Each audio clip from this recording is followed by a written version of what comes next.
imported motorcycles. This measure aims to design a proper and promote local manufacturing, enhance competitiveness, and support sustainable economic growth in our great beloved country, Kenya.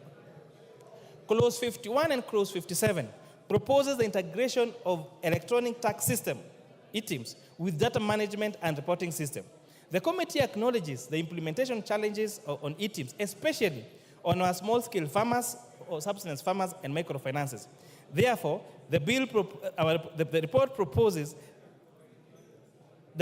our report proposes that we exempt those farmers and those small businesses with a turnover less than 1 million shillings from this registration, and impose that responsibility on the traders, so that they use what in tax terms they call reverse invoicing.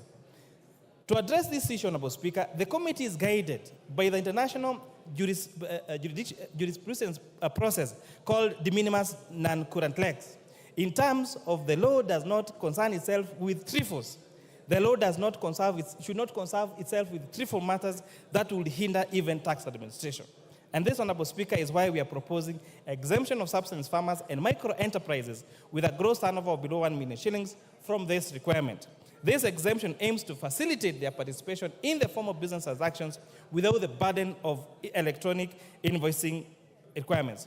Furthermore, Honorable Speaker, the committee suggests to KRA to ensure guidelines on this operationalization is addressed effectively. These guidelines would provide clarity and ensure smooth implementation while supporting the integration of small-scale farmers and micro enterprises into the formal economy. Clause 56, Honorable Speaker, addresses the issue of agency notices.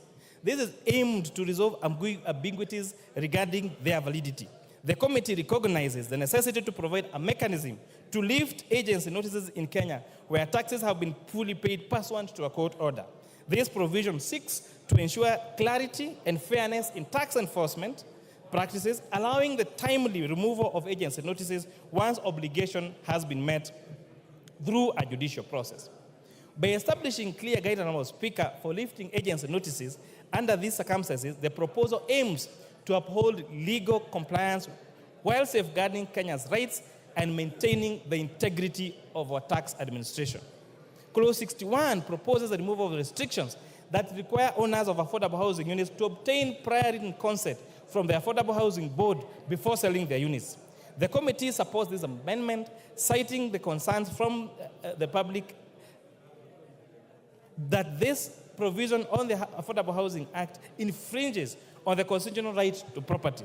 By advocating for the removal of this requirement, the committee seeks to uphold property rights and ensure that homeowners have the freedom to manage and dispose their affordable housing units without unnecessary bureaucratic handles. Clause 63 proposes granting KRA access to personal data. The committee has raised concerns that this proposal does not meet the constitutional threshold outlined in Articles 31C and D of the Constitution of Kenya. Additionally, the committee notes that Section 51 of the Data Protection Act specifies conditions under which exemptions might be applicable. Moreover, Honorable Speaker, Section 60 of the Tax Procedures Act empowers the commissioner or authorized officers with a warrant to access any necessary data for administering tax laws. These considerations, therefore, shows the need for careful alignment with constitutional and legal provisions regarding privacy and data protection in implementing this proposal. The decline in levy collection, Speaker, continues to impact on highways, urban and rural roads. Recent heavy rains and flooding like El Nino have again further damaged our roads, and therefore they need to provide more resources, Honorable Speaker, through the appropriations to ensure that we have sufficient resources on the repair of our roads, and especially the low-volume seal roads. Mr. Speaker, exploring innovative approaches such as targeted initiatives, simplified tax processes, and enhanced taxpayer education can encourage voluntary compliance and broaden participation in the formal tax system. Bringing more Kenyans into the taxpayer fold, we align our tax revenue collection with economic expansion, enabling us to finance crucial investments in infrastructure, social programs, and sustainable development. Mr. Speaker, addressing these issues proactively and maintaining effective tax policies will strive to increase our tax revenue collection in line with our economic potential. This, Honorable Speaker, will strengthen our fiscal position, allowing for investment in key sectors such as social welfare programs and infrastructure development, fostering sustainable economic growth to benefit all Kenyans. Mr. Speaker, as we deliberate the Finance Bill of 2024, it is important to actually prioritize measures that will effectively expand our tax base and ensure revenue generation. This may involve innovative tax policy approaches such as incentivizing compliance, simplifying tax procedures, and overcoming barriers that hinder our revenue growth. Honorable Speaker, there are other two proposals that are very critical in this economy. One of them is the amendment on excise duty on cigarettes, where we are applying preferential rates per centiliter to filtered and unfiltered cigarettes. Honorable Speaker, we witnessed heartbreaking confessions of victims of throat cancer after 25 years of smoking. And this is because we're saying they started with the unfiltered cigarettes, then went to the filtered cigarette and spoke for 25 years. And as a result, Honorable Speaker, there has been demonstration globally that there is a direct relationship between cigarette smoking and many forms of cancer, especially throat and lung cancer. It has been demonstrated globally that changing tax regime or changing taxation on cigarettes actually impact the consumption of those services and has a subsequent impact on reduction of cancer cases. Honorable Speaker, on alcoholic beverages, Honorable Speaker, the proposed amendment to shift from taxation by volume to taxation by alcohol content is also a great welcome a policy idea and aligns with best practice global, Honorable Speaker. This means that alcoholic drinks that have higher alcohol content will have a higher excise duty than those alcoholic drinks that have lower alcohol content. This, Honorable Speaker, will not just make higher content alcohol more expensive, but most importantly, in the fight against illicit brews, ensure there is safer alcohol available to those that want to take alcohol. Because, Honorable Speaker, we have accepted as a country there are those that want to take and there are those that don't want to take. So those that want to take need to be given access to safe and affordable and healthy, and make sure that those others that do illicit, Honorable Speaker, are discouraged. As we robustly, Honorable Speaker, engage on the Convention about the Finance Bill and critique it, it must be realized that this bill aims to correct around 346 billion shillings only from a proposed 3.9 trillion shillings. We therefore request this House, our departmental committees and our oversight committees and Kenyans in the public to interrogate the expenditure side of this budget as they are interrogating the financing side. This, Honorable Speaker, will lead to a more robust budget-making process, reduce or prevent budgeted corruption, maintain fiscal discipline in the use of our resources by our executive, Honorable Speaker.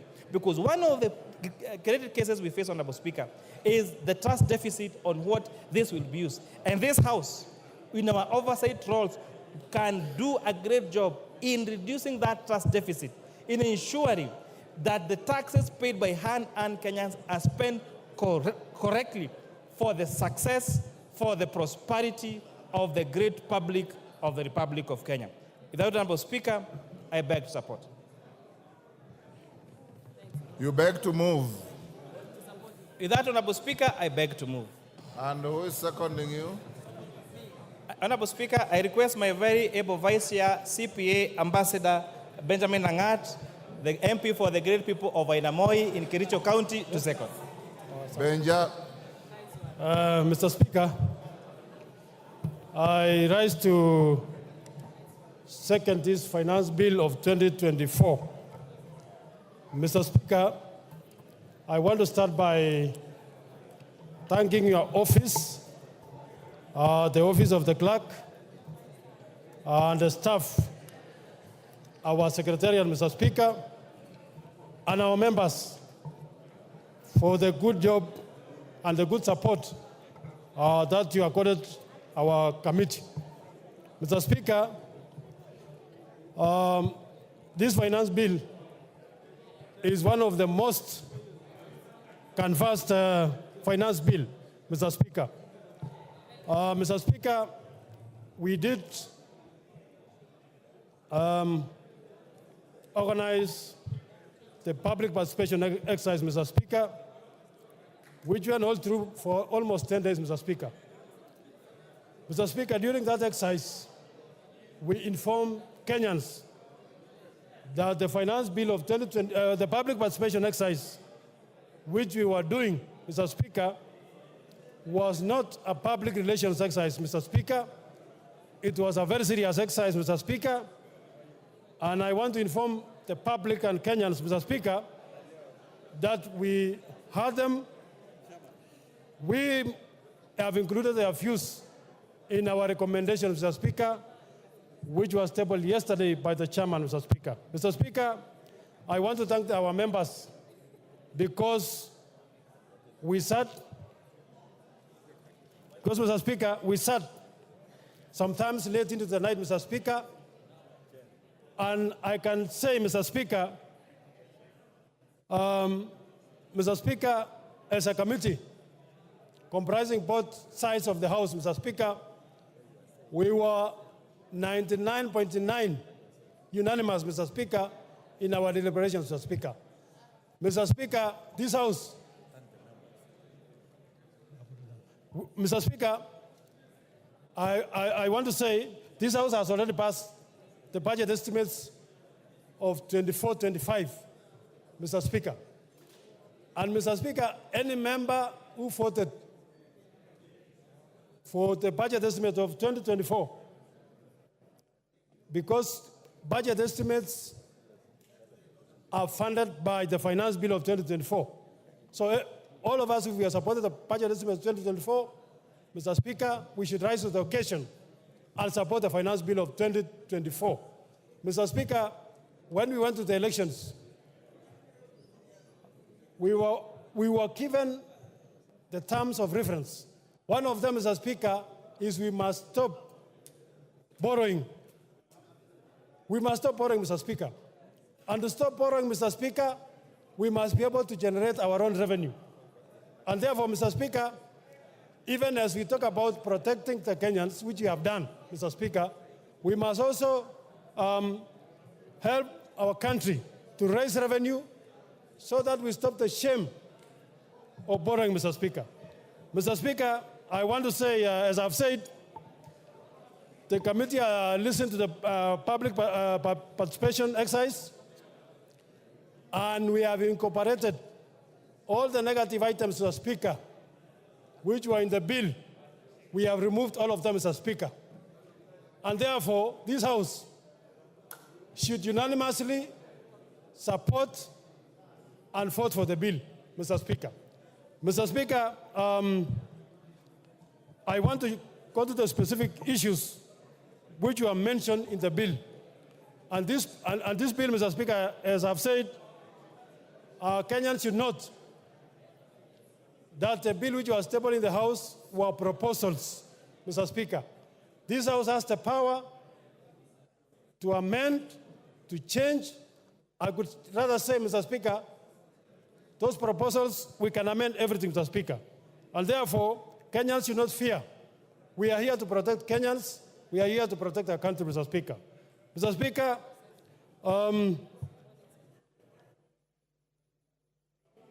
I want to talk about specific clauses. Mr. Speaker, this bill proposes to amend Income Tax Act, Mr. Speaker, the VAT Act, Mr. Speaker, the Excise Duty Act, Mr. Speaker, and also the Miscellaneous Fees and Levies Act, Mr. Speaker. On more specific issues, Mr. Speaker, the bill proposes to introduce what we call the significant presence tax, Mr. Speaker, which actually targets all the international organizations that are doing business within our country, mainly on online systems, Mr. Speaker. They are making money, they are getting money to their country, but they are getting less, Mr. Speaker. Mr. Speaker, we must we must make sure that everyone who does business in the country contributes to our economy, contributes to our tax income, Mr. Speaker, and therefore the committee supports the introduction of what we call the significant tax presence system, Mr. Speaker, so that we make sure we tax everyone who's doing business in our country and contribute to our economy, Mr. Speaker. Mr. Speaker, the law as established now gives our companies 5 years to recover their tax, what we call the tax foreign exchange losses, Mr. Speaker. The bill proposes to reduce that provision from 5 years to 3 years, Mr. Speaker. When we consider the opinions of the public, Mr. Speaker, we did agree, and we will be moving the necessary amendments that, Mr. Speaker, we must maintain the status quo, meaning that we did not agree that we should reduce it. It is good for the public, for our companies, Mr. Speaker, to be given sufficient time to recover their losses, Mr. Speaker. So, Mr. Speaker, we shall be introducing recommendations to delete that section, Mr. Speaker, which was proposing to reduce recovery of foreign losses, exchange losses, from 5 years to 3 years. Mr. Speaker,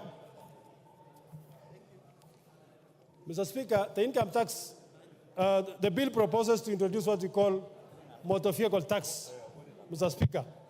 And Mr. Speaker, I want to say this was the most contested section of the bill, Mr. Speaker. Mr. Speaker, every presenter who came to the committee, they were opposed. Mr. Speaker, when we read the Income Tax Act, I think clause 3, Mr. Speaker, says income tax will be charged on income of individuals and companies, Mr. Speaker. We tried to check whether this tax called motor vehicle tax, Mr. Speaker, fits into the income tax definition, Mr. Speaker. And Mr. Speaker, our honest opinion, Mr. Speaker, was that, one, it was misplaced, because a motor vehicle tax is like it's not even an income, it's like an asset tax, Mr. Speaker. So if we tax your asset today, your car, tomorrow we'll introduce what we call land tax. Tomorrow we'll introduce what we call house tax, Mr. Speaker. And Mr. Speaker, we should remain within the law.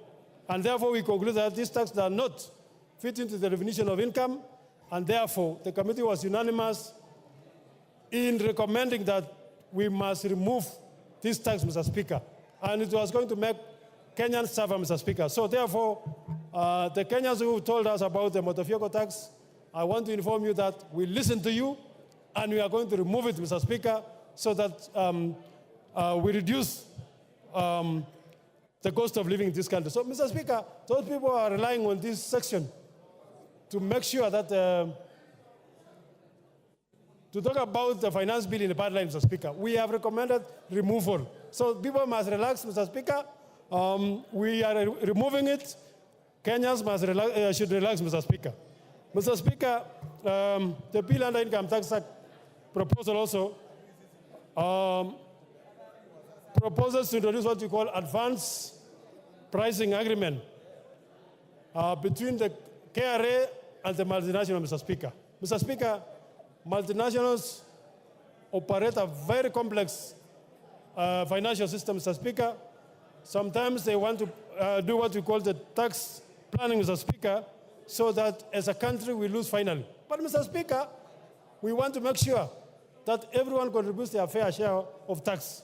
And therefore, we support what we call the advanced pricing agreement for enhancement of revenues for multinational entities, Mr. Speaker, so that they contribute their fair share of tax, Mr. Speaker. Mr. Speaker, this bill proposes to increase the non-taxable amount of pensions, Mr. Speaker, from 20,000 per month, Mr. Speaker, to 30,000 per month, Mr. Speaker. Mr. Speaker, all the Kenyans who are retired, Mr. Speaker, they must be cushioned, Mr. Speaker. They have supported the country for well over 60 years, Mr. Speaker. And, Mr. Speaker, you don't tax somebody up to their retirement. We are proposing that we make sure we cushion them, Mr. Speaker, so that the amount that we are recommending that we increase the tax deductible amount from 20,000 to 30,000, Mr. Speaker. Mr. Speaker,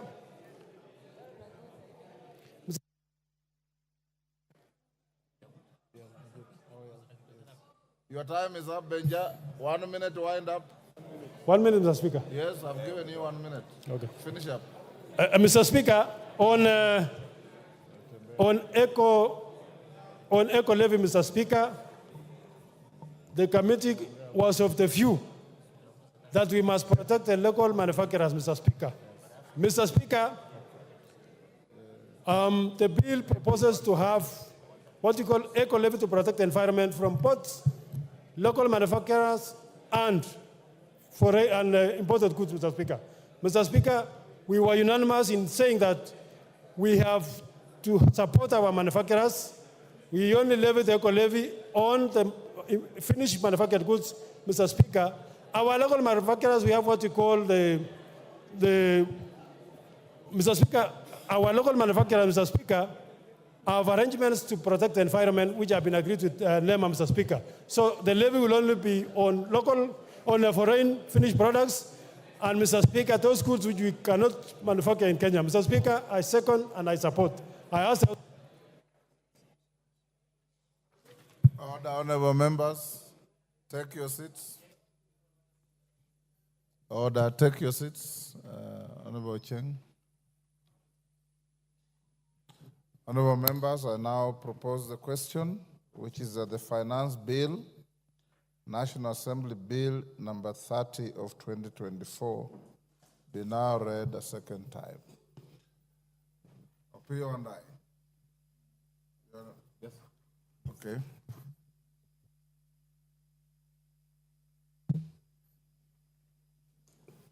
I thank you, Honorable Speaker. Mr. Speaker, given the importance of this finance bill, and you know, many Kenyans are following us, Mr. Speaker, and Mr. Speaker, to distinguish between the facts and the fictions which are being given out there by this honorable House. Mr. Speaker, I want to seek your indulgence that we have every member speak for 5 minutes instead of 10 minutes, Honorable Speaker, so that we can have all of us contribute. Honorable Speaker, thank you. Honorable members, according to a motion we passed at the beginning of this session, the mover of this bill has 45 minutes, which he expended. The seconder, 15. Majority leader and minority leader, 15. Each member speaking has 10 minutes. Now, Bowen is suggesting that you reduce it to 5.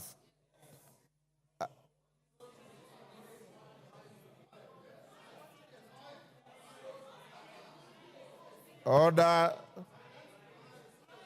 Is Bowen's proposal supported? Let's start with 10. Let's start with what you passed. As usual, my screen is full. Order.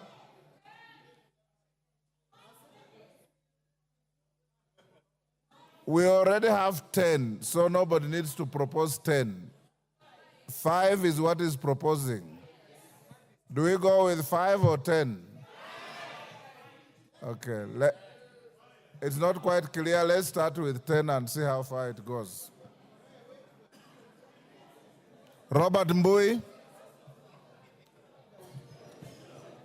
Thank you, Mr. Speaker. Mr. Speaker, when we were all elected, we took oath of office to defend the Constitution 2010. The spirit of Article 1 and Article 95 of the Constitution. Order, honorable members, order. The matter of 10 or 5 minutes is now moot. We will see how to revisit it later. And those of you who are given a chance to speak. If you exhaust your points before you end the 10 minutes, you can yield the floor so that somebody else can be able to get the opportunity. Go on, Robert. Yeah, thank you, Mr. Speaker. So in the spirit of Article 95 and Article 1, I stand to represent the more than 50 million Kenyans who have asked this House to reject this insensitive, punitive, ill-advised piece of legislative mistake. Mr. Speaker, I say this because in the 10 years that the former President Uhuru was president of this country, we had finance bills every year. But it's only one that had very serious contention, and the only contention that was there was the increase of VAT, in fact, the introduction of VAT on fuel of 8%. Mr. Speaker, the Kenya Kwanza regime has been in office. This is less than 2 years. And the second finance bill they have brought to this House and the first one have elicited so much contention from Kenyans that I think there is something seriously wrong. Mr. Speaker, in fact, let me say this, that the controversies of the 2023 finance bill, before we even get to this one, even, in fact, got a nickname for our head of state, because Kenyans out there are calling him Zakayo, the tax collector. Mr. Speaker, we must move from that concept of ensuring that every year we impose punitive taxes on Kenyans. Mr. Speaker, Kenyans have not even recovered from the negative effects of the 2023 finance bill. Because, Mr. Speaker, the 2023 finance bill already drastically reduced the disposable income of Kenyans. Because, Mr. Speaker, we increased pay as you earn then, we went and increased the NSSF, we went and increased the NHIF. Now we are proposing to go to SHIF, which is even higher. Mr. Speaker, we introduced a housing fund. Mr. Speaker, it has been very, very painful for Kenyans. And Kenyans were hoping that this year things will be better, considering that in the last election campaign, Mr. Speaker, they were told that there will be pesa mfukoni, which means money in the pockets. Mr. Speaker, what we are realizing is that actually what this regime wanted was not to put money in anyone's pocket, but to take any money that was in the pockets of Kenyans.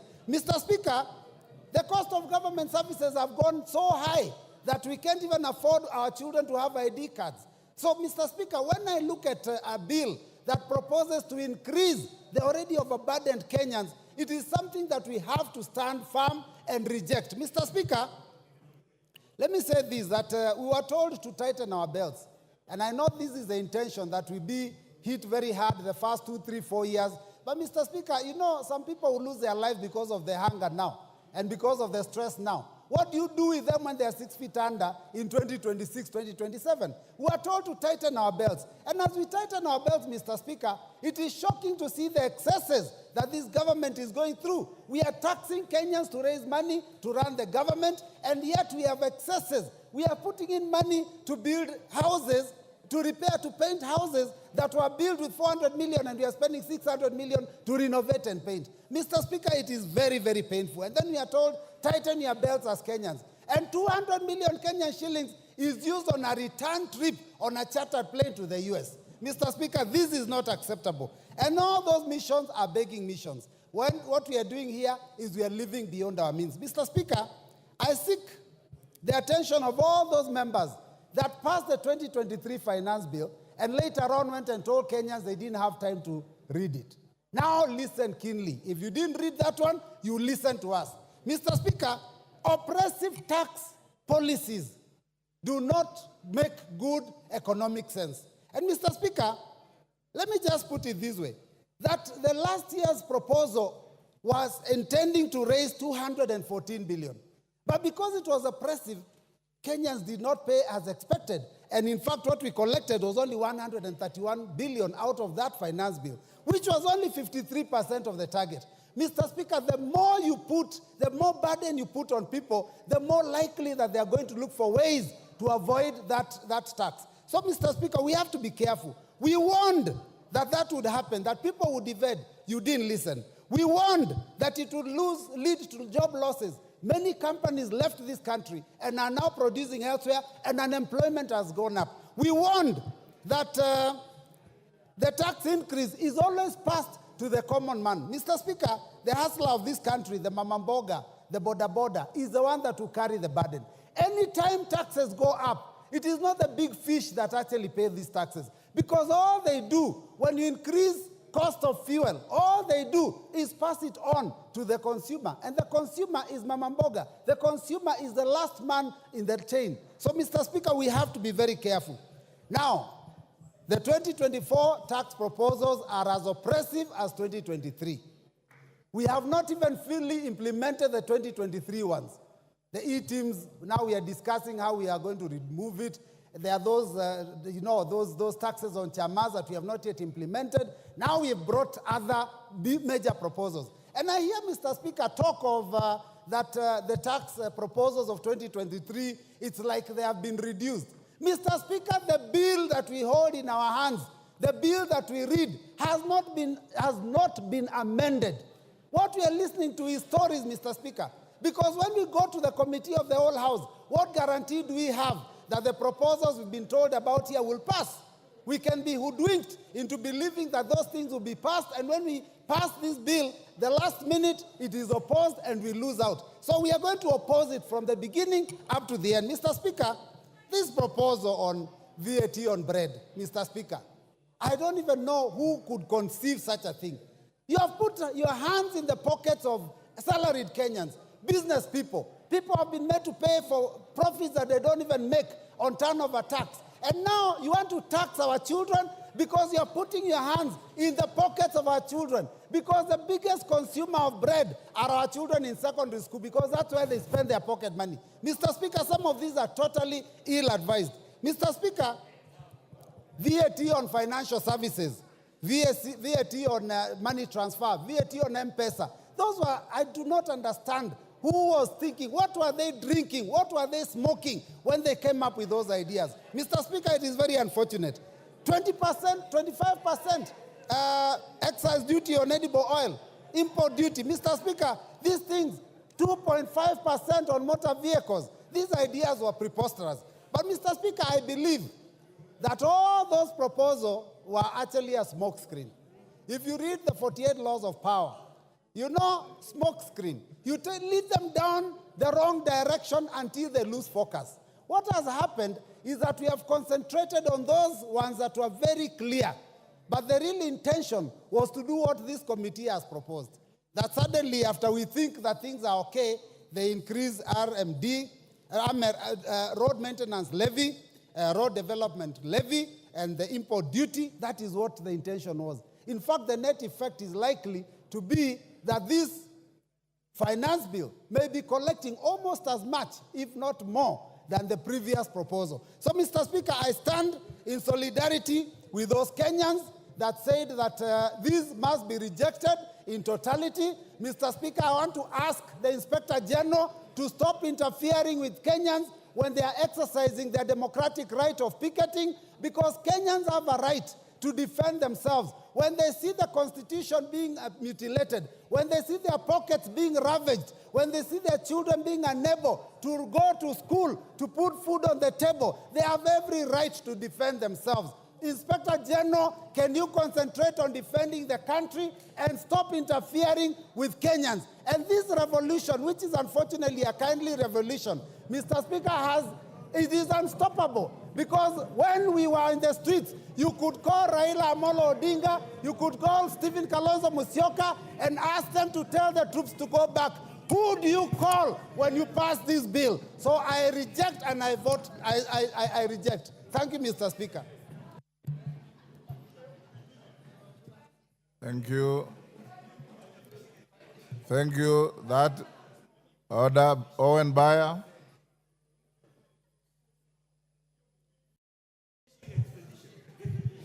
Thank you very much, Honorable Speaker.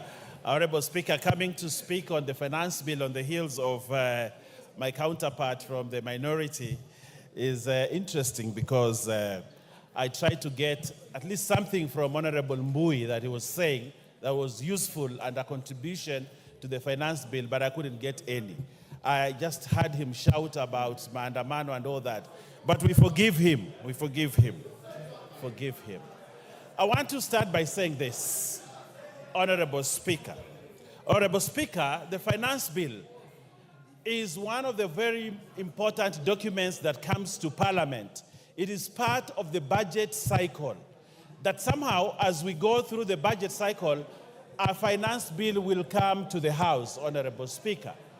We have the opportunity now to look at Finance Bill 2024. Honorable Speaker, a finance bill is usually a document of revenue-raising measures. But this finance bill must be looked together with the budget statement and the budget that we passed in this House. The finance bill complements the budget that we passed in this House, Honorable Speaker. That we have to raise revenue, resources, that we can finance the budget. So these two documents must be looked together, Honorable Speaker. Honorable Speaker, when we received the budget, the finance bill in this House, we tabled it here. But it was a proposal from Treasury. And when a proposal comes to the House, Honorable Speaker, it needs to be debated. They cannot pass the way it has been brought. It is scrutinized by the House. And the Constitution, Honorable Speaker, gave us the opportunity to do public participation. And public participation, Honorable Speaker, is a key plank in passing laws and legislation in this House. Treasury makes wild proposals that comes to the House. But it is up to this House to sit down, debate those proposals, look at them, and see whether they are fair revenue-raising measures for the country. Honorable Speaker, we have had a thorough public participation, one which Kenyans spoke their feelings about the finance bill. Honorable Speaker, Kenyans talked to the committee. Kenyans raised their voices about contentious issues in the finance bill. And those issues were captured by the committee, a committee that includes members from the minority and also includes members from the majority. And Kenyans had, the committee had, and they made changes to the finance bill.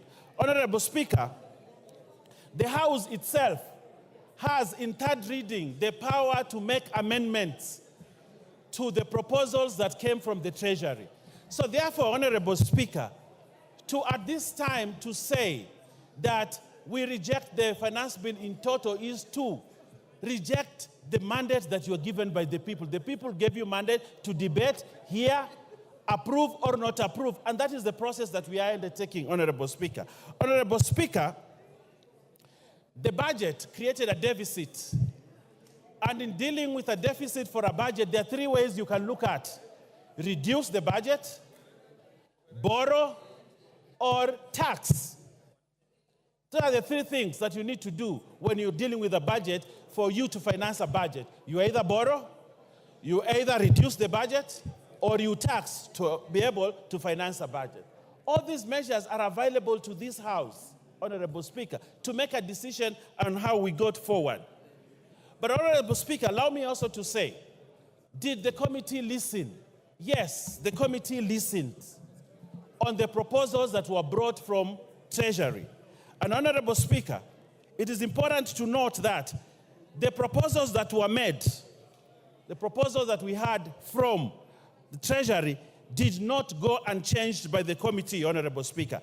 And I would like, Honorable Speaker, to just note a few things. The proposal on 16% VAT on bread was dropped.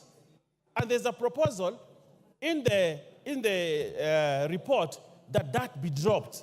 That is a win for Kenyans, Honorable Speaker, that now we will not have the 16% raise on bread in the finance bill. That has been dropped, and Kenyans are safe. They can have bread, and Mui and the children in school can have bread at less than the proposal of 16%. Honorable Speaker, we had noise about the motor tax, 2.5. Honorable Speaker, it is important to note that the committee listened, and when the committee listened, they dropped the 2.5 on motor vehicle because the committee listened and now Kenyans do not have to pay that motor tax. Honorable Speaker, the eco tax that had been proposed by Treasury, the committee looked at it, studied it, and said we can only levy eco tax on imported finished products. But for products that are manufactured in this country, they will not attract the eco tax that had been proposed by Treasury. Honorable Speaker, that is a win for Kenyans, which we might celebrate as a house because the committee listened. Honorable Speaker, there was a lot of taxation on the payslip, and the people who had loans were even suffering. But what has this committee done in terms of those things? They have reorganized the taxation within a payslip, and now there'll be more money on people's pockets from their payslip because the committee listened, Honorable Speaker. Honorable Speaker, there are many gains in this report, not on the finance bill, but on the report of the committee, which is what will eventually go into making the Finance Act. So, Honorable Speaker, as we move forward, Honorable Speaker, and I'm sure many other people will look at the many issues that Kenyans have gained, but I also want to look at the budget, Honorable Speaker. Today, members of this House, CDF, will have more money than before because it was proposed in the budget and it is going to be financed in this finance bill, Honorable Speaker. Honorable Opio and I here celebrated the other day that political parties' money has actually been returned into the budget. And he was very ecstatic that there is money for political parties. But I asked him that question, but that money must come from somewhere. That money has to come from the finance bill, which will finance the money in the political parties. Honorable Speaker, the women. What's the point of order, Minority Leader? You know, Honorable Owen Baya was doing fairly well until he mentioned my name in respect of political parties fund. Honorable Speaker, you know, political parties fund is not a favor to anybody or to any political party. And as a matter of fact, the threshold set out in the law has not been met in this regime. And therefore, I want to ask you, Honorable Speaker, to compel Honorable Baya to withdraw those very unfortunate remarks and apologize profusely, not only to me, but to the House and Kenyans in general. Thank you. Owen. Thank you very much. It is very true that the budget has money for political parties. And that money will come from a source. And that source is the finance bill. So, Honorable Speaker, I am still within my limits of speech. Honorable Speaker, I also want to say this. We have a budget that we must finance. We have a budget that we must get money to ensure resources go to Kenyans, that services go to Kenyans, that development go to Kenyans, that we have to pay debt, the 1.0-something trillion of servicing the debt. We have to have money to do that. And one way is to raise money through the finance bill. Honorable Speaker, we have to make hard decisions for our country in order to make it forward. But if we want to be good people, Honorable Speaker, I read somewhere that if you want to be a good person, please go and sell ice cream. But if you want to be a leader, you have to be here and make hard decisions. Your time is up. Your time is up. You must make the hard decision to sit down. Honorable members, before I give the next member, allow me to acknowledge two schools in the public gallery. Kibirisha Boys Secondary School from Bori, Meru, and Tiga High School from Mara, Tarakaniti. On your behalf and on behalf of myself, we welcome them to the House of Parliament.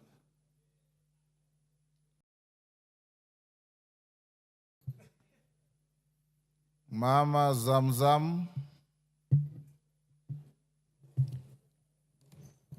Asante sana Mheshimiwa Spika, na mimi niweze kuchangia mswada huu wa Finance Bill 2024, Mheshimiwa Spika. Mheshimiwa Spika, Wakenya wameamka. Na mimi nataka niwaambie wenzangu ambao wako kwenye serikali. Wakenya honorable members, as Zamzam speaks, seeing the screen, I may be persuaded to go to 5 minutes, but let's see how we go. Asante sana Mheshimiwa Spika. Mimi nataka niwaambie wenzangu kuwa Wakenya wameamka. Mheshimiwa Spika, ile budget ama hii finance bill ilivyowekwa Mheshimiwa Spika, kuja kuweka mkate, edible oils na vitu ambavyo vinamgusa kama vile magari, Mheshimiwa Spika, ile ilikuwa ni strategy ya kuweza kuwaondoa Kenya katika ile shetani kubwa ambayo imebaki ndani ya hii bill, Mheshimiwa Spika. Mheshimiwa Spika, Wakenya wamemakinika, ukiwaona wanaingia barabarani wenyewe bila baba, jua kuna shida. Na Mheshimiwa Spika, mimi nataka niseme hivi. 2023 finance bill. Sisi tunasema hapa kuwa Wakenya wamesikizwa maamuzi yao, wamesikizwa kauli zao kwenye kuchangia katika huu mswada, Mheshimiwa Spika. Lakini ikumbukwe kuwa, ifahamike kuwa 2023 finance bill Wakenya walikataa kabisa housing levy, lakini ililazimishwa kwao, Mheshimiwa Spika. Kwa hiyo tusije kudanganywa kuwa kuna vitu vilivyoko humu ndani ya bill kuwa Wakenya wamekubali. Mheshimiwa Spika, sijui yule aliyokuwa akipanga mambo ya mkate alikuwa anafikiria kitu gani, Mheshimiwa Spika. Lakini mimi nitasema hivi. Naangalia ile pesa ambayo inaweza kukusanywa, ambayo imekadiriwa kukusanywa, naangalia na matumizi yake, Mheshimiwa Spika. Wakenya wamefinywa. Na mimi nataka niwaambie, hata paka ukimpiga paka ukamfungia ndani ya nyumba, paka atakung'ata. Imefika wakati sasa Wakenya wanaanza kutufuata sisi na messages zinatumiwa mpaka rais, Mheshimiwa Spika. Hii Kenya watu wameamka, Mheshimiwa Spika. Na mimi nataka niwaambieni, tutacheka leo, wengine wanasikia raha, wengine mmetumwa mpige yes, lakini kumbukeni, hii bill ambayo mnaifanya saizi si yenu tu, itashika vizazi vijazo. Itafika wakati wewe hauko bungeni, itafika wakati wewe mtoto wako, mama yako, ndugu yako hana njia, hana uwezo, itamfinya. Kwa hiyo tukitunga sheria sisi tunaangalia sheria, tunatunga sheria ya kuweza kusaidia ama ni sheria ya kuweza kumvunja Mkenya. Mheshimiwa Spika, naangalia bajeti ambayo imewekwa katika ofisi ya rais, Mheshimiwa Spika.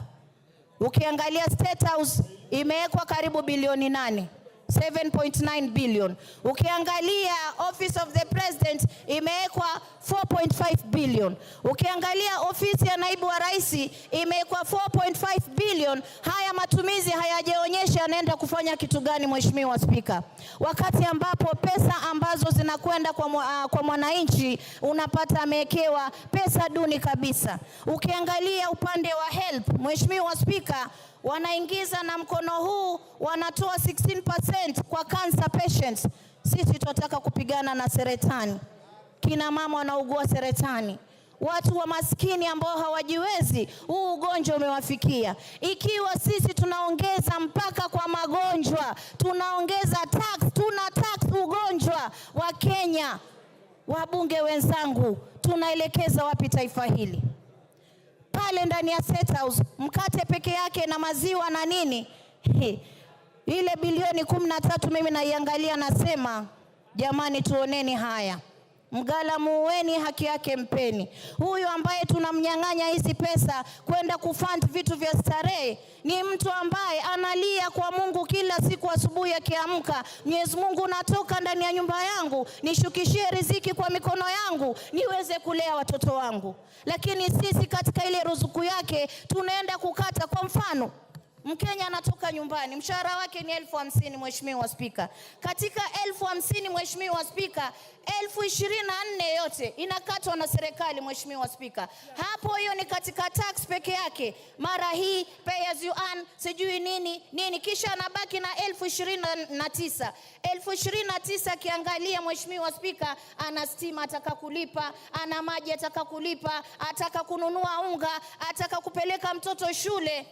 Mheshimiwa Spika, Wakenya wamechoka. Wakenya Order, wamechoka. Mama Zamzam. There's a point of order from the committee chairman. Asante sana Mheshimiwa Spika. Nimesikia rafiki yangu Mheshimiwa mbunge wa Mombasa akisema kwamba kuna kodi ambayo imewekwa kwa wagonjwa wa saratani. Na ningetaka kwamba anieleze ni kipengele kipi katika huu mswada ambao unaongea kuhusu hiyo, kwa sababu Mheshimiwa Spika, haya mambo ya kumisinform ama kuwadanganya Wakenya kwa mambo kama hayo kwa sababu ya siasa kabisa ni makosa na haifai kufanyika. Mama Zamzam, that is a fair challenge. Order. Ngoja. Order. That's a fair challenge. Can you point out which...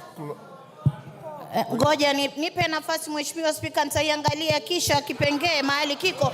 Lakini kiko, Mheshimiwa Spika, nipigieni kelele, mimi sijali, nitawaambieni ukweli, Wakenya wanahangaika. Mmekuja hapa, mmelipwa pesa, mmepewa pesa nyingi kuja kuwa Wakenya katika bunge hili.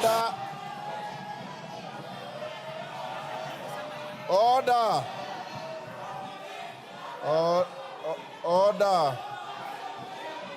Order, honorable members, order. Order, Mama Zamzam. Order, Honorable Zamzam. Order, Honorable Zamzam. Order, KJ. Order, members.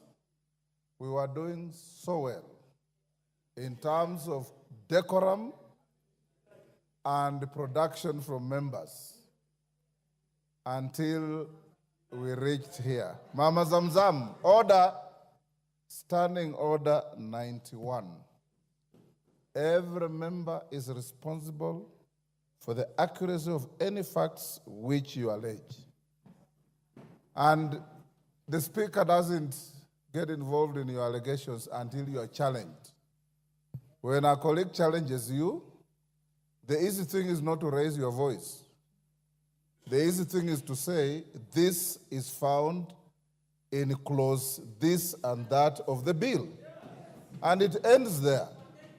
That is how you discharge your responsibility. If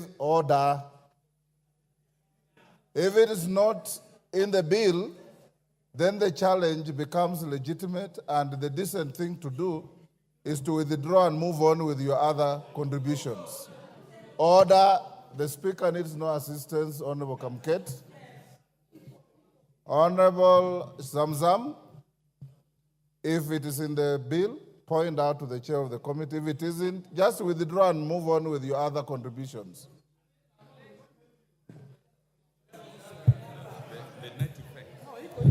Order. We are going to have orderly debate. Mama Zamzam. Asante sana Mheshimiwa Spika.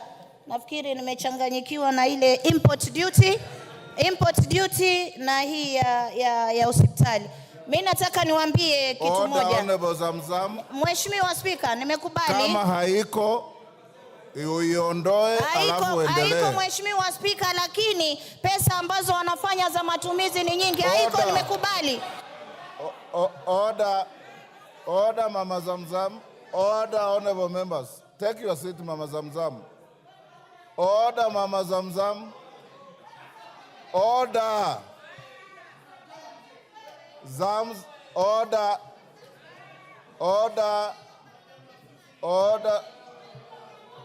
Order, Mama Zamzam. Mama Zamzam. Order. Mheshimiwa Zamzam, wewe ni mheshimiwa na mama wa heshima, na mimi nakuheshimu sana. Wewe huongea Kiswahili sanifu na huwa unasema mambo yanayoeleweka. Kuanza kuchibisana na wenzako across the floor ni kushusha heshima yako. Sasa nakwambia, ondoeni ile ulisema kwamba haiko na uendelee na mambo mengine. Kubishana na kupiga kelele haina faida kwa hii chumba. Order. Honorable Mbadi, order. Honorable Mama Zamzam, withdraw and proceed. Honorable Mbande wants to mislead you. Just withdraw and proceed. Order, Honorable Mbande. Give Mama Zamzam the mic. Huh? I withdraw, Mheshimiwa Speaker. Well done. Now proceed. Sasa na proceed. Lakini Mheshimiwa Speaker, watu wakija hii bunge kila mtu ametoka kwao amepigiwa kura zake, Mheshimiwa Speaker. Just proceed without complaint. Mimi hata nitalalamika kwa sababu amenitukana ule mzee na nywele nyeupe. Mheshimiwa Speaker, mimi naangalia katika hata cooking stove ya kupikia wameongeza 3%.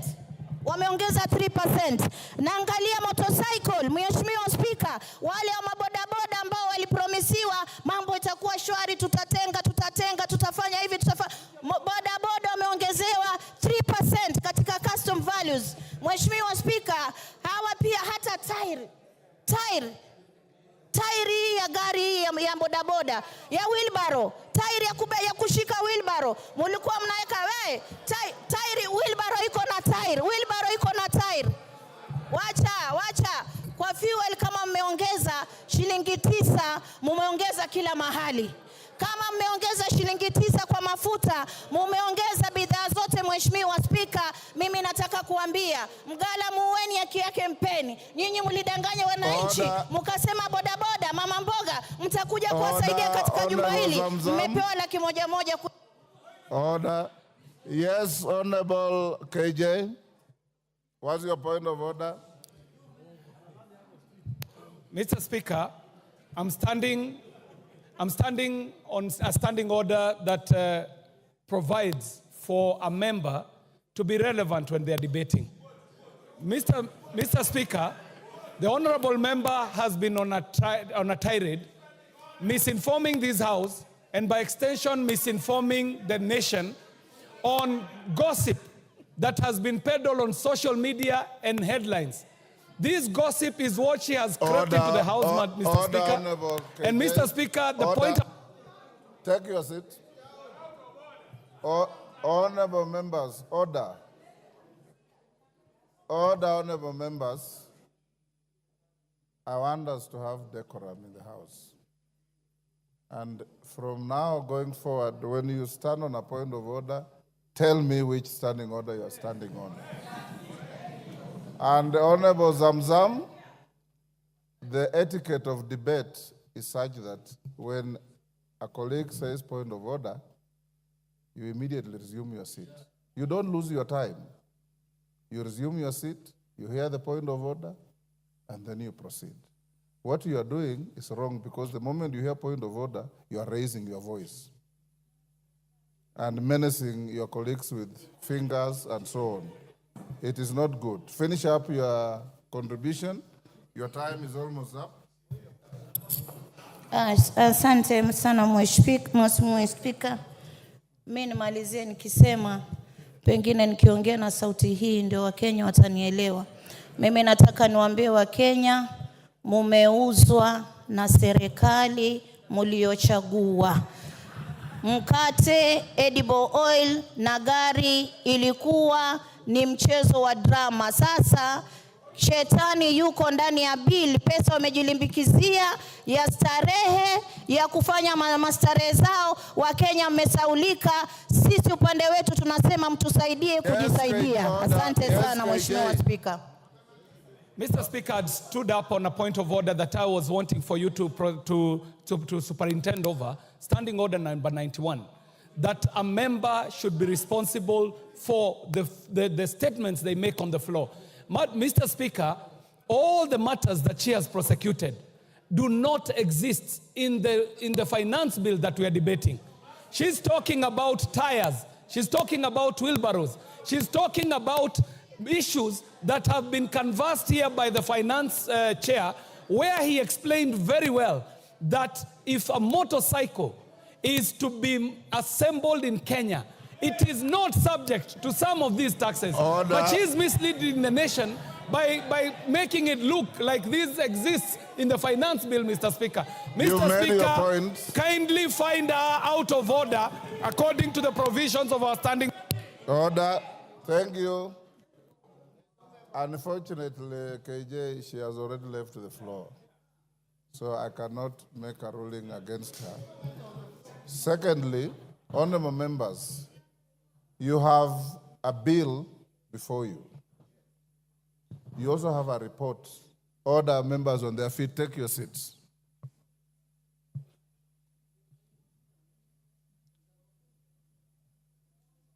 You have a bill before you. You also have a report of the committee. The mover of the bill extensively made reference to the report, said this has been dropped, this has been dropped, this has been dropped. You may be convinced, you may not be convinced. When you are debating, make your reference to the bill. You're also at liberty to make reference to the report. Nobody will be tailored to have one track. Make your reference to the bill, make your reference to the report. What I will not allow you to do is to say things that are neither in the bill nor in the report, the way Mama Zamzam was trying to do. Wachira Karani. Thank you. Yes, Honorable Millie Odhiambo, what's your point of order? Thank you for your guidance, Mr. Speaker. Mr. Speaker, I'm just standing with a lot of due respect and concern over what you have just said. Mr. Speaker, first I want to thank you for giving us guidance and direction that we can make reference to the bill and to the report. Mr. Speaker, one of the rules of debating in this House is you can go outside those two so long as you make a link with what is in the report and what is in the bill. But when we are being told that I must speak in that narrow sense, Mr. Speaker, we are being gagged. Order, Honorable Millie. We are feeling gagged. Take your seat. Honorable Millie, nobody's being gagged. The rules of debate are very clear. You can make conjecture. You can make reference to matters known to you. But when you are challenged by a colleague, you have a duty to respond and respond relevantly. The Speaker is not here to gag anybody, and nobody will be gagged, including you, Millie. All right? Wachira Karani. Yes, Junet Mohammed. Mr. Speaker, you have guided very well, Mr. Speaker, and I want to thank you. But, Mr. Speaker, having said that, can we have... Order, Ruth Odinga. It is out of order to stand between a member on his feet and the chair. Yes. Yeah, Mr. Speaker, you have guided us very well. But, Mr. Speaker, members must know that we are debating a bill as it is. The report is giving us proposals on what the committee thinks we need to do. But the bill as it is now is not amended. So when somebody talks about 3% on wheelbarrow, 3% on mokokoteni, he is debating in accordance with the way the bill is as this morning. And the bill can only be amended here. The proposals that you did yesterday at the State House can only happen here on this floor. Those were just a press conference. So refer to the bill as it is and refer to the report. So when it is amended in the House is when those things will take effect. Thank you very much. Order. Otienda Molo. Thank you, Mr. Speaker. Mr. Speaker, understanding Order 83, my first point, I think, has just been made by the Honorable Junet. It is important, Mr. Speaker, that the majority does not diminish debate on technicalities. Everything that the chairman said in terms of what will be amended is yet to be moved.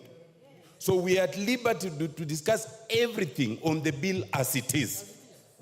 And in that respect, we cannot be limited. Mr. Speaker, number two, the Honorable Didmas Barasa is wearing an unparliamentary hat. Could you please guide him to be parliamentary?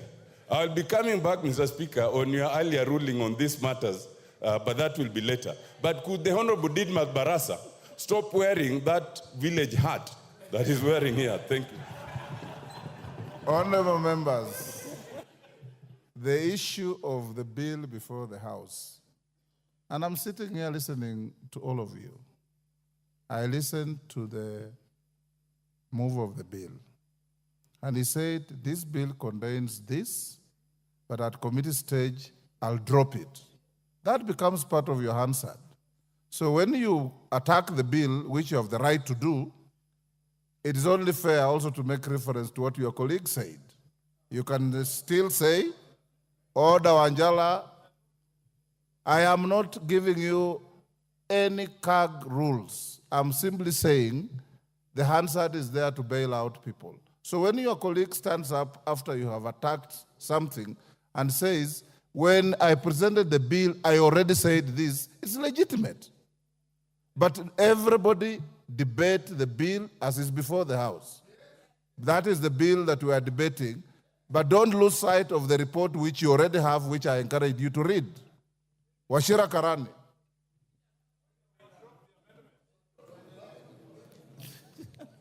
Thank you, Mr. Wachira Speaker. Karani, you have the floor. Yes, thank you very much, Mr. Speaker. I thank you for giving me this opportunity so that I also do my contribution. Mr. Speaker, before this committee gave out the report, Kenyans listened to talk shows, to radios, to newspapers, analysis. That is what they judged the report with. In my constituency, I've visited several places, Mr. Speaker. I've gone to churches. I've gone to trading centers. I've listened to the messages. I've read the messages the people have sent to me. And I can say this without blinking. What has been presented by the committee as the report and what has been spread by the talk shows, they are totally two things that are totally different. Mr. Speaker, on my side, I chose to communicate with my voters. I told them to enumerate the clauses that are contentious, which they did. And they did on 5 contexts. First of all, they complained about the VAT 16% on the bread tax. They also complained about the tax on edible oils.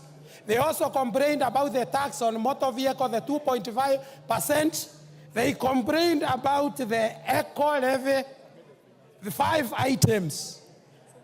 And I promised them that I'm going to approach the Committee on Finance so that those are addressed. I'm very happy this morning because the committee, led by the very able Honorable Kimani, has reviewed all of those. The tax on bread has been removed, the 16%. The 2.5% on motor vehicle levy has been removed. The money transfer have been removed. So me, as I stand, Mr. Speaker, I just want to thank the Committee on Finance for work well done, doing a thorough job, and listening to what we have communicated to them and acting of them. I support, Mr. Speaker. Minority Leader. The Honorable Speaker, let me make the following comments concerning the Finance Bill 2024. But I want to pick from where the Honorable Robert Mbui left. You know, Honorable Speaker, we have been around for some time. As a matter of fact, this, I think, is my 12th year in this parliament. And even before that, I was living in Kenya. What is so unique with this government that for 2 years in a row, the matter of finance bill is causing hulabaloo, is causing commotion, is causing pandemonium until young children are coming out the streets. We have had finance bills since 1963. We have had them. We had them during Jomo Kenyatta time. We had them during President Moi's time. We had them during President Kibaki. Recently, we had them during President Uhuru's time. But in this regime, 2 years in a row, the finance bill is causing serious problems to Kenyans. And is exposing the regime as totally insensitive to the plight of the people. Do you want information from Kamket? Certainly no, Honorable Speaker. How can Honorable Kamket inform me, Honorable Speaker? Really, no. So, Honorable Speaker, that is the question we must ask ourselves. And then it again raises the issue. Who advises this government? Who are the real advisors? In terms of economics, in terms of finance management, leave alone politics. Politics we can deal with later. But who advises this government?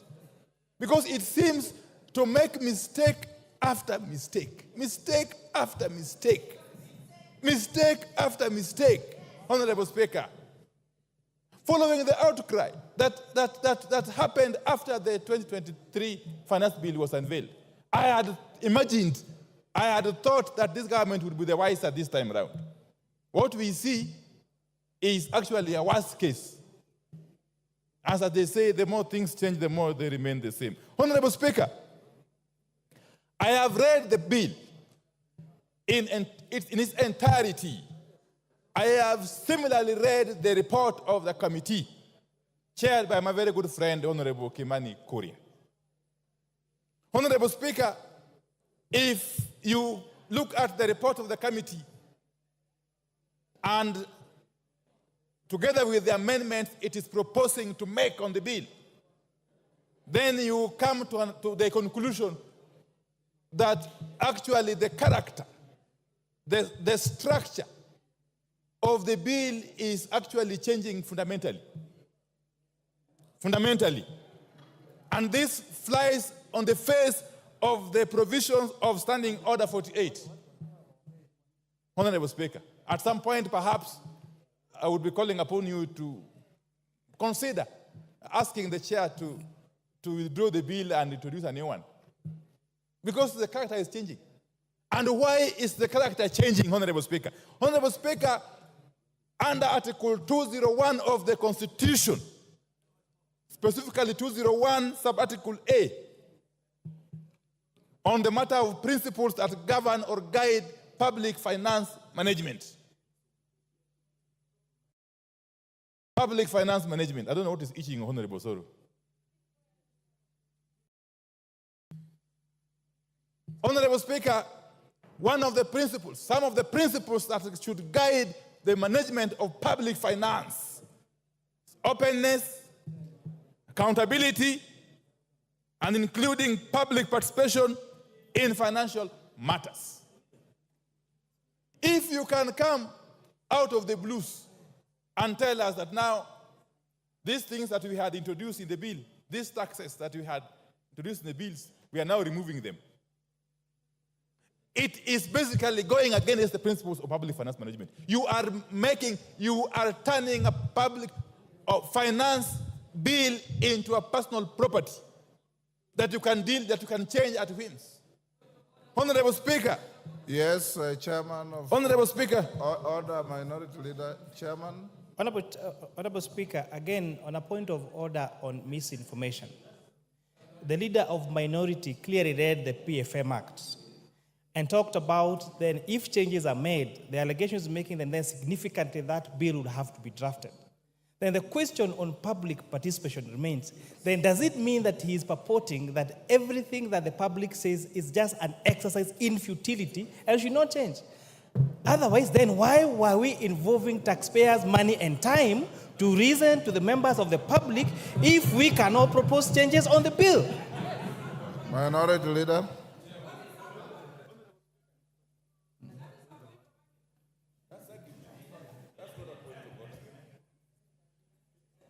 Proceed. Give him the mic. You are giving the next. Give him his mic. Anyway, just come. Honorable Speaker, obviously, with all the tremendous possible respect, that was not a point of order.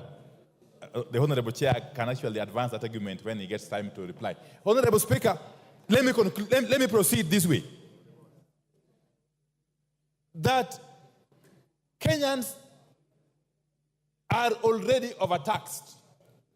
In fact, if you look at Kenya vis-a-vis the rest of the world, you would be forgiven to conclude that Kenyans are some of the most taxed human beings on earth. And therefore, any responsible government would be looking at ways to lessen the tax burden on Kenyans, not to increase it, Honorable Speaker, as this bill is attempting to do.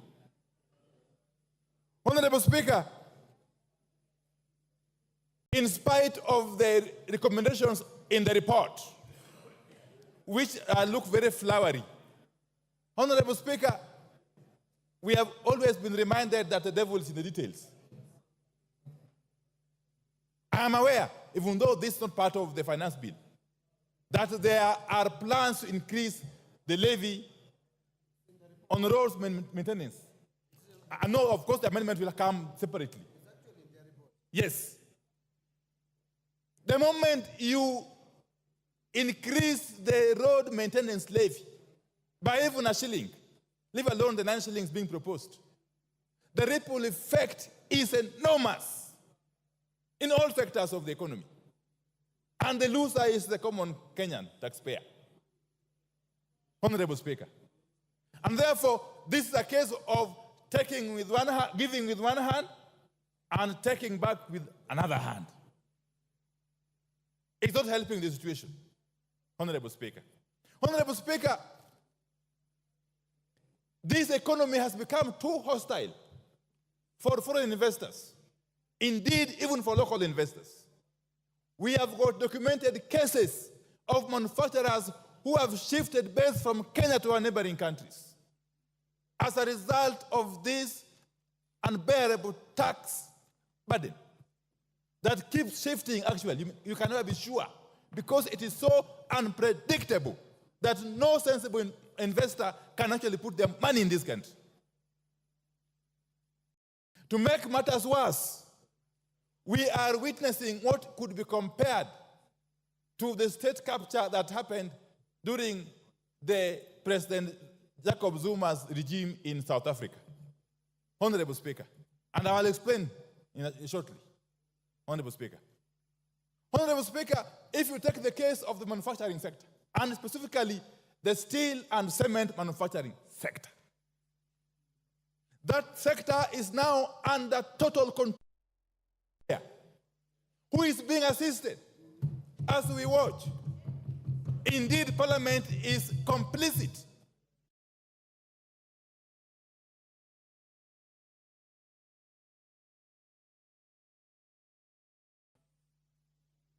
We have a case where this one particular manufacturer is the only person who has the capacity to manufacture billets which are used in the steel manufacture. And actually clinker, which is also used in the manufacture of cement. To make it worse, this same manufacturer, who has got the support of these people, Honorable Speaker, he is compelling his competitors to buy from him raw materials. To make it worse, he is compelling them to buy at a minimum. That for you to buy from me billet or clinker, you must buy quantities worth minimum of 100,000 US dollars. And you must pay me in US dollars. And he delivers when he wants. Do you expect him to compete favorably with the rest? I will name him. It is the owner of Devki Steel Company and the owner of Simba Cement. I think his name is Guru. That one. We must shame these people. We must name and shame these people. If we are to rescue our country from the clutches of state capture, Honorable Speaker, we must do so. We must do so. Now, I am happy I am happy at the debate and the information that is coming out from my point of order is 91. 91, that my friend, the leader, I would like him to substantiate and give us, he said he must buy from me, he must do this and this. Where did he say? Where is that factual information? You can do better by giving us, a record of what he said, other than hearsay, Honorable Speaker. You can do better than just say things. Order, Honorable. Both of you are veering off the track. Let's avoid the temptation to besmirch people who cannot defend themselves on the floor. Go on, Minority Leader. Yes, please. Don't. Sorry. So I will leave that at that. But Honorable Baya, stop holding brief for these characters. It doesn't help. Let me tell you, from my experience in this parliament, they'll never really assist you in the constituency. Honorable Speaker, where we have now reached is a situation of helplessness. No wonder young boys and girls are coming out in their numbers on the streets and facing police truncheons and water cannon and tear gas, something which is unprecedented, Honorable Speaker. It reminds me of a play by the celebrated Professor Francis Mbuga, that is Betrayal in the City. Honorable Speaker, you are a literature person. If you read that play, I read it long You read ago. it, yes. There's a character by the name Jasper Wendu. Okay? He was in a situation, he was actually lamenting that we have waited for independence. We were hopeful for good things. Independence came. And now we have got nothing else to look up to or forward to, Honorable Speaker.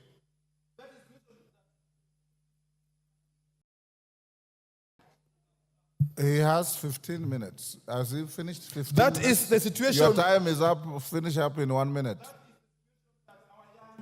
Children are finding themselves in this country. They have already lost hope. They are not seeing any hope in us as their leaders. And therefore, they have taken it upon themselves to come out to the streets to defend their rights, Honorable Speaker. And as they do so, those who are in charge of the instruments of the state, especially the Inspector General of Police, must be cautioned not to misuse those instruments to interfere with the enjoyment of constitutional rights by Kenyans who are free to picket, to demonstrate, to do sit-ins, and indeed to capture Parliament. Time up. Because Parliament seemingly has become rogue. Honorable Speaker, I oppose. Osoro. Thank you very much, Honorable Speaker. Honorable Speaker, listening to my colleagues from the other side, Honorable Speaker, one need not to be a rocket scientist to know that they are playing populist politics as far as this report is concerned. You'll be left wondering whether they are contributing to the same debate, to the report before us, or they are giving us theories and stories that are unnecessary, Honorable Speaker. Honorable Speaker, I'll qualify my statement with these points. Last week, when the budget estimates were presented before this House, Honorable Speaker, and even when the chair for budget was highlighting some vote on the budget, Honorable Speaker, I saw honorable members across the political divide very happy. He did say that 500 million shillings has been added to NGAF. The honorable chair went ahead and said that CDF has gotten an extra 10 billion shillings, that each constituency here will be getting an extra 30 million shillings. And everybody here was very happy. In fact, the honorable members who represent counties, commonly known as the honorable women reps, even did a post appreciating His Excellency the President, saying that, Your Excellency, we are very happy you've added us 500 million. We pray that next year you even add the same amount or even higher to that amount, to the 500 million. Honorable Speaker, I do not understand. You cannot eat your cake and still have it. You cannot say on the other hand, that you are supporting what the executive is doing in terms of funding you, what touches you, but you cannot show them where they'll get this money from, Honorable Speaker. What is your point of order and under what standing order? Mr. Speaker, I may not quote the point of order, but mentioning then you are out women of order. reps in this budget, Mr. Speaker. Order. Honorable Osoro. Order, Honorable Mbayu. I have made it very clear for orderly debate. I'll give you every point you want. Tell me which standing order. The order, you've lost your chance. Go on, Osoro. Thank you very much, Honorable Speaker. So, Honorable Speaker, what I was saying is, with the additional budget, with the additional needs, because everybody was very happy that 30 million per constituency is going to be added in their constituency, 50 million to every constituency, Honorable Speaker, then it means that, and considering the tax base and our taxes going back into the years, then it means, Honorable Minority Leader, that there was need for us to expand our tax base so that we get that money that you need for development. The other day, Honorable Speaker, a member here raised the issue with the intern teachers. Intern teachers who were suspended the other day, and some who are on contractual basis and need to be employed on permanent basis. Honorable Speaker, that needs money. Our collection is not sufficient to meet the 4 trillion budget that was read in this House, Honorable Speaker. Then that raises some questions, Honorable Speaker, in this House. What do we do? Do we raise, do we continue borrowing? Do we raise our borrowing ceiling, Honorable Speaker, and start looking for money from the external sources? No. We need to expand our tax base, but not at the expense of Kenyans. We expand our it's actually a double benefit. We expand our tax base while focusing on manufacturing and local production of our things, Honorable Speaker. And I will single out 2 things, 2 very important factors, Honorable Speaker. What this report by the Finance Committee proposes is to increase the excise duty of China or other countries. That excise duty is going to be increased on only fully assembled motorcycles. What does that mean? Or finished product. What does that mean? The locally assembled motorcycles here will have a competitive price against those ones. Factories will have increased in our industries here, in industrial area. People will want to assemble the factories for motorcycles at industrial area. Then that means we will grow our employment that we promised our people. It will have created jobs in this country. That is a positive, Honorable Speaker. Number 2, Honorable Speaker, this report by the Finance Committee proposes to increase excise duty on imported table eggs, Honorable Speaker.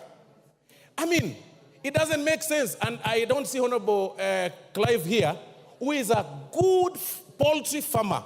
He's got over 10,000 chicks that he rears in his farm and sells eggs across Gusii region, Honorable Speaker. And he can tell you, his competitors get eggs from Uganda. His competitors get eggs, import eggs from Tanzania. What does this report propose, Honorable Speaker? This report proposes to increase excise duty on the eggs imported from those neighboring countries so that we can be able to grow our local market, our local farmers, Honorable Speaker, in Muranga and including Honorable Gisairo, who is a poultry farmer, Honorable Speaker. Then on the positive side, this very report removes the excise duty on the eggs that are brought for hatchery, the eggs that are brought for production, not table eggs. When fertile eggs, and I'm being guided by Honorable Owen Bayer, they're called fertile eggs. I hope you're right. So, Honorable Speaker, Honorable Speaker, when we are debating on this report, it's important for us to also be very factual and tell Kenyans the truth. You cannot say that, on the other hand, you want Kenyans or this government to look for jobs or to create jobs. And on the other hand, you want to continue encouraging importation of goods. Can you imagine, Honorable Speaker, up to this time and era, we are still depending on sanitary pads and diapers from India and China. What does this report do? Increases excise duty on the finished product of the sanitary pads and finished product of diapers to grow the local manufacturers. That was the proposal by the Kenya Manufacturers Association, because they also complained. We listened to them, the committee listened to them, to grow them here. Have you ever asked yourself here? Kamzam, what is your point of order and on what standing order? Standing order number 83, Mheshimiwa Speaker. Mwenzangu amekuwa akizungumza akikadiria ule ugavi ambao umetolewa katika finance bill. Mheshimiwa Speaker, ametaja ugavi ambao unakuja kwa viti vya kina mama na ule ambao umekwenda kwa wabunge. Mheshimiwa Speaker, ukipiga hesabu ugavi huu milioni 500 unaenda kwa wananchi, sio kwa viti vya kina mama. Unaenda kwa wananchi, wanaenda kupewa mambo ya empowerment ili waweze kukuza uchumi. Mheshimiwa Speaker, pale ni mambo inaenda katika ukuzaji. Lakini zile pesa ambazo sisi tunauliza Mheshimiwa Speaker ni zile ambazo zimeenda kwa makadirio ambayo hayaleti uchumi juu, ni mambo ya starehe. Kwa hiyo Mheshimiwa Osoro, usiweze kudanganya wananchi ukasema wameletewa milioni 500 wakati mkono wa pili umechukua mabilioni. Mheshimiwa Speaker, asante sana. That is an argument. That is an argument. Go on. Thank you very much, Honorable Speaker. I was really struggling to understand what she was saying. But what ideally I meant when I said about the 500 million and 10 billion by NGCDF, I meant that... I have ruled her out of order. Proceed with the argument. Thank you, Honorable Speaker. So what I am saying, Honorable Speaker, is that it is important for us not to just whip emotions and talk populist politics at the expense of manufacturers that are setting pace in industrial, Honorable Speaker. And Honorable Speaker, this is very important, Honorable Speaker. Looking at the argument by my colleagues, and even going by the report that has been proposed, Honorable Speaker, by the committee, even in this proposal that has been reduced and some other duties that have been dropped or proposals that have been dropped, there is a ripple effect on our budget. Then that means we lose about 53 billion in terms of estimates. The question this House should be asking itself, to which vote do we drop that 53 million? Do we drop by the 10 billion from the NGCDF? Do we drop 500 million from the NGAF amount? Or do we drop 15 billion that was allocated, extra 15 billion that was allocated to the counties? That should be the question that we should be talking about. But all these other stories and people complaining and raising issues unnecessarily, Honorable Speaker, it is actually wrong. Let's restrict ourselves to the report. This is not politics. You all know this is very important for this country, and it has an effect to our growth and the growth of our common mwananchi. Thank you very much, Honorable Speaker, and for that reason, I support the report. Rachel Nyamai. Thank you very much, Honorable Speaker, for giving me an opportunity to contribute.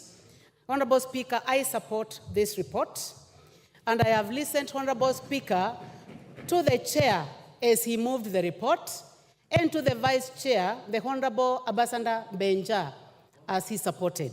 And Honorable Speaker, I am convinced that I cannot be interested and very happy with the budget, and at the same time, I pretend to be unhappy with the finance bill that is supposed to fund that budget. Honorable Speaker, the proposals that have been given by this committee to amend are making this bill very good and highly acceptable, especially after dealing with the matter of bread and also dealing with the matter of taxation on motor vehicle, among others. Honorable Speaker, I also support this bill because it gives additional money to the counties, Honorable Speaker. Counties have been getting around 385 billion. That is the highest that we have ever seen. And this bill, Honorable Speaker, gives an additional money to the counties, approximately 15 billion, Honorable Speaker. I'm seated to a very sharp CPA, Honorable Bandi, and he has told me that if you are not sure of the figure, say approximately. Approximately, Honorable Speaker, 15 billion to our counties. And this money is going to our road projects, health, agriculture, markets, water. What else do I want, Honorable Speaker? I want money to go to Kitui, to Makueni, to Machakos, to Embu County, Honorable Speaker. And listening to the Honorable Cecily Mbarire, Honorable Speaker, she says that the most difficult thing to do is to raise money for the counties. On source revenue, OSR, Honorable Speaker, this bill is in the right direction to giving additional money to the counties. Honorable Speaker, this bill provides additional money to CDF, the best fund in this country. Honorable members across the divide, the best monitored, the most evaluated, the most successful is getting 30 million, Honorable Speaker, per constituency, Honorable Speaker. Members on the side where I'm seated, well, where I used to be in Azimio, members who are seated on this side, Honorable Speaker, should be the ones supporting this motion because of additional money to CDF. Because our children are going to get more money. Honorable Speaker, yesterday, I watched a girl that I've been paying fees for. Let me stick to the motion. Which standing order? Yes, Kajwang, what's your point of order? On a point of order, the gracious lady that has just spoken, the last I checked, she was in Azimio through Jubilee. Could it be that those positions have changed, or could it just be a misleading statement, Mr. Speaker? That is not a point of order. Go on.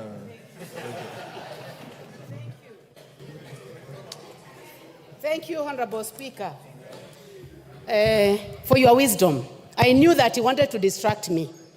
Honorable Speaker, I was just saying that I watched one of the girls that I pay fees for, and she was in the street, and she had written a message to me the previous day. And I asked her, you told me that it was about taxation on motor vehicle and bread. Why are you in the street? Honorable Speaker, I have just shared the video with CPA Bandi. The girl told me that she was not in the street concerning the bill, that she was doing TikTok, Honorable Speaker. And she was swinging, Honorable Speaker, very nicely. She told me that she was there because she wanted to get views for TikTok, Honorable Speaker. So, Honorable Speaker, and I'm going to show you, Honorable, she says that she cannot find the stones because the community that provides stones was missing in action. So she was wondering where the stones were.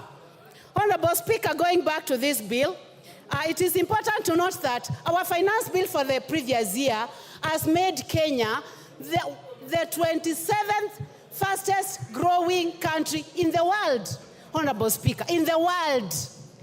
You need to look at this Financial Times, members seated on my side, that Kenya is the 27th fastest growing country in the world because of the bill that we passed last year. Honorable Speaker, also, because of passing a good bill led by the Chair Finance, Honorable Speaker, Nairobi Stock Exchange is the best stock exchange in the world. That is not according to Rachel Nyamai. That is not according to the Honorable Speaker of the National Assembly. It is not according to the President of this country, Honorable Dr. William Samoei Ruto. It is according to the Financial Times that the Nairobi Exchange is the best in the world. Honorable Speaker, education is an equalizer, Honorable Speaker. This bill, Honorable Speaker, proposes approximately 658 billion to education. Some of us found our way here because we went to school. Our parents never saw a classroom. My own parents, Honorable Speaker, never stepped in a classroom. My father he was not literate. He was an assistant chief who was not literate. So I am only here because I got education. Let us support this bill for the 558 billion that is going to education, Honorable Speaker. Honorable Speaker, I support this bill because it is giving an opportunity to our industries. We are saying that for a phone that has been assembled out here must be taxed. But the one that is produced by 4 companies, Honorable Speaker, that have set up here in Kenya must be given an opportunity, and that is the one that is not going to be put through taxation. So we would like these companies to continue working so that they can hire our boys and girls, so that we can have technicians working there. Honorable Speaker, concerning sanitary towels, also, it is the sanitary towels and pampers that are from outside the country. Those who are setting up here, producing here, hiring our children are not going to be taxed, and this is an effort towards a job creation. Honorable Speaker, this bill also is proposing additional money to electricity, last mile connectivity, 50 million per constituency. Honorable members, what else do we want? We must tell Kenyans the truth, that this country has made a decision that we need to light up this country. We need to extend the working hours. We need to ensure that there is energy in my villages, in Motomo, in Ekoda, in Kanziko, in Kasala. They must have power so that they are able to work longer and they are able to provide jobs. Honorable Speaker, every country aspires to have a net budget. And Honorable Speaker, I want to go to the figures, and I'll be careful, again, as advised by my friend here, who I have looked at his eyes, Honorable Speaker. I have never looked at Bandy's eyes nicely. But today I have looked direct into the eyes of the Honorable Bandy, and his eyes are very good, Mr. Speaker. And he has told me that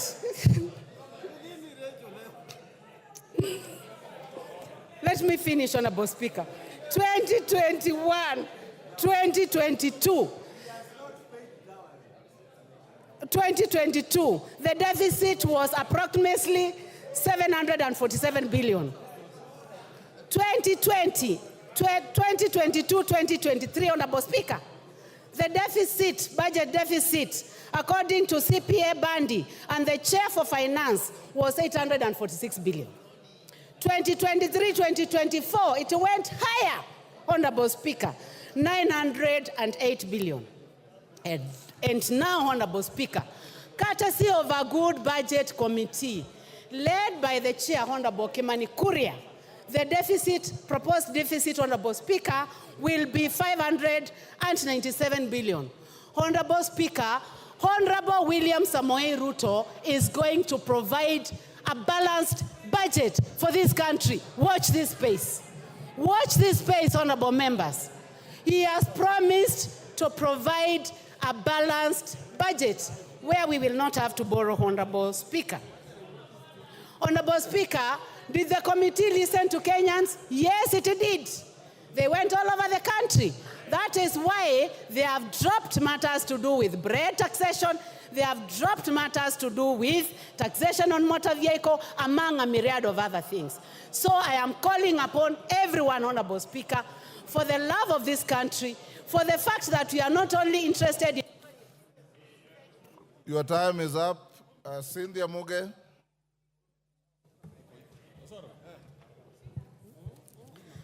Thank you, Honorable Speaker, for giving me an opportunity to add my voice to this bill, Honorable Speaker. And from the onset, Honorable Speaker, I want to say that I support this bill.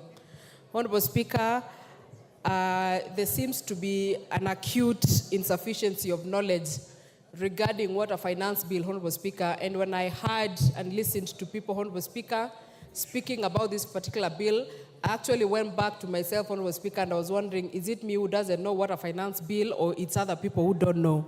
Honorable Speaker, when you hear the running call of reject the finance bill in its entirety, Honorable Speaker, it is a very irresponsible comment to make, Honorable Speaker, because of the importance of a finance bill. Honorable Speaker, allow me to, Honorable Speaker, link the finance bill and the appropriation bill. The finance bill, Honorable Speaker, is the one that enables or actually budgets or finances the appropriation bill. And without the finance bill, Honorable Speaker, we can as well declare that we don't have an appropriation bill, Honorable Speaker. The appropriation bill, Honorable Speaker, is where all of us are going to get the monies that we need for the different projects that, Honorable Speaker, we want to run in our constituencies, Honorable Speaker. Honorable Speaker, I support this bill on many grounds, Honorable Speaker. Honorable Speaker, I am a sugarcane farmer and I represent people, Honorable Speaker, who farm cane, Honorable Speaker. And looking at the finance bill, Honorable Speaker, and reading it together with the committee report, Honorable Speaker, that proposes a removal of the cane transportation, Honorable Speaker, it has zero-rated that particular provision, Honorable Speaker. Honorable Speaker, this gives me a reason to be able to support this bill.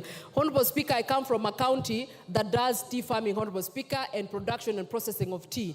Honorable Speaker, when I read the committee proposals, Honorable Speaker, on the removal of the tea packaging material, Honorable Speaker, I am happy and I support this particular bill, Honorable Speaker. Honorable Speaker, the eco-levy has been a levy that has been up for discussion for a very long time, Honorable Speaker. And Honorable Speaker, I would want to say that the committee, or reading the committee report, Honorable Speaker, I gained better understanding of what an eco-levy, Honorable Speaker. And Honorable Speaker, I support this particular levy because, Honorable Speaker, it is clear that it is a levy that is aimed at ensuring that we have environmental conservation.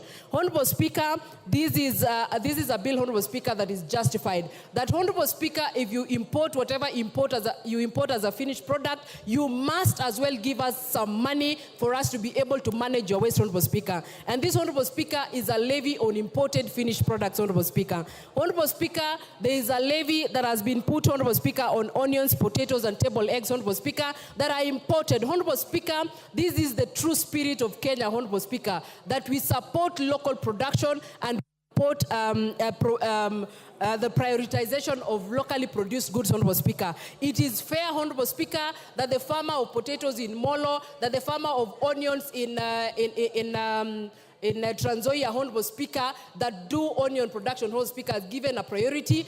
If you feel like you need to import, you must then, Honorable Speaker, be able to pay higher, a better and a bigger price. Order, Cynthia. Yes, Otienda Molo, Senior Counsel.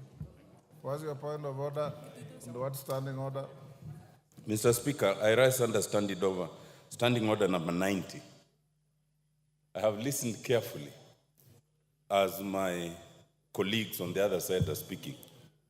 But I'm aware, Mr. Speaker, that under standing order number 90, especially 92, one must declare pecuniary interests.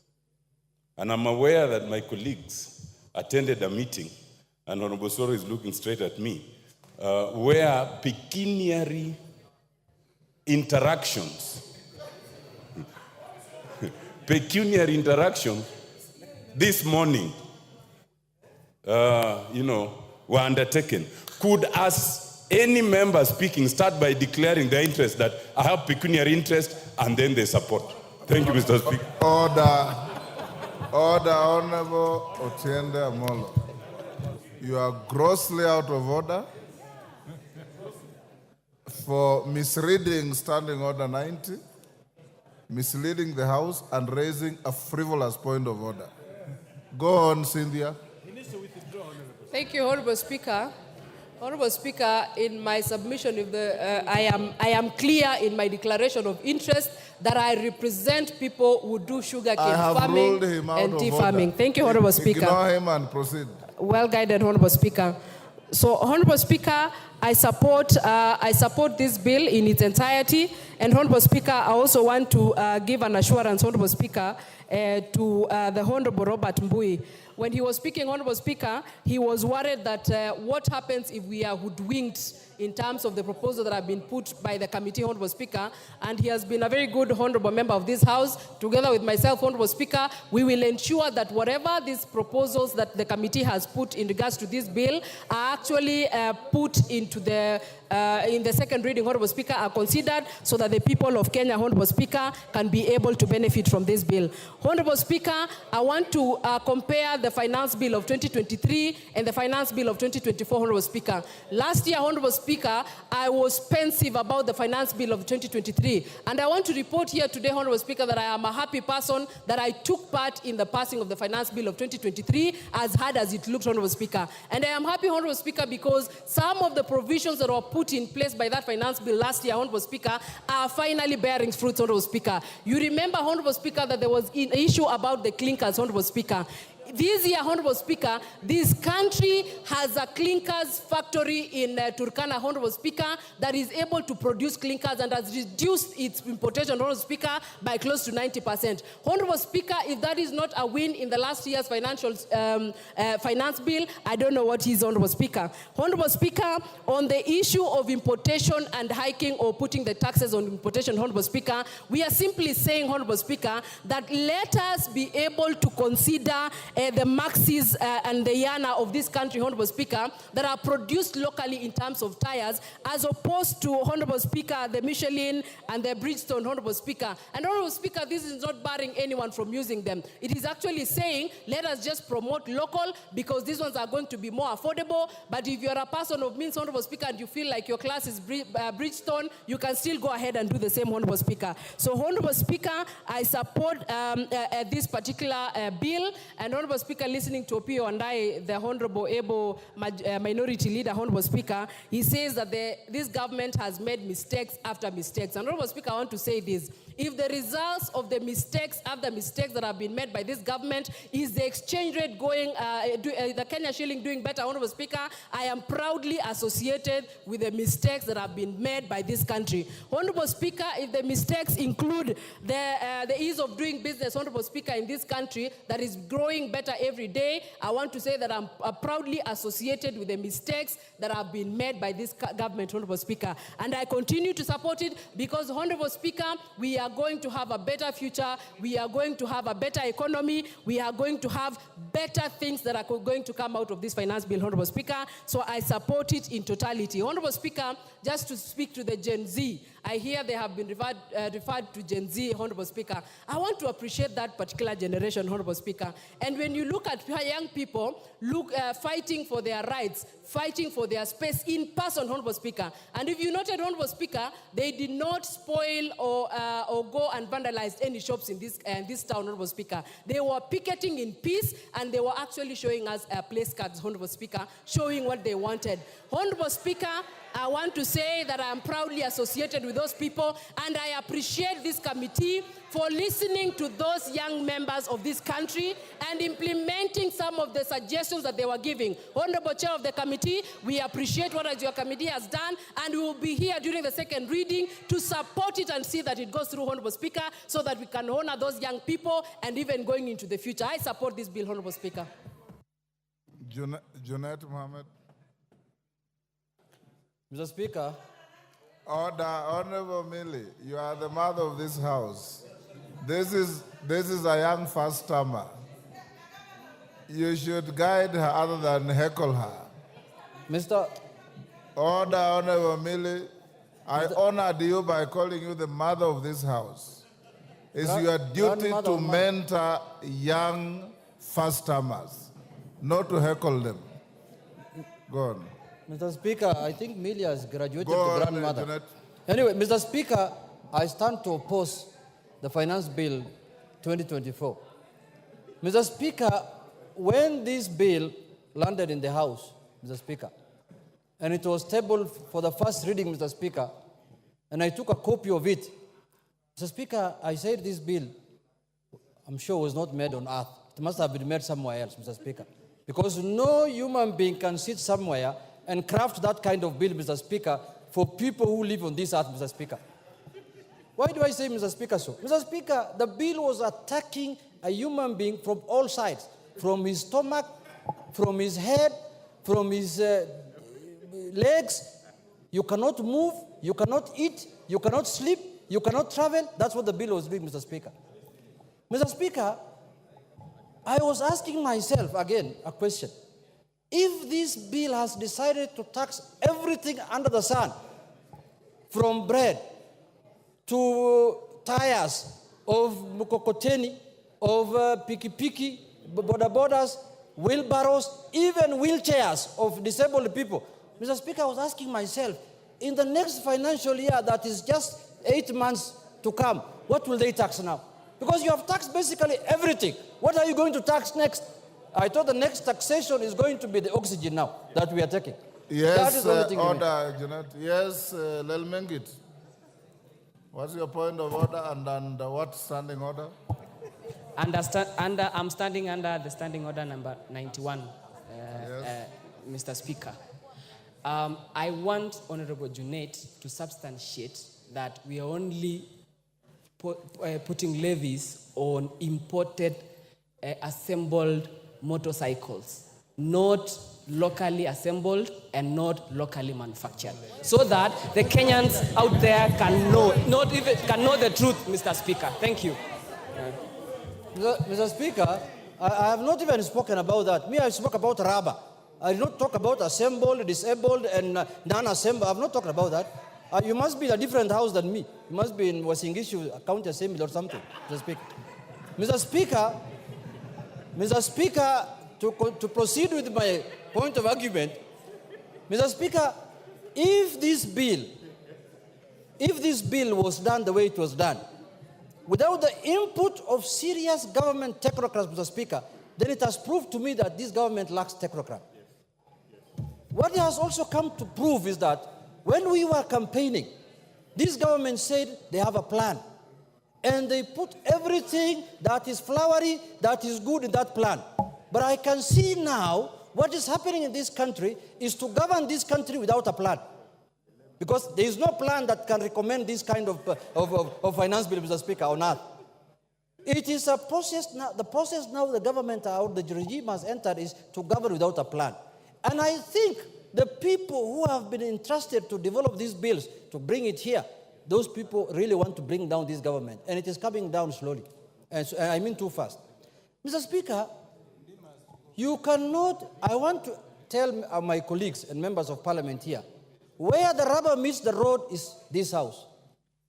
The bill can be manufactured anywhere. It can be manufactured inside a bar, inside a hotel, inside your home, but in the end, it has to be passed here. And that is why they say there is no taxation without representation. Now, it is us, members of parliament, who will be held responsible for taxing Kenyans, not the authors of the bill. Those people, they will be found nowhere. The people whose the question will be put to them, as many of that opinion say aye, as many of that opinion say nay, it is us. Today, we have an opportunity to stand with the people of Kenya, to defend the people who elected us. Today, against harsh taxation, against imposing taxation that is going to make them, Mr. Speaker, you are taxing bread, the stomach of someone. You are taxing rubber, the mobility of someone. You are taxing money transfer and money services. People cannot afford anything to buy because the money will be expensive. What else has remained other than death now? Somebody just has to die now. Nothing else has remained. But Mr. Speaker, I want to say this. Taxation must be, we know the general principles of taxation, Mr. Speaker. The general principles of taxations are known. Myself, I've interacted with the finance bill now for the 11th or 12th time, Mr. Speaker. The tax must be equitable, must be simple, must be efficient. Now we are, before last financial year and the other year, we were discussing, for example, I-tax. Now today we are coming with E-teams. Tomorrow we shall come with K-tax. Mr. Speaker, how many times are we going to change the process of taxation in this country? We are discussing here economic growth. You want to tell me this kind of bill will enhance economic growth in this country? Is that what you're telling Kenyans? Mr. Speaker, let me say this. Yes, Honorable Junet, there's a point of order from Kamket. Under what standing order? Mr. Speaker, I rise under standing order number 176. And Mr. Speaker, just a moment. The Honorable Junet has spoken very vehemently against the bill. He has powers under Standing Order number 176. I have read the report of the committee, and there is no dissenting opinion.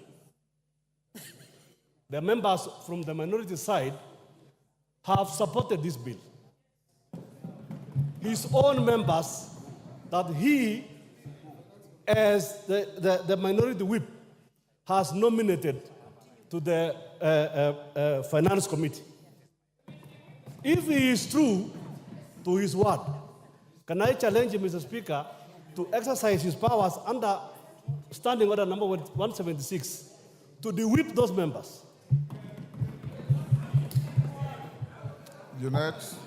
Mr. Speaker, you see, we are now on the plenary of the House. We are not in a finance committee. And the decision of the bill will be made on the floor of this House, not in the committee. But I know where Honorable Kamket is coming from.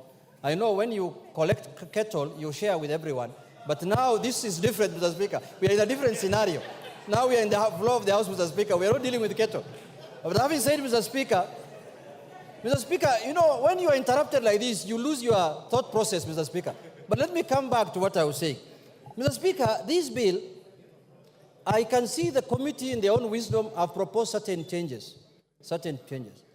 That's a step in the right direction, but that's not enough. That is not enough. Because there are more other things that we need to deal with, and we need to bring amendment on them or shoot down the bill in its entirety, in totality. Mr. Speaker, let us be sensitive to the people of Kenya. Now I've lost my time. I can see I'm being told your time is up. Let us be sensitive to the people of Kenya. Because it is the ordinary person who's paying for what we are processing here. It's not us, Mr. Speaker. Mr. Speaker, if we are going to make life difficult, for example, Mr. Speaker, last year we passed a finance bill here, which is a Finance Act of 2023. How much money have we collected using that? We did not reach our targets. Now that is a proof that higher taxation does not yield to higher revenues, Mr. Speaker. Lower taxation yields to higher revenues. If you make the taxation process easy and simple, and which everyone wants to pay, that is when you will collect money. But when you tax it highly, people will look for ways to evade it, people will look for ways to not to pay it, and that is the norm. It is not all over the world. It is not rocket science. So let us... Is up, Didymus.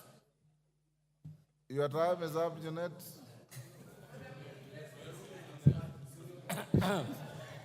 Didymus. Thank you, Mr. Speaker, for giving me this opportunity also to add my voice on this very important bill, the Finance Bill 2024. Honorable Speaker, in making a decision as to whether I support or oppose, I am guided by three things. First, that is very important, and the country must understand this, Honorable Speaker. There is no country across the world that has developed without the support of the local manufacturers. We have been lamenting for very many years, Honorable Speaker, that Kenya as a country is one-way traffic. We are only importing. Mr. Speaker, it is a fact that we have manufacturers who have set up their factories in our country. They have just employed less than 5 people, and what these manufacturers do, they just import finished products to distribute, yet they get all the support from the government of Kenya and from the taxpayers, Honorable Speaker.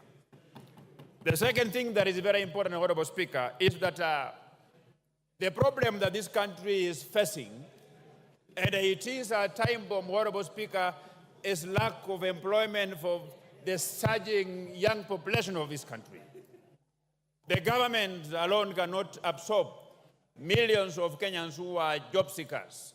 The private sector plays a pivotal role in ensuring that we have employment opportunities so that Kenyans can have the bargaining and the purchasing power to put food on the table, Honorable Speaker.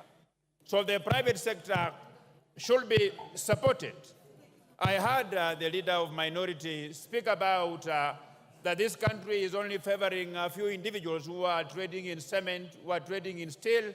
Honorable Speaker, I want to ask and to urge the leader of minority, Honorable Pio and I, who is my very good friend, that he has an opportunity to set up a steel factory in this country.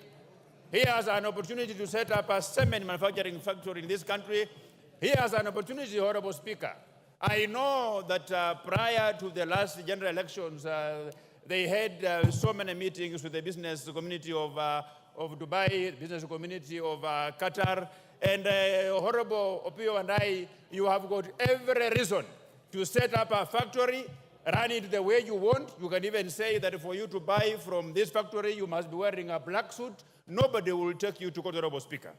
The third thing that is very important that made me to support this bill, Honorable Speaker, is because when those proposals were first being debated across the media houses in this country, there are a number of things that came out, and those things were punitive to the Kenyans, Honorable Speaker.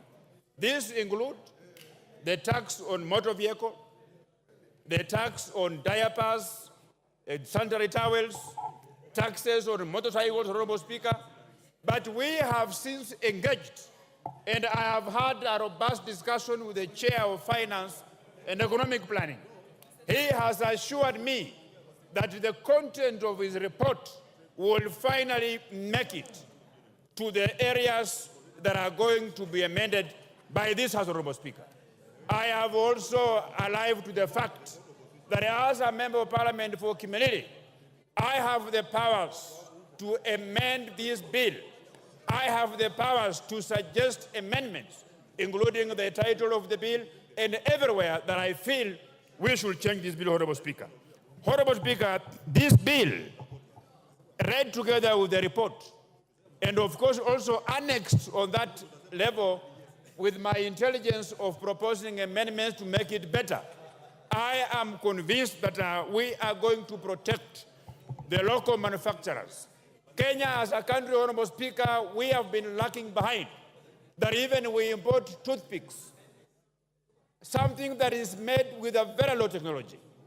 That we have been importing diapers, something that even Junet Mohammed can set up a diaper manufacturing farm in Migori, Honorable Speaker.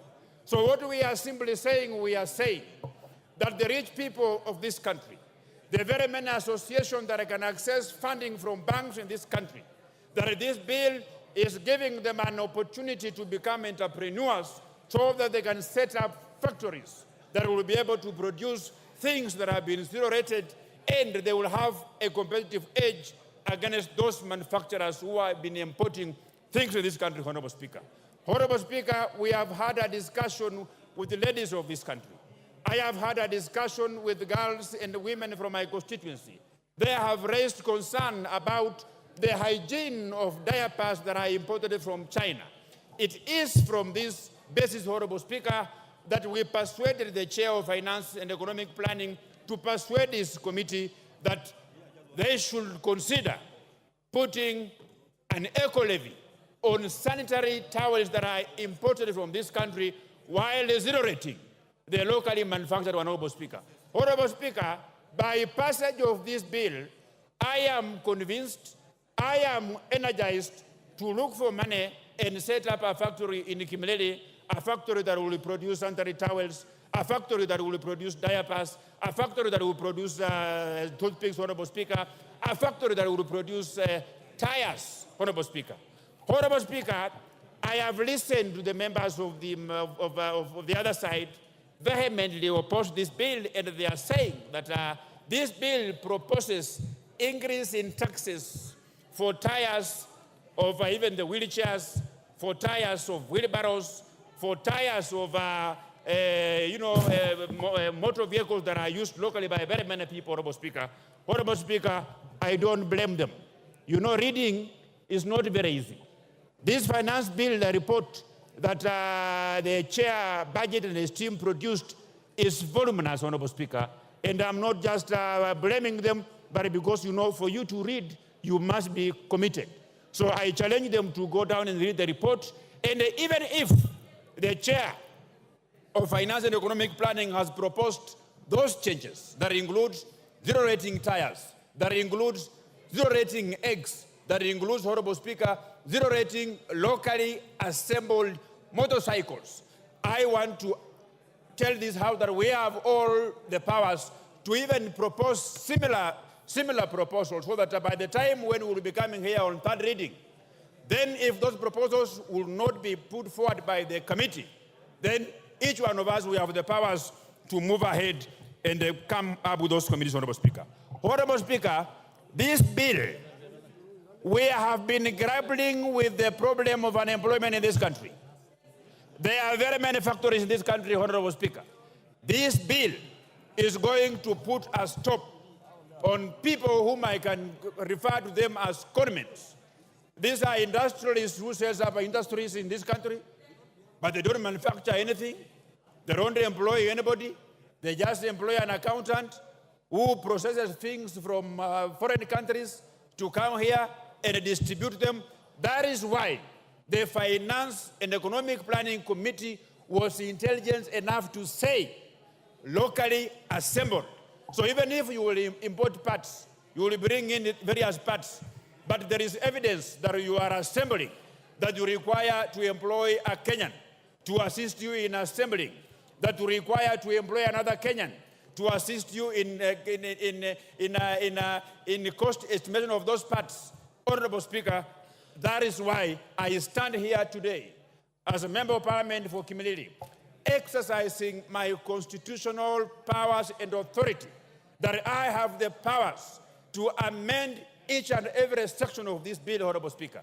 And being alive to the fact that the reason why the people of Kimilili brought me into this House is to ensure that the road from Rashid to Chepkwabi is tarmacked, Honorable Speaker.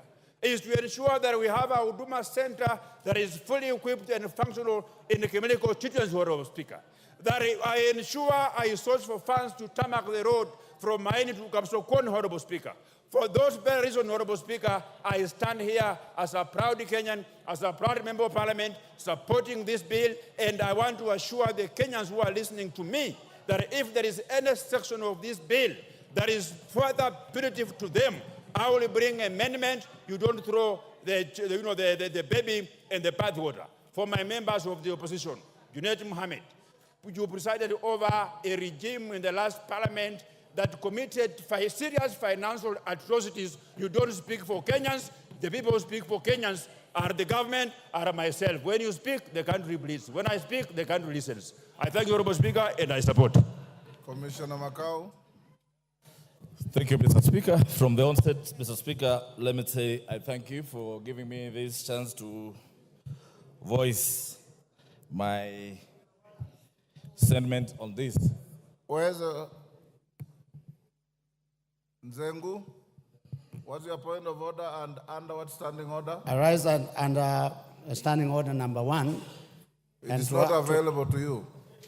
That is for the Speaker. I just seek a guidance from you, Mr. Speaker. Yes. Looking at the interest of members, I wanted to implore you to allow the cards not to be removed over lunch hour so that we can continue in the afternoon. Thank you, Mr. Speaker.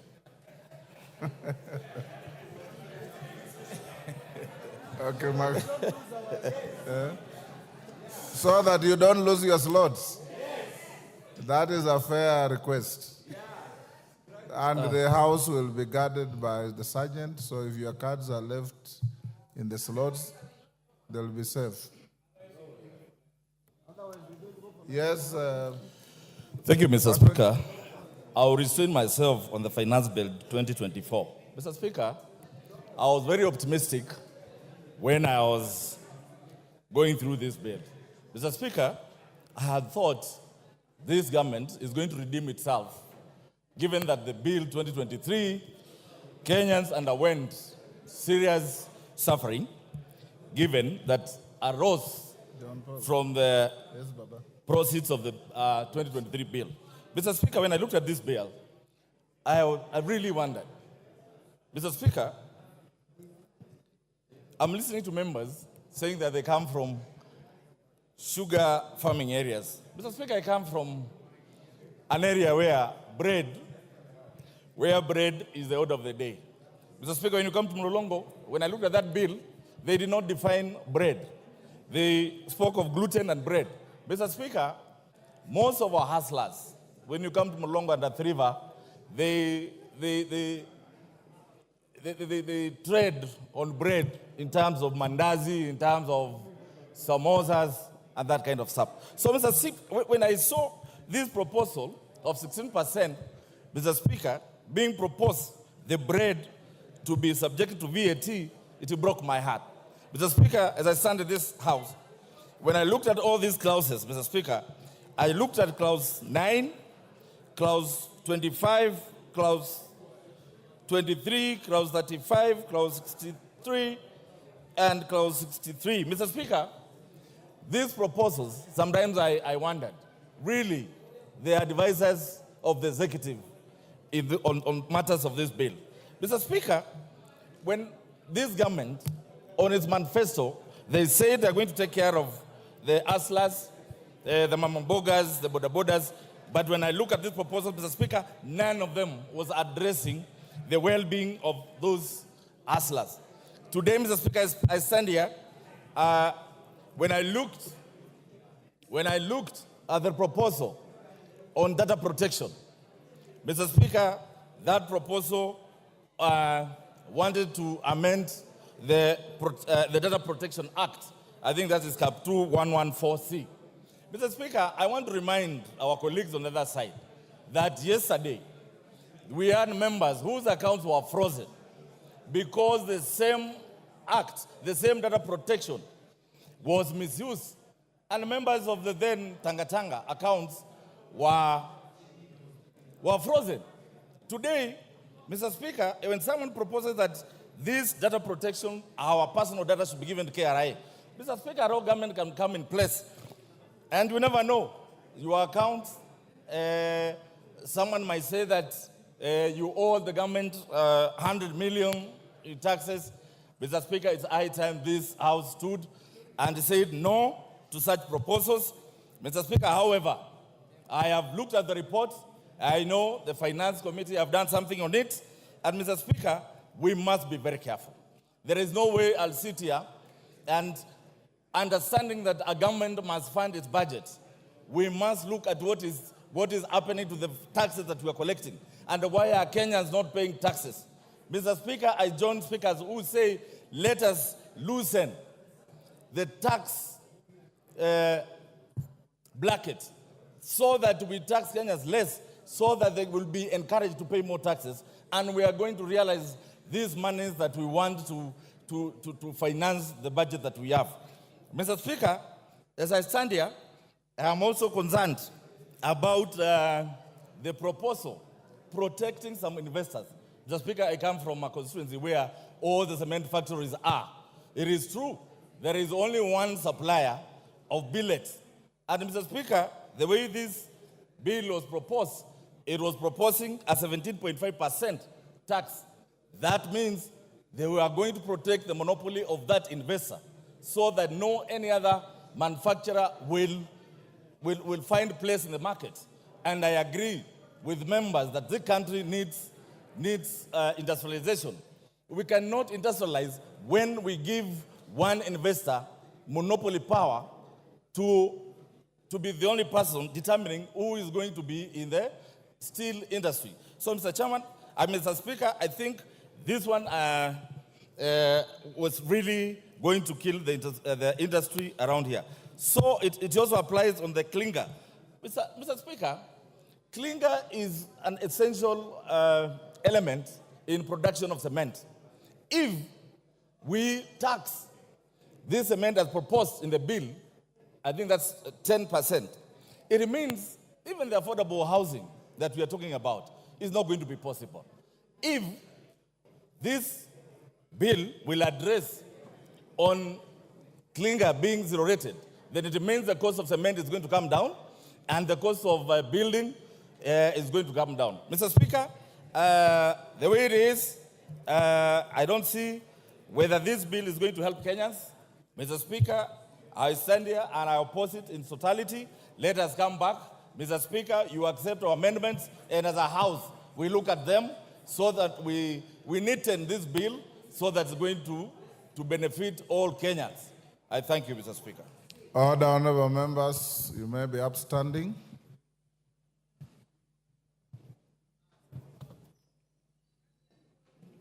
Honorable members, it's now 1 p.m. The House stands adjourned until this afternoon, Wednesday, 19th, 2024, at 2:30 p.m.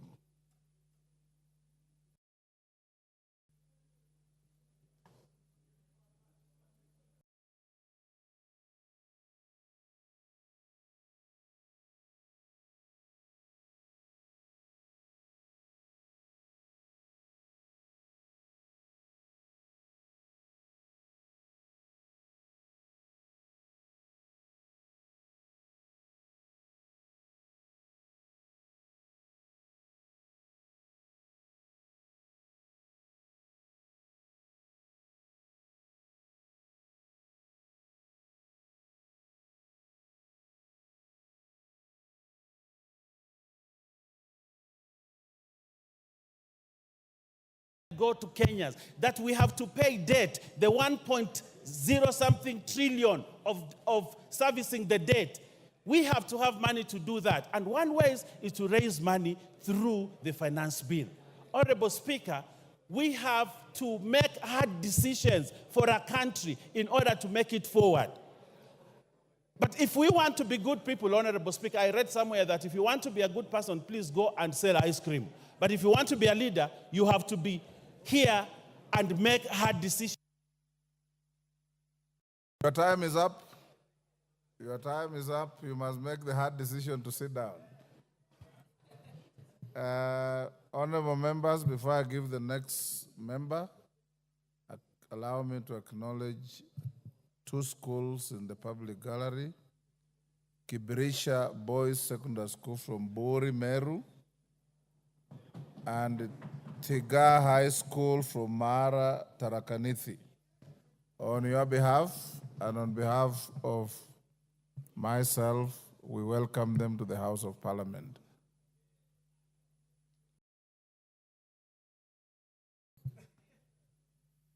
Mama Zamzam. Asante sana Mheshimiwa Spika. Na mimi niweze kuchangia mswada huu wa Finance Bill 2024, Mheshimiwa Spika. Mheshimiwa Spika, Wakenya wameamka. Na mimi nataka niwaambie wenzangu ambao wako kwenye serikali. Wakenya honorable members, as Zamzam speaks, seeing the screen, I may be persuaded to go to 5 minutes, but let's see how we go. Asante sana Mheshimiwa Spika. Mimi nataka niwaambie wenzangu kuwa Wakenya wameamka. Mheshimiwa Spika, ile budget ama hii finance bill ilivyowekwa Mheshimiwa Spika, kuja kuweka mkate, edible oils na vitu ambavyo vinamgusa kama vile magari, Mheshimiwa Spika, ile ilikuwa ni strategy ya kuweza kuwaondoa Kenya katika ile shetani kubwa ambayo imebaki ndani ya hii bill, Mheshimiwa Spika. Mheshimiwa Spika, Wakenya wamemakinika, ukiwaona wanaingia barabarani wenyewe bila baba, jua kuna shida. Na Mheshimiwa Spika, mimi nataka niseme hivi. 2023 finance bill. Sisi tunasema hapa kuwa Wakenya wamesikizwa maamuzi yao, wamesikizwa kauli zao kwenye kuchangia katika huu mswada, Mheshimiwa Spika.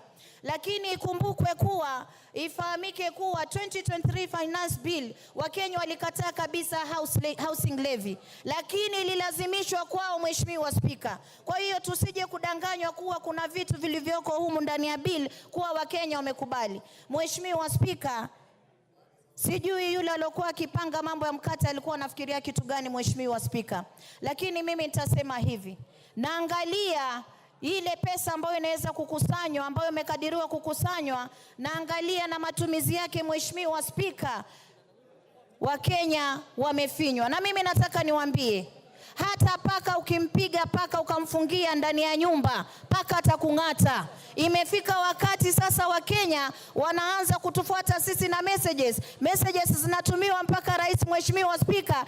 Hii Kenya watu wameamka, Mheshimiwa Spika. Na mimi nataka niwaambieni, Tutacheka leo, wengine wanasikia raha, wengine mmetumwa mpige yes, lakini kumbukeni hii bill ambayo mnaifanya saizi si yenu tu, itashika vizazi vijavyo. Itafika wakati wewe hauko bungeni, itafika wakati wewe mtoto wako, mama yako, ndugu yako hana njia, hana uwezo, itamfinya. Kwa hiyo tukitunga sheria sisi tunaangalia sheria, tunatunga sheria ya kuweza kusaidia ama ni sheria ya kuweza kumvunja Mkenya. Mheshimiwa Spika, naangalia bajeti ambayo imewekwa katika ofisi ya Rais. Mheshimiwa Spika, ukiangalia State House imewekwa karibu bilioni 8, 7.9 billion. Ukiangalia Office of the President imewekwa 4.5 billion. Ukiangalia ofisi ya naibu wa rais imewekwa 4.5 billion. Haya matumizi hayajaonyesha yanaenda kufanya kitu gani, Mheshimiwa Spika.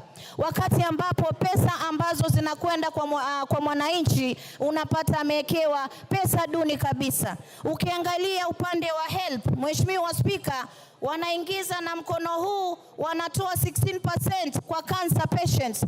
Sisi tunataka kupigana na saratani. Kina mama wanaugua saratani, watu wa maskini ambao hawajiwezi, huu ugonjwa umewafikia. Ikiwa sisi tunaongeza mpaka kwa magonjwa, tunaongeza tax, tuna tax ugonjwa wa Kenya, wabunge wenzangu, tunaelekeza wapi taifa hili?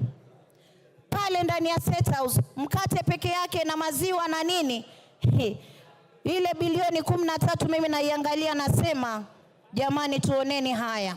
Mgala muweni, haki yake mpeni. Huyu ambaye tunamnyang'anya hizi pesa kwenda kufund vitu vya starehe ni mtu ambaye analia kwa Mungu kila siku asubuhi akiamka, Mwenyezi Mungu, natoka ndani ya nyumba yangu, nishukishie riziki kwa mikono yangu niweze kulea watoto wangu. Lakini sisi katika ile ruzuku yake tunaenda kukata. Kwa mfano, Mkenya anatoka nyumbani, mshahara wake ni 50,000, Mheshimiwa Spika.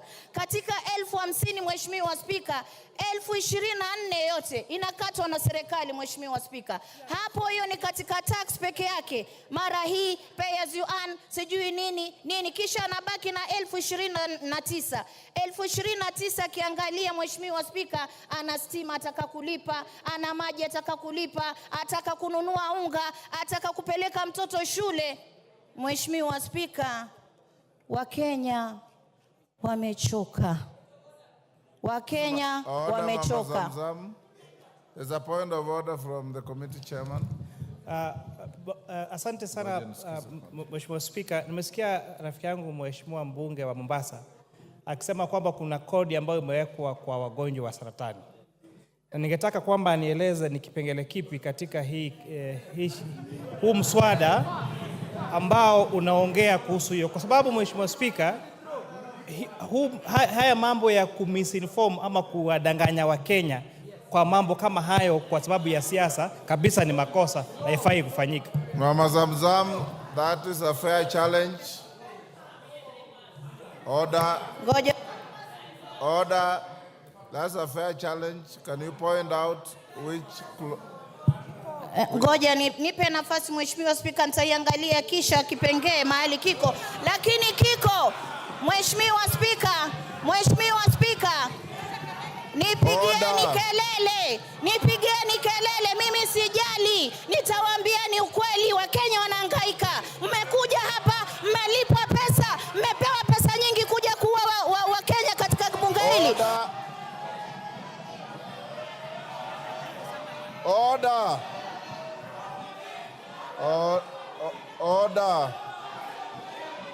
Order, honorable members, order. Order, Mama Zamzam. Order, Honorable Zamzam. Order, Honorable Zamzam. Order, KJ. Order, members. We were doing so well in terms of decorum and production from members until we reached here. Mama Zamzam, order, standing order 91. Every member is responsible for the accuracy of any facts which you allege. And the Speaker doesn't get involved in your allegations until you are challenged. When a colleague challenges you, the easy thing is not to raise your voice. The easy thing is to say, this is found in clause this and that of the bill. And it ends there. That is how you discharge your responsibility. If it is not in the bill, then the challenge becomes legitimate, and the decent thing to do is to withdraw and move on with your other contributions. Order. The Speaker needs no assistance. Honorable Kamket. Honorable Zamzam, if it is in the bill, point out to the chair of the committee. If it isn't, just withdraw and move on with your other contributions.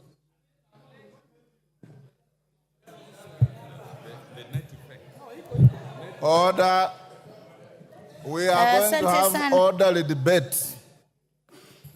Mama Zamzam. Asante sana Mheshimiwa Spika. Nafikiri nimechanganyikiwa na ile import duty na hii ya hospitali. Mimi nataka niwaambie kitu moja. Honorable Zamzam. Mheshimiwa Spika, nimekubali. Kama haiko uiondoe alafu endelee. Haiko Mheshimiwa Spika, lakini pesa ambazo wanafanya za matumizi ni nyingi. Haiko, nimekubali. Order Mama Zamzam. Order, honorable members. Take your seat, Mama Zamzam. Order, Mama Zamzam. Order. Order. Order. Order. Order, Mama Zamzam. Mama Zamzam. Order. Mheshimiwa Zamzam. Wewe ni mheshimiwa na mama wa heshima, na mimi nakuheshimu sana. Wewe huongea Kiswahili sanifu na huwa unasema mambo yanayoeleweka. Kuanza kuchibisana na wenzako across the floor ni kushusha heshima yako. Sasa nakwambia, ondoeni ile ulisema kwamba haiko na uendelee na mambo mengine. Kubishana na kupiga kelele haina faida kwa hii chumba. Order. Order. Honorable Mbadi, order. Order. Honorable Mama Zamzam, withdraw and proceed. Honorable Mbadi wants to mislead you. Just withdraw and proceed. Order, Honorable Mbadi. Give Mama Zamzam the mic. Huh? I withdraw, Mheshimiwa Speaker. Well done. Now proceed. Sasa na proceed. Lakini Mheshimiwa Speaker, watu wakija hii bunge kila mtu ametoka kwao amepigiwa kura zake, Mheshimiwa Speaker. Just proceed without complaint. Mimi hata nitalalamika kwa sababu amenitukana ule mzee na nywele nyeupe. Mheshimiwa Speaker, mimi naangalia katika hata cooking stove ya kupikia wameongeza 3%. Wameongeza 3%. Naangalia motorcycle, Mheshimiwa Speaker, wale wa mabodaboda ambao walipromisiwa mambo itakuwa shwari, tutatenga, tutafanya hivi, bodaboda wameongezewa 3% katika custom values. Mheshimiwa Speaker, hawa pia hata tairi ya gari ya bodaboda, ya wheelbarrow, tairi ya kushika wheelbarrow. Mulikuwa mnaweka tairi, wheelbarrow iko na tairi. Wacha. Kwa fuel kama mmeongeza shilingi 9, mumeongeza kila mahali. Kama mmeongeza shilingi 9 kwa mafuta, mumeongeza bidhaa zote. Mheshimiwa Speaker, mimi nataka kuambia, mgala muweni haki yake mpeni. Nyinyi mlidanganya wananchi, mkasema bodaboda, mama mboga, mtakuja kuwasaidia katika jumba hili. Mmepewa 100,000. Order. Yes, Honorable KJ. What's your point of order? Mr. Speaker, I'm standing on a standing order that provides for a member to be relevant when they are debating.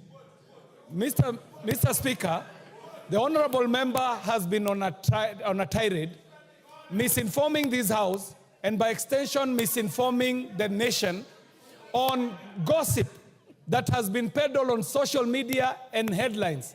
This gossip is what she has crept into the House, Mr. Speaker. And Mr. Speaker, the point... Take your seat. Honorable members, order. Order, honorable members. I want us to have decorum in the House. And from now going forward, when you stand on a point of order, tell me which standing order you're standing on. And Honorable Zamzam, the etiquette of debate is such that when a colleague says point of order, you immediately resume your seat. You don't lose your time.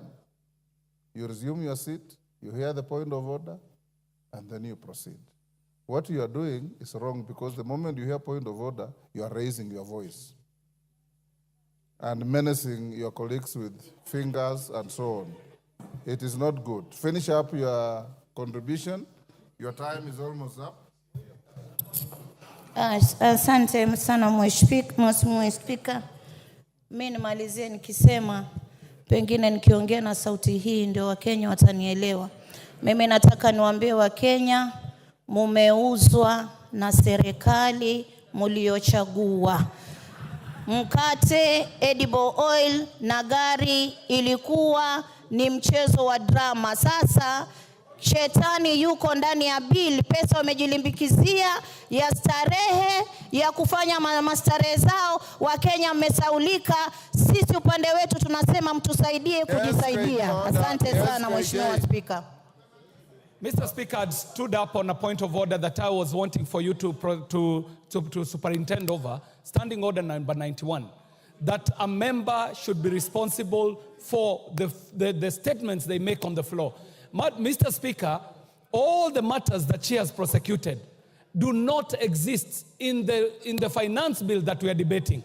She's talking about tires. She's talking about wheelbarrows. She's talking about issues that have been canvassed here by the finance chair, where he explained very well that if a motorcycle is to be assembled in Kenya, it is not subject to some of these taxes. Order. But she is misleading the nation by making it look like this exists in the finance bill, Mr. Speaker. Mr. Speaker, kindly find her out of order according to the provisions of our standing. Order. Thank you.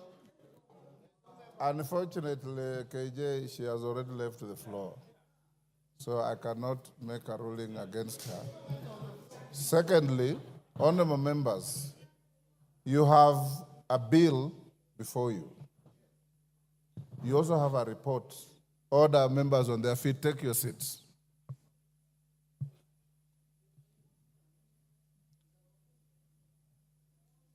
You have a bill before you.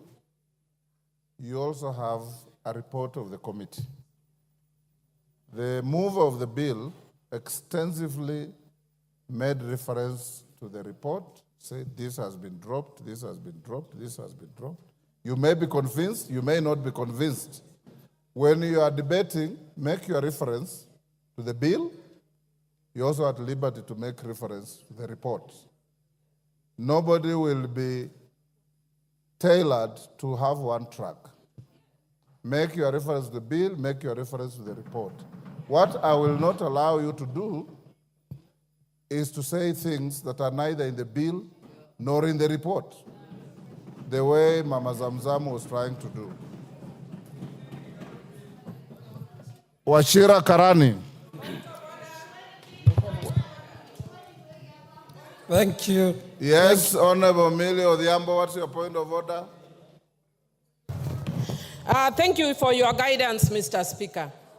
Mr. Speaker, I'm just standing with a lot of due respect and concern over what you have just said. Mr. Speaker, first I want to thank you for giving us guidance and direction that we can make reference to the bill and to the report. Mr. Speaker, one of the rules of debating in this House is you can go outside those two so long as you make a link with what is in the report and what is in the bill. But when we are being told that I must speak in that narrow sense, Mr. Speaker, we are being gagged. Order, Honorable Millie. We are feeling gagged. Take your seat. Honorable Millie, nobody's being gagged. The rules of debate are very clear. You can make conjecture. You can make reference to matters known to you. But when you are challenged by a colleague, you have a duty to respond and respond relevantly. The Speaker is not here to gag anybody, and nobody will be gagged, including you, Millie. All right? Washira Karani. Yes, Junet Mohammed. Mr. Speaker, you have guided very well, Mr. Speaker, and I want to thank you. But, Mr. Speaker, having said that, can we have... Order, Ruth Odinga. It is out of order to stand between a member on his feet and the chair. Yes. Yeah, Mr. Speaker, you have guided us very well. But, Mr. Speaker, members must know that we are debating a bill as it is. The report is giving us proposals on what the committee thinks we need to do. But the bill as it is now is not amended. So when somebody talks about 3% on wheelbarrow, 3% on mokokoteni, he is debating in accordance with the way the bill is as this morning.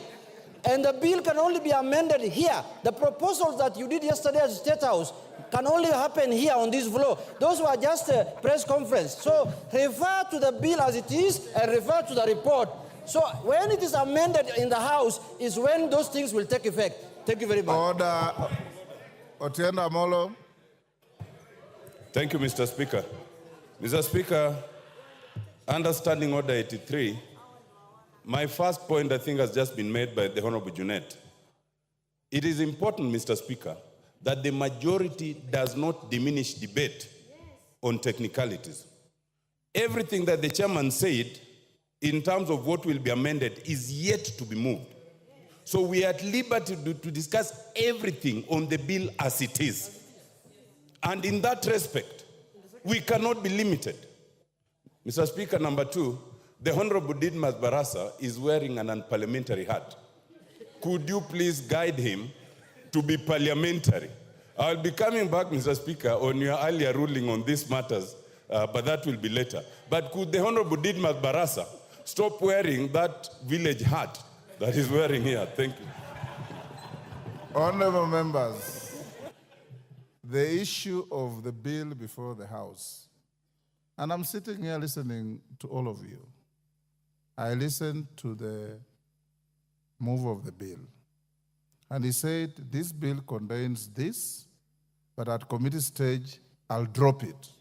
That becomes part of your Hansard. So when you attack the bill, which you have the right to do, it is only fair also to make reference to what your colleague said.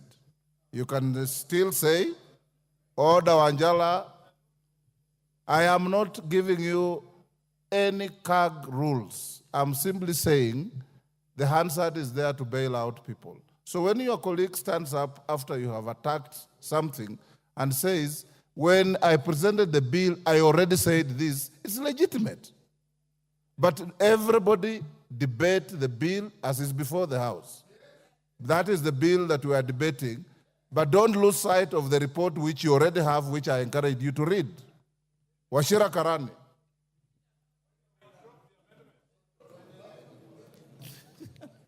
Thank you, Mr. Washira Speaker. Karani, you have the floor. Yes, thank you very much, Mr. Speaker. I thank you for giving me this opportunity so that I also do my contribution. Mr. Speaker, before this committee gave out the report, Kenyans listened to talk shows, to radios, to newspapers, analysis. That is what they judged the report with. In my constituency, I've visited several places, Mr. Speaker. I've gone to churches. I've gone to trading centers. I've listened to the messages. I've read the messages the people have sent to me. And I can say this without blinking. What has been presented by the committee as the report and what has been spread by the talk shows They are totally two things that are totally different. Mr. Speaker, on my side, I chose to communicate with my voters. I told them to enumerate the clauses that are contentious, which they did. And they did on 5 contexts. First of all, they complained about the VAT 16% on the bread tax. They also complained about the tax on edible oils. They also complained about the tax on motor vehicle, the 2.5%. They complained about the eco levy, the 5 items. And I promised them that I'm going to approach the Committee on Finance so that those are addressed. I'm very happy this morning because the committee, led by the very able Honorable Kimani, has reviewed all of those. The tax on bread has been removed, the 16%. The 2.5% on motor vehicle levy has been removed. The money transfer have been removed. So me, as I stand, Mr. Speaker, I just want to thank the Committee on Finance for work well done, doing a thorough job, and listening to what we have communicated to them and acting of them. I support, Mr. Speaker. Minority Leader. The Honorable Speaker, let me make the following comments concerning the Finance Bill 2024. But I want to pick from where the Honorable Robert Mbui left. You know, Honorable Speaker, we have been around for some time. As a matter of fact, this, I think, is my 12th year in this parliament. And even before that, I was living in Kenya. What is so unique with this government that for 2 years in a row, the matter of finance bill is causing hullabaloo, is causing commotion, is causing pandemonium until young children are coming out the streets? We have had finance bills since 1963. We have had them. We had them during Jomo Kenyatta time. We had them during President Moi's time. We had them during President Kibaki. Recently, we had them during President Uhuru's time. But in this regime, 2 years in a row, the finance bill is causing serious problems to Kenyans. And is exposing the regime as totally insensitive to the plight of the people. Do you want information from Kamket? Certainly no, Honorable Speaker. How can Honorable Kamket inform me, Honorable Speaker? Really, no. So, Honorable Speaker, that is the question we must ask ourselves. And then it again raises the issue. Who advises this government? Who are the real advisors? In terms of economics, in terms of finance management, leave alone politics. Politics we can deal with later. But who advises this government? Because it seems to make mistake after mistake, mistake after mistake, mistake after mistake, Honorable Speaker. Following the outcry that happened after the 2023 finance bill was unveiled, I had imagined, I had thought that this government would be the wiser this time around. What we see is actually a worse case. As they say, the more things change, the more they remain the same. Honorable Speaker, I have read the bill in its entirety. I have similarly read the report of the committee, chaired by my very good friend, Honorable Kimani Korea. Honorable Speaker, if you look at the report of the committee and together with the amendments it is proposing to make on the bill, then you come to the conclusion that actually the character, the structure of the bill is actually changing fundamentally. Fundamentally. And this flies on the face of the provisions of Standing Order 48. Honorable Speaker, at some point perhaps I would be calling upon you to consider asking the chair to to withdraw the bill and introduce a new one? Because the character is changing. And why is the character changing, Honorable Speaker? Honorable Speaker, under Article 201 of the Constitution, specifically 201 sub-article A, on the matter of principles that govern or guide public finance management. Public finance management. I don't know what is itching, Honorable Soro. Honorable Speaker, one of the principles, some of the principles that should guide the management of public finance: openness, accountability, and including public participation in financial matters. If you can come out of the blues and tell us that now these things that we had introduced in the bill, these taxes that we had introduced in the bills, we are now removing them. It is basically going against the principles of public finance management. You are turning a public finance bill into a personal property that you can change at whims. Honorable Speaker. Yes, Chairman of... Honorable Speaker. Order, Minority Leader. Chairman. Honorable Speaker, again, on a point of order on misinformation.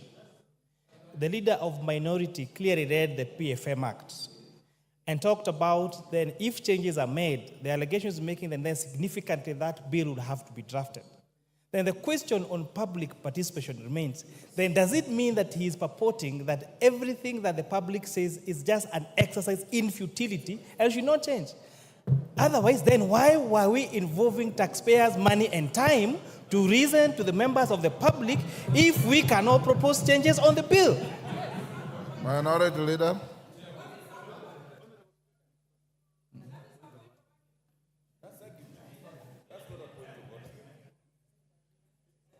Proceed. Give him the mic.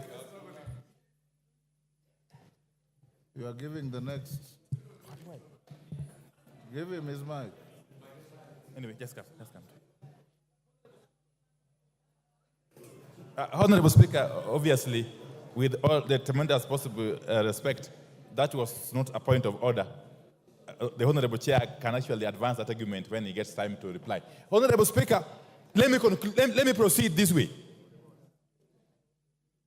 That Kenyans are already overtaxed. In fact, if you look at Kenya vis-a-vis the rest of the world, you would be forgiven to conclude that Kenyans are some of the most taxed human beings on earth. And therefore, any responsible government would be looking at ways to lessen the tax burden on Kenyans, not to increase it, Honorable Speaker, as this bill is attempting to do. Honorable Speaker, in spite of the recommendations in the report, which look very flowery, Honorable Speaker, we have always been reminded that the devil is in the details. I am aware, even though this is not part of the finance bill, that there are plans to increase the levy on roads maintenance. I know, of course, the amendment will come separately. Yes. The moment you increase the road maintenance levy by even a shilling, leave alone the 9 shillings being proposed, the ripple effect is enormous in all sectors of the economy. And the loser is the common Kenyan taxpayer. Honorable Speaker. And therefore, this is a case of taking with one hand, giving with one hand, and taking back with another hand. It's not helping the situation, Honorable Speaker. Honorable Speaker, this economy has become too hostile for foreign investors. Indeed, even for local investors. We have got documented cases of manufacturers who have shifted base from Kenya to our neighboring countries as a result of this unbearable tax burden. that keeps shifting actually. You can never be sure because it is so unpredictable that no sensible investor can actually put their money in this country. To make matters worse, we are witnessing what could be compared to the state capture that happened during the President Jacob Zuma's regime in South Africa. Honorable Speaker, and I will explain shortly. Honorable Speaker. Honorable Speaker, if you take the case of the manufacturing sector, and specifically the steel and cement manufacturing sector, that sector is now under total control. Who is being assisted as we watch? Indeed, Parliament is complicit.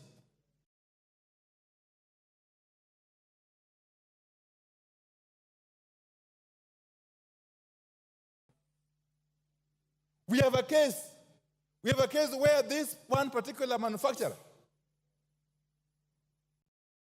is the only person who has the capacity to manufacture billets which are used in the steel manufacture. And actually clinker, which is also used in the manufacture of cement. To make it worse, this same manufacturer, who has got the support of these people, Honorable Speaker, he is compelling his competitors to buy from him raw materials. To make it worse, he is compelling them to buy at a minimum. That for you to buy from me billet or clinker, you must buy quantities worth minimum of $100,000. And you must pay me in US dollars.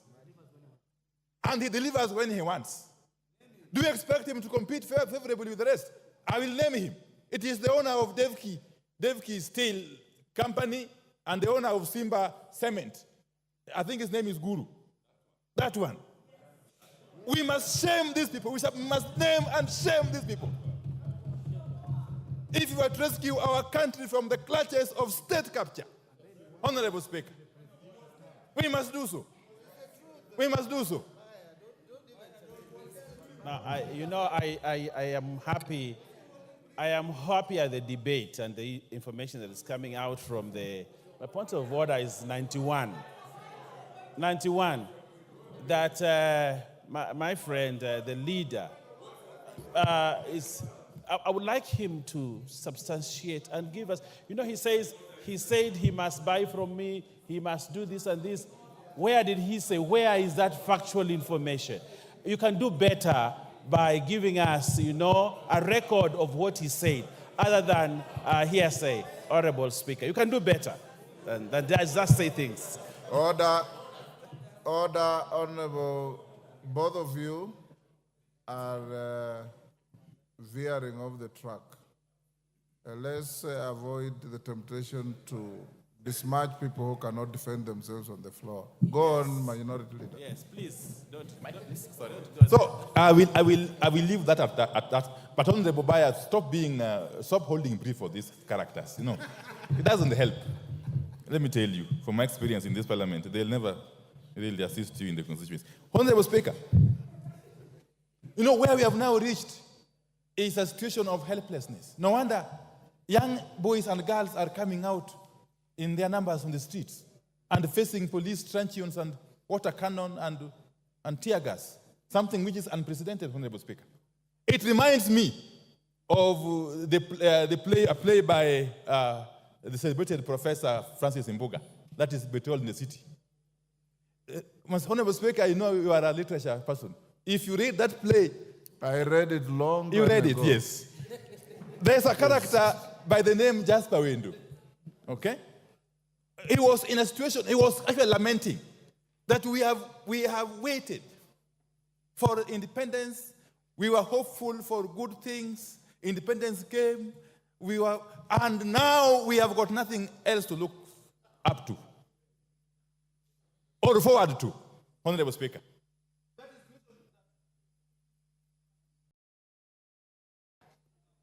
He has 15 minutes. Has he finished 15 That minutes? is the situation. Your time is up. Finish up in 1 minute. Children are finding themselves in this country. They have already lost hope. They are not seeing any hope in us as their leaders. And therefore, they have taken it upon themselves to come out to the streets to defend their rights, Honorable Speaker. And as they do so, those who are in charge of the instruments of the state, especially the Inspector General of Police, must be cautioned not to misuse those instruments to interfere with the enjoyment of constitutional rights by Kenyans who are free to picket, to demonstrate, to do sit-ins, and indeed to capture Parliament. Time up. Because Parliament seemingly has become rogue. Honorable Speaker, I oppose. Osoro. Thank you very much, Honorable Speaker. Honorable Speaker, listening to my colleagues from the other side, Honorable Speaker, one need not to be a rocket scientist to know that they are playing populist politics as far as this report is concerned.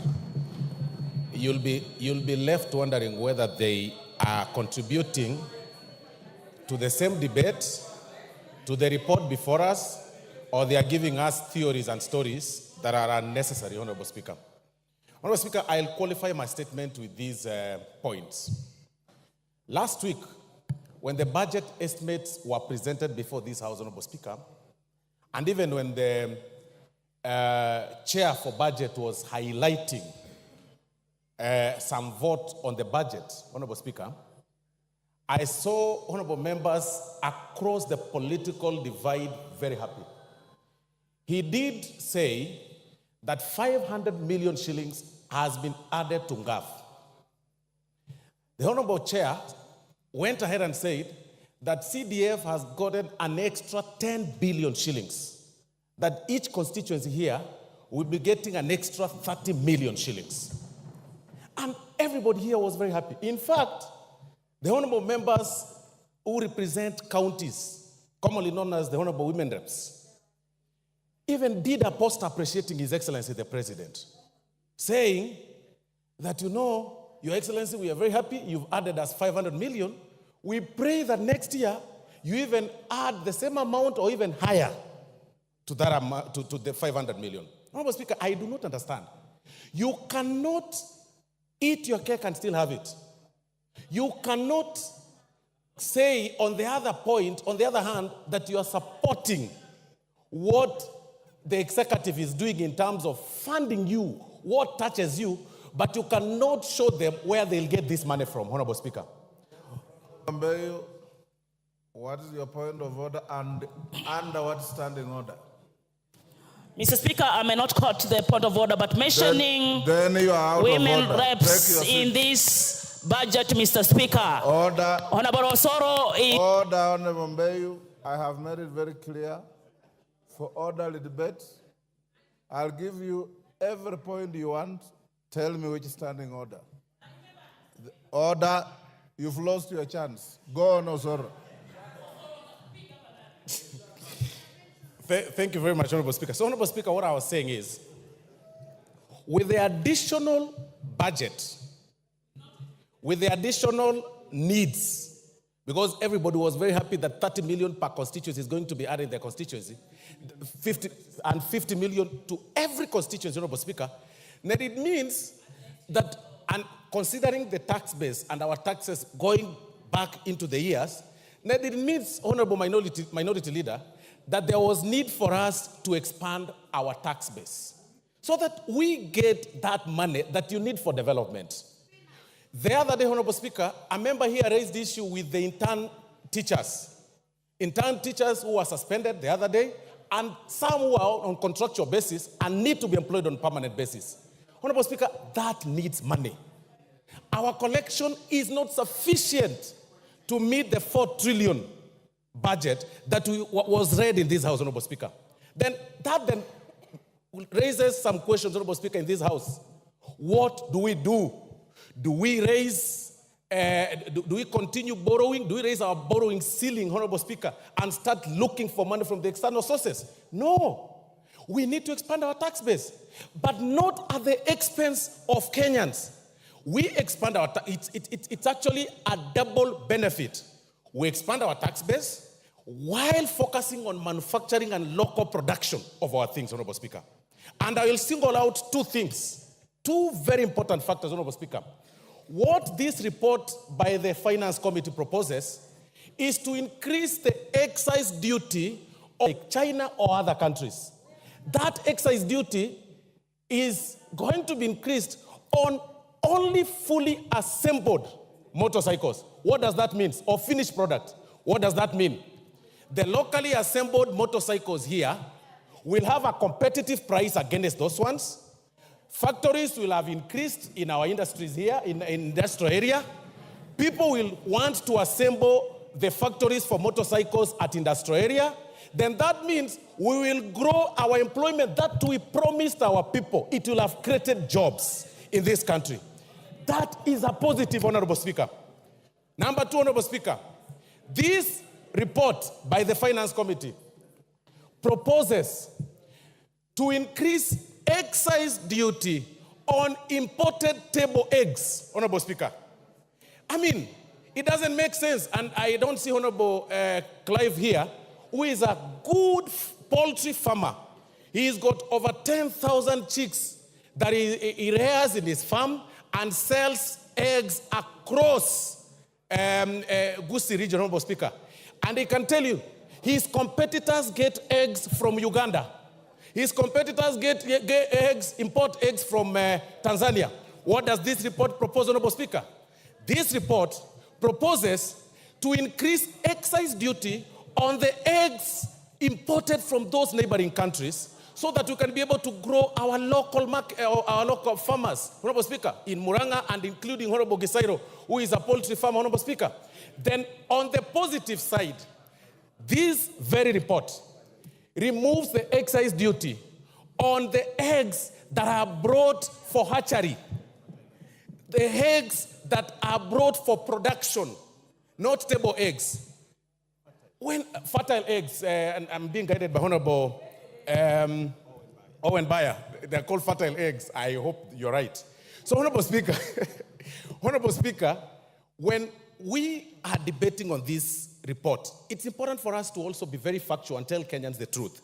You cannot say that, on the other hand, you want Kenyans or this government to look for jobs or to create jobs, and on the other hand, you want to continue encouraging importation of goods. Can you imagine, Honorable Speaker, up to this time and era, we are still depending on sanitary pads and diapers from India and China. What does this report do? Increases excise duty on the finished product of the sanitary pads and finished product of diapers to grow the local manufacturers. That was the proposal by the Kenya Manufacturers Association, because they also complained. We listened to them, the committee listened to them, to grow them here. Have we ever asked yourself here? Mzamo, what is your point of order and on what standing order? Standing order number 83, Mheshimiwa Spika. Mwenzangu amekuwa akizungumza akikadiria ule ugavi ambao umetolewa katika finance bill, Mheshimiwa Spika. Ametaja ugavi ambao unakuja kwa viti vya kina mama na ule ambao umekwenda kwa wabunge. Mheshimiwa Spika, ukipiga hesabu ugavi huu milioni 500 unaenda kwa wananchi, sio kwa viti vya kina mama. Unaenda kwa wananchi, wanaenda kupewa mambo ya empowerment ili waweze kukuza uchumi, Mheshimiwa Spika. Pale ni mambo inaenda katika ukuzaji. Lakini zile pesa ambazo sisi tunauliza, Mheshimiwa Spika, ni zile ambazo zimeenda kwa makadirio ambayo hayaleti uchumi juu, ni mambo ya starehe. Kwa hiyo Mheshimiwa Soro, usiweze kudanganya wananchi ukasema wameletewa milioni 500 wakati mkono wa pili umechukua mabilioni, Mheshimiwa Spika. Asante sana. That is an argument. That is an argument. Go on. Thank you very much, Honorable Speaker. I was really struggling to understand what she was saying. But what ideally I meant when I said about the 500 million and 10 billion by NGCDF, I meant that... I have ruled her out of order. Proceed Okay. with the argument. Thank you, Honorable Speaker. So what I am saying, Honorable Speaker, is that it is important for us not to just whip emotions and talk populist politics at the expense of manufacturers that are setting pace in industrial area, Honorable Speaker. And Honorable Speaker, this is very important, Honorable Speaker. Looking at the argument by my colleagues, and even going by the report that has been proposed, Honorable Speaker, by the committee, even in this proposal that has been reduced and some other duties that have been dropped or proposals that have been dropped, there is a ripple effect on our budget. Then that means we lose about 53 billion in terms of estimates. The question this House should be asking itself, to which vote do we drop that 53 million? Do we drop by the 10 billion from the NGCDF? Do we drop 500 million from the NGAF amount? Or do we drop 15 billion that was allocated, extra 15 billion that was allocated to the counties?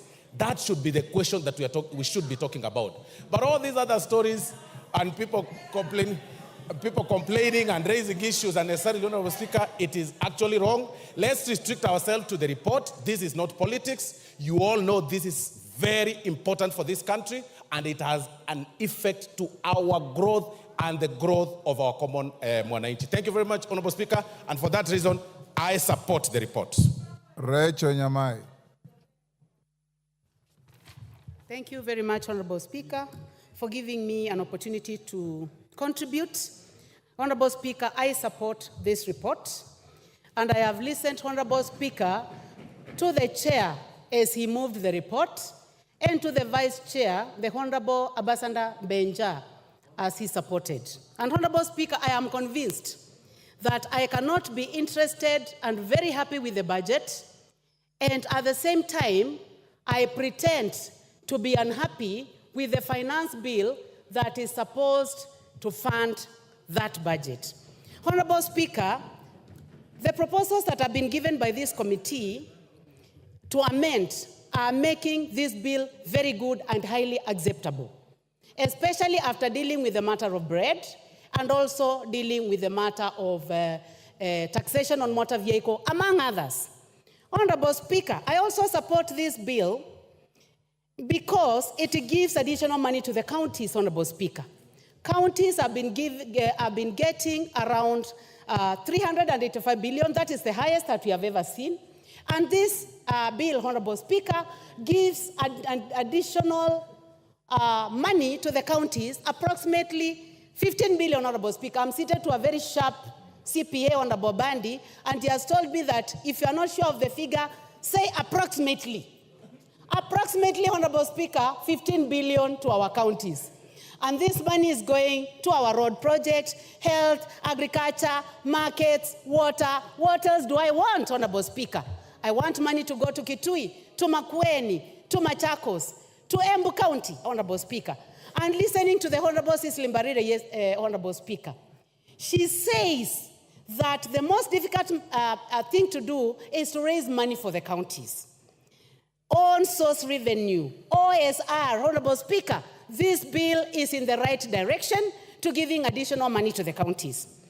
Honorable Speaker, this bill provides additional money to CDF, the best fund in this country. Honorable members across the divide, the best monitored, the most evaluated, the most successful is getting 30 million, Honorable Speaker, per constituency, Honorable Speaker. Members on the side where I'm seated, well, where I used to be in Azimio, members who are seated on this side, Honorable Speaker, should be the ones supporting this motion because of additional money to CDF. Because our children are going to get more money. Honorable Speaker, yesterday, I watched a girl that I've been paying fees for. Let me stick to the motion. It's standing order. Yes, Kajwang, what's your point of order? On a point of order, the gracious lady that has just spoken, the last I checked, she was in Azimio through Jubilee. Could it be that those positions have changed? Or could it just be a misleading statement, Mr. Speaker? That is not a point of order. Go on.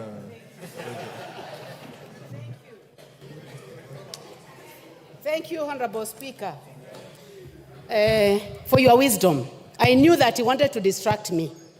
Honorable Speaker, I was just saying that I watched one of the girls that I pay fees for, and she was in the street, and she had written a message to me the previous day. And I asked her, you told me that it was about taxation on motor vehicle and bread. Why are you in the street? Honorable Speaker, I have just shared the video with CPA Bandy. The girl told me that she was not in the street concerning the bill, that she was doing TikTok, Honorable Speaker. And she was swinging, Honorable Speaker, very nicely. She told me that she was there because she wanted to get views for TikTok, Honorable Speaker. So, Honorable Speaker, and I'm going to show you, Honorable, she says that she cannot find the stones because the community that provides stones was missing in action. So she was wondering where the stones were. Honorable Speaker, going back to this bill, it is important to note that our finance bill for the previous year has made Kenya the 27th fastest growing country in the world, Honorable Speaker, in the world. You need to look at this Financial Times, members seated on my side, that Kenya is the 27th fastest growing country in the world because of the bill that we passed last year.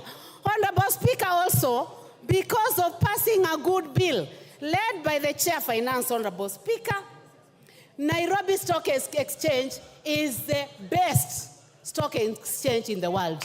That is not according to Rachel Nyamai. That is not according to the Honorable Speaker of the National Assembly. It is not according to the President of this country, Honorable Dr. William Samoei Ruto. It is according to the Financial Times that the Nairobi Exchange is the best in the world. Honorable Speaker, education is an equalizer, Honorable Speaker. This bill, Honorable Speaker, proposes approximately 658 billion to education. Some of us found our way here because we went to school. Our parents never saw a classroom. My own parents, Honorable Speaker, never stepped in a classroom.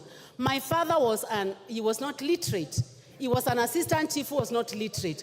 So I am only here because I got education. Let us support this bill for the 558 billion that is going to education, Honorable Speaker. Honorable Speaker, I support this bill because it is giving an opportunity to our industries. We are saying that for a phone that has been assembled out here must be taxed. But the one that is produced by 4 companies, Honorable Speaker, that have set up here in Kenya must be given an opportunity, and that is the one that is not going to be put through taxation.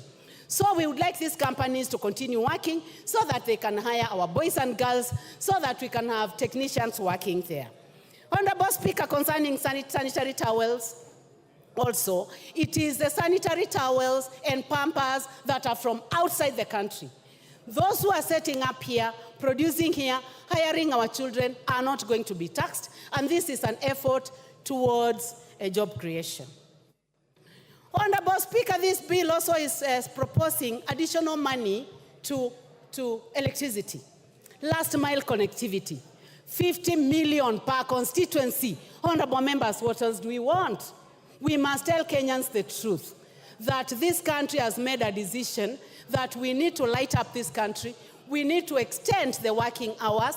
We need to ensure that there is energy in my villages, in Mutomo, in Ekuda, in Kanziko, in Kasala. They must have power so that they are able to work longer and they are able to provide jobs. Honorable Speaker, every country aspires to have a net budget. And Honorable Speaker, I want to go to the figures, and I'll be careful, again, as advised by my friend here, who I have looked at his eyes, Honorable Speaker. I have never looked at Bandy's eyes nicely. But today I have looked direct into the eyes of the Honorable Bandy, and his eyes are very good, Mr. Speaker. And he has told me that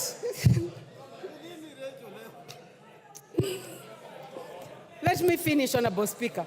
2021, 2022.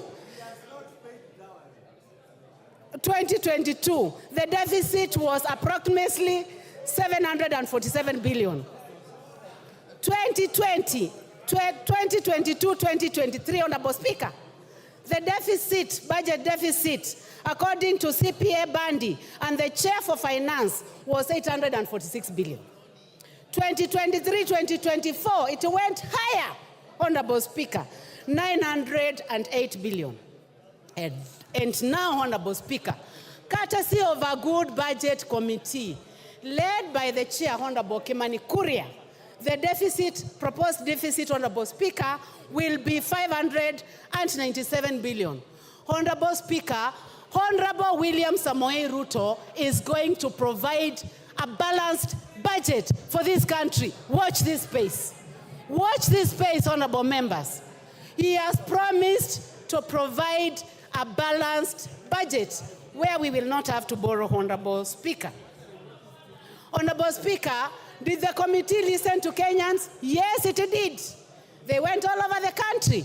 That is why they have dropped matters to do with bread taxation. They have dropped matters to do with taxation on motor vehicle, among a myriad of other things. So I am calling upon everyone, Honorable Speaker, for the love of this country, for the fact that we are not only interested in... Your time is up. Cynthia Muge.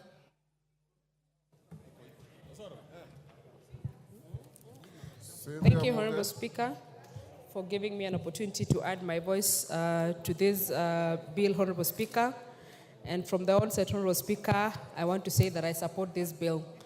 Honorable Speaker, there seems to be an acute insufficiency of knowledge regarding what a finance bill, Honorable Speaker. And when I heard and listened to people, Honorable Speaker, speaking about this particular bill, I actually went back to myself, Honorable Speaker, and I was wondering, is it me who doesn't know what a finance bill, or it's other people who don't know?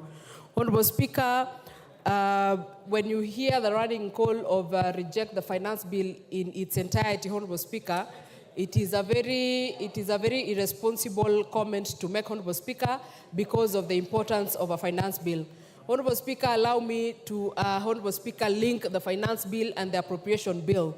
The finance bill, Honorable Speaker, is the one that enables or actually budgets or finances the appropriation bill. And without the finance bill, Honorable Speaker, we can as well declare that we don't have an appropriation bill, Honorable Speaker. The appropriation bill, Honorable Speaker, is where all of us are going to get the monies that we need for the different projects that, Honorable Speaker, we want to run in our constituencies, Honorable Speaker. Honorable Speaker, I support this bill on many grounds, Honorable Speaker. Honorable Speaker, I am a sugarcane farmer and I represent people, Honorable Speaker, who farm cane, Honorable Speaker. And looking at the finance bill, Honorable Speaker, and reading it together with a committee report, Honorable Speaker, that proposes a removal of the cane transportation, Honorable Speaker, it has zero-rated that particular provision, Honorable Speaker. Honorable Speaker, this gives me a reason to be able to support this bill. Honorable Speaker, I come from a county that does tea farming, Honorable Speaker, and production and processing of tea. Honorable Speaker, when I read the committee proposals, Honorable Speaker, on the removal of the tea packaging material, Honorable Speaker, I am happy and I support this particular bill, Honorable Speaker. Honorable Speaker, the eco levy has been a levy that has been up for discussion for a very long time, Honorable Speaker. And Honorable Speaker, I would want to say that the committee, or reading the committee report, Honorable Speaker, I gain better understanding of what an eco levy, Honorable Speaker. And Honorable Speaker, I support this particular levy because, Honorable Speaker, it is clear that it is a levy that is aimed at ensuring that we have environmental conservation. Honorable Speaker, this is a bill, Honorable Speaker, that is justified. That, Honorable Speaker, if you import whatever you import as a finished product, you must as well give us some money for us to be able to manage your waste, Honorable Speaker. And this, Honorable Speaker, is a levy on imported finished products, Honorable Speaker. Honorable Speaker, there is a levy that has been put, Honorable Speaker, on onions, potatoes, and table eggs, Honorable Speaker, that are imported. Honorable Speaker, this is the true spirit of Kenya, Honorable Speaker, that we support local production and support the prioritization of locally produced goods, Honorable Speaker. It is fair, Honorable Speaker, that the farmer of potatoes in Molo, that the farmer of onions in in Trans Nzoia, Honorable Speaker, that do onion production, Honorable Speaker, is given a priority. If you feel like you need to import, you must then, Honorable Speaker, be able to pay higher, a better and a bigger price. Order, Cynthia. Yes, Lieutenant Molo, Senior Counsel. What's your point of order? And what standing order? Mr. Speaker, I rise under standing order number 90. I have listened carefully as my colleagues on the other side are speaking. But I'm aware, Mr. Speaker, that under standing order number 90, especially 92, one must declare pecuniary interest. And I'm aware that my colleagues attended a meeting, and Honorable Soro is looking straight at me, where pecuniary interactions, this morning, were undertaken. Could any member speaking start by declaring their interest that I have pecuniary interest and then they support? Thank you, Mr. Speaker. Order, Honorable Otiende Amolo. You are grossly out of order for misreading standing order 90, misleading the House, and raising a frivolous point of order. Go on, Cynthia. Thank you, Honorable Speaker. Honorable Speaker, in my submission, I am clear in my declaration of interest that I represent people who do sugarcane farming and tea farming. Thank you, Honorable Speaker. Ignore him and proceed. Well guided, Honorable Speaker. So, Honorable Speaker, I support this bill in its entirety. And Honorable Speaker, I also want to give an assurance, Honorable Speaker, to the Honorable Robert Mbui. When he was speaking, Honorable Speaker, he was worried that what happens if we are hoodwinked in terms of the proposal that have been put by the committee, Honorable Speaker, and he has been a very good honorable member of this House. Together with myself, Honorable Speaker, we will ensure that whatever these proposals that the committee has put in regards to this bill are actually put into in the second reading, Honorable Speaker, are considered so that the people of Kenya, Honorable Speaker, can be able to benefit from this bill. Honorable Speaker, I want to compare the Finance Bill of 2023 and the Finance Bill of 2024, Honorable Speaker. Last year, Honorable Speaker, I was pensive about the Finance Bill of 2023. And I want to report here today, Honorable Speaker, that I am a happy person that I took part in the passing of the Finance Bill of 2023, as hard as it looked, Honorable Speaker. And I am happy, Honorable Speaker, because some of the provisions that were put in place by that Finance Bill last year, Honorable Speaker, are finally bearing fruits, Honorable Speaker. You remember, Honorable Speaker, that there was an issue about the clinkers, Honorable Speaker. This year, Honorable Speaker, this country has a clinkers factory in Turkana, Honorable Speaker, that is able to produce clinkers and has reduced its importation, Honorable Speaker, by close to 90%. Honorable Speaker, if that is not a win in the last year's finance bill, I don't know what is, Honorable Speaker. Honorable Speaker, on the issue of importation and hiking or putting the taxes on importation, Honorable Speaker, we are simply saying, Honorable Speaker, that let us be able to consider the Maxis and the Yana of this country, Honorable Speaker, that are produced locally in terms of tires, as opposed to, Honorable Speaker, the Michelin and the Bridgestone, Honorable Speaker. And Honorable Speaker, this is not barring anyone from using them. It is actually saying, let us just promote local, because these ones are going to be more affordable. But if you're a person of means, Honorable Speaker, and you feel like your class is Bridgestone, you can still go ahead and do the same, Honorable Speaker. So, Honorable Speaker, I support this particular bill. And Honorable Speaker, listening to Opio and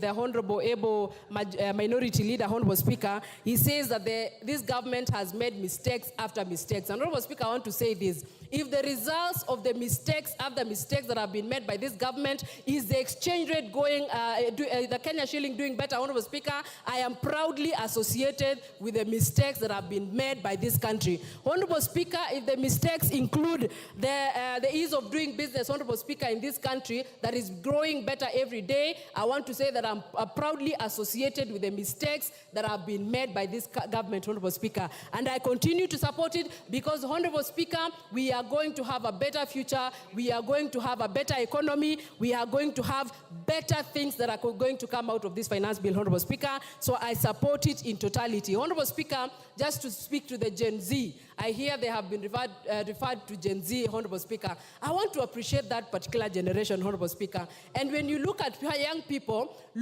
fighting for their rights, fighting for their space in person, Honorable Speaker. And if you noted, Honorable Speaker, they did not spoil or go and vandalize any shops in this town, Honorable Speaker. They were picketing in peace, and they were actually showing us place cards, Honorable Speaker, showing what they wanted. Honorable Speaker, I want to say that I am proudly associated with those people, and I appreciate this committee for listening to those young members of this country and implementing some of the suggestions that they were giving. Honorable Chair of the committee, we appreciate what your committee has done, and we will be here during the second reading to support it and see that it goes through, Honorable Speaker, so that we can honor those young people and even going into the future. I support this bill, Honorable Speaker. Junet Mohammed. Mr. Speaker. Order, Honorable Millie, you are the mother of this house. This is a young first-timer. You should guide her other than heckle her. Mr. Order, Honorable Millie. I honored you by calling you the mother of this house. It's your duty to mentor young first-timers, not to heckle them. Go on. Mr. Speaker, I think Millie has graduated to grandmother. Anyway, Mr. Speaker, I stand to oppose the Finance Bill 2024.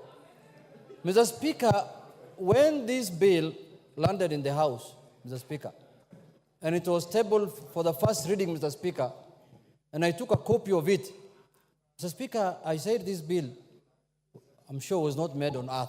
It must have been made somewhere else, Mr. Speaker, because no human being can sit somewhere and craft that kind of bill, Mr. Speaker, for people who live on this earth, Mr. Speaker.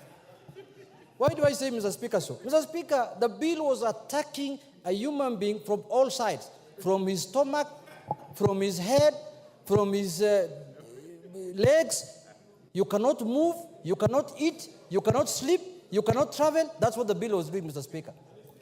Mr. Speaker, I was asking myself again a question. If this bill has decided to tax everything under the sun, from bread to tires of mkokoteni, of piki-piki, boda-bodas, wheelbarrows, even wheelchairs of disabled people, Mr. Speaker, I was asking myself, in the next financial year that is just 8 months to come, what will they tax now? Because you have taxed basically everything. What are you going to tax next? I thought the next taxation is going to be the oxygen now that we are taking. Yes, that is the only thing order, Janet. Yes, Lelmengit. What's your point of order and under what standing order? I'm standing under the standing order number 91, Mr. Speaker. I want Honorable Junet to substantiate that we are only putting levies on imported assembled motorcycles, not locally assembled and not locally manufactured, so that the Kenyans out there can know, can know the truth, Mr. Speaker. Thank you. Mr. Speaker, I have not even spoken about that. Me, I spoke about rubber. I did not talk about assembled, disabled, and non-assembled. I have not talked about that. You must be in a different house than me. You must be in Wasingishu County Assembly or something, Mr. Speaker. Mr. Speaker, to proceed with my point of argument, Mr. Speaker, if this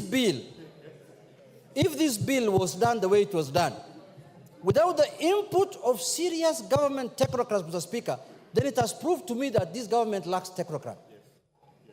What it has also come to prove is that when we were campaigning, this government said they have a plan. And they put everything that is flowery, that is good in that plan. But I can see now what is happening in this country is to govern this country without a plan. Because there is no plan that can recommend this kind of finance bill, Mr. Speaker, on earth. It is a process now. The process now the government or the regime has entered is to govern without a plan.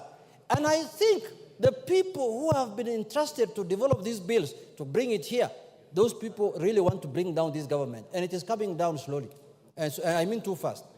Mr. Speaker, you cannot, I want to tell my colleagues and members of parliament here, where the rubber meets the road is this house. The bill can be manufactured anywhere. It can be manufactured inside a bar, inside a hotel, inside your home, but in the end, it has to be passed here. And that is why they say there is no taxation without representation. Now, it is us, members of parliament, who will be held responsible for taxing Kenyans, not the authors of the bill. Those people, they will be found nowhere.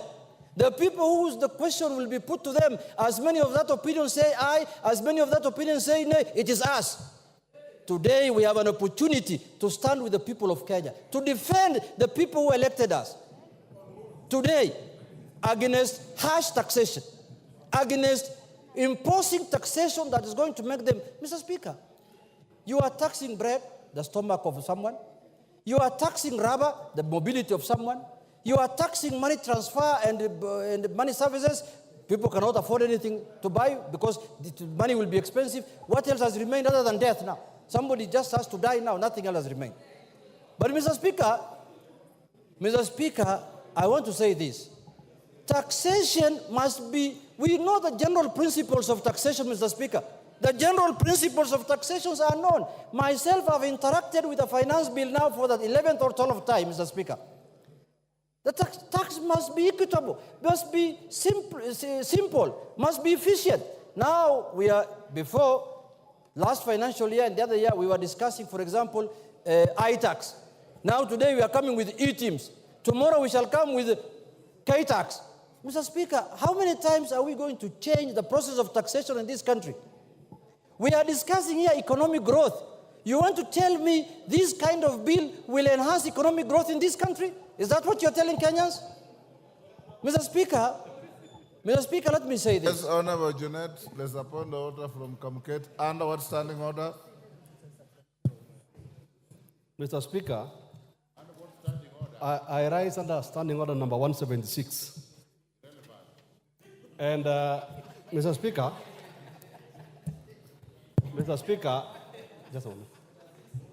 The Honorable Jeanette has spoken very vehemently against the bill.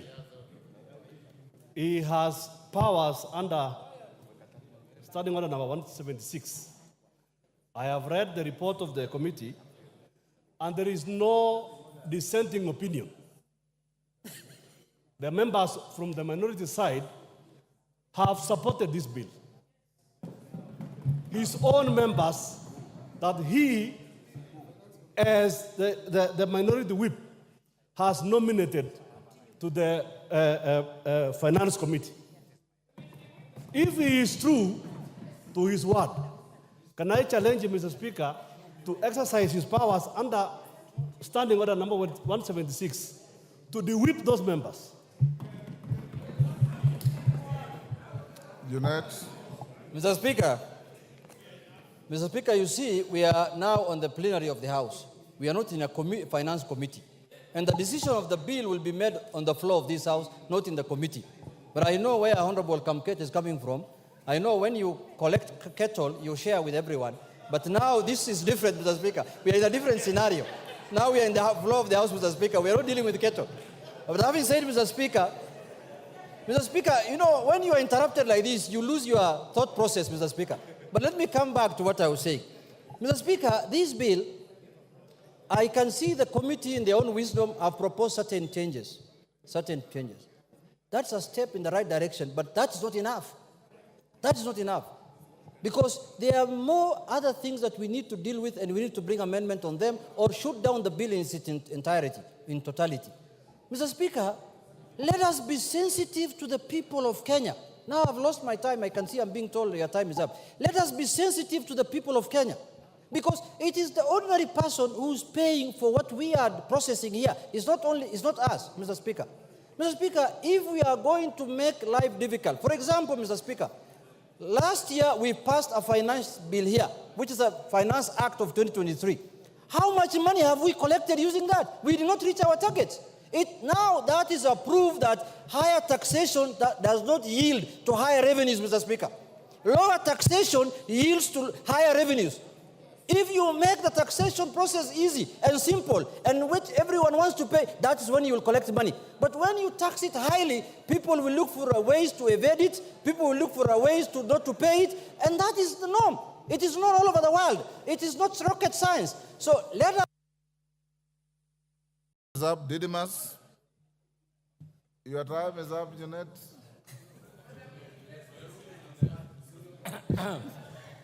Didymus. Thank you, Mr. Speaker, for giving me this opportunity also to add my voice on this very important bill, the Finance Bill 2024. Honorable Speaker, in making a decision as to whether I support or oppose, I am guided by three things. First, that is very important, and the country must understand this, Honorable Speaker. There is no country across the world that has developed without the support of the local manufacturers. We have been lamenting for very many years, Honorable Speaker, that Kenya as a country is one-way traffic. We are only importing.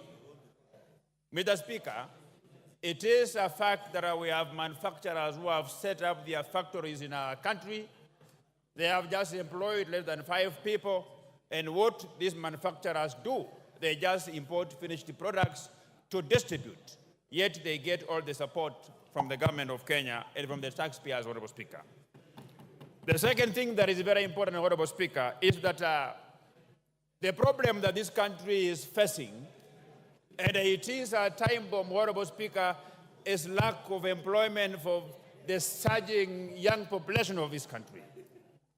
The government alone cannot absorb millions of Kenyans who are job seekers. The private sector plays a pivotal role in ensuring that we have employment opportunities so that Kenyans can have the bargaining and the purchasing power to put food on the table, Honorable Speaker. So the private sector should be supported. I heard the leader of minority speak about that this country is only favoring a few individuals who are trading in cement, who are trading in steel. Honorable Speaker, I want to ask and to urge the leader of minority, Honorable Pio and I, who is my very good friend, that he has an opportunity to set up a steel factory in this country. He has an opportunity to set up a cement manufacturing factory in this country. He has an opportunity, Honorable Speaker. I know that prior to the last general elections, they had so many meetings with the business community of Dubai, business community of Qatar, and Honorable Opio and I, you have got every reason to set up a factory, run it the way you want. You can even say that for you to buy from this factory, you must be wearing a black suit. Nobody will take you to court, Honorable Speaker.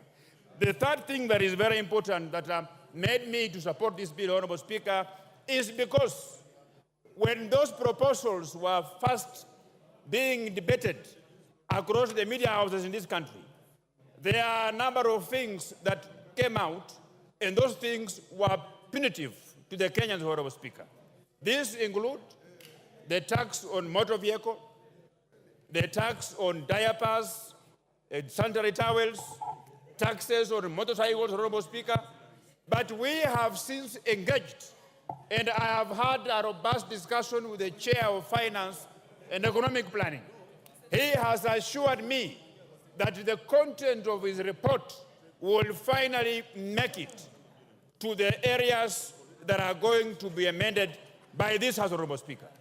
I have also alive to the fact that as a Member of Parliament for Kimilili, I have the powers to amend this bill. I have the powers to suggest amendments, including the title of the bill, and everywhere that I feel we should change this bill, Honorable Speaker. Honorable Speaker, this bill, read together with the report, and of course also annexed on that level with my intelligence of proposing amendments to make it better, I am convinced that we are going to protect the local manufacturers. Kenya as a country, Honorable Speaker, we have been lagging behind. That even we import toothpicks, something that is made with a very low technology. That we have been importing diapers, something that even Junet Mohammed can set up a diaper manufacturing farm in Migori, Honorable Speaker. So what we are simply saying, we are saying that the rich people of this country, the very many associations that can access funding from banks in this country, that this bill is giving them an opportunity to become entrepreneurs so that they can set up factories that will be able to produce things that have been zero-rated, and they will have a competitive edge against those manufacturers who have been importing things in this country, Honorable Speaker. Honorable Speaker, we have had a discussion with the ladies of this country. I have had a discussion with girls and women from my constituency. They have raised concern about the hygiene of diapers that are imported from China. It is from this basis, Honorable Speaker, that we persuaded the Chair of Finance and Economic Planning to persuade this committee that they should consider putting an eco-levy on sanitary towels that are imported from this country while zero-rating the locally manufactured, Honorable Speaker. Honorable Speaker, by passage of this bill, I am convinced, I am energized to look for money and set up a factory in Kimilili, a factory that will produce sanitary towels, a factory that will produce diapers, a factory that will produce toothpicks, Honorable Speaker, a factory that will produce tires, Honorable Speaker. Honorable Speaker, I have listened to the members of the other side vehemently oppose this bill, and they are saying that this bill proposes increase in taxes for tires of even the wheelchairs, for tires of wheelbarrows, for tires of motor vehicles that are used locally by very many people, Honorable Speaker. Honorable Speaker, I don't blame them. You know, reading is not very easy. This finance bill, the report that the chair budget and his team produced is voluminous, Honorable Speaker. And I'm not just blaming them, but because, you know, for you to read, you must be committed. So I challenge them to go down and read the report. And even if the chair of Finance and Economic Planning has proposed those changes that include zero-rating tires, that includes zero-rating eggs, that includes, Honorable Speaker, zero-rating locally assembled motorcycles. I want to tell this House that we have all the powers to even propose similar proposals, so that by the time when we will be coming here on third reading, then if those proposals will not be put forward by the committee, then each one of us will have the powers to move ahead and come up with those committees, Honorable Speaker. Honorable Speaker, this bill, we have been grappling with the problem of unemployment in this country. There are very many factories in this country, Honorable Speaker. This bill is going to put a stop on people whom I can refer to them as conmen. These are industrialists who set up industries in this country, but they don't manufacture anything. They don't employ anybody. They just employ an accountant who processes things from foreign countries to come here and distribute them. That is why the Finance and Economic Planning Committee was intelligent enough to say locally assembled. So even if you will import parts, you will bring in various parts, but there is evidence that you are assembling, that you require to employ a Kenyan to assist you in assembling, that you require to employ another Kenyan to assist you in cost estimation of those parts. Honorable Speaker, that is why I stand here today as a member of Parliament for Kimilili, exercising my constitutional powers and authority, that I have the powers to amend each and every section of this bill, Honorable Speaker. And being alive to the fact that the reason why the people of Kimilili brought me into this House is to ensure that the road from Rashid to Chepkwabi is tarmacked, Honorable Speaker. Is to ensure that we have a Huduma Center that is fully equipped and functional in the Kimilili constituency, Honorable Speaker. That I ensure I source for funds to tarmac the road from Maini to Kapsokon, Honorable Speaker. For those very reasons, Honorable Speaker, I stand here as a proud Kenyan, as a proud member of Parliament, supporting this bill, and I want to assure the Kenyans who are listening to me that if there is any section of this bill that is further punitive to them, I will bring amendment. You don't throw the baby and the bathwater. For my members of the opposition, Junaid Mohammed, you presided over a regime in the last parliament that committed serious financial atrocities. You don't speak for Kenyans. The people who speak for Kenyans are the government, are myself. When you speak, the country bleeds. When I speak, the country listens. I thank you, Honorable Speaker, and I support.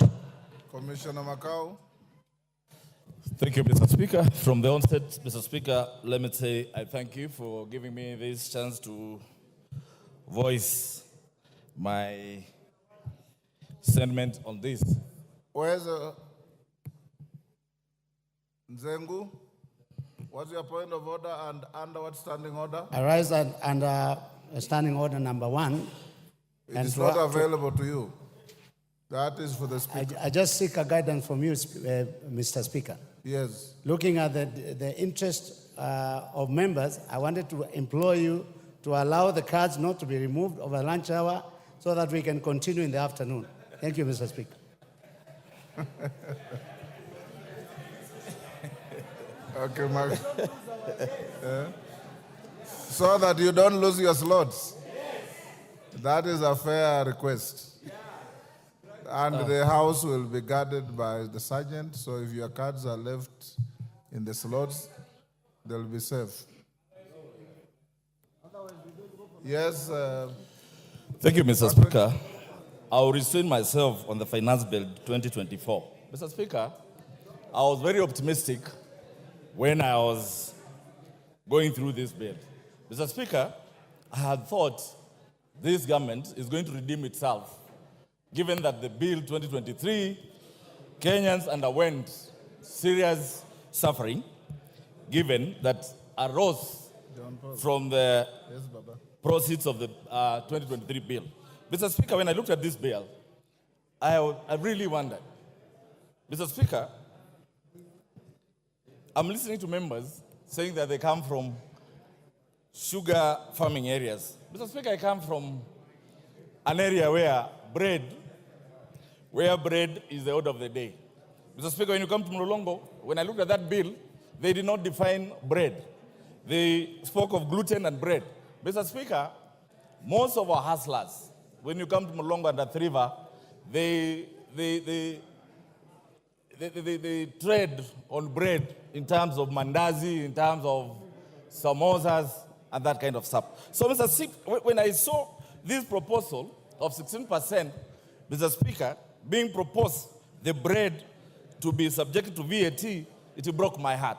Mr. Speaker, as I stand in this house, when I looked at all these clauses, Mr. Speaker, I looked at clause 9, clause 25, clause 23, clause 35, clause 63, and clause 63. Mr. Speaker, these proposals, sometimes I wondered, really, they are devices of the executive on matters of this bill.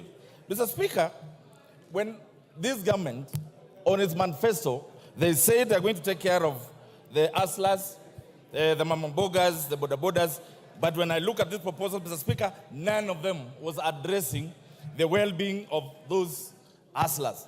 Today, Mr. Speaker, I stand here, when I looked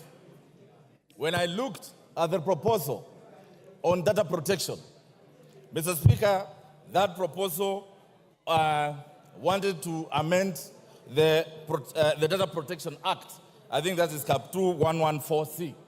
Mr. Speaker, I want to remind our colleagues on the other side that yesterday we had members whose accounts were frozen because the same act, the same data protection was misused, and members of the then Tanga accounts were frozen. Today, Mr. Speaker, when someone proposes that this data protection, our personal data should be given to KRA, Mr. Speaker, our government can come in place. And you never know. Your account, someone might say that you owe the government 100 million in taxes. Mr. Speaker, it's high time this House stood and said no to such proposals. Mr. Speaker, however, I have looked at the report. I know the Finance Committee have done something on it. And Mr. Speaker, we must be very careful. There is no way I'll sit here and understanding that a government must fund its budget, we must look at what is happening to the taxes that we are collecting and why are Kenyans not paying taxes. Mr. Speaker, I join speakers who say, let us loosen the tax bracket so that we tax Kenyans less, so that they will be encouraged to pay more taxes, and we are going to realize these monies that we want to finance the budget that we have. Mr. Speaker, as I stand here, I am also concerned about the proposal protecting some investors. Mr. Speaker, I come from a constituency where all the cement factories are. It is true, there is only one supplier of billets. And Mr. Speaker, the way this bill was proposed, it was proposing a 17.5% tax. That means they were going to protect the monopoly of that investor so that no any other manufacturer will find place in the market. And I agree with members that this country needs industrialization. We cannot industrialize when we give one investor monopoly power to be the only person determining who is going to be in the steel industry. So, Mr. Chairman, Mr. Speaker, I think this one was really going to kill the industry around here. So it also applies on the clinker. Mr. Speaker, clinker is an essential element in production of cement. If we tax this cement as proposed in the bill, I think that's 10%. It means even the affordable housing that we are talking about is not going to be possible. If this bill will address on clinker being zero rated, then it means the cost of cement is going to come down and the cost of building is going to come down. Mr. Speaker, the way it is, I don't see whether this bill is going to help Kenyans. Mr. Speaker, I stand here and I oppose it in totality. Let us come back. Mr. Speaker, you accept our amendments, and as a House, we look at them so that we neaten this bill so that it's going to benefit all Kenyans. I thank you, Mr. Speaker. Order, honorable members, you may be upstanding.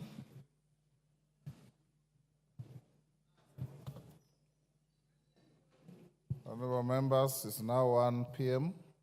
The House stands adjourned until this afternoon. Order number 4, petitions. Order number 5, papers. Majority Leader.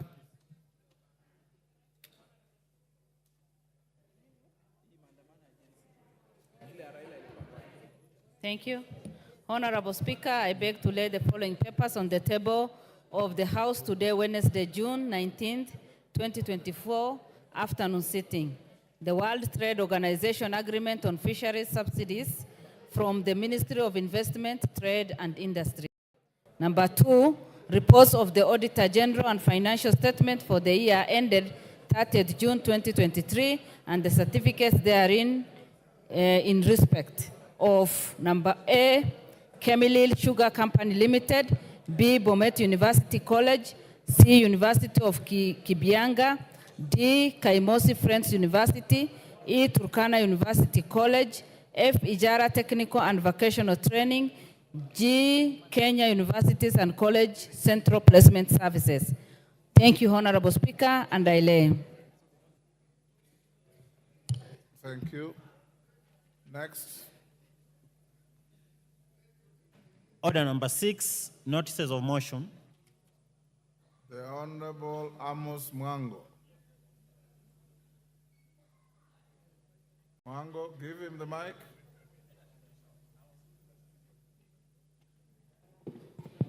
There you are, Amos. Okay, Honorable Speaker, I beg to give notice of the following motion.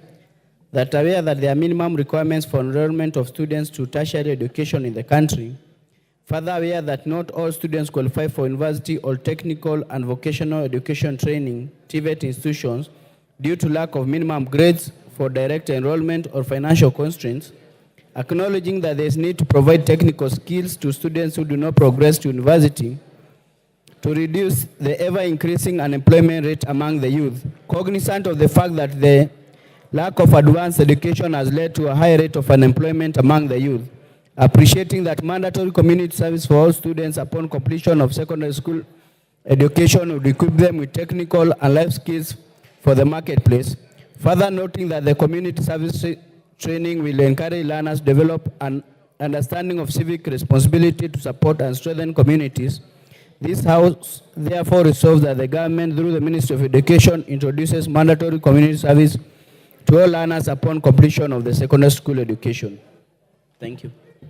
Thank you, Honorable Mwango. Before we go to the next order, honorable members, allow me to recognize in the public gallery the following: Irritate Comprehensive School from Narok West, Narok; Ngong Township Secondary School from Kajiado North, Kajiado; Kibera Secondary School from Kibra, Nairobi; Solian Mixed Day from Eldama Ravine, Baringo; Temnyota DEB from Kuresoi North, Nakuru; and Ikatini Secondary School from Masinga, Machakos. I have been asked by Honorable Ngogoyo to welcome the schools. I give you an opportunity to welcome all the schools on our behalf. Ngogoyo,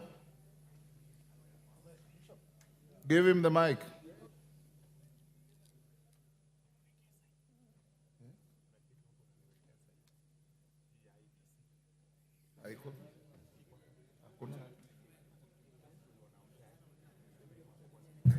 Thank you. Thank you, Mr. Speaker. I rise, Mr. Speaker, with your permission to congratulate the students that have found their way here, and specifically, Mr. Speaker, from Narok, from Baringo, the ones from Nairobi, and the ones from Kajiado, and those from Kajiado are specifically from my village, Mr. Speaker. I wish to welcome to this August House, request them to work very hard, because I once visited this house like them, and because of hard work and because of determination, I have also found myself here as a member of parliament to represent them. Mr. Speaker, I wish them well in their studies, those that are sitting for their exams this year.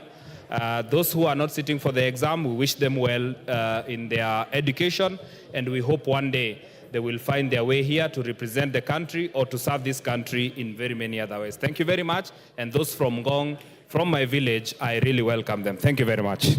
Thank you. And on behalf of the House and myself, we welcome all the schools to the House of Parliament. Next. Next. Order number 7, questions and statements. Honorable David Gikaria. Thank you, Honorable Speaker. Honorable Speaker, pursuant to provisions of Standing Order number 44-2C, I rise to request for a statement from the Chairperson of Departmental Committee on Administration and Internal Security regarding the death of one Sadat Kilonzo in Nakuru Town constituency. Honorable Speaker, on the 17th June 2024, at around 5 a.m., Mr. Sadat was abducted by unknown persons at the entrance of Wakulima Market within Nakuru County Central Business District, CBD. Sadly, his body was discovered later that morning near Menengai High School, approximately 500 meters from where he was abducted. Honorable Speaker, his motorcycle was also found later that day at Ronda Police Station. It is unclear on how the body and the motorcycle ended up in different locations. The matter was reported to DCIO headquarters in Nakuru headquarters, Nakuru County, under OB number 4/17/6/2024 for further investigation. Honorable Speaker, while the government has made enough efforts to safeguard the lives of citizens and to ensure the security of residents in Nakuru Town East constituency, the recent adaptation and tragic loss of life highlights the need to address security issues of the area in order to effectively safeguard the lives of the residents. Honorable Speaker, It is against this background that I seek a statement from the chairperson of the Departmental Committee on Administration and Internal Security on the following. 1, what is the status of investigation into the circumstances that led to the death of Mr. Sadat Kilonzo, as reported under OB number 14/17/6/2024, and what measures has been put in place to prevent such incidences in the future. 2, clarify how the motorcycle of the deceased person was found at Ronda Police Station, which is over 5 kilometers from where the body was found.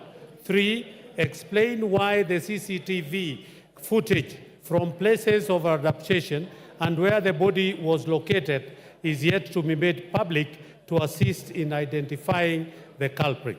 And lastly, Honorable Speaker, what measures are in place to address insecurity in Nakuru Town East constituency? I thank you, Honorable Speaker. Thank you, Honorable Gikaria. Tongoyo, that is to your committee. Give Honorable Tongoyo the mic. Thank you, Honorable Speaker. I seek to respond to give the statement in 2 weeks. Thank you. 2 weeks it is. Next.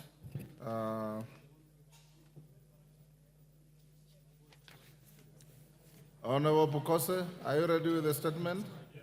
Is the Honorable questioner here?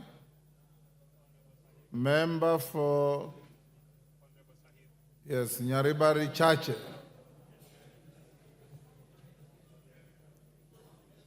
Maybe you stay to tomorrow? Thank you, Honorable Speaker. This was asked by Honorable Sahir, member for Nyaribare. Yes, I don't see him in the since house. he's not in the House, I request that that I respond tomorrow when he's in. Tomorrow afternoon. But I'm ready with the response. He will explain why he's not here. Thank you. Okay. Next. Order number 8, the Kenya Roads Board Amendment Bill, National Assembly Bill number 18 of 2024, first reading. A bill for an act of Parliament to amend the Kenya Roads Board Act 1999. Order number 9, the Public Finance Management Amendment number 2 Bill, National Assembly Bill number 26 of 2024, first reading. A bill for an act of Parliament to amend the Public Finance Management and for connected purposes. Order number 10, the Finance Bill, National Assembly Bill number 30 of 2024, second reading. Members, we now go back to the Finance Bill. My record shows the member for Mavoko had concluded his contributions. So now, Parashina Sakimba.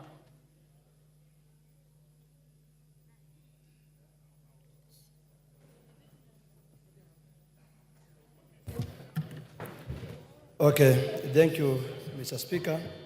You've disappeared. Honorable Speaker, in light of the approved budget for the financial year 2024-2025, which is amounting to 4 trillion, that is supposed to be raised by this Finance Bill 2024, I would like to bring to the attention that given the financial year 2023, the Finance Bill 2023 that was passed here is still to the Kenyan image and to the public that it is still overburden to the Kenyan people.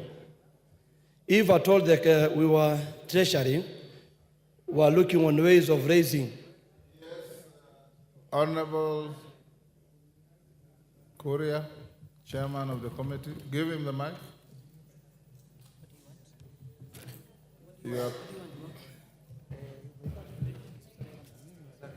You're putting mics behind me.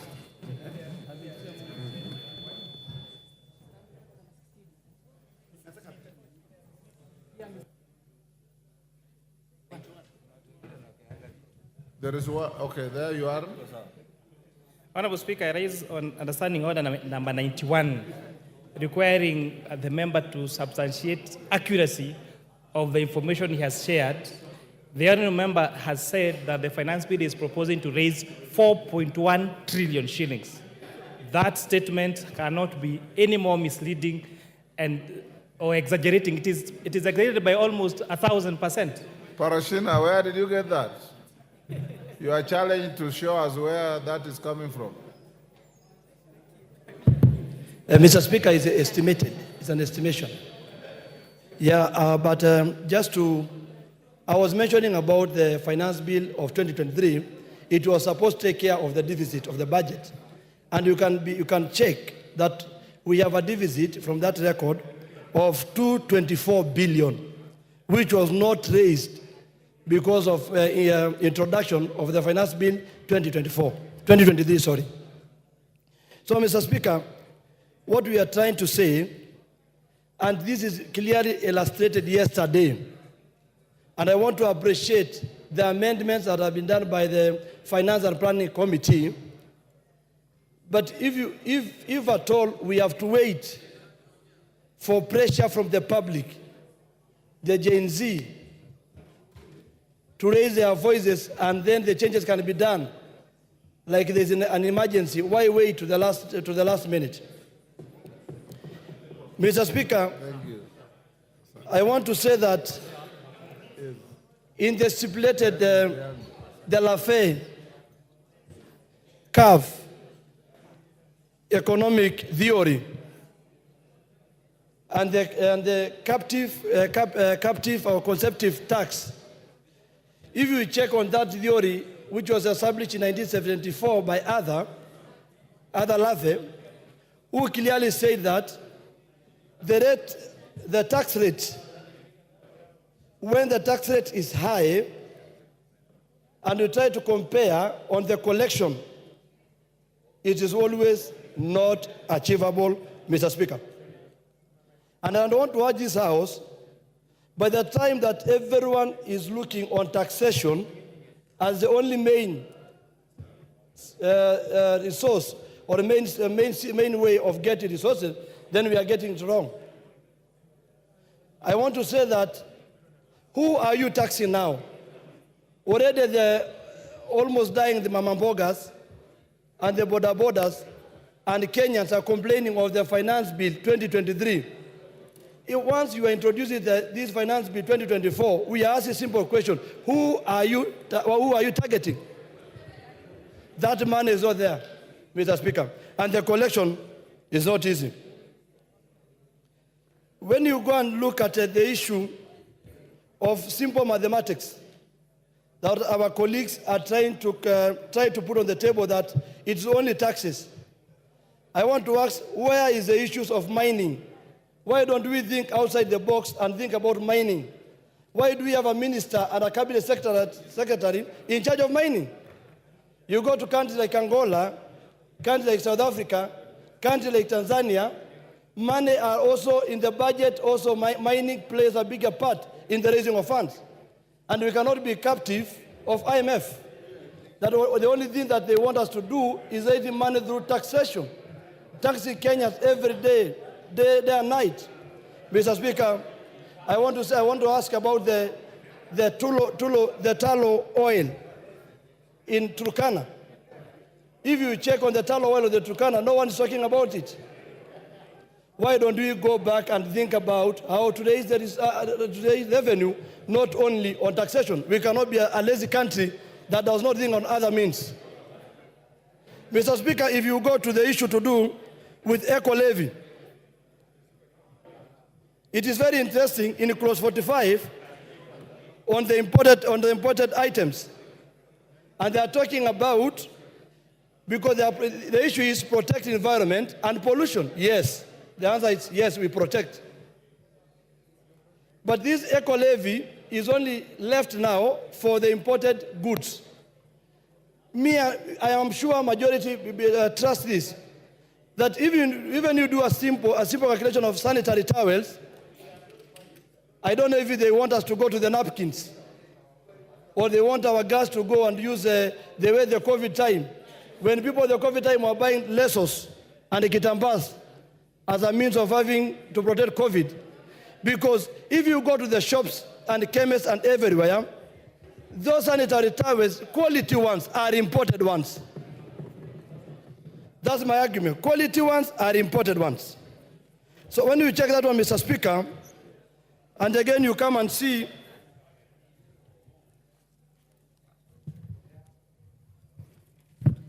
if you go to clause 48, clause 44A, that the chairman has talked about. When you see there was a suggestion from the public participation to increase import declaration fee from 2.5 to 3%.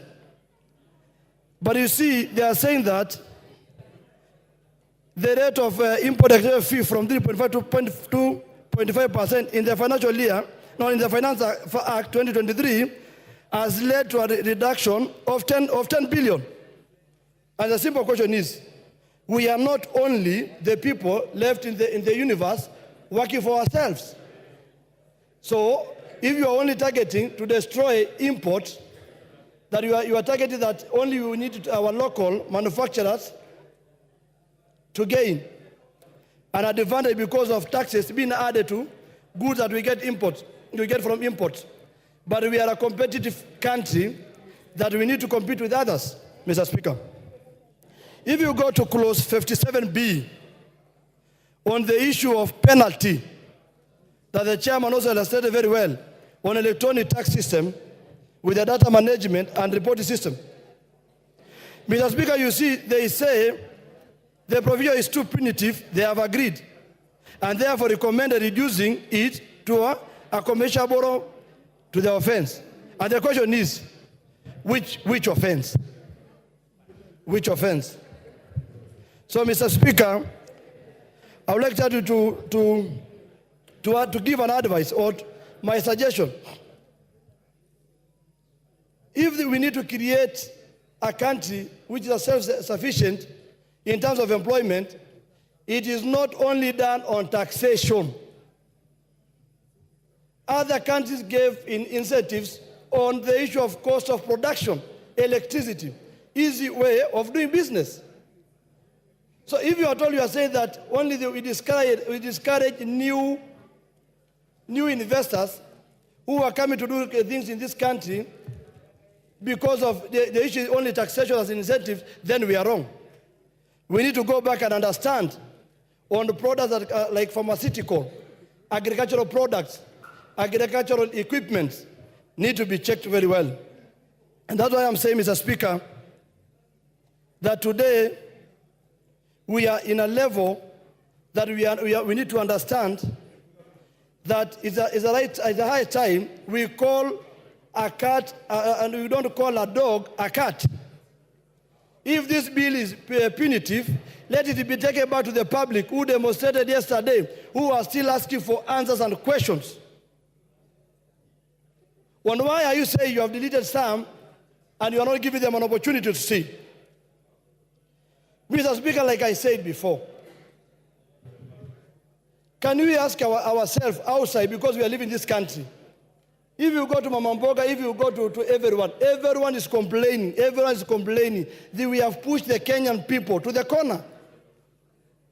And that's why I say we are just begging from our colleagues, if possible, let us not approve this finance bill 2024.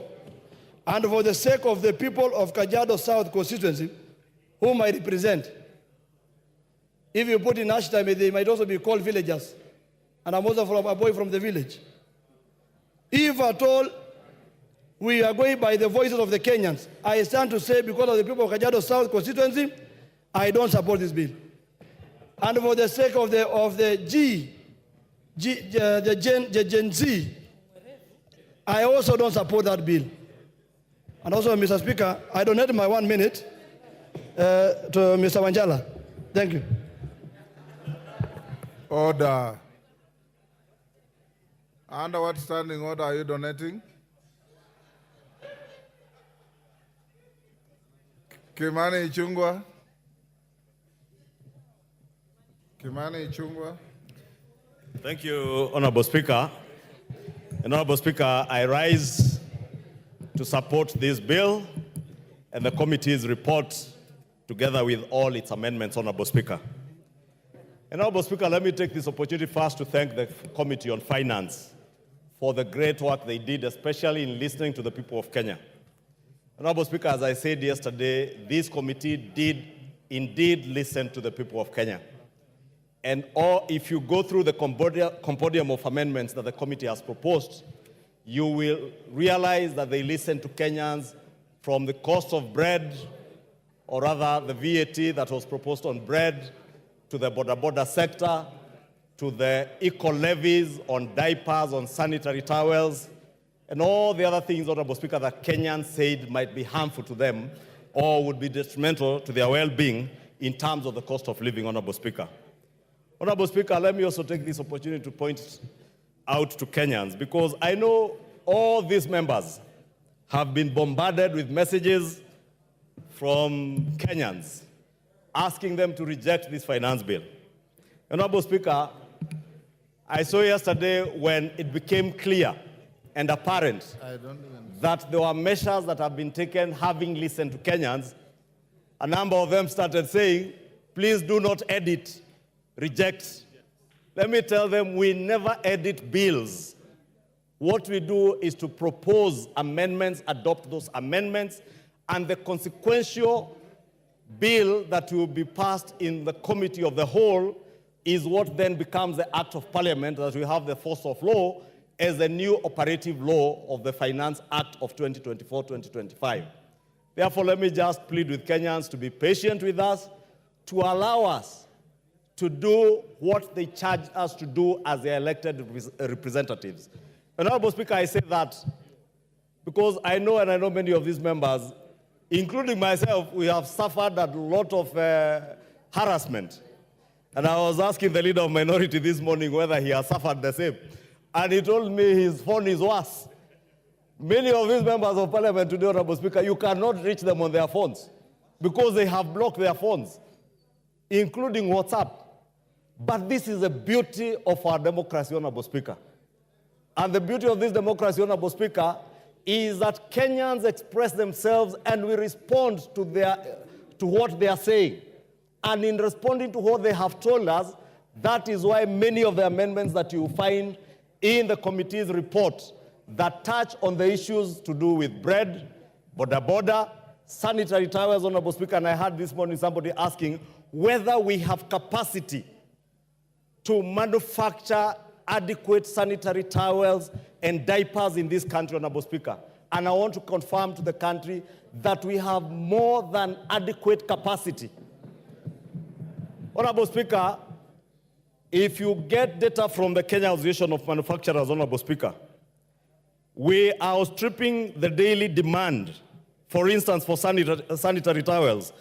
And I mentioned sanitary towels because, Honorable Speaker, I am a father to girls. Two of them who are now turning to their teenage years. One is 17, the other one is 14. And I have seen these members, someone was showing me a very derogatory message sent to him, being asked whether his wife doesn't do what, I don't know what, Honorable Speaker. And Honorable Speaker, I am saying this because if you look at the data from the Kenya Association of Manufacturers, it is clear that out of 4 established companies who are manufacturing sanitary pads, for instance, that is Interconsumer Products Limited, ProMed Limited, African Cloth Limited, Sai Pharmaceutical Limited, and a 5th one coming up, Sunda Kenya Limited. The 4 companies' production output is 148 million pieces a month. Our local demand is 135 million pieces a month.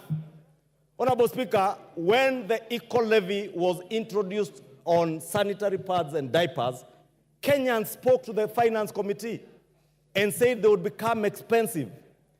And Honorable Speaker, the Finance Committee has responded by imposing both VAT and that equal levy on finished imported products, including imported sanitary pads and diapers that are coming from countries, and I do not want to mention the countries, Honorable Speaker, whose safety, how hygienic they are, whether they meet the required health standards, we cannot ascertain, Honorable Speaker.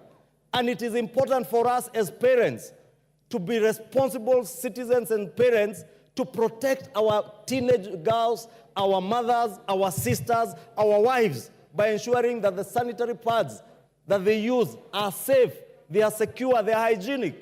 Honorable Speaker, it is only fair also to protect our growing manufacturing industry. I watched, Honorable Speaker, when the Kenya Association of Manufacturers presented their memoranda to the Committee on Finance. And they truly pleaded with the Committee on Finance to protect our local manufacturing industry, Honorable Speaker. When then we are told, Honorable Speaker, that imposing excise duty, imposing an eco levy, imposing VAT on imported finished products in order to protect our manufacturing industry, in order to ensure that we have jobs being created, Honorable Speaker, for the thousands of youth who today, Honorable Speaker, are being misled that the only thing that these honorable members can do is to reject this finance bill instead of fixing it, fixing what is wrong in the finance bill. Honorable Speaker, this bill had 65 clauses at inception when it came to this House. I have listened to Kenyans, Honorable Speaker, and engaged a number of them. Order, Honorable Majority Leader. Under what standing order? 83. Pardon? And Speaker, according to the oxygen principle, under what standing order? According to the oxygen principle, Speaker, procedural technicalities does not override substantive justice. Order.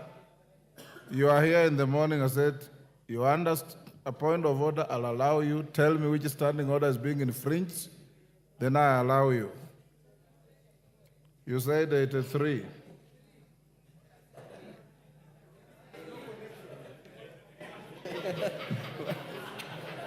You're out of order. Mr. Speaker. Go on, Majority Leader. Honorable Speaker, thank you, Honorable Speaker. Honorable Speaker, I was asking. Order, Babo Wino, you should know what you want to say, my son. Because you stood up and said, standing order 83. It doesn't apply.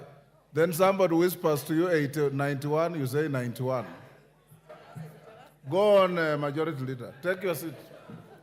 Honorable Speaker, I was asking, what is so wrong with us protecting our manufacturing sector in this country, Honorable Speaker? What is so wrong with us ensuring that we are creating jobs within our own economy instead of creating jobs in other countries, Honorable Speaker? Because when we say that we do not levy excise duty on imported finished products, whether they are finished and fully assembled borders or motorcycles, Honorable Speaker, we are creating and exporting jobs out of this country into those economies where we want to import those finished products from. Therefore, Honorable Speaker, I want to speak to the young people in the streets. The young people, Honorable Speaker, who have been mobilized in colleges and universities around our country to send members messages of rejecting this finance bill. This finance bill is about protecting yourselves as our children. It is about creating jobs for you as our children.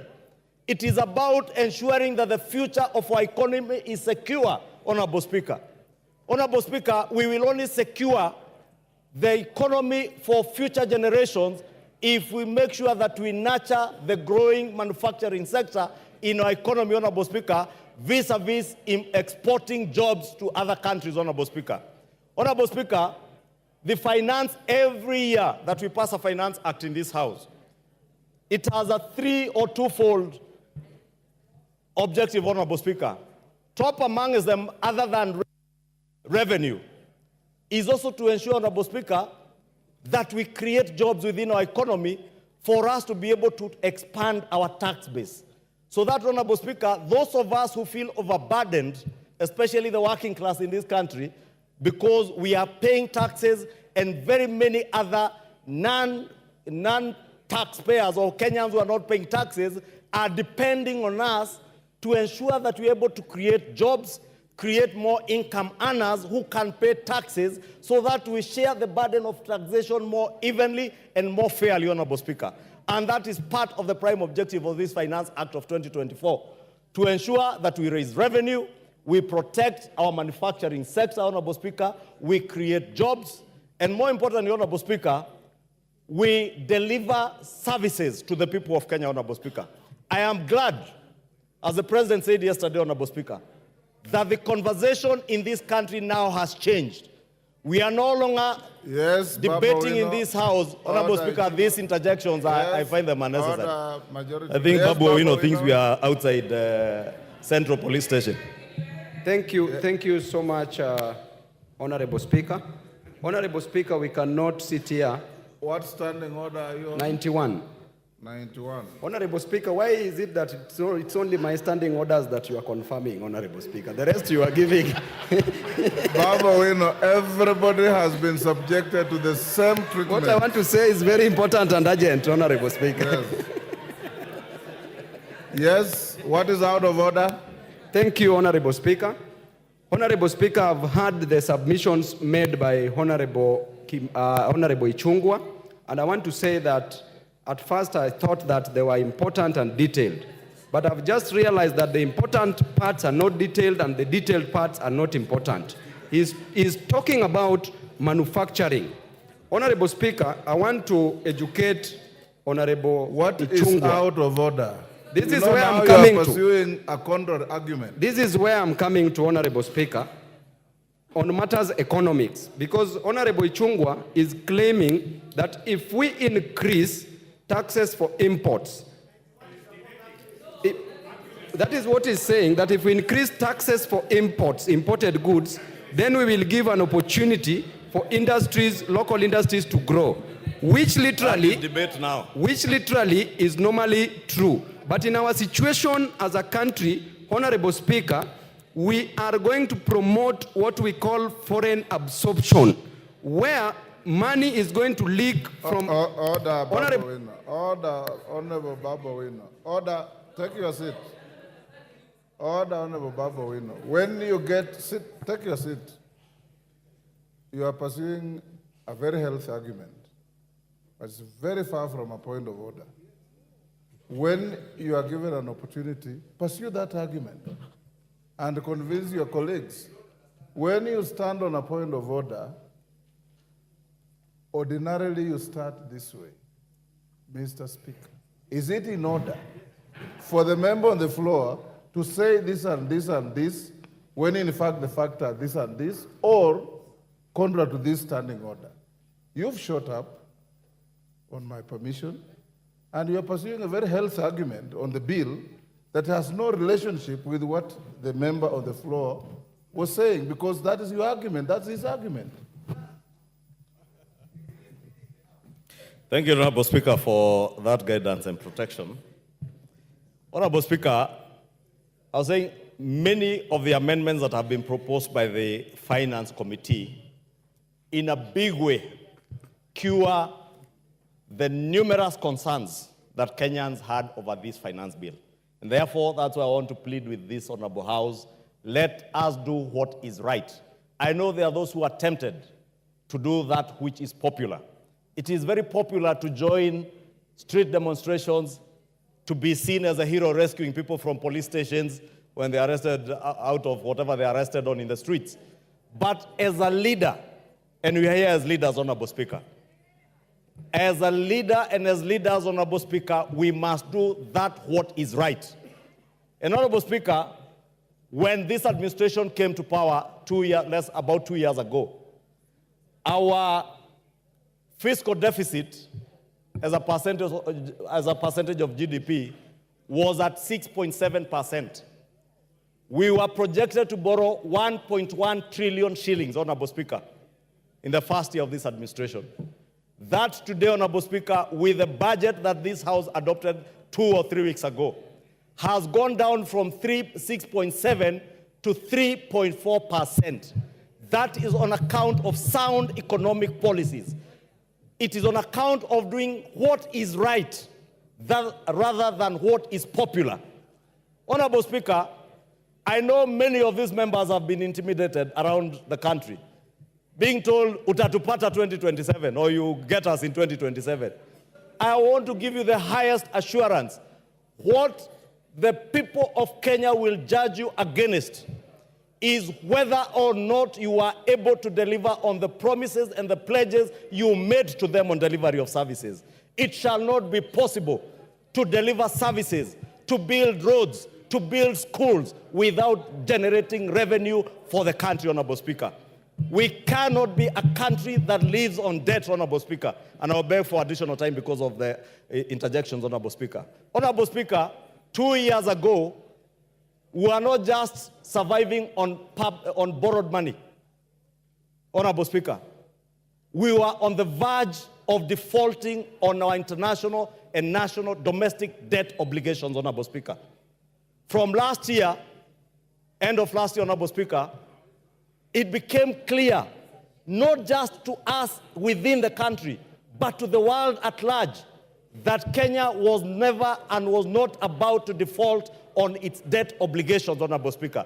That is why, Honorable Speaker, today, unlike 2 years ago when the price of unga was at a high of 260 shillings, today the price of unga is at a low of 100 shillings, courtesy of the right economic policies and not what is populist.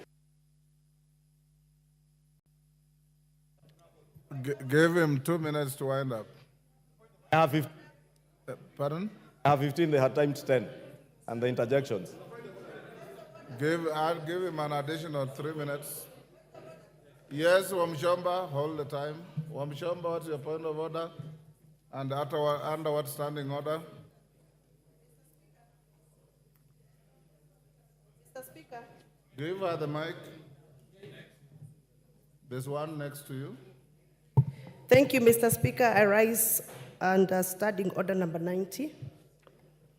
As a member who has pecuniary interests on matters sanitary towels, as a user, because I'm a user, do I qualify?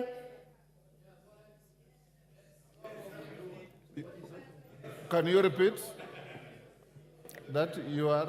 I am standing on the strength of standing order number 90. Yes. As a member who wishes to speak on this matter of sanitary towels as a user.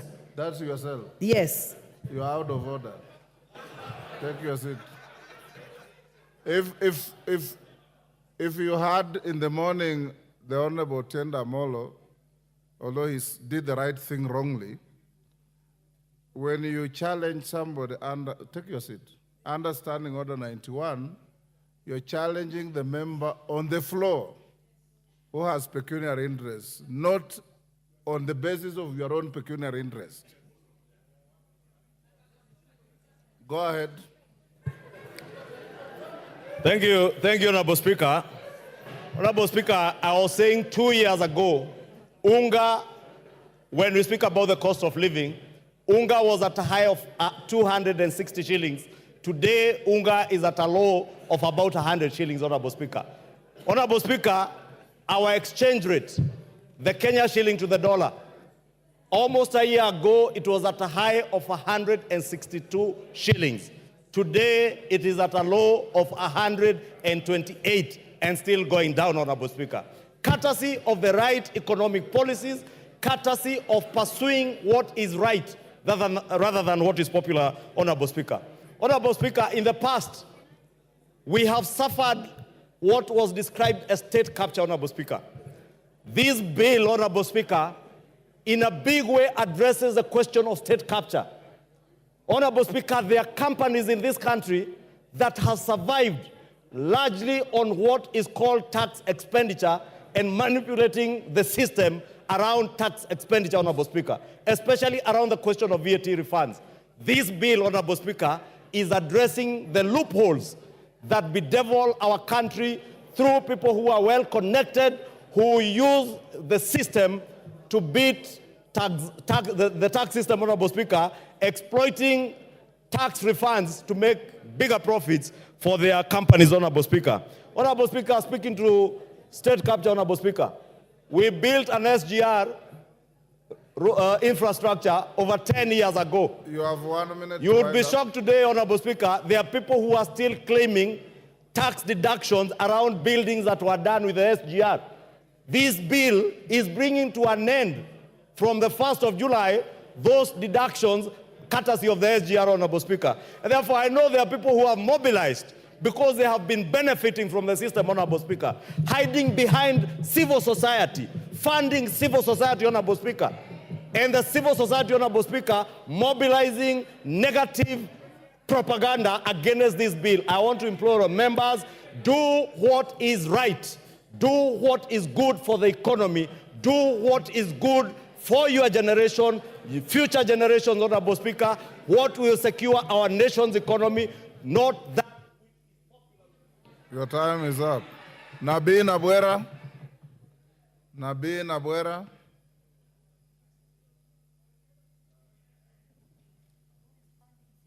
Thank you, Mr. Speaker. I want to raise a number of issues. Yes, Millie Odhiambo, what is the problem? The women are also here. I can see them.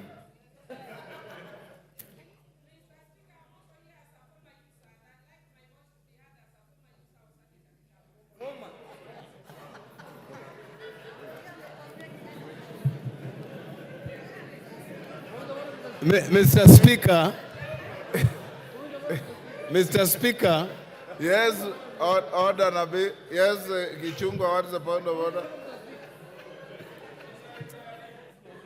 No, Honorable Speaker, because Honorable Millie was not on record, you may not have heard what she said, but she said she wants to speak as a former user. Honorable Speaker, of sanitary items. What I did not understand whether it was sanitary towels or diapers. Maybe she can clarify whether it was sanitary towels or diapers. Nabii, order. Yes. Yes, Honorable Junet, what is out of order? Hold Nabii's time. Mr. Speaker, you've heard clearly what the majority leader has said. He is asking under what category of women do Millie Odhiambo fall? Because she's claiming that she's a former user of sanitary pads. And in the finance bill, we are discussing sanitary pads, and we want to reduce the taxes. Is she going to benefit from that? Is she opposing or supporting, Mr. Speaker? Order, Millie. You don't need rocket science to understand what you said. I understood you clearly, and we don't want to engage in debate. Nabii Nabwera, continue. Thank you, Mr. Speaker. Mr. Speaker, today, I've had a lot of time to reflect on whether this country, we want to move it forward, we want to have it stagnant, or we want even to become repugnant. I'm saying this, Mr. Speaker, because any progressive country, any progressive system, we should have started by looking our 2023-2024 Act, Finance Act, and asked ourselves the question, has it served us well? Number two, we should have asked us, we intended to collect a certain amount of money. Did it help us collect that money? Number three, what has been the business performance for the period that 2023-2024 covered? And finally, Mr. Speaker, we should ask ourselves, has the current Finance Act helped us to mobilize savings? What is our saving ratio as a country? Mr. Speaker, as I look at that and evaluate the 2023-2024 Finance Act, I return a performance ratio of 44%. With that kind of performance ratio, you cannot come up with another act, a bill to repeal that act, which increases the number of taxes, the amount of taxes to the public. Because you have failed to collect over 300 billion. Mr. Speaker, whereas the chairman of the Finance Committee presented to us a report here, which looked progressive. Unfortunately, it fell short of curing the problems in this bill. What are the problems in this bill? Mr. Speaker, if you look at Schedule 4 and Schedule 3, then you return a no acceptance to this bill. One, if you look at the 10% duty on Kilinga, you are only improving the status of one business person. When you look at the duty on billet, you are improving the status of the same person. You cannot create a law that only ensures that one particular individual or one particular entity of business thrives at the expense of the others. Mr. Speaker, whereas one would want to forgive the drafters of this bill for imagining that if you removed tax or if you remove the sanitary towels that are locally manufactured, then you have cured the problem, is lying. I've talked to my own daughters in the house. They tell me the sanitary towels they use are all imported. So in other words, when you see the young girls going to the streets and asking us whether wasinyeshe, they mean it. Because you are making their life unbearable. Mr. Speaker, I want to pick on an issue here. And this issue is based on Schedule 4.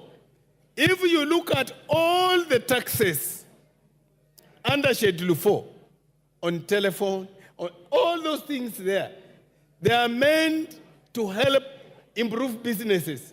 Now, if we are levying taxes on them, and already the business community is underperforming, how do we intend to raise money?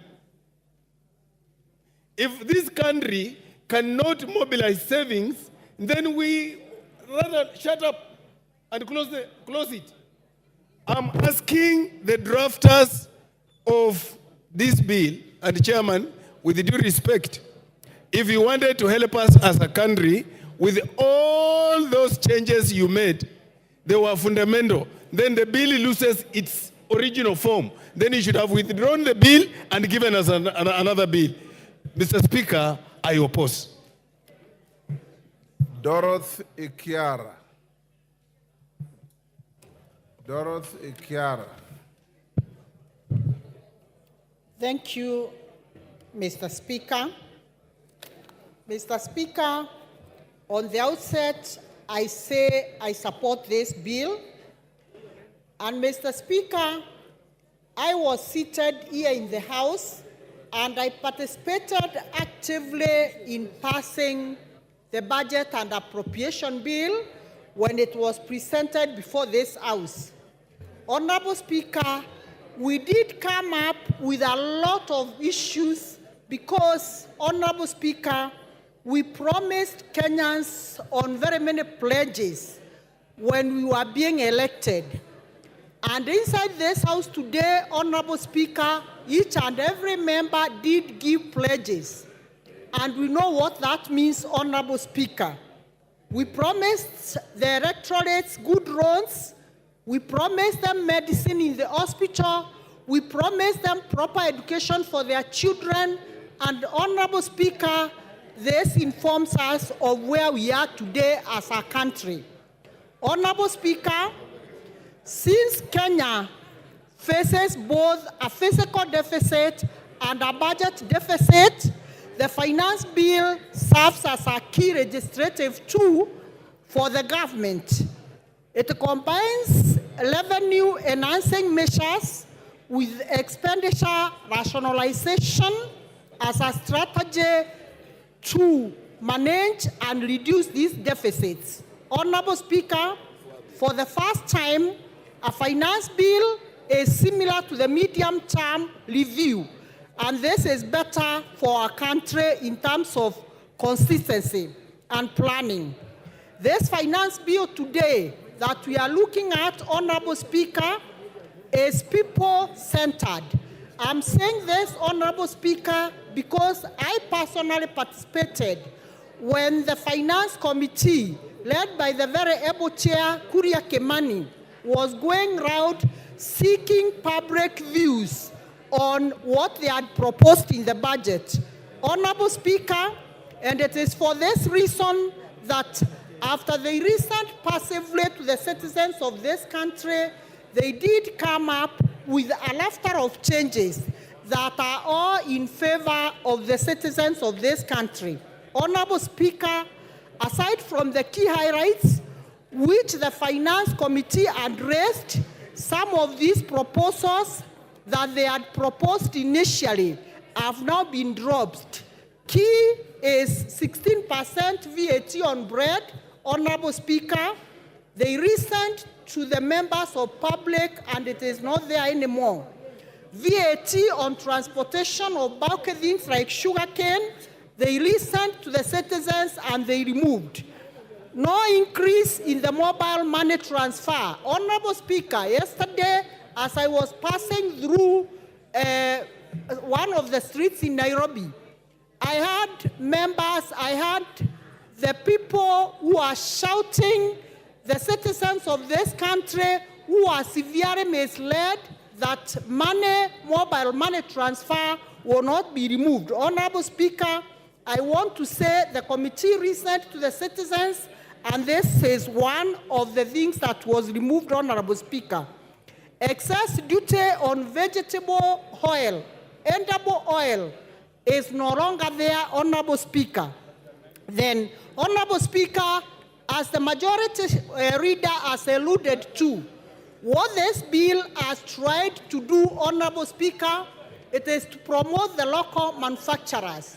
Honorable Speaker, it is very clear that moving forward, the local manufacturers, like the locally assembled bikes, they will be assembled duty-free as opposed to the imported ones.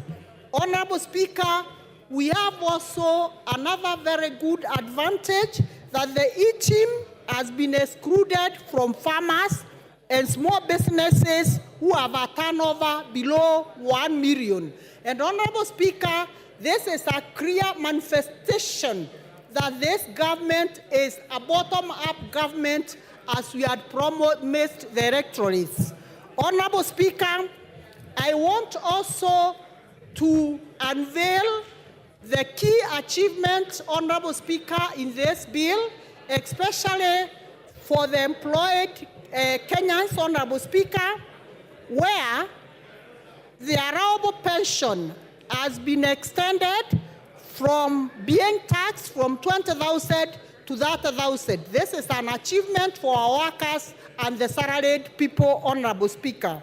Honorable Speaker, out of what this bill has addressed, and very importantly, Honorable Speaker, we are at a time when our country is struggling with cancer, Honorable Speaker, and this time, the Finance Bill 2024 has reduced the cost of cancer drugs and exempted them from value-added tax, that is VAT.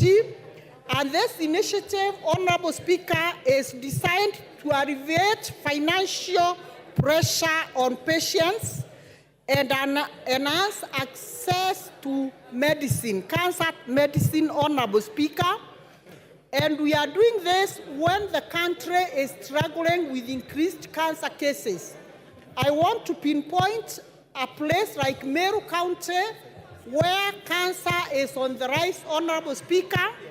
And this bill, having removed cancer tablets, cancer medicine, and VAT-free, Honorable Speaker, this is a great achievement for cancer patients in this country. Honorable Speaker, we also want to underscore the achievement of employment of teachers. The education sector has been given a very huge budget, and out of this budget, Honorable Speaker, we are proud that all the teachers who are employed as interns, 46,000 of them or be turned to permanent and pensionable, Honorable Speaker, so that they can be able to bridge the gap in our education sector.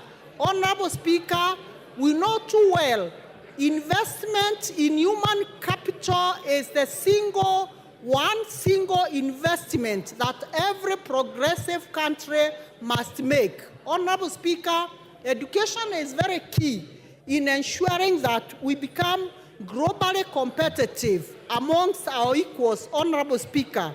And employment of the 46,000 teachers, coupled with the 56,000 teachers who are employed last year, Honorable Speaker, this makes the greatest achievement that this Kenya Kwanza government has achieved in ensuring that in a span of 2 years, we have employed 102,000 permanent and pensionable teachers.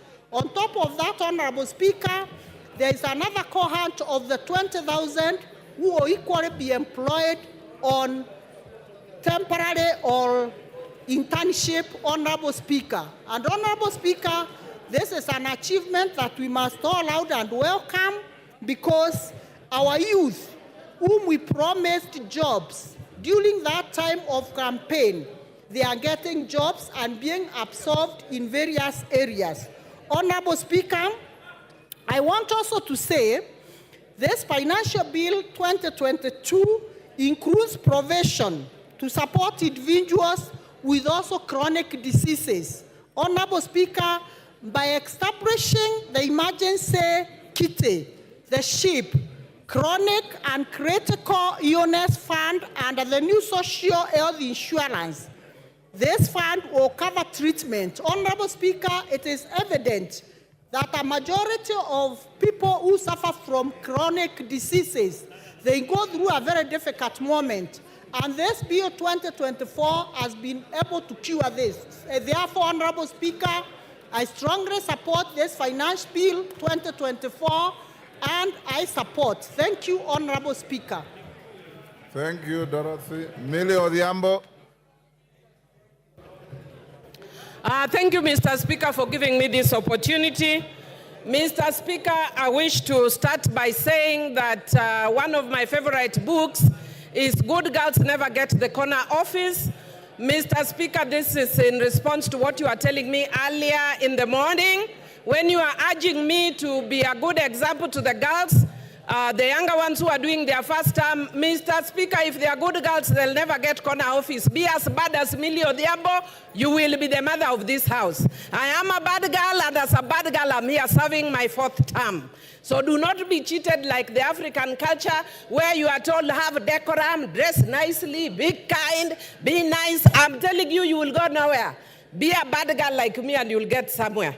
Mr. Speaker, having said that, I wish to declare my interest under the standing orders number 90, which Wamushomba stood on, because I don't want to be declared disorderly. And that is because when you have a pecuniary or personal interest, you declare. And Mr. Speaker, I want to declare my interest as a former user of sanitary towels, and as Dynasty as a former user of diapers, and as a future user of diapers. Because as a woman, once you get menopausal, you will have leaks and you will use diapers. And Mr. Speaker, I want to say, it's not all women, so Rosa should not be worried, but there are women who get leaks. And I want to say that there are people, because we don't want to have shame over menopausal issues, we don't want shame over period. And Mr. Speaker, I am saying this because I've been sitting here today listening patiently to the men talking about sanitary towels that is in the finance bill.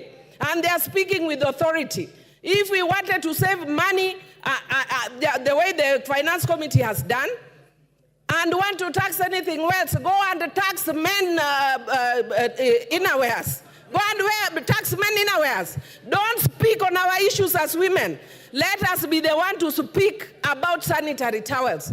We are the ones who know what works for us, and you are saying we want to encourage the local manufacturing. While you are waiting to enable our local manufacturing agencies to create those sanitary towels, will we tell our periods to stop? Our periods will not stop while you are manufacturing. Our girls will have their menses as usual, and the cost that they are used to will be higher because that will come through underground. What I am saying is, Mr. Speaker, I do not support the finance bill. And I'll give you the reasons why I don't support it. One, I don't support it because it's devoid of a strong policy underpinning. Number two, I don't support it because it's not premised on a better model, but on a beta model.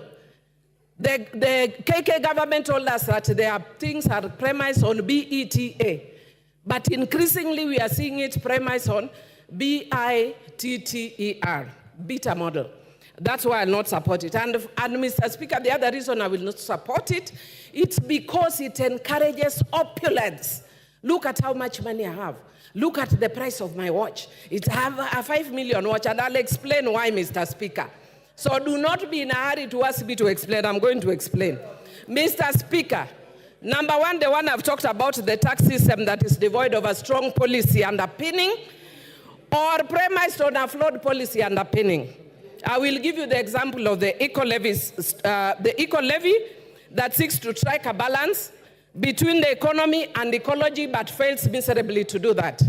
Mr. Speaker, if I give you an example, this government has actually sponsored or facilitated the roads in Fangano Island and the tarmac in Rusinga Island, even though they are taking pretty long. And I want to tell you, Mr. Speaker, that if you are to use this model, the taxing model that they are saying, then it means that a contractor who is doing those roads and earning billions on those roads, Mr. Speaker, when they destroy the environment, the fishermen from Rembaringiti, Rusinga, Mfangano, and Sukuru Island, who will be making at most 1,000, will be asked to repair that person's damage through tax, forgetting the PPP principle. The person who destroys is the one who should pay that damage, not me.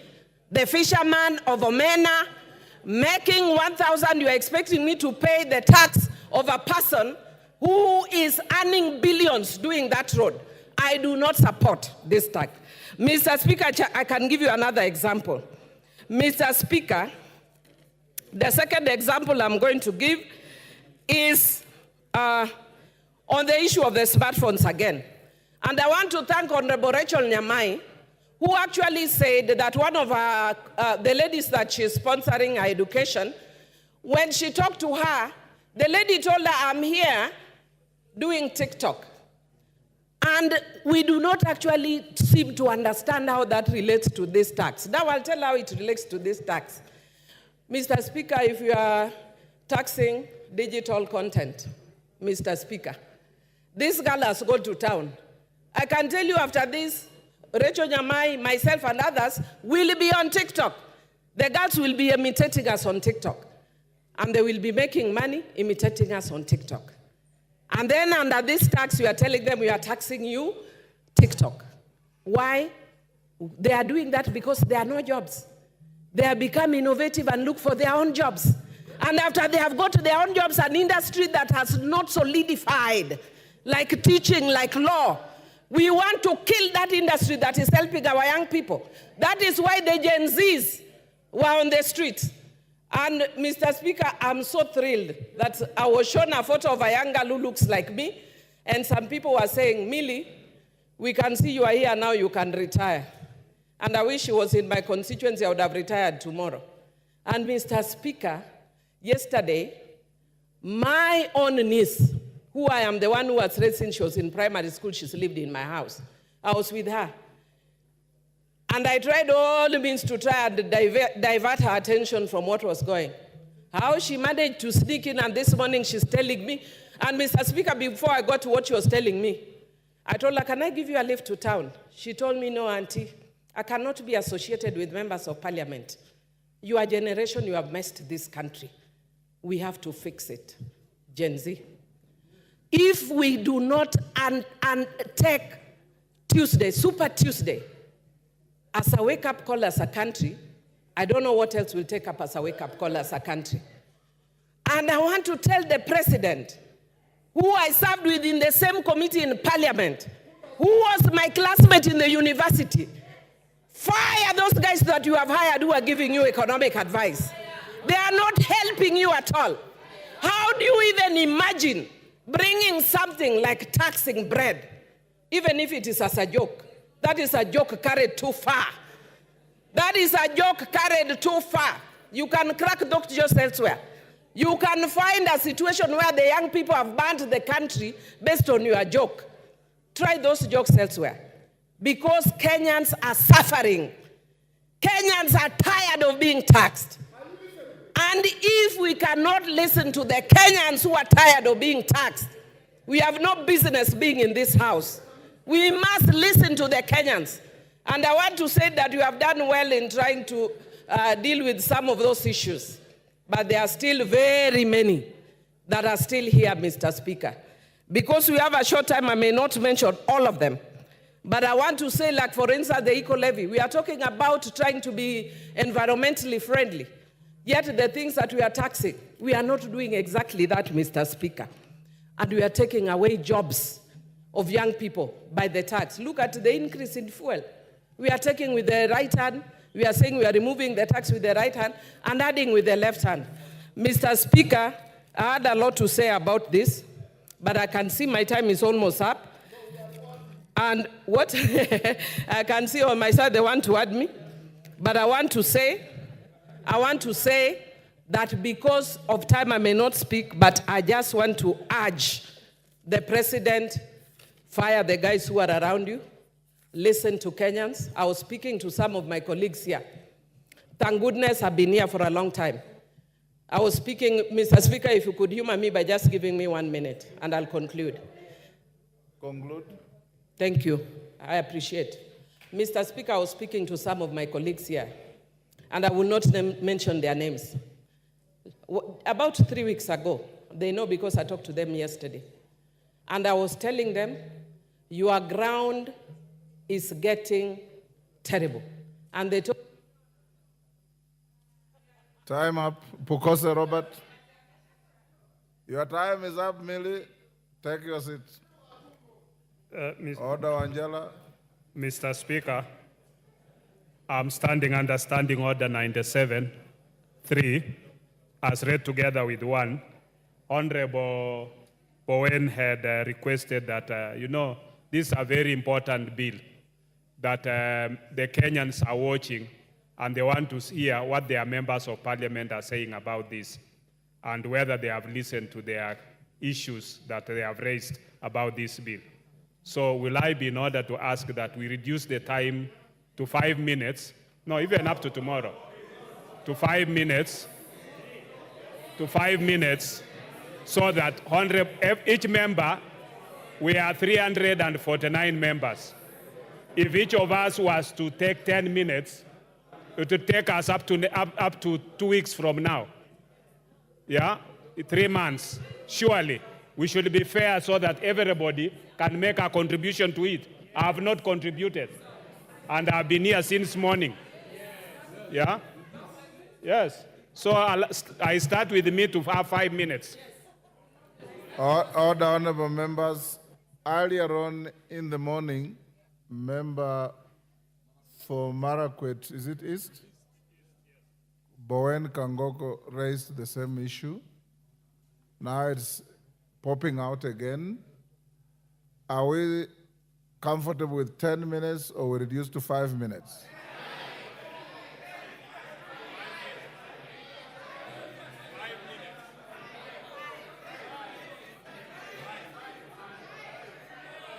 Order. Yes, Rafael Wanjala. Wanjala, I see you raising. That 5. Otienda Amolo. Order. Otienda Amolo. Support 5.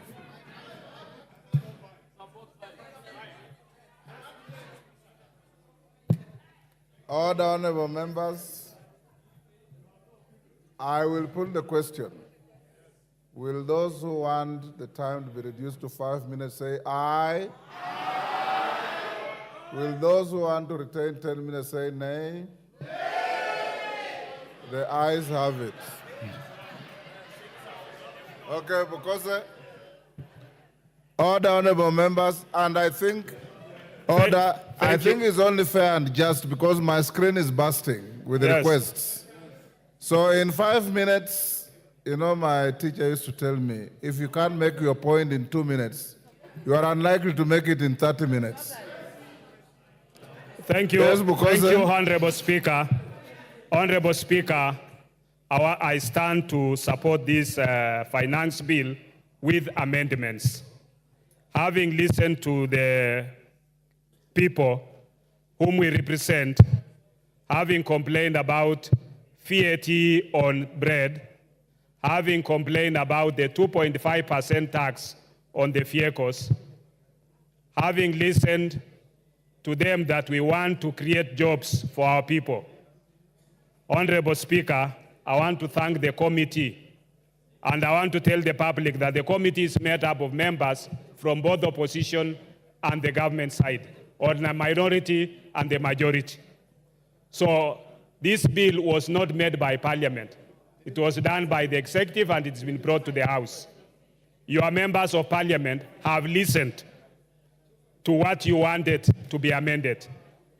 And therefore, we want to pass it with those amendments, and that is the essence of the public participation.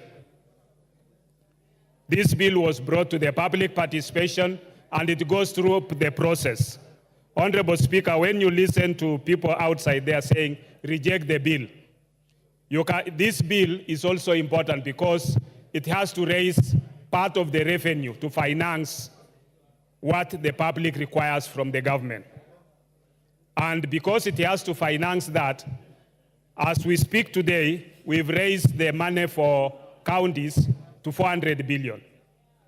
This bill is going to raise 346 billion. That 346 billion will be added with what is being collected in taxes to make it 400 billion so that the counties can have money to offer services. This is going to meet the budget deficit from what the government is collecting. So it is what the government continues to collect. And we need the public to understand that when a finance bill is done, it is a bill that will come into effect to support what the budget requires for the government to deliver. And therefore, we cannot say reject it in total, but you can also suggest what amendments should be done. And I think as people's representatives, we want to ask our Kenyans who are outside there, if you have amendments, you can approach your member of parliament, and the member of parliament can still have time to create that amendment. So the issue of saying reject the bill, I think should not be there. But we should be able to make those amendments, and I hope that our counterparts from the minority side will support those amendments so that we can be able to deliver and make sure that we have listened to what the Kenyan public demands of us. With those few remarks, Honorable Speaker, I support with amendments. Honorable members, before I go to the next speaker, allow me to go back to order number 5 and allow the chair, JLAC, to table a very important paper in furtherance of one of the NADCO bills. Murugara, get a working mic. Give him a working mic.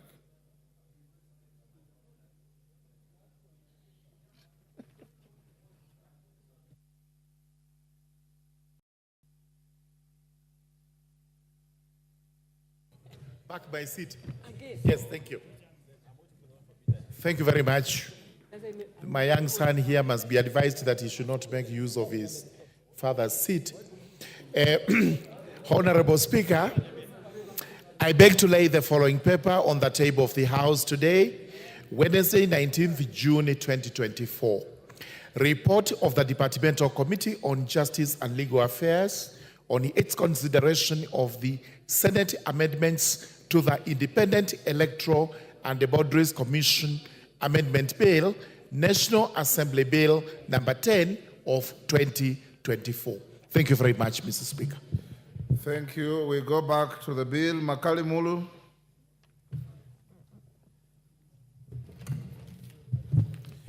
Yeah, thank you very much, Honorable Speaker.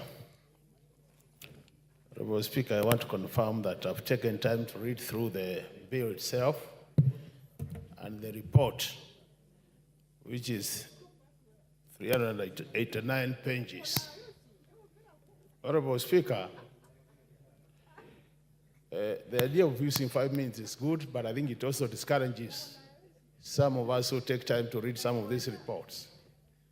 But I want to see this. Reading through the report, a lot of individuals and institutions did present their comments to the Finance and Planning Committee. And I want to appreciate them because based on the experience of last year, where the same number gave their comments and they were never taken on board, this time I thought they would not be able to appear. So we must appreciate. I also want to thank the committee for creating time to listen to them, and they made some efforts to factor in their comments, Honorable Speaker. But I was asking myself, Honorable Speaker, looking at the original bill, you wonder what was the thinking behind some of the proposals. And that's why I want to thank the committee because they have been able to undo some of them. But because I don't have a lot of time, I'll focus on what the report is saying and what I think from where I stand, that things have been made worse instead of being made better. Honorable Speaker, let me start with the proposal to increase the import declaration fee. If you look at the presentation by edible oil companies, Honorable Speaker, and the presentation by Kenya Association of Manufacturers, as well as the presentation by the Kenya National Commerce and Industry, Chamber of Commerce and Industry, they were proposing that, Honorable Speaker, the import declaration fee be maintained as it is, because by increasing that fee, you'll actually be increasing the cost of production. The reason being most of our factories and industries depend on imported inputs to produce their outputs. So as a result of that, the solution was that you either maintain the fee as it is so that you don't increase the cost of production. What does the committee propose? The committee has proposed to increase that fee from 2.5 to 3.5%. Meaning automatically, Honorable Speaker, by doing that, you increase the cost of imports which are coming to this country as inputs, and as a result of that, you increase the cost of production. When you increase the cost of production, automatically, Honorable Speaker, that cost will be transferred to the consumer. That will make our goods uncompetitive in terms of price. And that's why you see, Honorable Speaker, in this country, despite us talking about import protection, people are buying things which have been brought from other countries and buying at a cheaper price than we are producing them. So these, to me, are the critical issues. The second item, Honorable Speaker, is the Railway Development Levy. The edible oil companies did propose that it is now at 1.5. And they propose that we maintain it as it is, and by doing that, we'll have saved the cost of the oil by about 72 shillings per litre. What has happened? We have increased that levy from the proposal of the committee, because now we're talking about the report, from 1.5 to 2.5, Honorable Speaker. So, Honorable Speaker, if you look at that, what have we done? We are likely to increase the cost of production, because that levy will be levied on all the goods which are imported, and then a good which will go through our railway transport system, Honorable Speaker. So again, instead of helping our manufacturing sector, we are making it worse. To make things worse, Honorable Speaker, if you look at this report, the last clause is a proposed new clause to increase fuel maintenance levy by 9 shillings, Honorable Speaker, by 7 shillings. Anytime you touch fuel in this country, Honorable Speaker, you touch the whole sector, you touch the whole economy, and by doing that, Honorable Speaker, you increase the cost of production, and this will directly affect the Wajikos, the Mwendes of this country. And I can tell you for sure, Honorable Speaker, this now bill, the proposed amendments are going to make this bill more worse, and it's a very good candidate for voting no at the point of voting. With those remarks, Honorable Speaker, I want to submit and say that. Time up. Kangoko Bowen.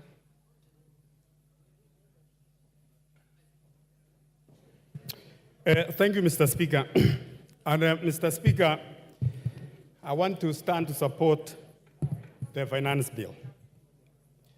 Mr. Speaker, this morning, the leader of minority, my good friend, Opio Wandai, asked a question as to why this finance bill was so contentious. And since we have had a finance bill since 1963, and the finance bill 2024-25 is creating a serious issues, including demonstration in the streets. Mr. Speaker, I want to say this. What is outside there, Mr. Speaker, or what the people outside there, what they have been told by activists and people who have not read the bill, Mr. Speaker, is completely misleading. Mr. Speaker, I know there has been some contentious clauses in this bill, but Mr. Speaker, as moved by the chair of finance this morning, Honorable Speaker, you will find that the bill which was proposed by Treasury, the committee looked at the bill and they proposed several amendments which are actually people-friendly, Mr. Speaker. Mr. Speaker, I want to say that in the original bill, there was a 16% VAT on bread. And Mr. Speaker, the bill in the House, or the report in the House now, as by the committee, that VAT has been dropped. Mr. Speaker, the proposal to have 2.5% motor vehicle tax, that clause now has been dropped. Mr. Speaker, the excise duty, which was proposed in the original bill, especially on vegetable products, Mr. Speaker, that one has been dropped. The Honorable Speaker, the eco-levy, which is, we have had many of our colleagues here discussing. This one, Mr. Speaker, as many of my colleagues who spoke before me, it can only attract on imported finished products. And Mr. Speaker, we want to move from a trading country to a manufacturing economy. We cannot be a country which is importing almost everything, importing, including even a tissue paper. So the reason why this one is there, and we are saying it can only apply to imported finished products. But on locally manufactured products, Mr. Speaker, the tissue papers, the sanitary towels, and anything else locally manufactured, it's not going to attract the eco-levy. Mr. Speaker, some months back, we saw many of our farmers across the country. We saw in Murang'a, we saw in central Kenya, and across the country, that they were required to file their sales using the e-teams. Those e-teams, those avocado farmers who were told to give a KRA e-teams, Mr. Speaker, under this finance bill, the e-teams has been dropped. And any other small business which is 1 million and below, Honorable Speaker, is not going to attract the e-teams. Mr. Speaker, the other day, the Cabinet Secretary of Treasury, Mr. Speaker, read the budget, the national budget, 2024-2025, before this House. That budget proposed, including the increment of counties, the monies to the counties to a tune of almost 400 billion. There is an increase in CDF. There is an increase of about 50 million per constituency in electricity. And Mr. Speaker, we can only achieve that if we can pass the finance bill. Mr. Speaker, on the taxation, which we all support, the finance bill proposes to increase taxation on cigarettes and tobacco products, on alcohol, and also on betting, gaming, and gambling, Mr. Speaker. Mr. Speaker, we have many of our youth who have got lost because of these issues of betting and gambling. The proposal to increase tax, Mr. Speaker, is to make sure that in that space we control our young people and also we direct them to a very good course in this country. So, Mr. Speaker, I want to say also on the issue of alcohol. We have seen many of our young people, they have got lost and drunk with the cheap alcohol. With the increase in tax, it's going to address the... Time up. Otienda Molo.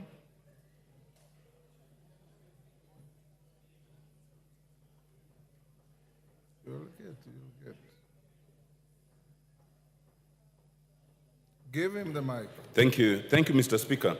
Mr. Speaker, on the outset, I oppose this bill. And even having listened to the chairman on the raft of proposed amendments, to that I say too little, too late. Mr. Speaker, first of all, I think I have myself recorded 120 reasons for rejection of this bill. And Mr. Speaker, it is sufficient that the professional associations have spoken to this, the church has spoken to this, civil society has spoken to this, and Kenyans have spoken to this. There are legal reasons for rejecting this bill. There are financial and economic reasons, Mr. Speaker. There are humanitarian reasons. But more fundamentally, it is a moral question. This regime has lost the capacity for shame and does not even regard Kenyans. Mr. Speaker, I was tempted to attack some of these entities, the church, some ambassadors, because they are the ones who are the forefront for supporting this regime. But I will forgive them. I will only tell them, it is good you have realized the error of your ways. This regime, Mr. Speaker, needs to understand the etymology of governance. The whole idea of governance is that the people voluntarily relinquish some of their rights and liberties for the government to protect them. But in this case, we have a government that does not want to protect its citizens, it actually wants to decimate them. We must reject that idea. Mr. Speaker, it is important to understand that a budget is made for the people. And traditionally, it is the people who must be listened to. We have a draft bill whose origins is essentially the Bretton Woods institutions, the IMF, and secondarily, the World Bank. Mr. Speaker, the Bretton Woods institutions were never made to further the interests of developing countries. The Bretton Woods institutions were established in 1944 essentially to protect and the war-ravaged countries, which essentially were all the developed countries. Therefore, when they come and they give us prescriptions, those are prescriptions that must be taken with a pinch of salt. In the 1980s and the 1990s, they gave us what was called the structural adjustment programs.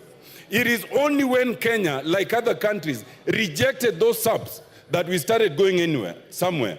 Now we are in a situation where the Bretton Woods institutions have come back in full swing in the face of the executive. It must be rejected. Mr. Speaker, it is important to understand that this bill does not protect and is not the interest of Kenyans. And some people are fear-mongering, saying that if we reject the bill, then we'll be in a crisis. We will not be in any crisis. Like last year, Mr. Speaker, when the High Court stayed the 2023 bill, the 2022 bill continued until finally, the bill was cleared. And therefore, Mr. Speaker, the 2023 bill, which is already draconian enough, but is less draconian than this one.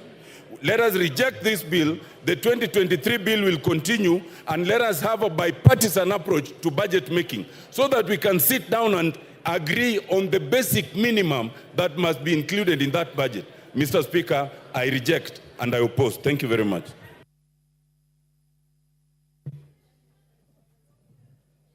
Paul Melly. Julius, sorry, not Paul. Julius Melly, Chair Education. Give him the mic.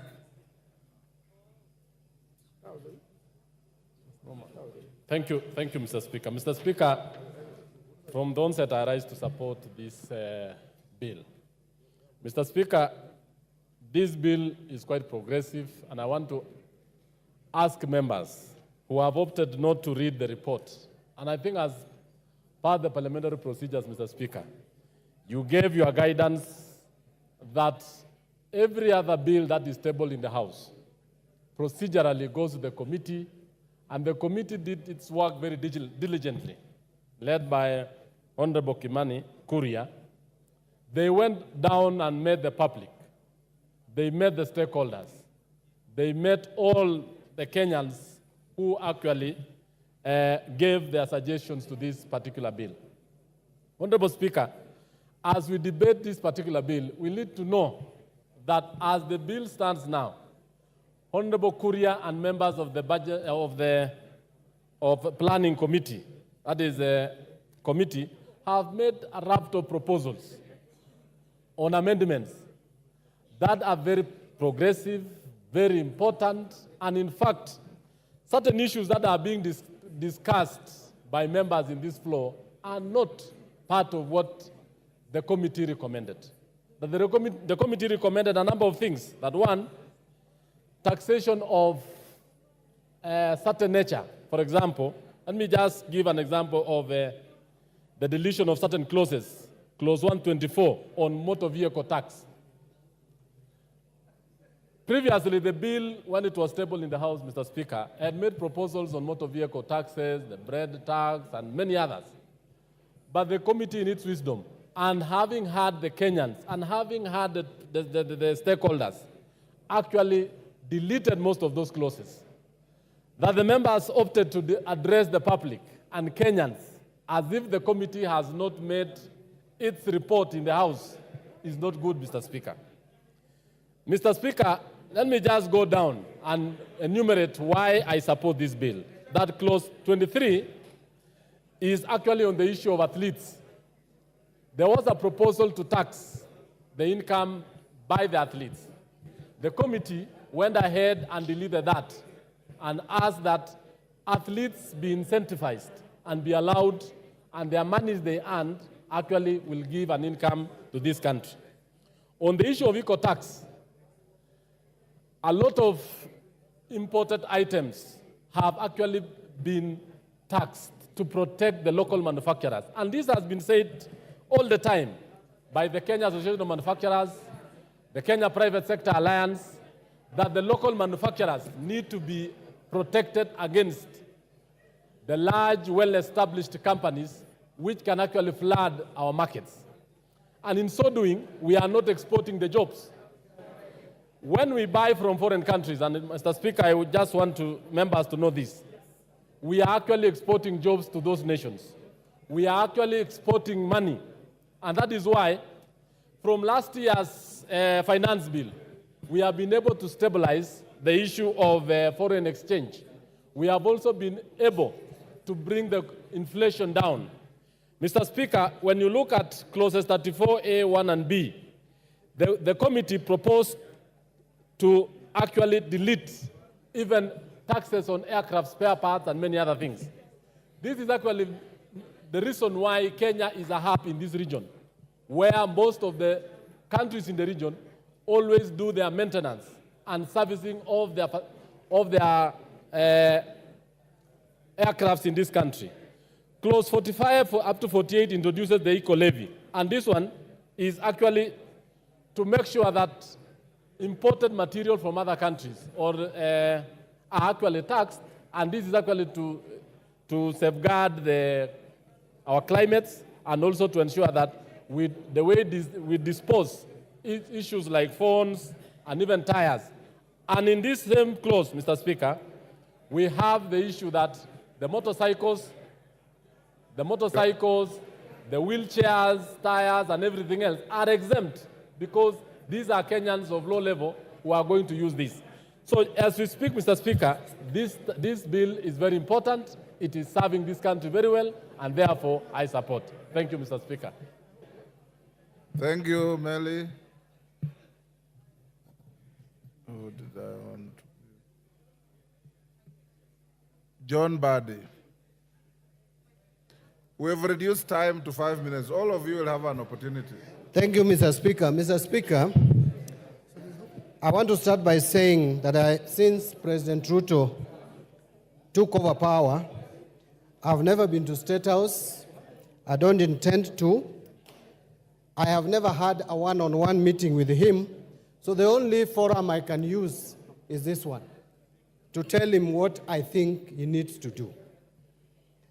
The President, I want to tell you, the people you have hired, economic advisors you have hired at State House, and the people you have put at the Treasury are not advisors, but they are economic saboteurs. Please look for economic advisors to help you govern this country for the remaining period of 3 years. I say so because, Mr. Speaker, this idea and perception that is coming across, and I hear it a lot even with my colleagues across the aisle, that for you to grow this economy, for you to narrow the budget deficit, you need to tax Kenyans more. That is, nothing can be further from the truth. Mr. President, ask your team to compare and give you the data. When we passed the finance bill of 2023, what effect has it have on revenue collection? If you compare revenue collection up to 12 months leading to March 2024, the growth in revenue is 13.8%. Compare that to the same period ending March 2023, revenue growth was 14.5%, far much higher than revenue growth for this year, even in a year of election. The reason is simple. You are discouraging tax collection by imposing excessive high taxes which are discouraging business in this country. I heard the leader of majority tell us not to be populist, not to play populism. I want to remind Honorable Kimani Ichung'wah, that which you call populism, that which you call playing to the gallery, is what has made Kenya Kwanza government, which was just stamping, to climb down and accept what Kenyans had started saying early, and they were not listening. Therefore, we will continue playing populism if that is what is going to make Kenya Kwanza listen to us. Mr. Speaker, this government is giving you with the right hand and taking with another, the left hand. Why do I say so? We are being lied to as a country that now VAT on bread is going to be reduced, which anyway was not there in the first place. You are the ones who came up with this crazy idea. This crazy idea was not in our books. It is this government which came up with a crazy idea, and now they are telling us we should celebrate when we have caught them. It is like someone trying to steal your cow at night. And when you hear the footsteps of the cow and you come out and you shout and make noise, then he comes back with the cow and he tells you should celebrate because I've not stolen it. We have caught you. The people of Kenya has caught Kenya Kwanza when they wanted to introduce tax that don't exist anywhere in the world, like motor vehicle tax. This government will go down as a motor vehicle tax government. Mr. Speaker, look at what the committee is trying to do. This Committee of Finance. After Kenyans have made noise and you are reducing these taxes, then you come up with a clause at the end, the last paragraph of your report. You are going to introduce a new clause to this bill, which was not there, called road maintenance levy. And you are telling us clearly that you have not been able to collect enough levy in this year than previous year because the prices of fuel was high, and you are proposing to increase it here by 7 shillings, but I'm told, I have information, that you are going to move it to 9 shillings when we come to the Committee of the Whole House. We must reject these attempts to increase the price of petroleum product, because that will increase even the price of electricity, and therefore will increase the cost of production. Order, Mbadi. Yes, Chairman. What's your point of order? And under what standing order?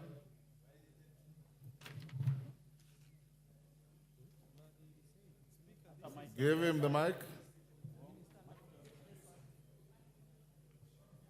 Honorable Speaker, I raise under standing order number 91. Is it in order for my very learned colleague and senior in the profession to mislead He's this not House? learned, he's educated. Okay. My senior accountant. Gender Molo, you should defend the profession. Is it in order, Honorable Speaker, for CPA Bandi, an experienced accountant and a very experienced lawmaker, to say and to inform this House that the report on the finance and national planning is amending the road maintenance levy to increase fuel prices? He should know better that an increase in the fuel prices is contained under regulations on the Kenya Roads Board Act. And therefore, introduction of increase of fuel cannot be done on a finance bill. It is just a matter of simple logic that such an experienced legislator should know, Honorable Speaker. Yes, Badi, finish up. Badi, finish up. Give Mandy the mic. The mic. Mr. Speaker, I'm shocked that the chair of Finance and Planning Committee does not even understand this report. Let us go to page 3, is it 397 or 377? There is the last paragraph, Mr. Speaker, and I want to read it if you allow me. New clause 66. New clause 66, road maintenance levy. The committee notes that the road maintenance levy is charged on all petroleum. Don't want to read all that. It says, additionally, the committee to help raise sufficient funds to maintain and repair roads across the country, the committee recommends an increase of the levy pursuant to Section 3 of the Road Maintenance Levy Fund Act from 18 shillings to 25 shillings per litre on all petroleum products. Mr. Speaker, new clause means what? You are going to put a new clause. Order. You know, Mr. Speaker, yes, Kimani. I came to Parliament. Order. Nothing personal, Bandi. Honorable You are a Speaker, senior. Honorable Speaker, this matter was first raised by the Cabinet Secretary for National Treasury. Wait, no, for Cabinet Secretary for Order. Transport. He has been challenged. Let Hold him on, respond. hold on. The committee extensively deliberated on this matter. And it's a matter of fact of law that you cannot bring an amendment to increase fuel through the Kenya Roads Management Act. And therefore, Honorable Speaker, so when the committee will be proposing amendments during the committee of the whole House, we have already submitted our report that this cannot be done on this finance bill, and that is a fact. So, in as much as Honorable Speaker, our friends here, on one hand, they are saying they want to discuss the finance bill, the proposals as they are. On the other hand, they are saying they want to discuss the report. I think they should also declare whether they want to discuss the finance bill with the report as it is. Order. Next, Murumba Chikati. Order. You have an opportunity to amend this bill at committee of the whole. So hold your horses and Murumba Chikati. Badi's time is over. Your time is over. Murumba Chikati. He sent us. Yes. Thank you, Mr. Speaker. Mr. Speaker, while supporting this bill, let me also try and look at the needs that are facing our country across the sectors.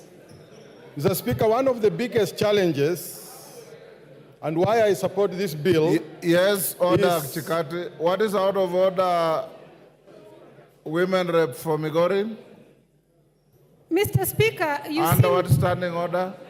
You will get it. I'm a first time. I don't know the standing order well, but you need to know that there are women in the House. Mr. Speaker, kindly balance.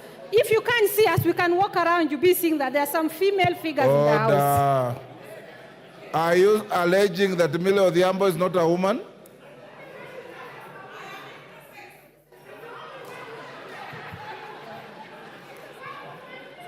Go ahead.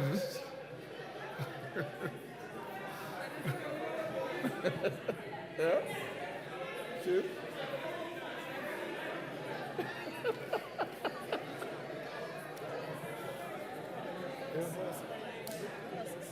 Mr. Speaker, can I continue?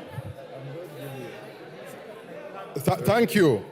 So, thank you, Mr. Speaker. While supporting this bill, I would like also to examine the needs that are facing our country across different sectors. One of the biggest challenges we've had is with the education sector. The JSS, Mr. Speaker, was started without proper infrastructure. We have a serious problem of infrastructure and manpower in the JSS. It is my hope, Mr. Speaker, that these funds be raised through taxation so that we could be able to support the JSS, which is really struggling to pick up, and deliver it to where it is supposed to be. The next area, Mr. Speaker, that I would like to look at is the TVET sector. TVET is critical to the development of our country. But this TVET lacks two things, equipment and manpower. And it is my hope, Mr. Speaker, that some of the funds allocated and which is going to be raised can be able to deliver the TVET sector as required. Access to electricity, Mr. Speaker, in the rural areas is a problem in Kenya. The last mile, which had started in 2013, between 2013 and 2017, stalled along the way. It is my hope that the last mile electricity in rural areas can be able to be spread so that rural Kenya can be able to access electricity just as much as urban centers. Mr. Speaker, access to the health sector in Kenya is important. And therefore, part of this bill proposes to raise money for the social insurance fund, which is critical to access to health in our country. And access to health is also important because it translates to the development of our country in general. Thank you, Mr. Speaker. I support.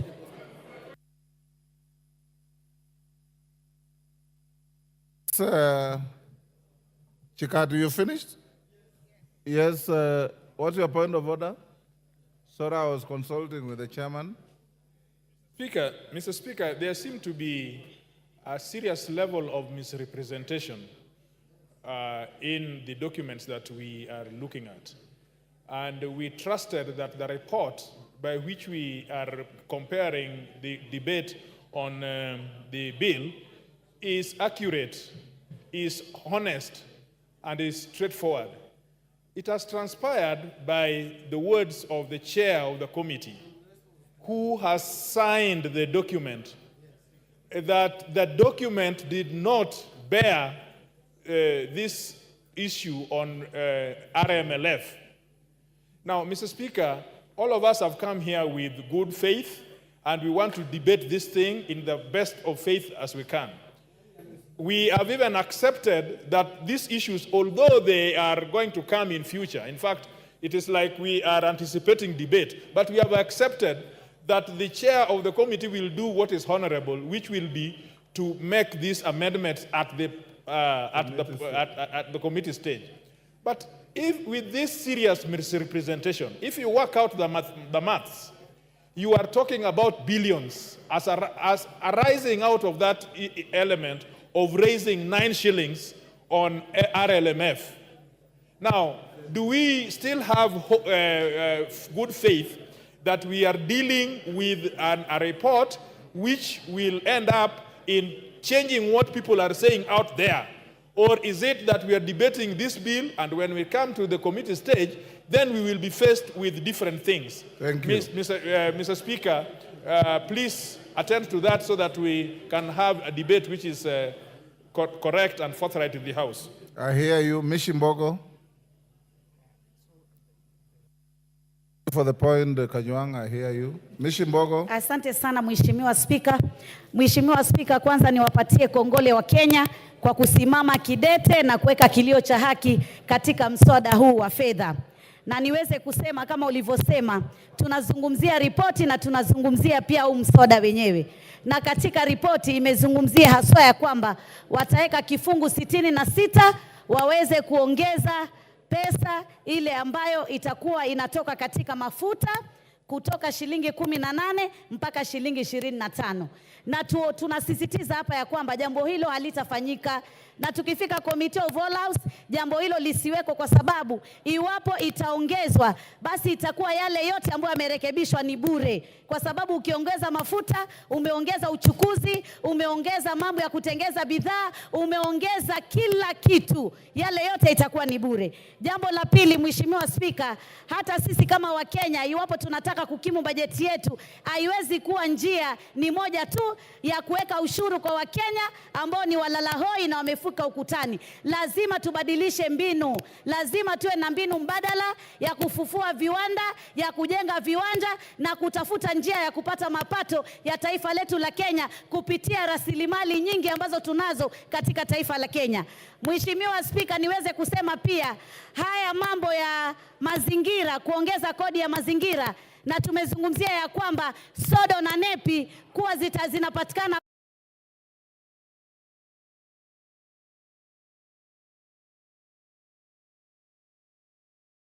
na wameambiwa ziko China, wazingoje zije. Hiyo ni kumaanisha hatuna uwezo thabiti wa kuweza kuwa na sodo, na hivyo basi afya ya kina mama haswa katika mambo ya hedhi itakuwa na matatizo iwapo tutakuwa tumeongeza jambo kama hili. Jambo la pili, mambo ya mafuta ya kutoka kwenye miti na kutoka kwa wanyama, ile Kiingereza tunasema edible oil. Kwa nini ipunguzwe na isitolewe kabisa, isiwekwe sufuri ushuru? Hii ni kitu ambacho kinatumika, bidhaa inatumika na Wakenya wengi wale walala hoi. Kwa hivyo jambo hili lazima tulitowe. Jambo jingine, nasikitika sana, sijui ni nani ametoa mambo haya ama kupeana mawaidha ya kuweka mambo ya ushuru ya mkate na mambo ya ushuru ya ile mifuko ya majani. Jamani, yule ambaye alikuwa ametoa mawaidha hayo, tunataka tumwambie shetani ashindwe, kwa sababu sisi wa Kenya mkate twaupenda, twautumia sana, na chai ndio kiamsha kinywa chetu. Nataka niseme pia Mheshimiwa Spika, hata ukiangalia katika huu mswada kuna mambo mengine ambayo yamejificha ambayo yanatuathiri sana, kama vile imezungumzia stove zile za kupika.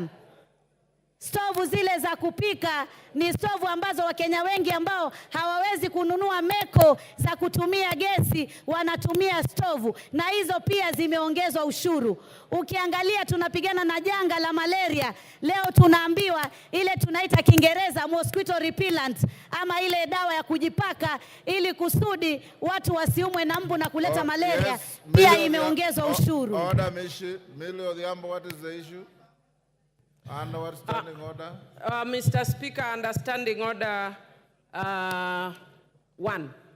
No, it's Mr. not Speaker, available. I'll explain, Mr. Speaker. Standing If you order give number me... 1 is not available to you.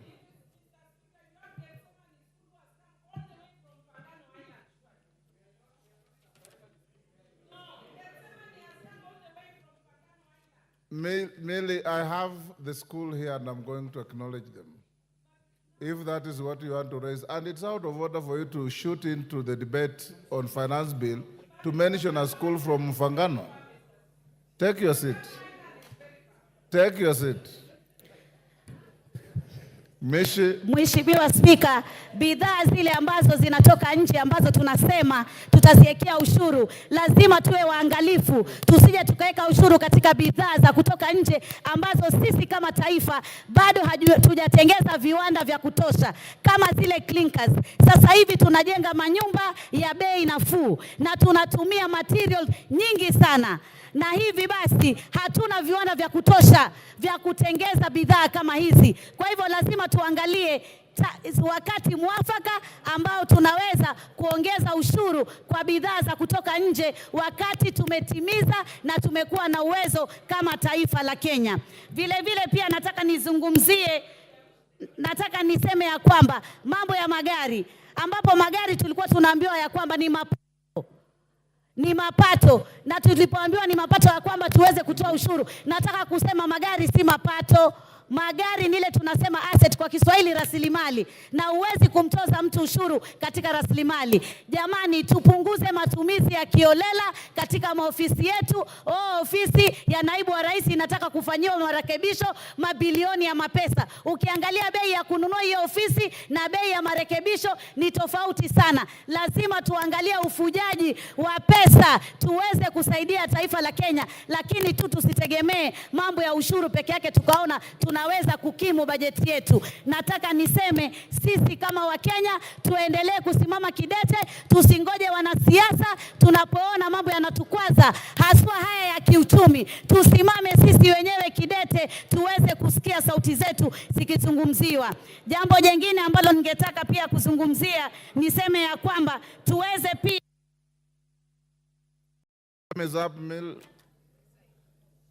Honorable members, before I give the next member, I want to acknowledge in the public gallery Gethsemane Gardens Academy from Suba North, Homa Bay. On behalf of the House and myself, I welcome the students and their teachers to the House of Parliament. Thank you. Wanjiku Muya.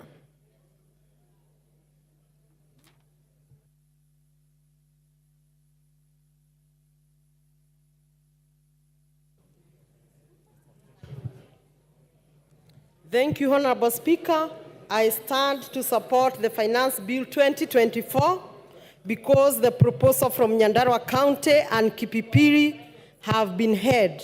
And I want to confirm to the farmers from Kipipiri that their potatoes will not be taxed. But having said that, Honorable Speaker, as the chair of regional integration, I want to put information to the House that as EAC, we are a community.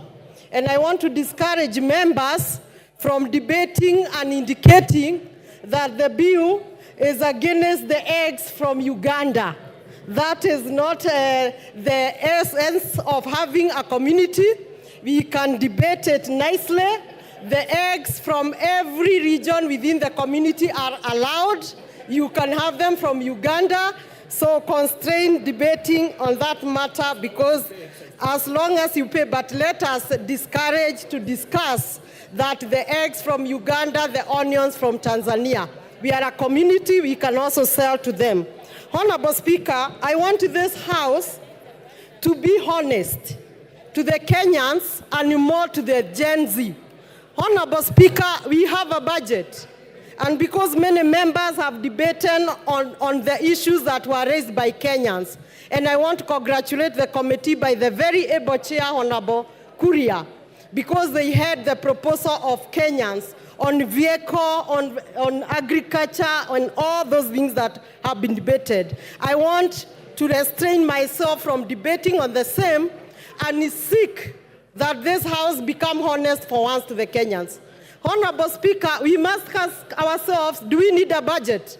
Of course, yes, we need a budget. How do we finance the budget? Honorable Speaker, the Council of Governors have been camping at State House asking for more funds. Honorable Speaker, these members, led by myself, have been camping at Honorable C.S. Murkomen asking for roads. Honorable Speaker, these members have been speaking of JSS teachers, asking for billions to pay them. These members have been speaking for the old, asking for more than 40 billions to pay the senior citizens.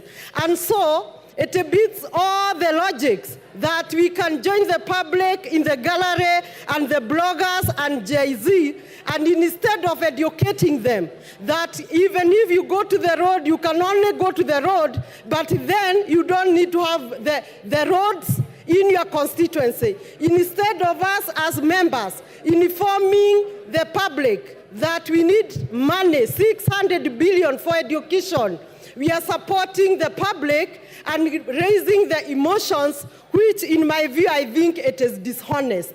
It is honest to educate the public that the county governors were camping at State House because the citizens, in fact, is a cycle, Honorable Speaker, the citizens back home were also camping at the governor's residence and their offices asking for projects. Why we go to Murkomen is because our citizens also come to our offices, our phones, and our homes, also asking for the project. So it is a whole cycle. And somehow the budget is also political. You need to do a road in your constituency. The governors need to do their project in their counties. Where will the president get the money? The money has to be raised. And then there is no need of raising emotions and trying to support the bloggers who are only saying reject the finance bill, and yet they are not saying reject the roads in our constituency. Honorable Speaker, I want to put a point about the treasury boards. As much as we want to defend the locals, we also need money, and no village can stay alone. We also need money from investors. I have seen that the treasury board, particularly the infrastructure, and I'll be moving an amendment I have already put possibly to your office or the clerk. It will be charged effective July 5%, while for investors will be charged 15%. I feel this is very high, on the very high side, and for purpose of continuity of government earning money and quick money from treasury boards, particularly the infrastructure, it is my hope that my amendment and those who support me will go through. Honorable Speaker, without so much, I just want to insist that this House be honest. We need a budget, and a budget. Thank you, Muya. Honorable members, I want to repeat what I order. Those who intend to file amendments, remember we said by 1 o'clock tomorrow, you must have filed your amendments. Beyond that, they will be rejected. Okay? Babo Wino.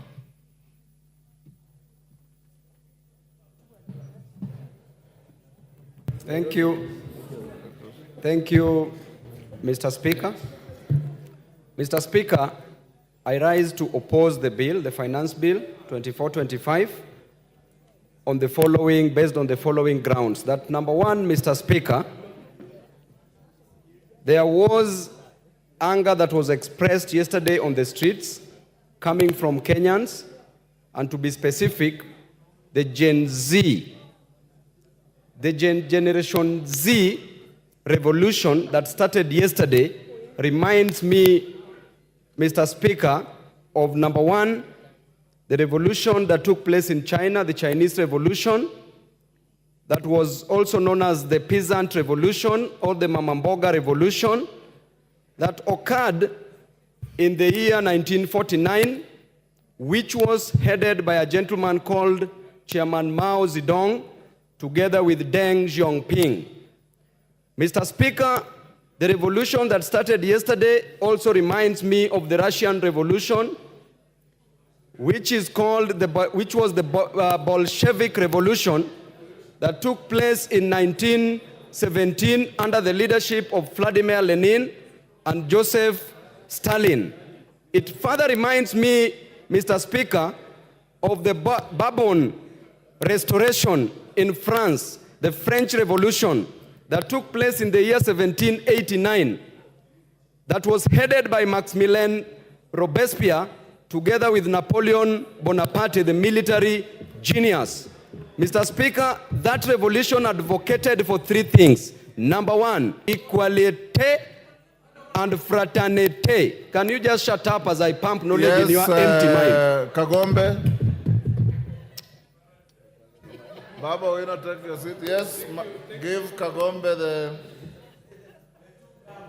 Thank you, Mr. Speaker.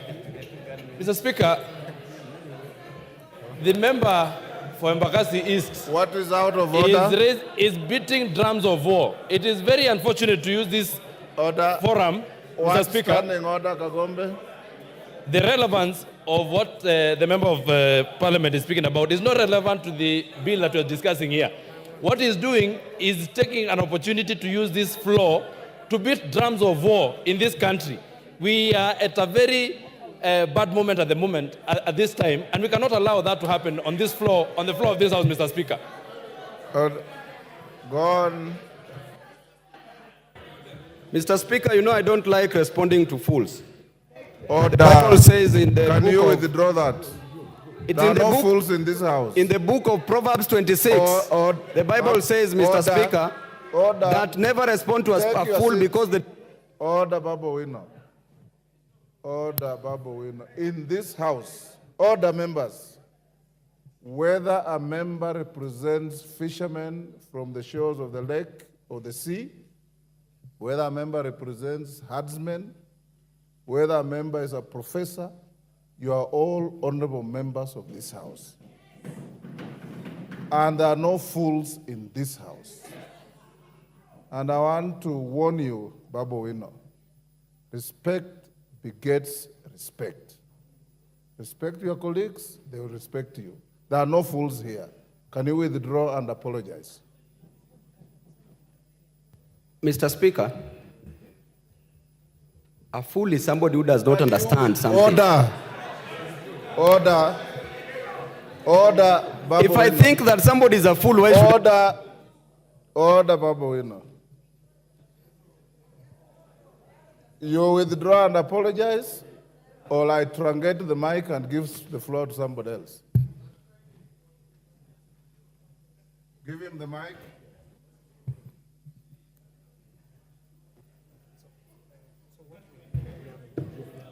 Yes, Babu. I withdraw. And apologize. I don't apologize, Mr. Speaker. Withdraw and apologize. You can give the mic to somebody else, Mr. Speaker. Okay. And I don't withdraw. Okay, truncate the mic. Mutunga. Yes, Chonga. Give the mic to Chonga. Thank you, Speaker. Mr. Speaker, you made a statement before the House went for lunch that people should not even need to remove their cards from the sockets. Mr. Speaker, they didn't. I went there, Mr. Speaker, after lunch I was number 7. When I came here, I was told I'm still number 7. Right now, the number of members who have contributed are more than 30, Mr. Speaker. So I wanted to know whether indeed you are still going with the list, or maybe you have changed the rules so that those who may not have a chance to speak can do something else. Honorable Chonga, utaongea, hakuna shida. Honorable members, as you debate this, I want to repeat this. You know, there are people with various levels of education, various levels of knowledge, various levels of wealth, and many other things. Humility costs nothing. Respect costs nothing. The fact that somebody has said something you don't like doesn't make him a fool. The fact that somebody has said something you don't agree with doesn't make him a fool. Enda soma kitabu kiliandikwa na Mwalimu Nyerere akifafanua tofauti ya pumbavu na mjinga na utaelewa. Endelea, Bwana Mutunga. Thank you, Honourable Speaker, for the opportunity to also add my voice to this debate. Honourable Speaker, I stand to support the adoption of the committee report towards the amendments to the finance bill. Honourable Speaker, Kenyans have spoken and Kenyans have been heard. Many are times when you say that Kenyans are not heard, but this time around, Honourable Speaker, Kenyans have been heard and they have significantly changed the content and context of this bill. Honourable Speaker, the importance of the finance bill is that it gives the government the ability and the force and the mandate to support development, to support the running of the government itself. This is done by this House because we are mandated by the Constitution under Article 114 to impose or vary the different rates and taxes that different individuals and institutions do pay. Honourable Speaker, many speakers have spoken to revenue generation by governments. Government can get money from international trade, which we are not doing a lot. International trade does not mean one way. It's not importation. A lot more of exportation so that you may be able to earn foreign exchange and even make money as a government through taxes.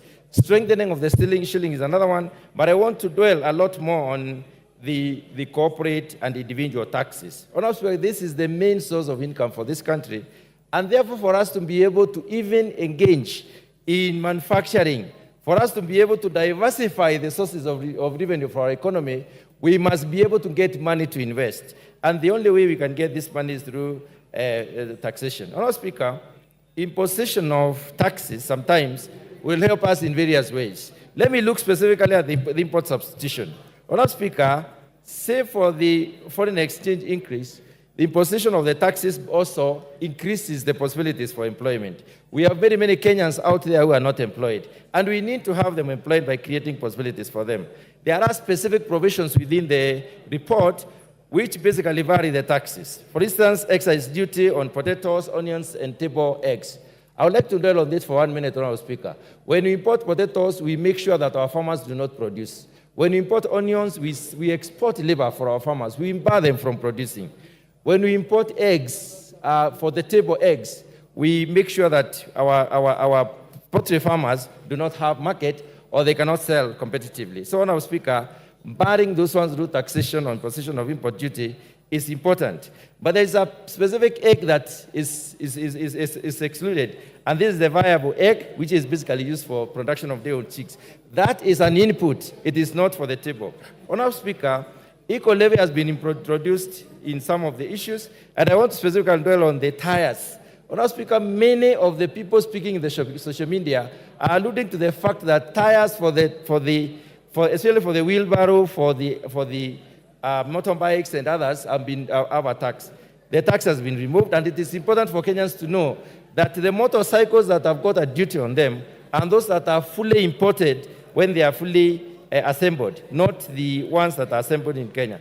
Specifically on agriculture, Honourable Speaker, the VAT on cane transportation has been waived off, and this is important for purposes of reducing cost to the farmers. Let me talk about the issue of alcoholic beverages.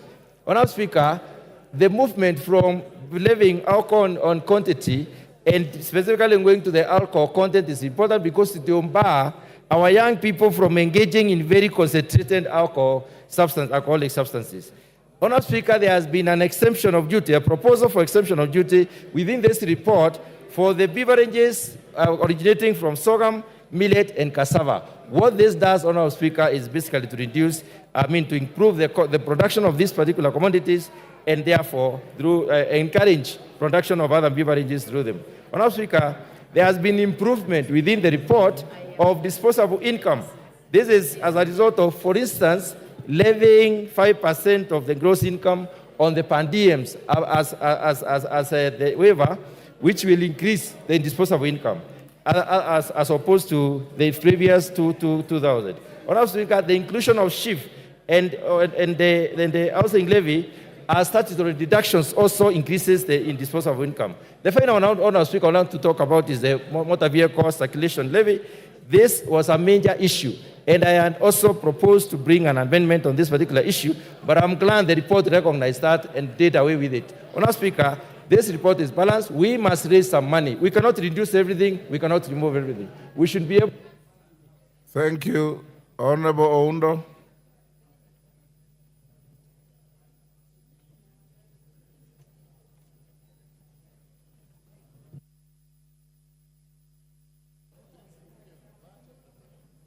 Thank you, Honourable Speaker. It has been a long wait, but it's worth it for the people of Funyula and the people of Samia. Honourable Speaker, on the onset, a finance bill is meant to cure two issues: to make proposals for revenue raising for that particular financial year, and to make administrative changes to existing financial or revenue raising measures and taxes of that kind of a nature. Honourable Speaker, as I stand here today, I join the Kenyans all over the country who have been very unequivocal that they reject this particular bill. And they reject it emphatically, and they have got very valid reasons to reject it, Honourable Speaker. I'm here to represent the people of Funyula because there's an established principle, no taxation without representation. So, Honourable Speaker, I'm here on behalf of the people, and I state what the people of Kenya have told me. Honourable Speaker, just perusing through the draconian measures contained in this bill, Honourable Speaker, clearly indicates that drafters of the bill are sadists, are impervious to the suffering of the people of Kenya, And I call upon the cabal and the coteria that presented this bill to go and soul search and find out, are they part of the Kenyan people or they are part of the oppressors? Honorable Speaker, in all fairness, how would you impose an income tax on an asset? How?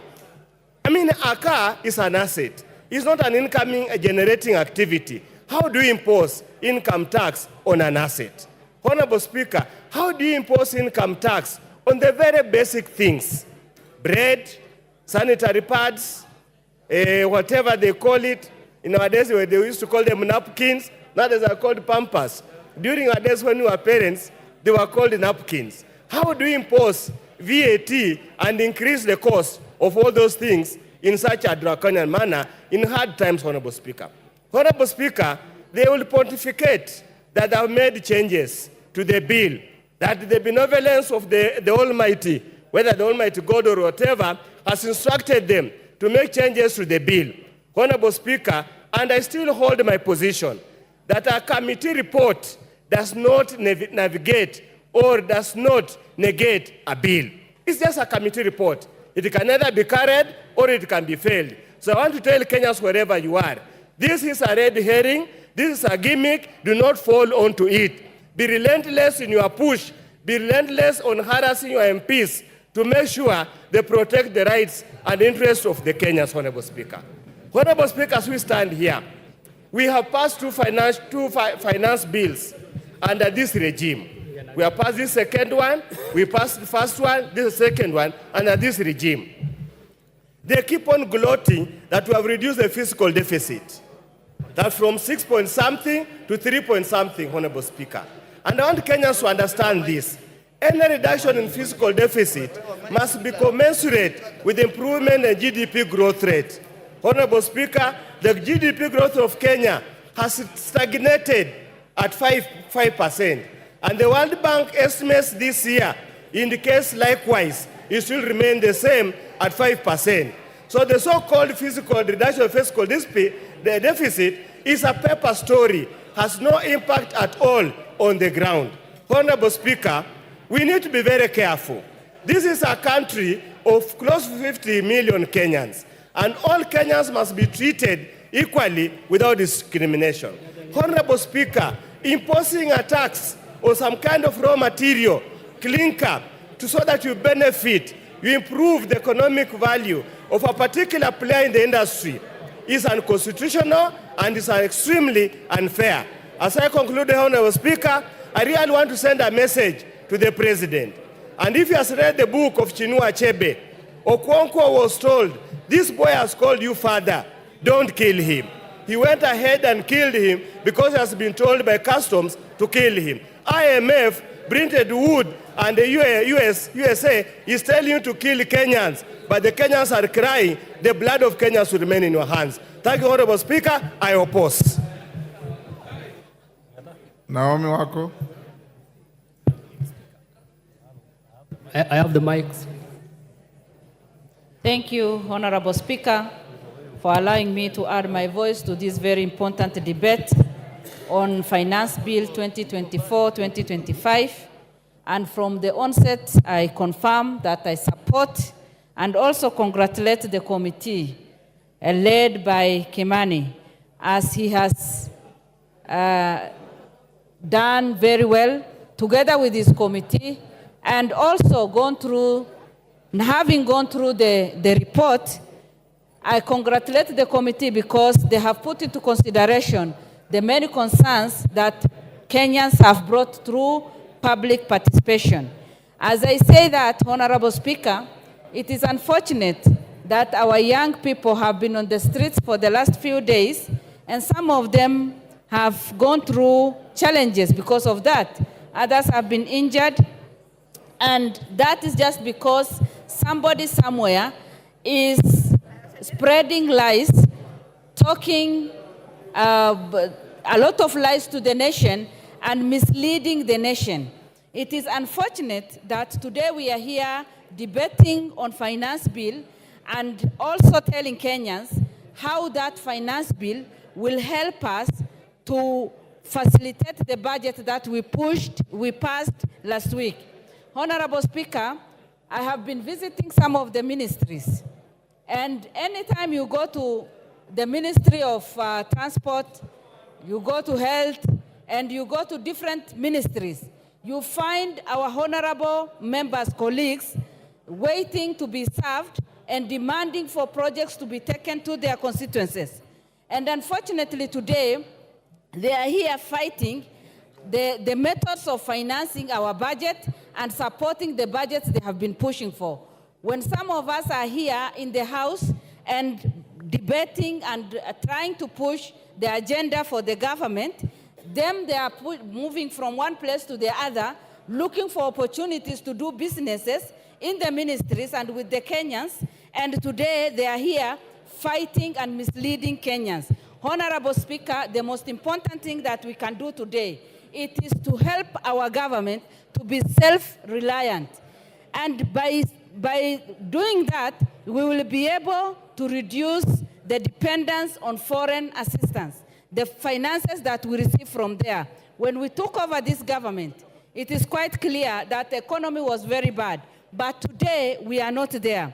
Honorable Speaker, I support this finance bill because for the first time, you remember very well that pastoralists lost their livestock, 80% of our livestock. And for the first time, 1 billion has been put in the budget, which this finance bill will support. For the first time, the school feeding program has been well catered for. For the first time, the teachers, 20,000 teachers will be added, and again, after employing 50,000 teachers. Honorable Speaker, the government is quite focused, and that is why, and listening to the people, we have that listening here. The government has been listening through public participation, and that is why today we are saying 16% VAT on bread has been removed. VAT on transport, on sugar, and has been removed. And no increase on mobile money transfer. It remains 15%. And these are some of the things that activists keep cheating people and spreading lies and making our young people to go on the street. My advice to people is, let us support this and see the fruits, because by passing false information to people, we will not help them. But by passing this, then we'll be able to support our budget and facilitate different ministries so that we can bring the transformation that we want. I fully support, and let us make sure that Kenya is self-reliant. Thank you, Honorable Speaker. Susan Kiamba. Thank you, Honorable Speaker, for giving me a chance to also contribute to this very important bill.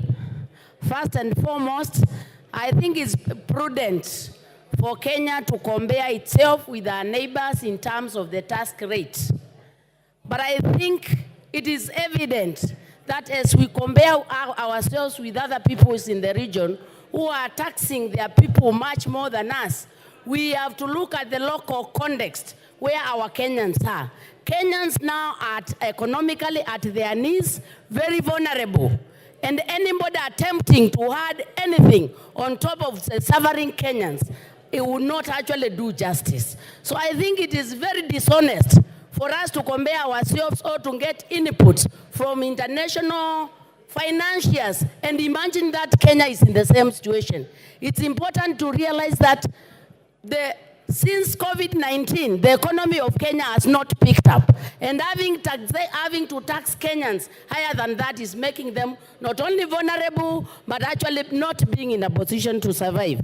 Secondly, this debt we have been talking about, everybody says we are taxing them because we have to pay our debt. And I say, right, we have to pay our debt. But this debt has been acquired over a period of 61 years. You cannot acquire debt in 61 years and you want to do away with the debt in 2 years. That means overburdening the people. We have to be strategic in dealing with the debt. We are not dying tomorrow as Kenyans. We need to pay the debt in a manner that enables our people to continue to grow. So when I hear this passion of wanting to tax Kenyans so that we pay a debt, we need to recognize that this debt is very old, and we need to be strategic and then deal with the debt for the next 5-7 years. And that way will allow our Kenyans to survive. Thirdly, Honorable Speaker, it is very shocking, even since Finance Bill 2023, we are borrowing money to do reproductive activities. We say we are poor, we need money. But the little money we get, we go and put in housing. We go and put in health care. While I accept these valuable things, but you cannot have the few coins you have, instead of putting them in something productive, you put the small coins in a dead hole. When you build a house, when will it generate income so that we collect taxes?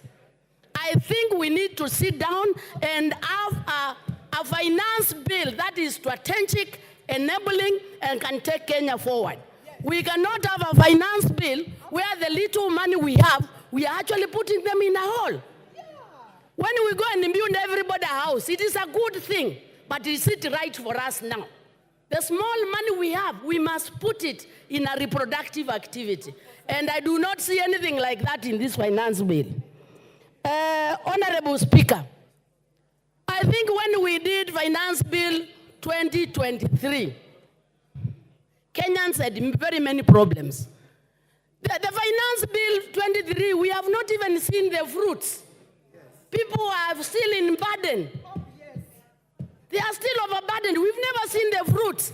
I think it is prudent. I think it is prudent to wait for the interventions we did, to wait and see where the kind of fruits we are getting, so that the finance bills are progressive, building from each other. We should not just be very passionate of collecting taxes without enabling the Kenyans to grow. Let's look like some of the investment.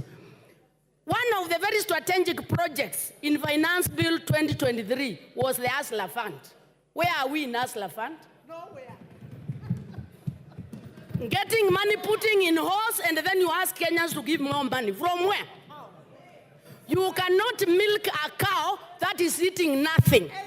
We need the Kenyan citizen to be fed with something to promote the economy so as to milk.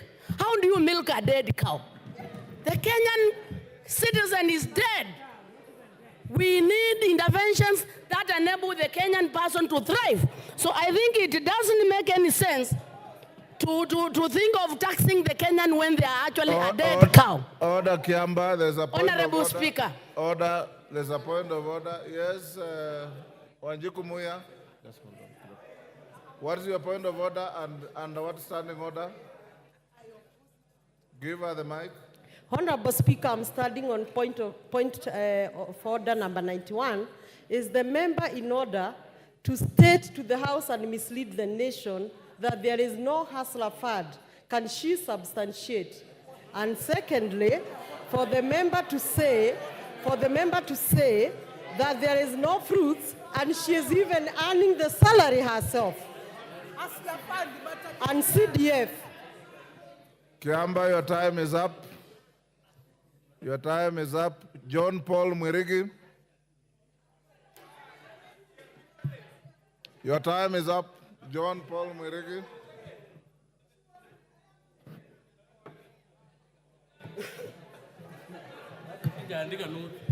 Check. Okay, thank you very much, Madam Speaker. Madam Speaker, I rise also to contribute on this motion, on this bill, Madam Speaker. Madam Speaker, the Kenyan citizens, Madam Speaker, sent us to this house, Madam Speaker, to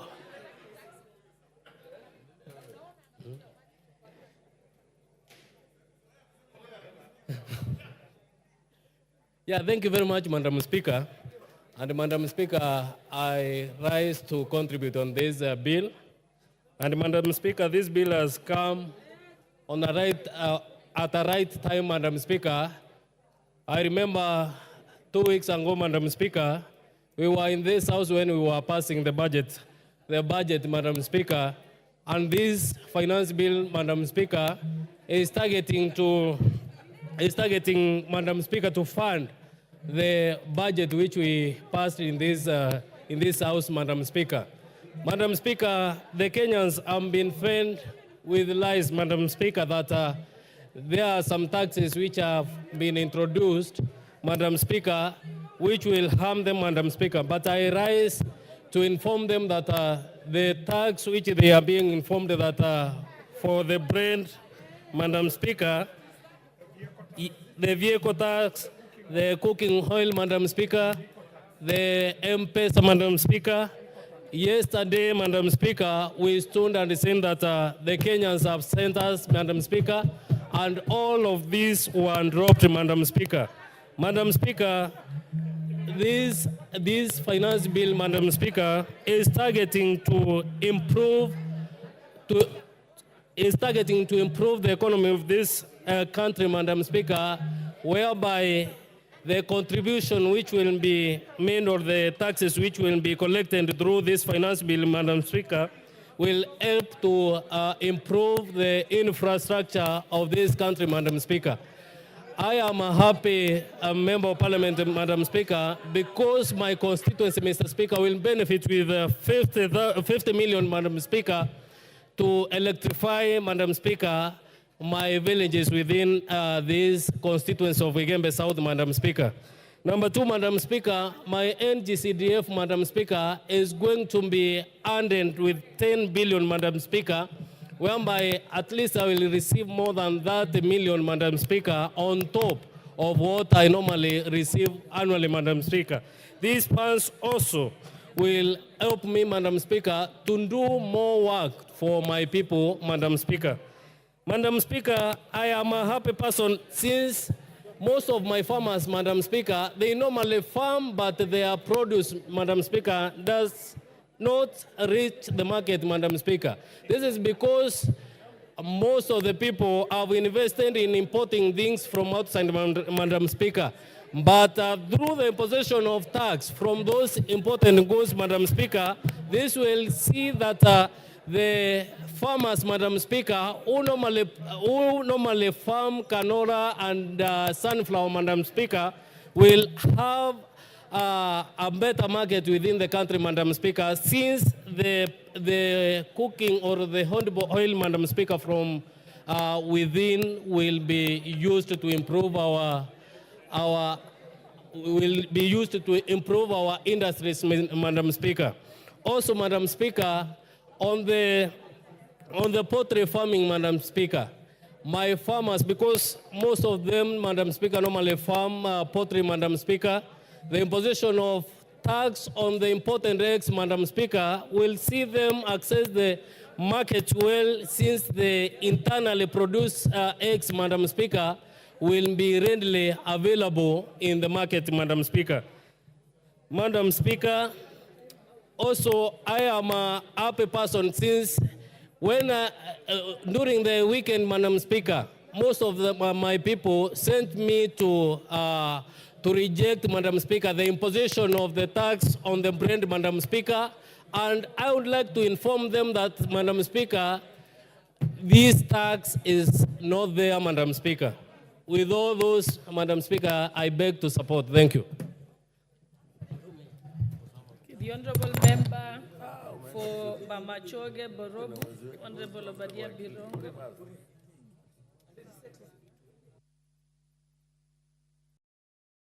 Thank you, Madam Speaker, for affording me the opportunity to address this House. I was going to address the issue of the proposal by the government to increase the RML from 18 to 25, but thankfully the chairperson for the Committee for Finance and National Planning actually said that there is no such thing in the bill. Because of that, I am going to switch my attention to the events of yesterday. Madam Speaker, yesterday our adoring Generation Z woke the government from deep slumber. Our very audacious Generation Z decided that they are going to make their voices heard. Madam Speaker, I thought of words to be able to salute them on X, but my words failed me. Madam Speaker, I was wondering, since I didn't do them justice on X yesterday, and this is the point at which I want to ask for the attention of every member here, because this generation is our future. And as I thought about what we usually do when the visitors of our speaker seated in the speaker's gallery are accorded, I cannot help to note that the speaker actually beams with happiness whenever we acknowledge her visitors in the speaker's gallery. It is in the same vein. It is in the same vein that I wanted all of us, in saluting what Action Gen Z did yesterday, and noting that, Madam Speaker, that Gen Z actually represent the best of our country, and that yesterday they were only exercising what is very clearly in our Constitution, Article 1.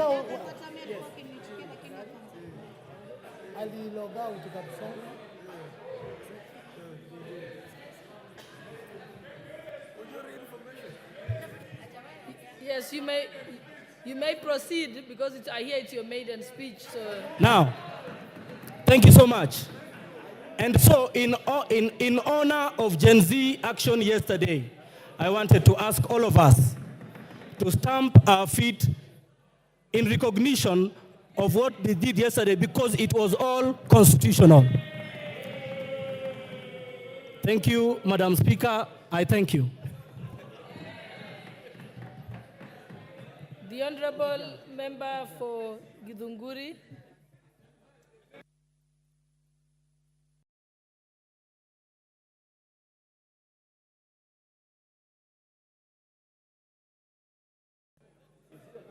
Hello.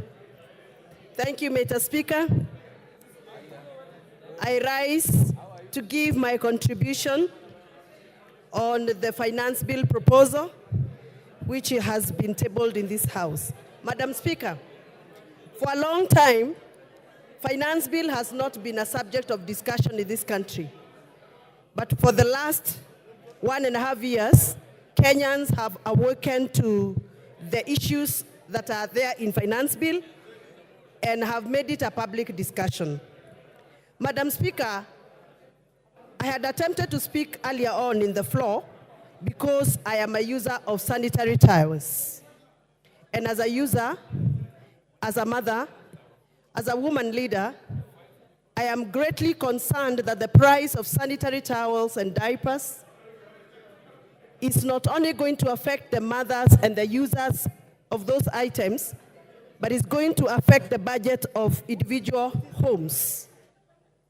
I have interrogated the proposal of the finance bill very deeply, Madam Speaker, and I've realized that there are promises flying around. The excise duty that was proposed on sanitary towels and diapers has been removed. Or rather, there is a recommendation from the Committee of Finance to remove excise duty on imported sanitary towels and diapers. However, Madam Speaker, the raw materials that are being used by local manufacturers are subjected to VAT. And if those raw materials are going to continue being subjected to VAT, the manufacturers will have no choice but to pass the cost of that VAT to the users. And therefore, Madam Speaker, if we do not remove VAT on raw materials that are making sanitary towels in Kenya for local manufacturers, we are still going to have expensive sanitary towels and diapers. Madam Speaker, currently there are children who do not go to school when they are on menses because they cannot afford sanitary towels. If we add extra price on cost of sanitary towels, we are going to deter lives of many girls who can become powerful women in this country.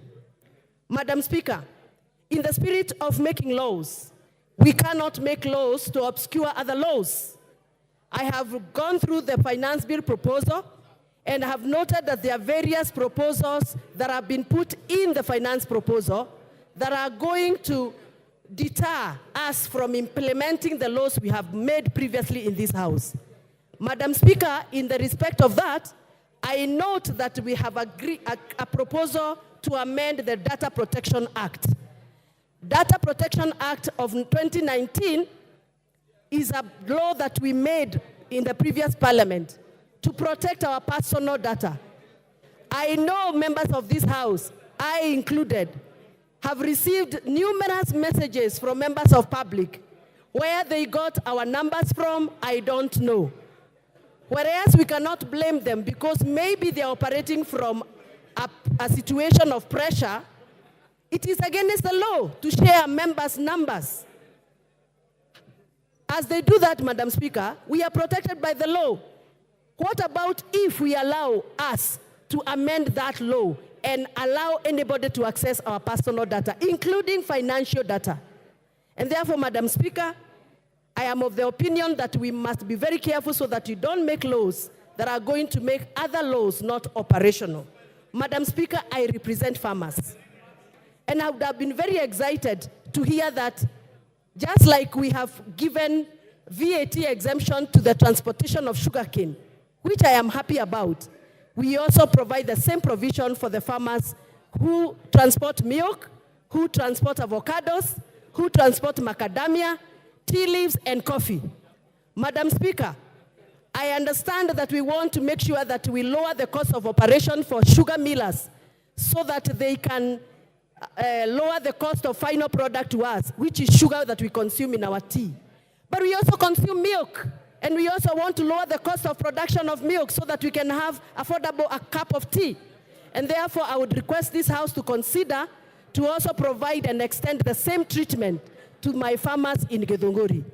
With those very many remarks that I have made and I have observed, I am still not convinced that I should support. The Honorable Member for Homa Bay.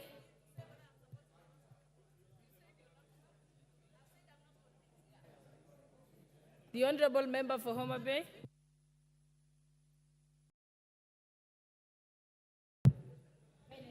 Thank you so much, Madam Speaker, for giving me this opportunity to also debate and make contributions on this finance bill. Madam Speaker, I rise to, from the beginning, I say that I reject this finance bill. Madam Speaker, the reason as to why I'm saying I'm rejecting the finance bill, not just rejecting partially, but in totality. Because, Madam Speaker, this is a finance bill that from the onset, there is always increased taxation, item by item, detail by detail, up to the end. I want to say, Madam Speaker, because I recognize that we were advised by the Honorable Speaker Wetangula that we can present our contributions based on linkages, based on our opinions, based on the budget, and based on the finance bill that is current on the table. Madam Speaker, I want to say that as Kenyans, first and foremost, we were disappointed with the presentation that was given by the PS Treasury. Madam Speaker, I want to say that Kenyans keenly listened to how revenue was going to be generated to fix what is proposed in the budget. Madam Speaker, I want to say that Kenyans were left shocked because what was proposed, one of the things was we raised revenue because we want to sort out our pending bills. Madam Speaker, it is on the floor of this House that we were told that we have to wait for consolidation of the pending bills in this country by October. For that reason, Madam Speaker, I reject even the reason as to why we are increasing the taxes so that we can foot our pending bills. Madam Speaker, I want to say that this House, the leaders must rise up and support. And I want to ride on the presentation by MP Honorable Sylvia, who said that personally she does not understand what a finance bill is. I want to say that even yesterday we know that our colleagues were invited at State House. I thought they were going to make meaningful contributions, Madam Speaker, and give contribution as to why they think they are under siege in the respective constituencies where they come from.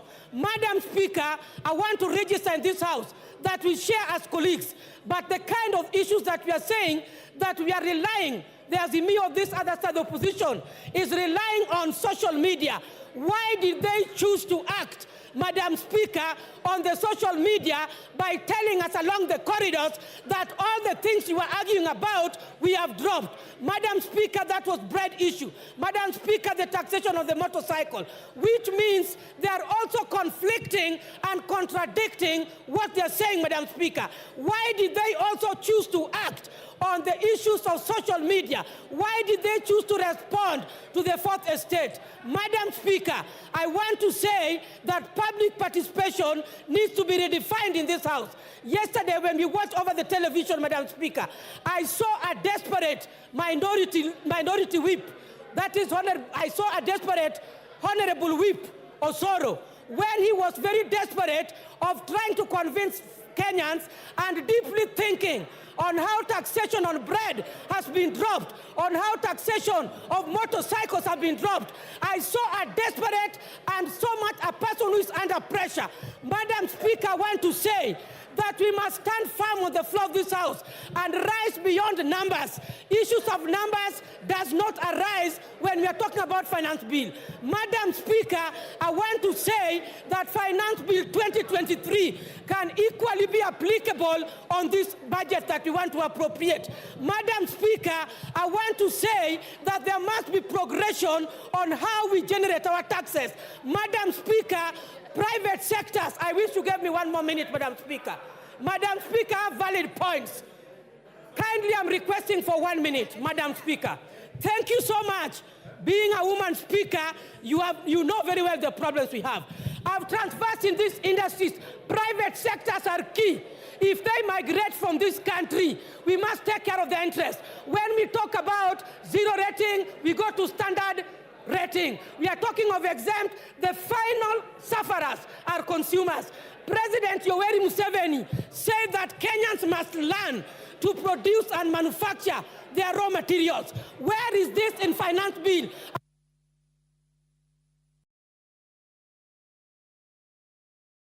Thank you. The Honourable Member for Alego Usonga, Honourable Samuel Atandi. Thank you, Madam Speaker. Madam Speaker, I want to make a few observations. Madam Speaker, the anchor document that the finance bill draws its contents and which we passed in this House is known as budget strategy paper, medium-term budget strategy paper. Madam Speaker, that document, if you look at it, it is anchored on two important principles. The first principle is that the budget document needs to be predictable. The budget document needs to be predictable. The finance bill needs to be predictable. It also needs to be certain.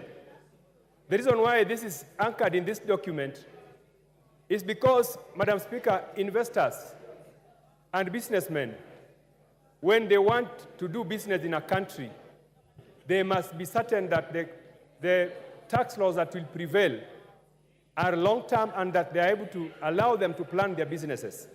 Madam Speaker, before I joined Parliament, I used to work in the banking sector. And Madam Speaker, we could engage business people and we help them to draw strategies for business. One of the things that we look for when we are doing this, Madam Speaker, is that how will the tax environment obtain in the next 2, 3, 4 years? Madam Speaker, if you look at this tax bill, if you look at this finance bill, Madam Speaker, we just did finance bill last year. And even before the businesses take advantage of the finance bill which we enacted, the incentives which we provided, shortly we have a new finance bill which is overturning those benefits. Madam Speaker, this is the reason why, Madam Speaker, I want to oppose this finance bill, because it is taking away the benefits that we gave to businessmen just the other day and taking them away. Madam Speaker, for instance, a tax like import declaration fee. In the last finance bill, we had lowered this tax because we realized that there are so many raw materials which our companies need, our industries need, which we must import. Now, in this finance bill, that tax has been raised by 1%.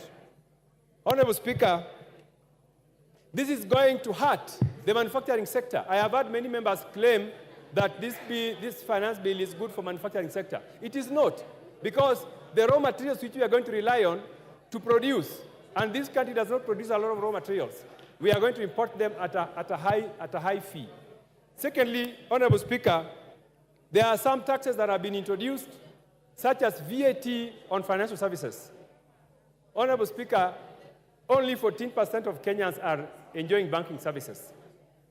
In most African countries and developed countries, you find that about 50% of citizens are enjoying banking services. Now, if we introduce 16% VAT on financial services, Honorable Speaker, you are telling many Kenyans not to enjoy banking services. This is going to be a serious drawback in our campaign to have many Kenyans get banked. But Honorable Speaker, this also applies to the new tax which we are introducing on mobile money transfer. Honorable Speaker, there's a tendency for this House to continue to tax money transfer services. Last year, the excise tax on money transfer services was 15%. We are trying to raise it to 20%. Honorable Speaker, we need to realize that just sending money is not really production. So if we continue to tax people because they are using money, mobile transfer services, it is very unfair. Honorable Speaker, as I conclude, one of the reasons why we do not meet our tax targets is because of something we call taxpayer morale. Honorable Speaker, the reason why somebody will willingly pay tax is because if their morale is boosted. This bill does not boost taxpayer morale, and I foresee a situation where taxpayers will refuse to pay their taxes. And this is happening, Honorable Speaker. If you go to KRA, the officers in KRA are merely collecting bribes because taxpayers are refusing to pay tax. They rather keep the tax, and when officers of KRA go, they bribe them. So, Honorable Speaker, we need to have a tax regime that promotes taxpayers to have morale so that they can willingly pay tax. Otherwise, Honorable Speaker, I oppose. Thank you. Thank you, Honorable Atandi. Mary Masse.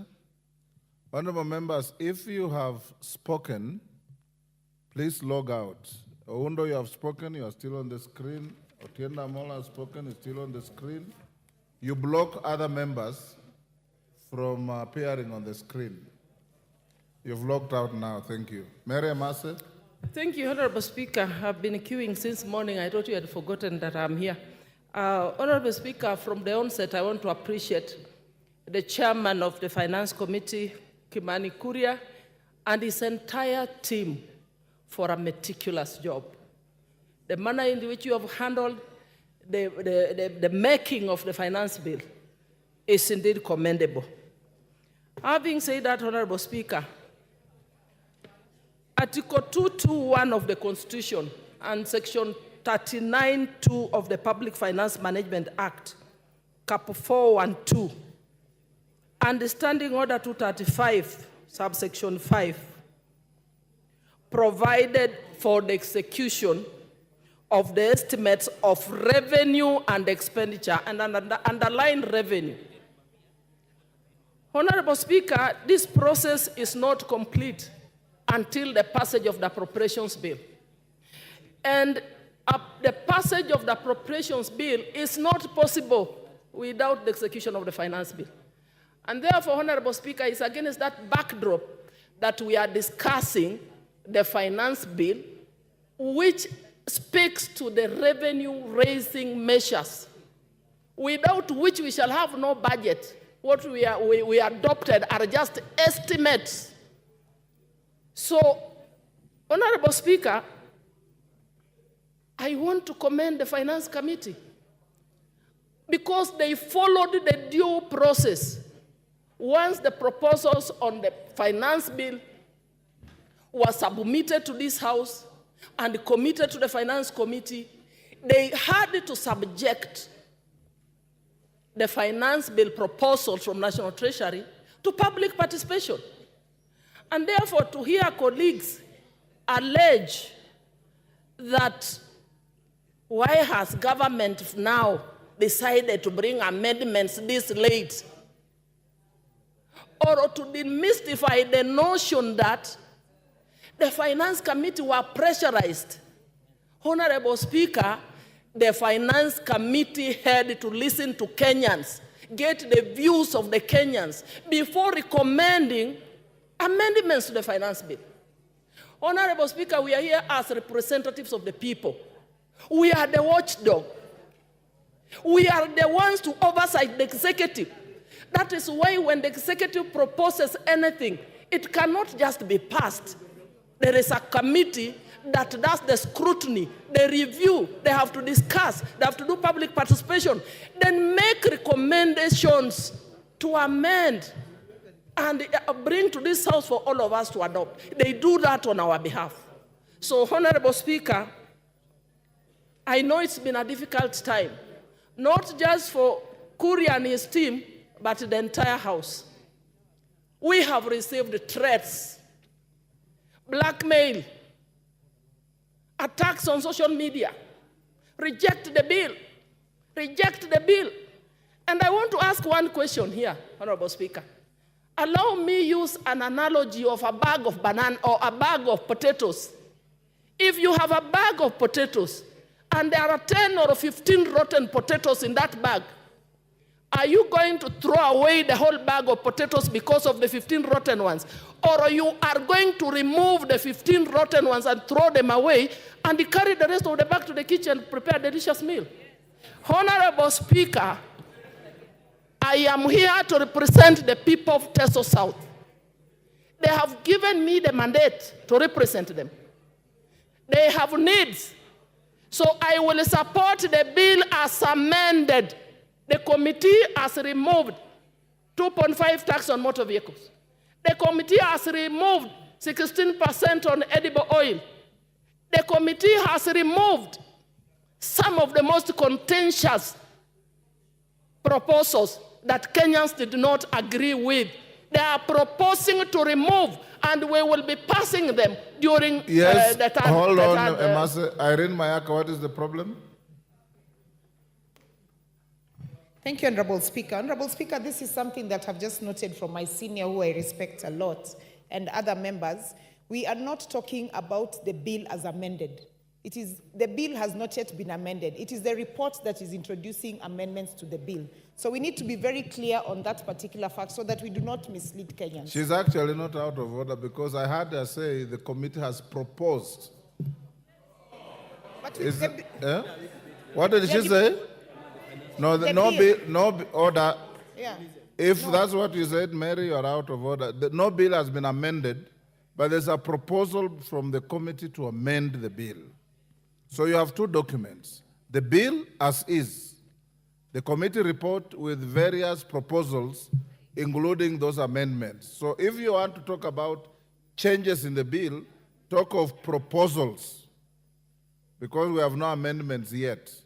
Honorable Speaker, I mean proposed amendments that the committee has recommended as per this report. And Honorable Speaker, allow me point to one. Yes, thank you, Honorable Speaker. Honorable Speaker, I'm saying that the committee has made proposed amendments to the finance bill. The way it was originally, I won't agree with Kenyans. There were proposals that were contagious that we must deal away with. So I will support with the proposed amendments, and in particular, I want to respond to one proposed a VAT on financial services, on internet, which was going to affect especially the Gen Zs that you're talking about, the hustlers who are the students in universities. The proposal to remove that, to delete that proposed tax is indeed commendable. Dr. James Nyikal. Thank you, Mr. Speaker, for giving me this opportunity. I really appreciate. Order, Nguna, what is the problem? Mr. Speaker. CNN, what is the problem? Hold on, Nyikal.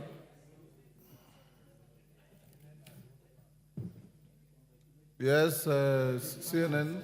Mr. Speaker, sir. Yes. I've been here since 9:30.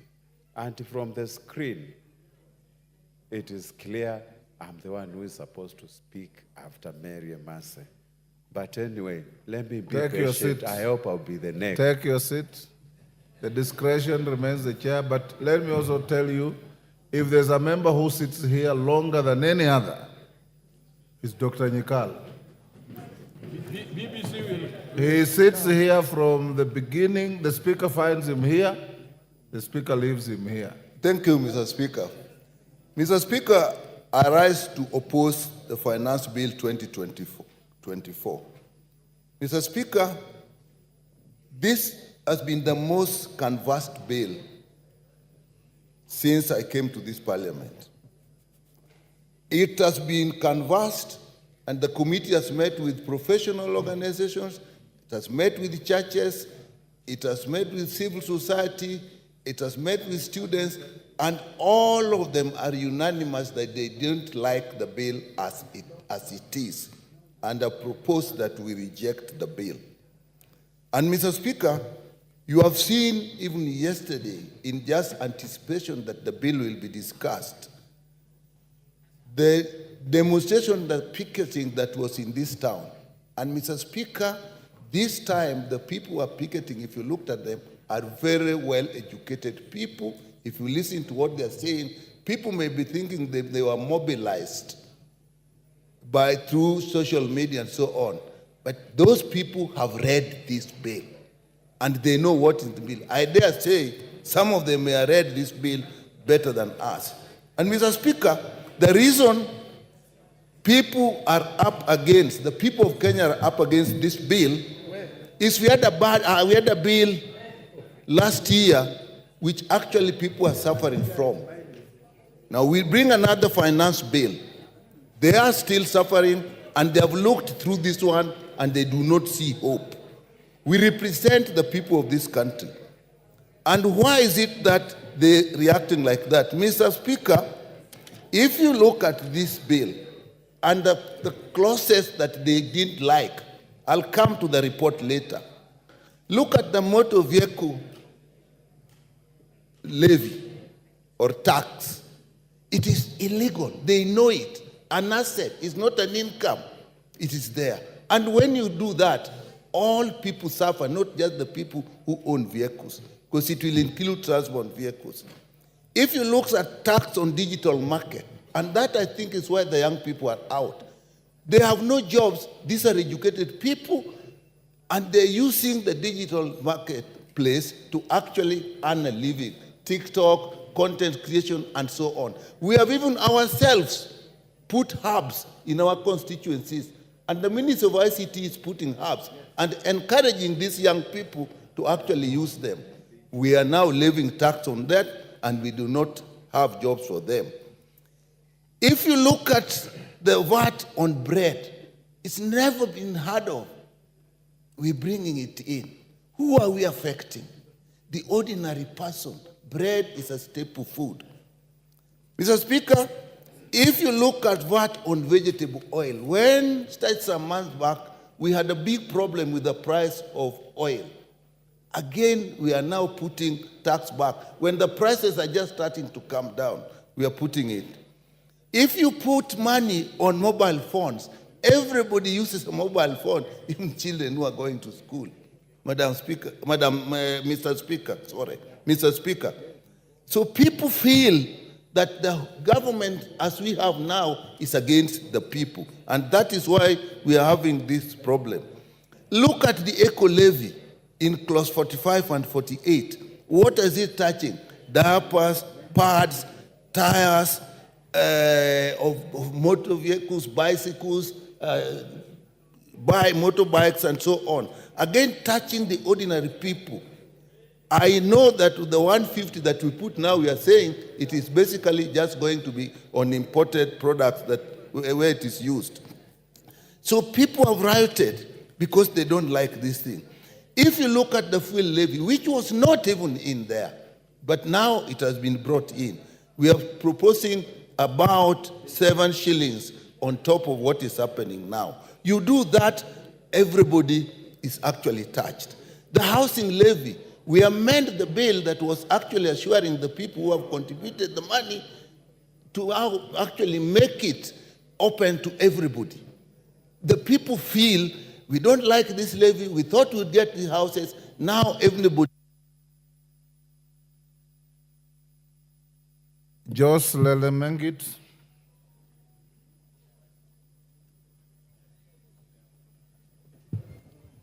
Thank you, Mr. Speaker. First, I would like to be in agreement and also join hands with the other colleagues in supporting this bill. This bill has a big win for Kenyans. Generally, it seeks additional revenue that is necessary to alleviate poverty and to deliver public services like roads, electricity, on health. These are all services to improve on and better lives of people, Mr. Speaker. Additionally, Mr. Speaker, this bill seeks to increase the disposable incomes for millions of Kenyans that are employed. And I want to say this, Mr. Speaker. This bill, the deductions of NHIF on housing levy are done on gross salaries. And note, the pay is done after the deductions on NHIF and also the deductions on house levy. For example, your Honorable Speaker, I've done calculations. Any salaried Kenyan earning 50,000 shillings. Right now, his net pay is around 49,000 shillings. But with this new finance bill, Mr. Speaker, the same Kenyan who is earning a gross salary of 50,000 shillings is going home with around 42,000 shillings. So there is an additional almost 3,000 shillings, Mr. Speaker. And this is for all the salaried employees in Kenya. So I want to be in agreement with the chair and the team who came up with this proposal of the finance bill that this finance bill is putting more money in the pockets of employed Kenyans. That is about 13 million Kenyans who are employed, both in government and the private sector, Mr. Speaker. Secondly, Mr. Speaker, I want in the common principles of commerce, high school commerce, and I want to mention this for Honorable Babu Owino and Selassie and Honorable Junet, because they think alike and opposing this bill. It dictates that you have to put tax levies on importation so that we can give room to the local industries to spur in those economic growth. Yes, Honorable Selassie, what's the problem? Yes, sir. Take your seat. Give Selassie the mic.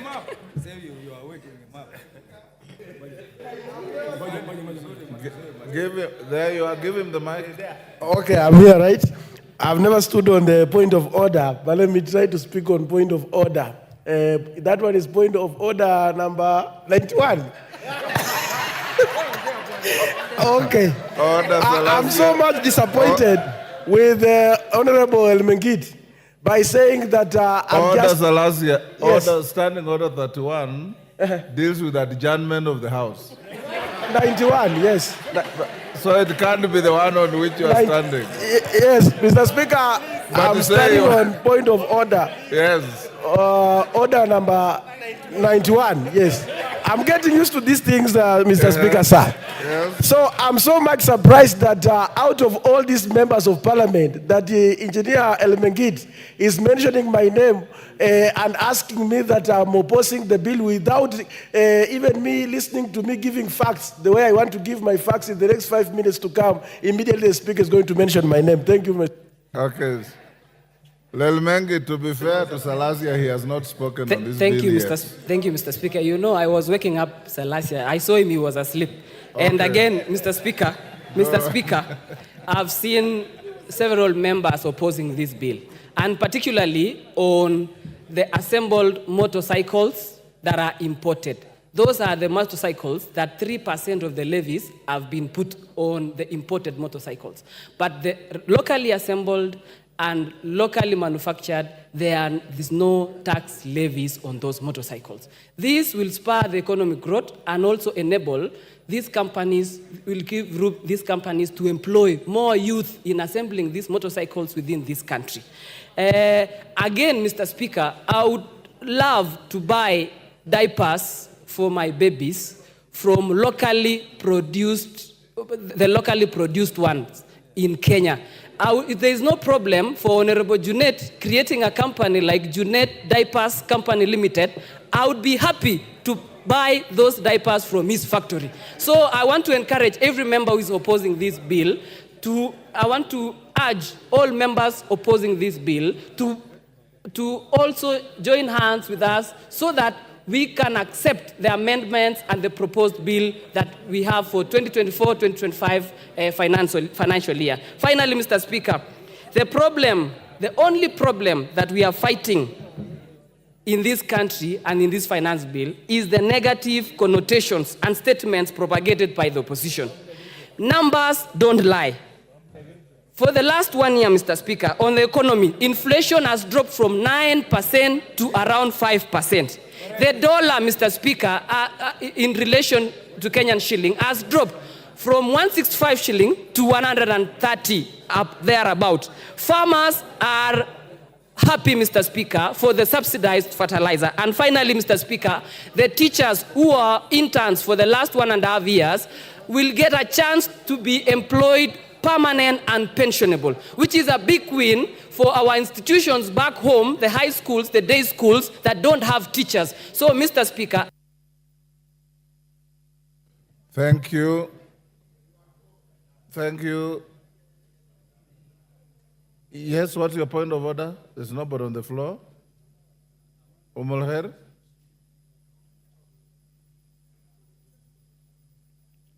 Give her the mic. What's the point of order?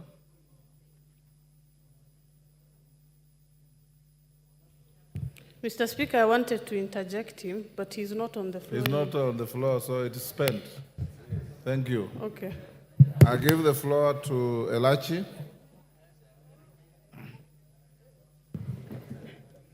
Thank you, Mr. Speaker. Mr. Speaker, I also rise to oppose this Finance Act of 2024 with reasons, Mr. Speaker. And I'll start, Mr. Speaker. When government came into place, Mr. Speaker, we started by removing subsidies and saying that this will assist Kenyans now to move on as a country. Mr. Speaker, we came in, we decided to ensure that the first finance bill, we had so many issues. We thought this second finance bill, Mr. Speaker, will be a finance bill that brings Kenyans together.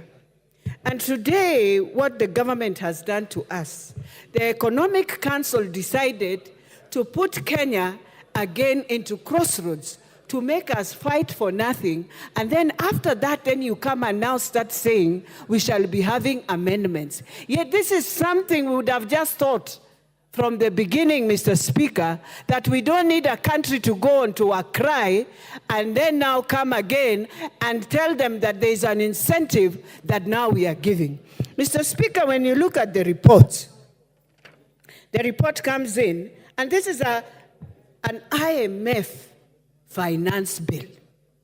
This is what they did to Ghana. Mr. Speaker, you remember very well when Kibaki came into government, he was a finance minister. But he decided to be a liberal economist. He decided to look east. It is so sad that while my president thinks he will build any road in this country, that he will do any infrastructure in this country with IMF on his neck, this will not happen on this term. Not on this term.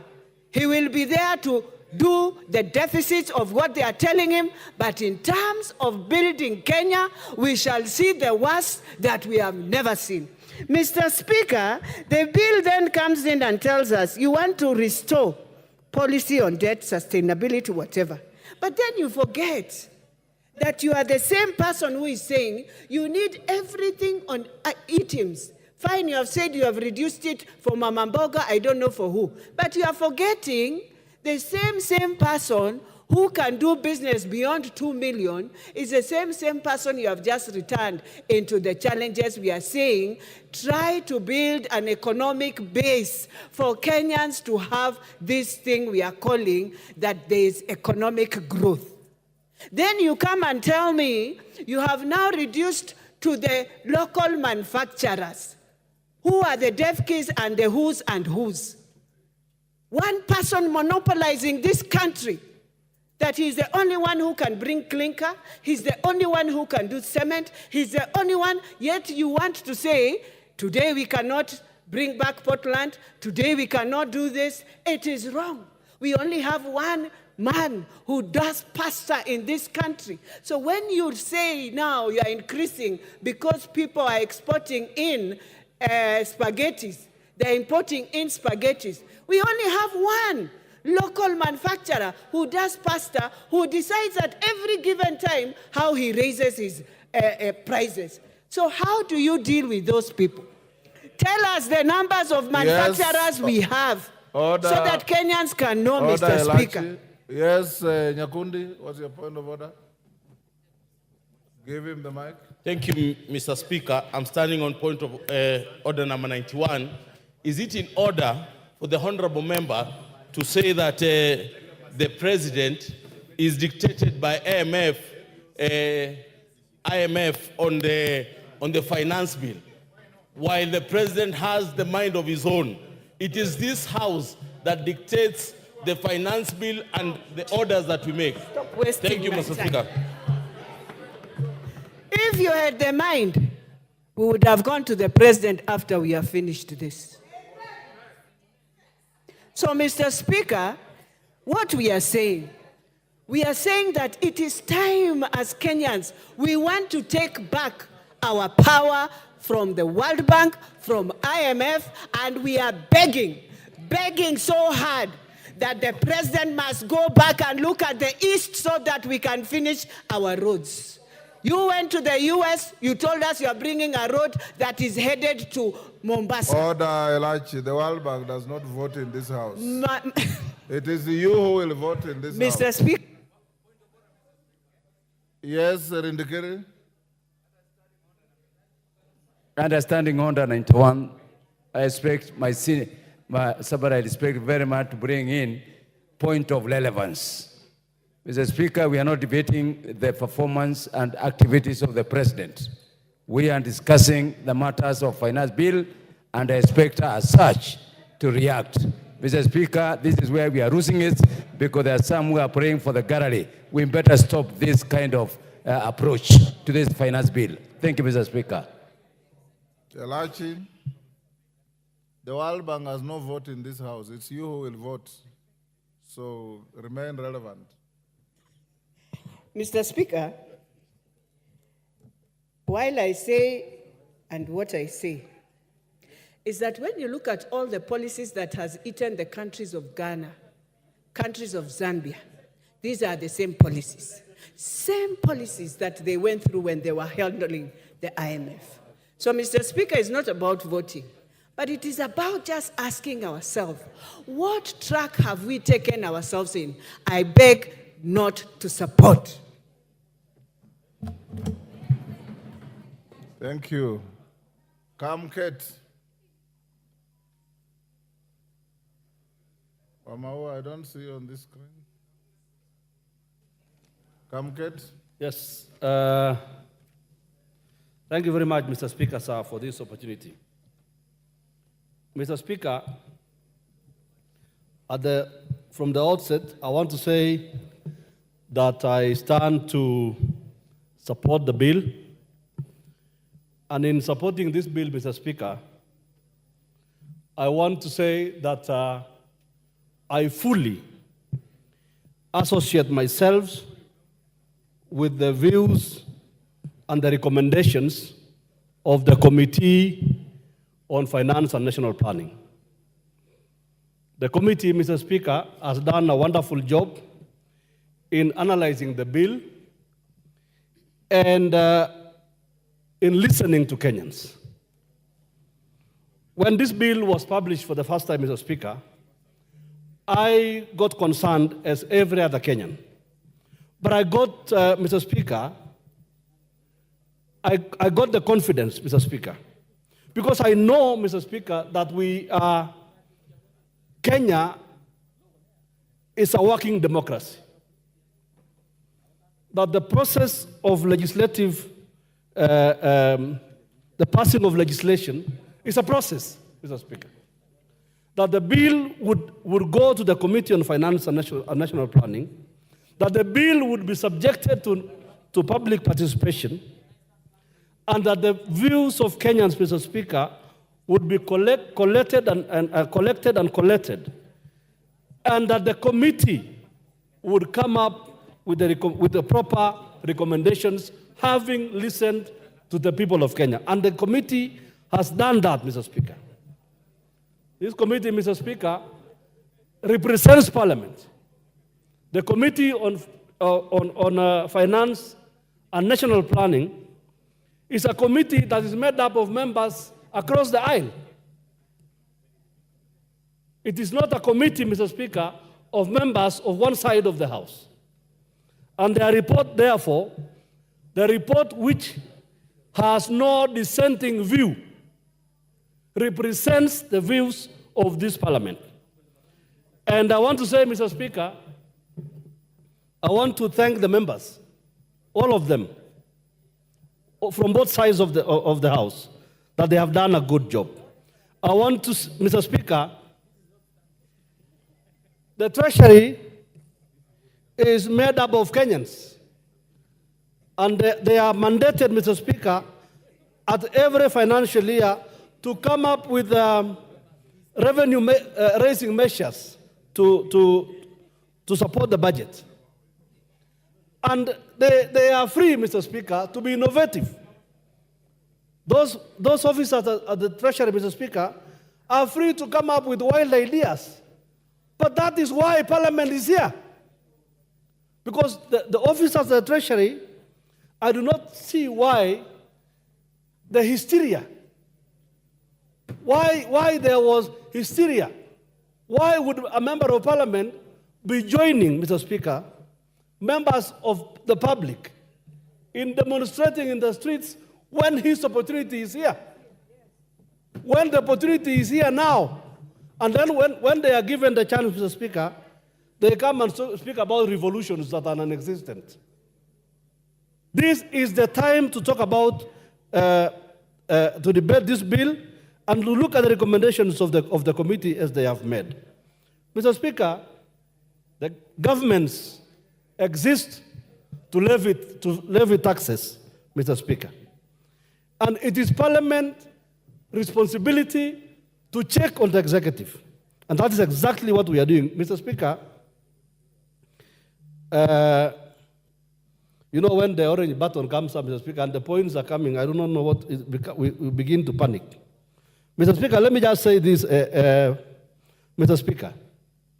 This morning, I listened to the leader of minority opposing the bill. But I looked at him, Mr. Speaker, and I could see his opposition to the bill was nothing but hollow, dishonest, and shallow. Because, Mr. Speaker, if the public have given their views, Mr. Speaker, and I challenge, Mr. Speaker,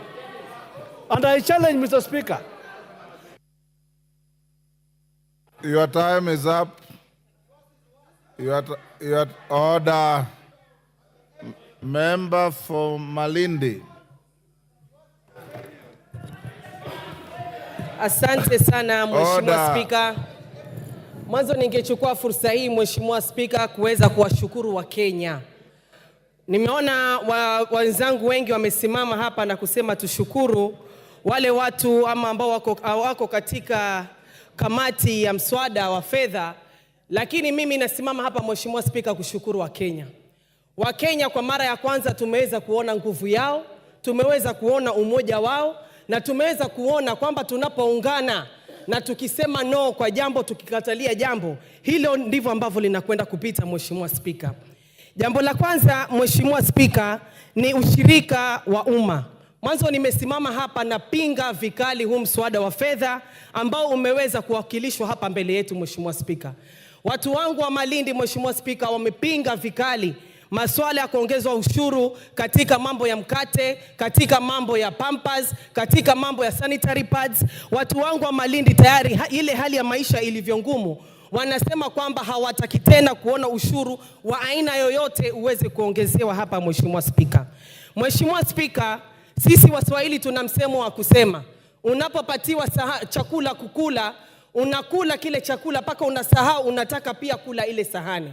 Tulipokuwa tunajadili mswada wetu wa fedha wa mwaka 2023, kulikuwa kuna mambo mengi ambayo sisi tumeyakataa Mheshimiwa Spika, lakini mambo yakapita vile ambavyo yalipita.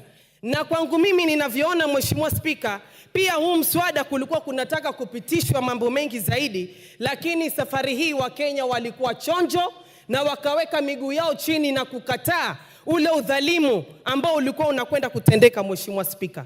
Ningeweza kusisitiza kwa wananchi wetu wa Kenya nzima kwamba tunapokuwa na ushiriki wa umma ama kwa kizungu ambayo inaitwa public participation, naomba Wakenya wajitokeze kwa wingi, waweze kusikizwa, waweze kueleweka na waweze kutoa maoni yao kuhusu masuala tofauti tofauti ambayo yanaendelea katika bunge la kitaifa, katika masuala ya miradi ya kitaifa, miradi ya kaunti na mengineyo.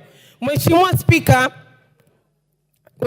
kabla hatujazungumza kuhusu huu mswada wa ambao tunaujadili saizi, tunataka pia tuangalie ule mswada wetu wa mwaka wa 2023. Ni kwamba uliweza kutusaidia vipi sisi kama Wakenya? Tunafaa tujiulize gharama ya maisha, je, ilikwenda kubadilika? Tunafaa tujiulize mazingira ya kazi, je, yalikuwa ni mazuri kwa watu wetu? Tunafaa tujiulize imetusaidia vipi na imeweza kutufikisha wapi? Malengo yetu, budget yetu ya ile pesa kama tumeweza kuifikia ama la? Mheshimiwa Spika, tuliona kuna vitu ambavyo tuliweza kupitisha wakati ule, ikiwemo masuala ya Hustler Fund, masuala ya housing levy. Tunataka pia tujue report pesa hizo, mambo hayo, malengo hayo tumeweza kuyafikia ama hatujaweza kuyafikia Mheshimiwa Spika. Kwa kumalizia Mheshimiwa Spika, mimi ninavyoelewa Wakenya hawana shida na kulipa ushuru. Uchungu wa Wakenya saizi tunazungumza kuhusu budget ya zaidi ya trilioni 3. Matumizi ya hizi pesa Mheshimiwa Spika ndiyo matatizo makubwa, na ndio maana tumeona vijana wetu, watoto wadogo wamekwenda barabarani kufanya maandamano Mheshimiwa Spika. Matatizo ambayo tuko nayo sasa hivi Mheshimiwa Spika ni ufisadi. Na pale ambapo tunazungumza kuhusu ufisadi, kwa sababu pesa zote hizi zinatoka kwa Wakenya, bajeti yote hii sasa hizi inatoka kwa Wakenya. Tunapoona ufisadi ambao unaendelea Mheshimiwa Spika, mawaziri wanakuja hapa, mawaziri wao ambao wana ufisadi wanaachiliwa Mheshimiwa Spika. Hii ndio inazidi kutia machungu kwa Wakenya kule Mheshimiwa Spika. Tunaona wale ambao wameshikana kule kwa upande wa serikali Mheshimiwa Spika, wanaenda katika mkutano, mtu ambaye mshahara wake ni sawasawa na wangu na anatoa karibu milioni 30, na kuna kijana mwenye ambaye hana kazi na hana hata shilingi. So tunataka matumizi ya hizi pesa pia ziwe ziko sawasawa Mheshimiwa Spika, na kwamba ufisadi uweze kumalizika hapa ndani ya Kenya Mheshimiwa Spika. Mimi nataka niseme napinga vikali huu mswada wa fedha wa mwaka 2024 Mheshimiwa Spika. Asante sana. Rindikiri.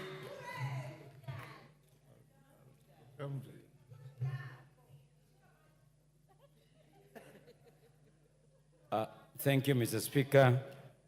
I stand to associate myself with the finance bill presented by the Committee on Finance. Mr. Speaker, from the onset, I support this bill because it has addressed some of the issues that I was looking for. But let me say and correct myself that the initial proposed bill, the draft bill, Mr. Speaker, and a lot of issues that are detrimental to our population and to our citizens. Mr. Speaker, that bill, as it was originally presented, will not pass the test of times. But Mr. Speaker, I've listened towards the chairman of the committee as presented, and I associate myself with those proposals that he has presented.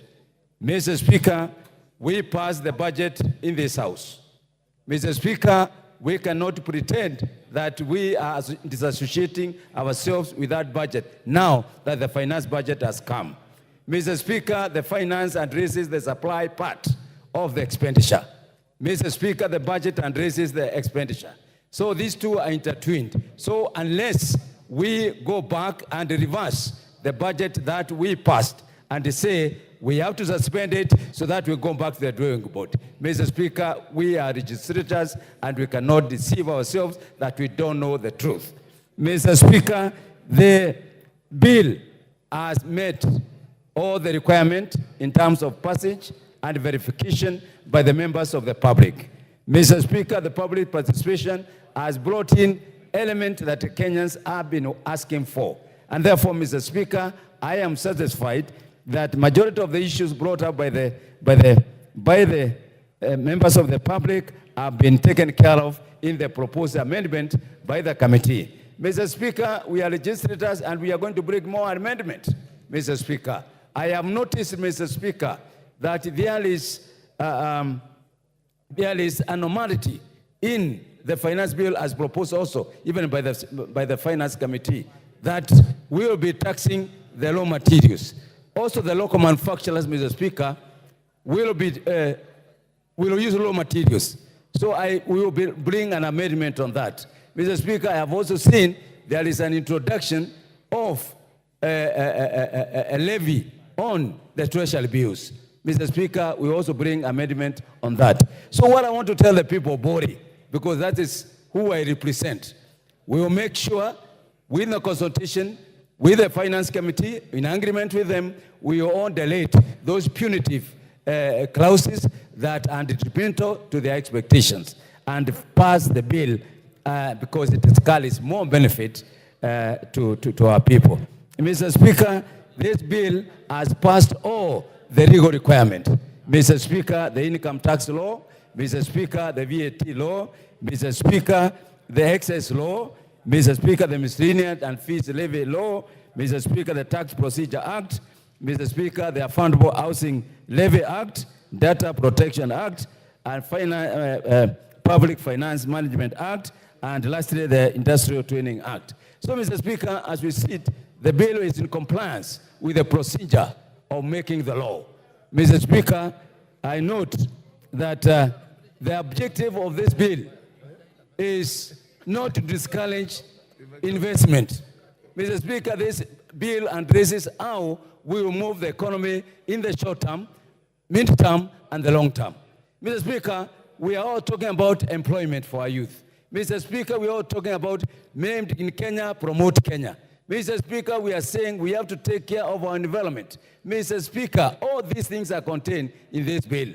What we need to be careful is that we should not trash the good thing with emotions, because that's what I'm saying, Mr. Speaker. The people of Bore expect development. The people of Bore expect water. The people of Bore expect electricity. The people of Bore expect health. So, Mr. Speaker, truly, and I want to urge and ask our members, please, let's be bipartisan. Let's look at the good things. Let's look at the bad things. We do away with the bad thing, but we cannot in totality say this bill should be rejected in totality. Mr. Speaker, I support.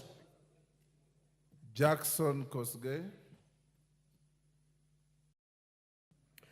Thank you, Mr. Speaker.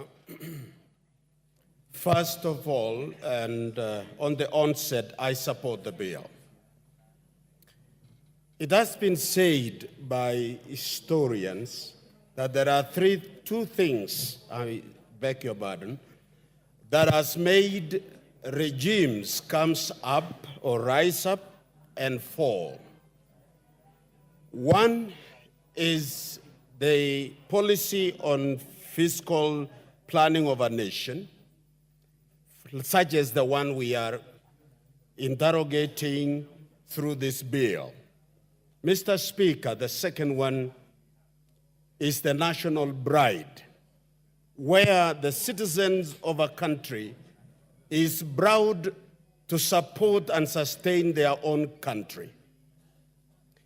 While I commend the committee for the work, the good job done, the resilience they had in taking the processes through legally and by law, and also by listening to the citizenry of this country, I wish to persuade us in this House to appreciate the fact that we have a cardinal role in developing the budget of this country by interrogating all the processes, and we have a duty to produce a policy that will support this nation. It appears that the debate today, and as we continue, is gravitating around the finance bill as was presented, and we seem to play down the proposed amendment by our esteemed committee members. They have given us their version after receiving the contribution by the public.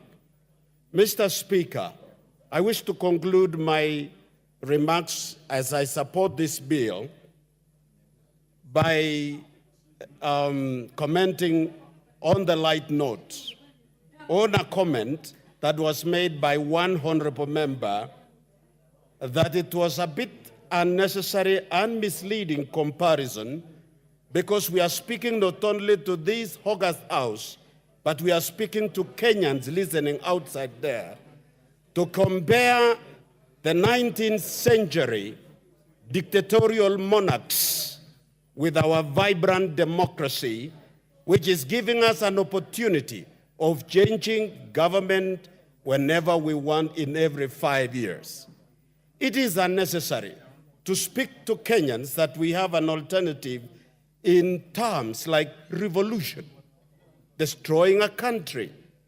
I think we have a room, vibrant democracy in the world, not Africa alone. And I wish to urge us that let us debate without personalizing, but think about this country and its progress.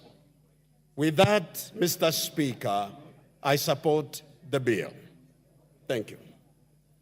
Mawade.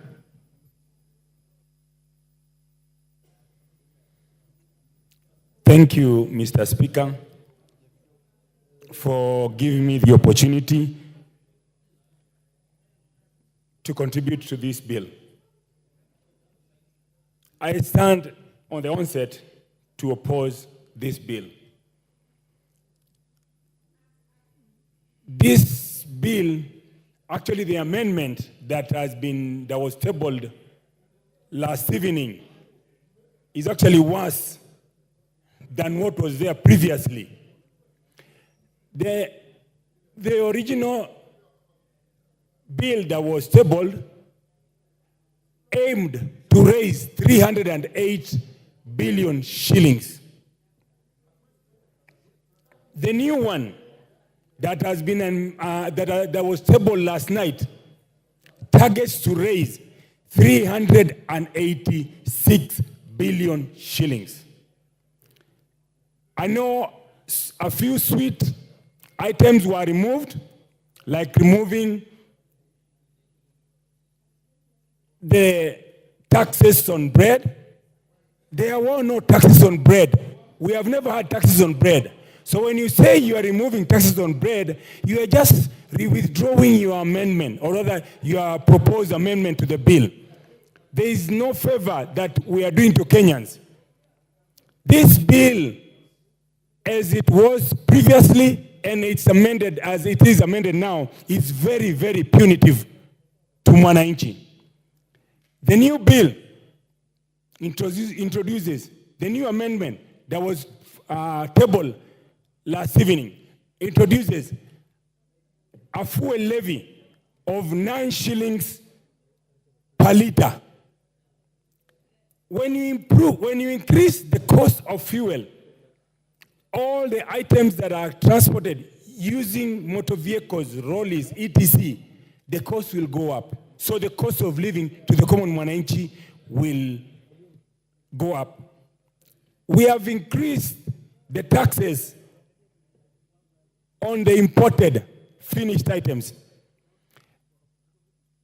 In most households, majority of the items, from the cookers to the TV and any other items, not necessarily electronics, including this room, majority of the items in this room, other than the wooden items, are all imported.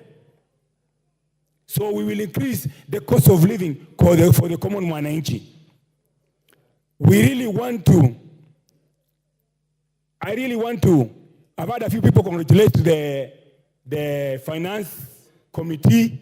I want to congratulate the Gen Z for coming out in large numbers and expressing themselves. What was sad is seeing that they were arrested. They have freedom to assemble. They have freedom of expression. They should be allowed to express themselves, not necessarily be arrested. But to the Gen Zs, the Gen X, and the Millennium, you are here to register as voters. You need to register as voters so that you can have the correct people that will listen and side with Mwananchi. Anybody who does not side with Mwananchi, you know what to do come 2027. And for the Gen X who actually participated yesterday, and the Millenniums and the Gen Z, the work is not done. The most important work happens tomorrow. Tomorrow is when we are voting as a house. You must put pressure. Continue to put pressure. Do not let off the item on the gas. And you must sit there with a pen and a paper.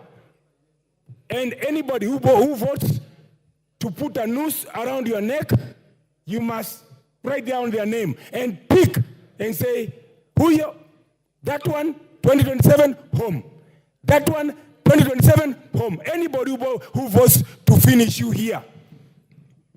Anybody who votes to put a noose on your neck tomorrow and finish the Kenyans, you must have a list and pick. You know, that one, 2027, home. That one, because we must have a people. We must have a parliament that supports and stands with the common mwananchi. And I stand to oppose. Asante. Mary Wamaua.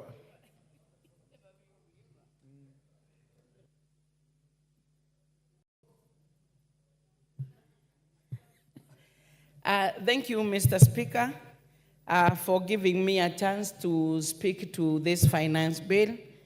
Mr. Speaker, I don't stand here to be told by an honorable member who is elected like me, because I listen to my people. Mr. Speaker, I'm here to support the finance bill with the proposed amendment from the committee finance. Mr. Speaker, secondly, allow me to appreciate the work that was done by the finance committee, the exercise that they did going around the country during the public participation was not in futility, and therefore, immediately after the public participation, they went to write this report, and from all what they collected from the people who came in the name of those from the corporate professionals, business men, and others, they were able to do so many amendments that we are waiting to hear, and some we are aware, because majority of those are the ones that the members of public had a lot of interest in, like the issue of the VAT on bread. There is that proposed amendment to remove the VAT on it. There is also the excise duty on the vegetable oil. That was also an area of concern. A lot of concern on the issue to do with the 2.5% on motor vehicle tax. Mr. Speaker, I may not be able to mention all the areas of concern, but I cannot forget to also note that there was the proposed amendment from the committee on the eco levy on locally manufactured products like the sanitary towels, the diapers, phones, car batteries, and others. Mr. Speaker, looking at the proposed amendment that the committee came up with, it is trying to answer to the cry of some of the areas that our member are talking about. And Mr. Speaker, some of these are going to boost our local manufacturing industries, which we highly recommend, because with the local manufacturing industry in the country being boosted vis-a-vis all what is coming as import, this will be able to give market to the farm products, because a lot and the backbone of this country is agriculture, as well as also creating employment. And also, this one will also offer our agencies in the inspection and supervision of the produced products. Mr. Speaker, I do not want to say that is from what I got from one of the members that this is too retro, too late. Because, Mr. Speaker, this is a house whose work is to make laws and to amend other that are existing. And, Mr. Speaker, as honorable members, if at all we are good on advising our people accordingly, as their representative, we are able to tell them that this is the time that we are going to look at the crowds of the finance bill, crowds by crowds, and it is also the said time that we can be able to bring amendment, instead of inciting our people to demonstrate on the street, making some to sleep in the cells and others to get hurt as a result of the same. In the same, it shows that we do not believe on the responsibility that is given to this house to amend any law. Whatever Treasury proposed, it is for the committee, whatever it did, and our time now has come to make sure that any crowds that you think you need to do an amendment, you raise it so that we discuss it here, and by the end of it, whatever finance bill we produce will be answering to the areas of concern to our people. Mr. Speaker, as much as you see some saying that they are opposing, if at all we go by whatever they are saying, they'll be the first one again to rise to question on the salaries, on development of projects that are running, and other areas. So members, as we talk, let us not be populist.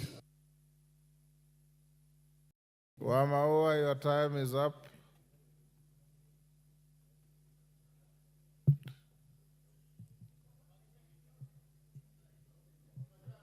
Yes. Mark Nyamita.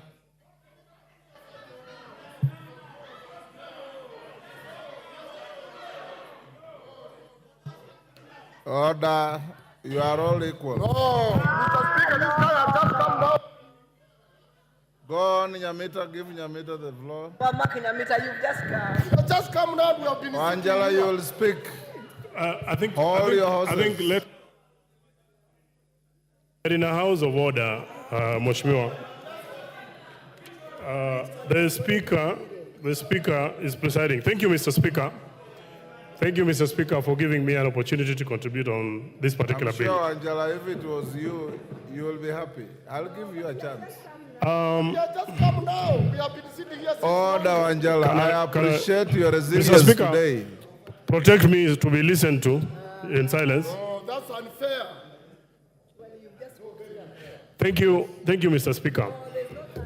From the onset, Mr. Speaker, I want to say that this bill, as was presented on the floor of this House, any reasonable member of Parliament would object to it. Because there is no way, Mr. Speaker, even our colleagues who are on government side would sit here and agree to some of the proposals that are actually in this bill. Let me begin with the sugarcane transporters. When you charge VAT on transport, I come from a sugar belt area, Mr. Speaker. Most of those roads, if not all of them, are maram roads that are not maintained. So when you're saying that they utilize the roads and they're spoiling them, we are sometimes just lucky if the factories themselves actually do it. Mr. Speaker, the taxation on bread in itself, many members, though in this house, do not eat bread, not because they cannot afford. They do not eat bread because they have other alternatives or they've sought other healthy issues, types of food that they want to actually take. But the common man relies on bread as a staple food. So trying to tax it really, Mr. Speaker, is completely out of this space. Taxation on motor vehicle based on value also does not make sense. Mr. Speaker, someone who is driving a Probox and someone driving a V8, like many members on the floor of this house, utilize the same space, they apply the same weight on the road. If you're going to tax them and you tax them, it would have been disproportionate in terms of taxation. So therefore, this was actually not making sense. Tax on vegetable oil, Mr. Speaker, would have increased tremendously the cost of food for the common man. So any reasonable person on the floor of this house, regardless on which side you sit, would definitely then oppose this particular one. The eco levy, though being very progressive, Mr. Speaker, I do not think the way it had been put in this particular bill made a lot of sense. We need to only tax eco levy on finished products that are actually being brought into the country. I am happy that many members agree and will oppose the threshold for VAT registration. In my constituency, Mr. Speaker, over the last about 1 month, I have had to bring young people together to try and give them CDF projects. Some of them are registering organizations for the first time. Compelling them to register so that you tax them was not leaving them with any money, because the amount of money that we put into our projects, Mr. Speaker, is extremely very little. Having said that, Mr. Speaker, I just want to urge my colleagues that the best thing for us, that it is this House, the 13th Parliament, that must stand to be counted. We have a more enlightened public, and I want to commend the committee because of the extensive public participation. I have seen in their report that they actually had to add a few more days for people to give their views. How I wish, Mr. Speaker, that in the next bill and maybe all the other bills, we can even extend it not only to the members of the committee, but to the whole House, so that members can even caucus on specific bills that require a lot of input from the people. But then what I want to say is that anyone who believes that this bill is not right must then come to the floor of the House, including myself, to propose and support the amendments that are going to leave the bill more responsive to the needs of the people. Instead of just saying that we oppose it, it is in this House, and I am going to be in this House to propose my own amendments that are going to favor the Mwananchi, and the ones that have actually been brought that favor, we will actually support them. Thank you, Mr. Speaker. I submit. But for now. Thank you, Mr. Speaker. I arise also to support this motion, in spite of the fact that I received so many messages, so many calls, advising me to reject this bill. Mr. Speaker, one of the callers is a young man who is my neighbor. So he told me he has read so much on social media and he feels I should say no. So I asked the young man, why are you saying I vote no? Why specifically? So he told me the price of bread has increased from 45 to around 90 shillings. So I told him, which type of bread is this?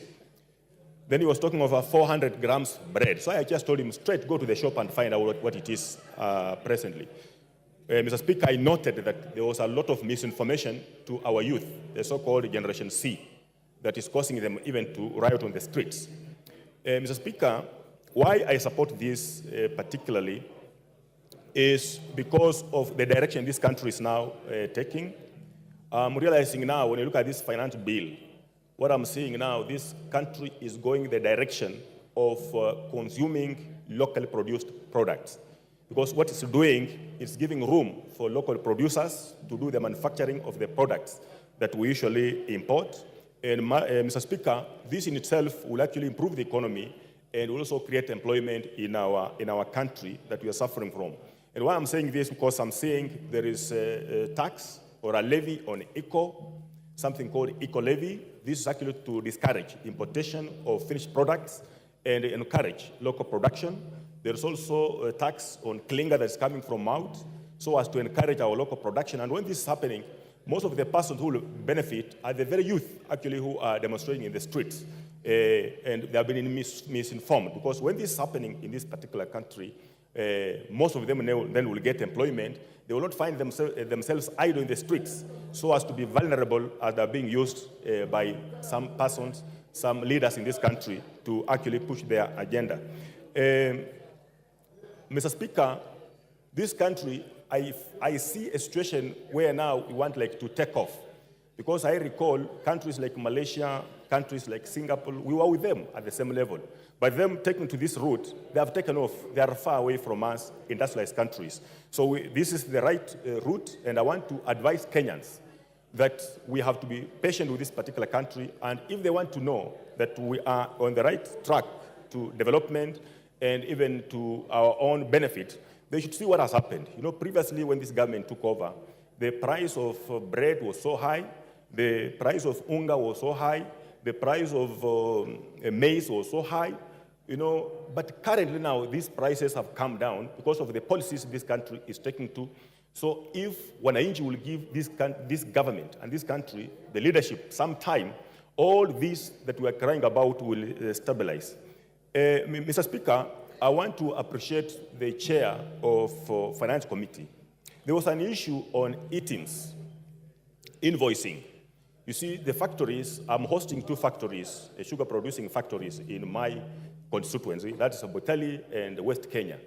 The 2 factories, the directors came to my home complaining about the e-teams, what it was to farmers. And they were arguing that if they do this, there will be double taxation to the farmers, the cost will be pushed over to the farmers. And when you look at the whole process of developing e-teams, it was a whole cumbersome process that even most of the farmers who are illiterate could not manage. So when I called him, he asked me to ask them to come and make their presentations, and they did their presentations. And I'm happy, I want to tell the farmers, the e-teams has been struck off.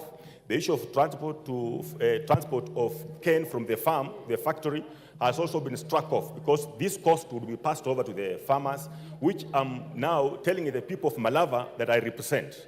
There's no need for me to say no to this finance bill, because it's the best for us for this particular country.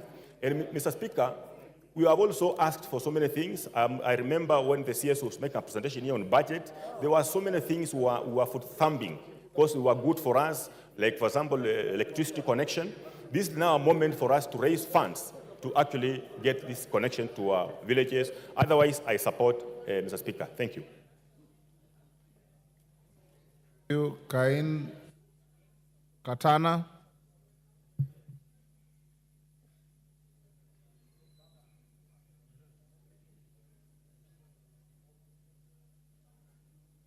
Cain Katana, give him the mic. Asante Bwana Spika kwa kunipatia nafasi hii. Kwanza nataka niwapongeze wale Wakenya wote waliojitokeza jana kuandamana ili kutoa hisia zao kuhusu mswada huu wa kifedha wa mwaka wa 2024. Nataka pia niwapongeze wale ambao walishikwa kutetea haki yao. Hao ni mashujaa wa karne hii tulionayo. Bwana Spika, mimi ninapinga ripoti na mswada huu wa kifedha wa mwaka 2024 kwa yafuatayo. Bwana Spika, hatuwezi kuinua uchumi wa nchi kwa kutegemea ushuru, kutoza ushuru peke yake. Jambo ambalo tunatakana kujiuliza Bwana Spika, je, tumeweka mazingira gani ya kusaidia mwananchi apate pato ili aweze kutoa ushuru? Jibu ni kwamba hatujaweka njia mwafaka ya kufanya watu wafanye biashara yao. Bwana Spika, mapendekezo ambayo yamefanywa na kamati ya kifedha ya kusema kwamba sasa wanataka kuondoa ushuru wa mkate kama vile ambavyo walikuwa wamependekeza, ni kwa sababu Wakenya walisimama na wakasema haya hayatuyataki, ndio wamekuja na kusema kwamba wameleta mapendekezo. Haya ni mapendekezo wameyapanga, lakini hayako katika sheria ya mwaka wa 2024. Haya mapendekezo Bwana Spika, yanaweza yapite ama yasipite. Je, yasipopita tutafanya vipi, na tayari mumependekeza kwamba ushuru uongezeke? Bwana Spika, tumesema tunataka kufufua viwanda. Ukiongeza ushuru wa malighafi hasa kwa makaa ya mawe, utafanya bei ya simenti itapanda maradufu. Bwana Spika, tukitaka kuokoa, kwa sababu serikali hii ilikuwa inasema kwamba inatambua mtu wa bodaboda, inatambua mama mboga.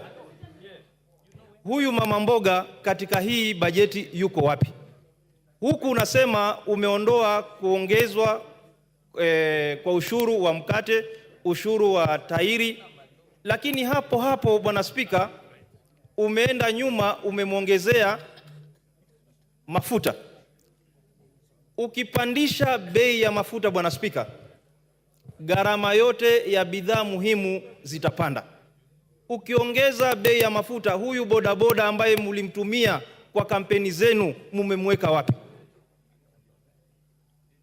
Huyu mama mboga ambaye mlimtumia kwa kampeni, mkiongeza mafuta mumemweka wapi?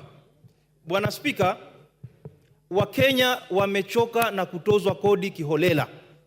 Hii nchi sio kwamba haina pesa.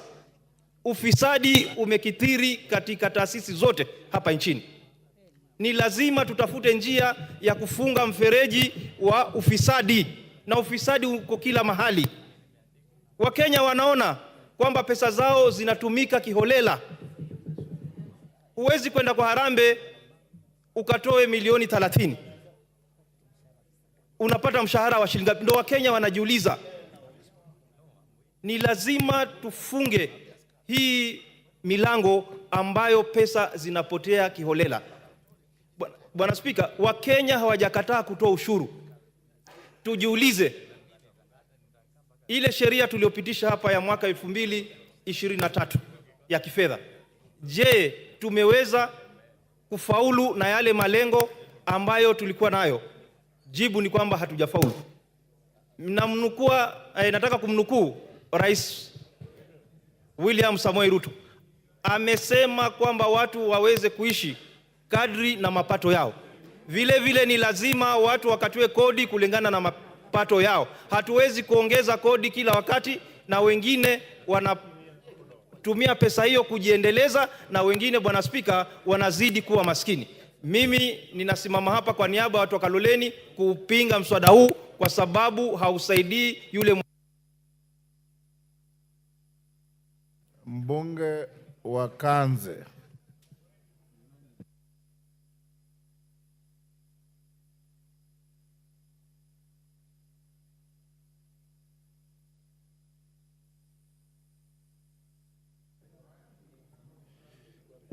Asante sana Mheshimiwa Spika kwa kunipatia hii nafasi.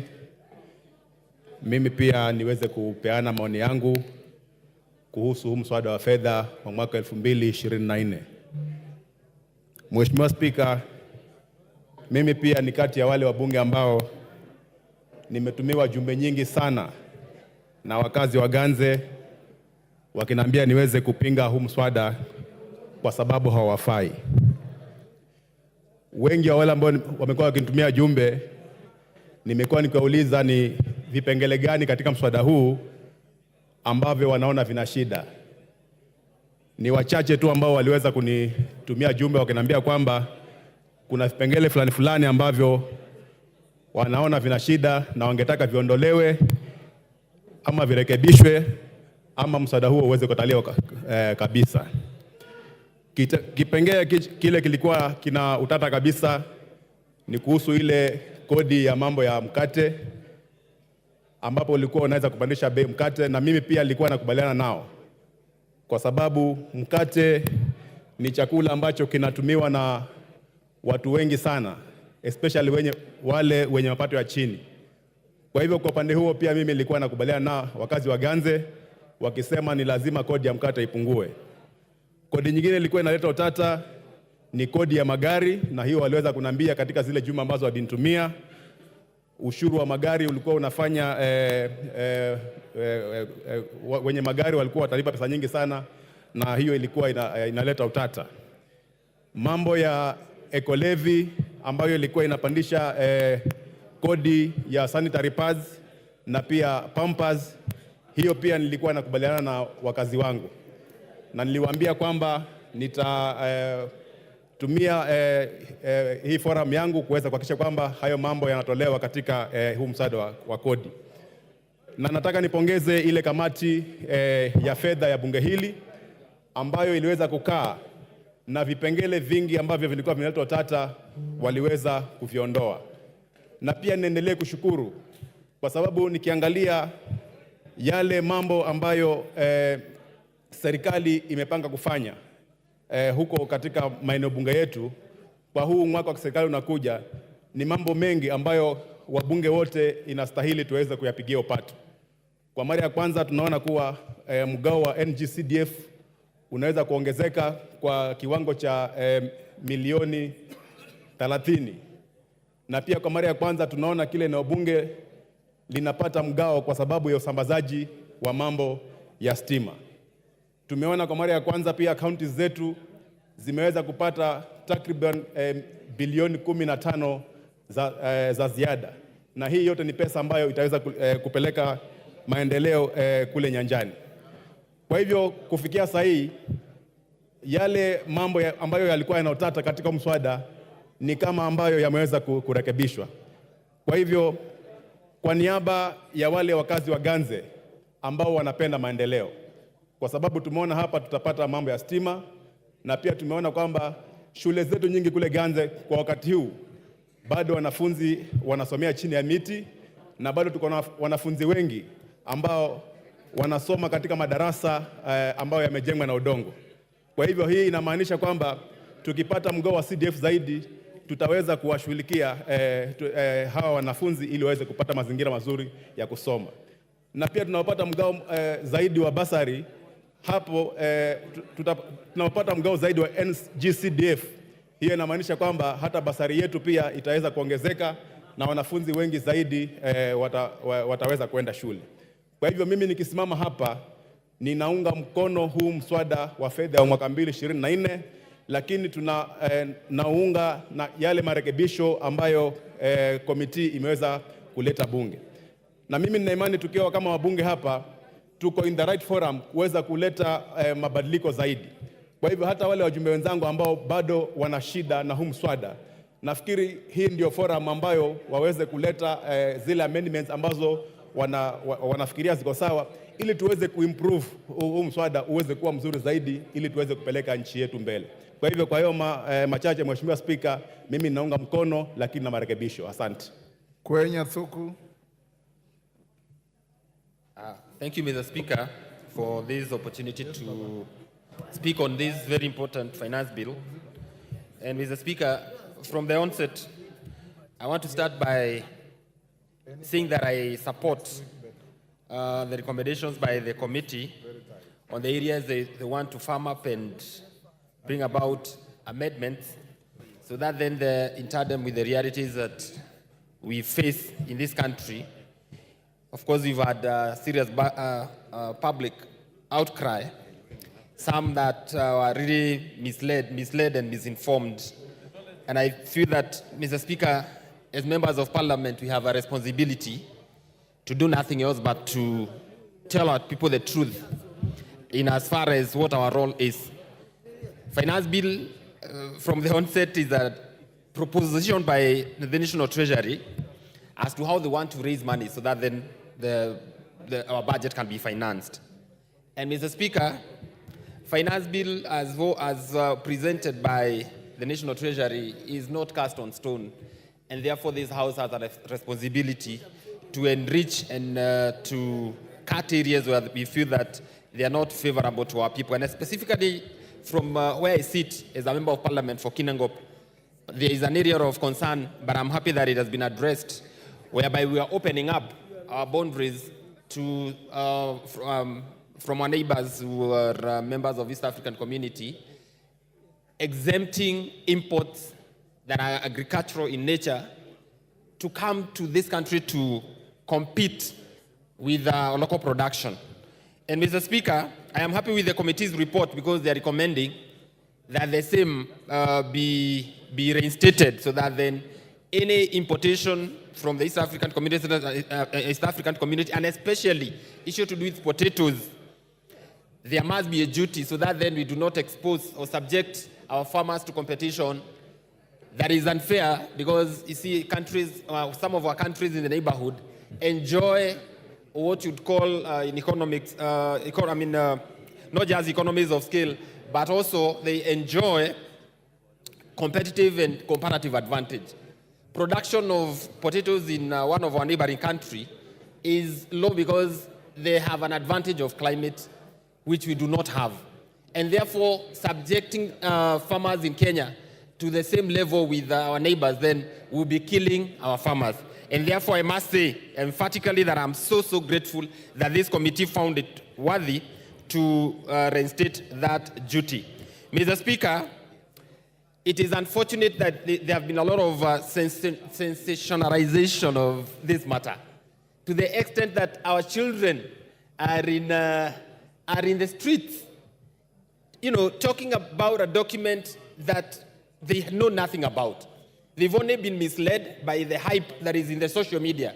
And Mr. Speaker, I think it's time for members of Parliament to act in a way that is honorable, just to inform our constituents what a finance bill entails. And Mr. Speaker, in this House, in its wisdom, passed a whole budget of 4 trillion shillings.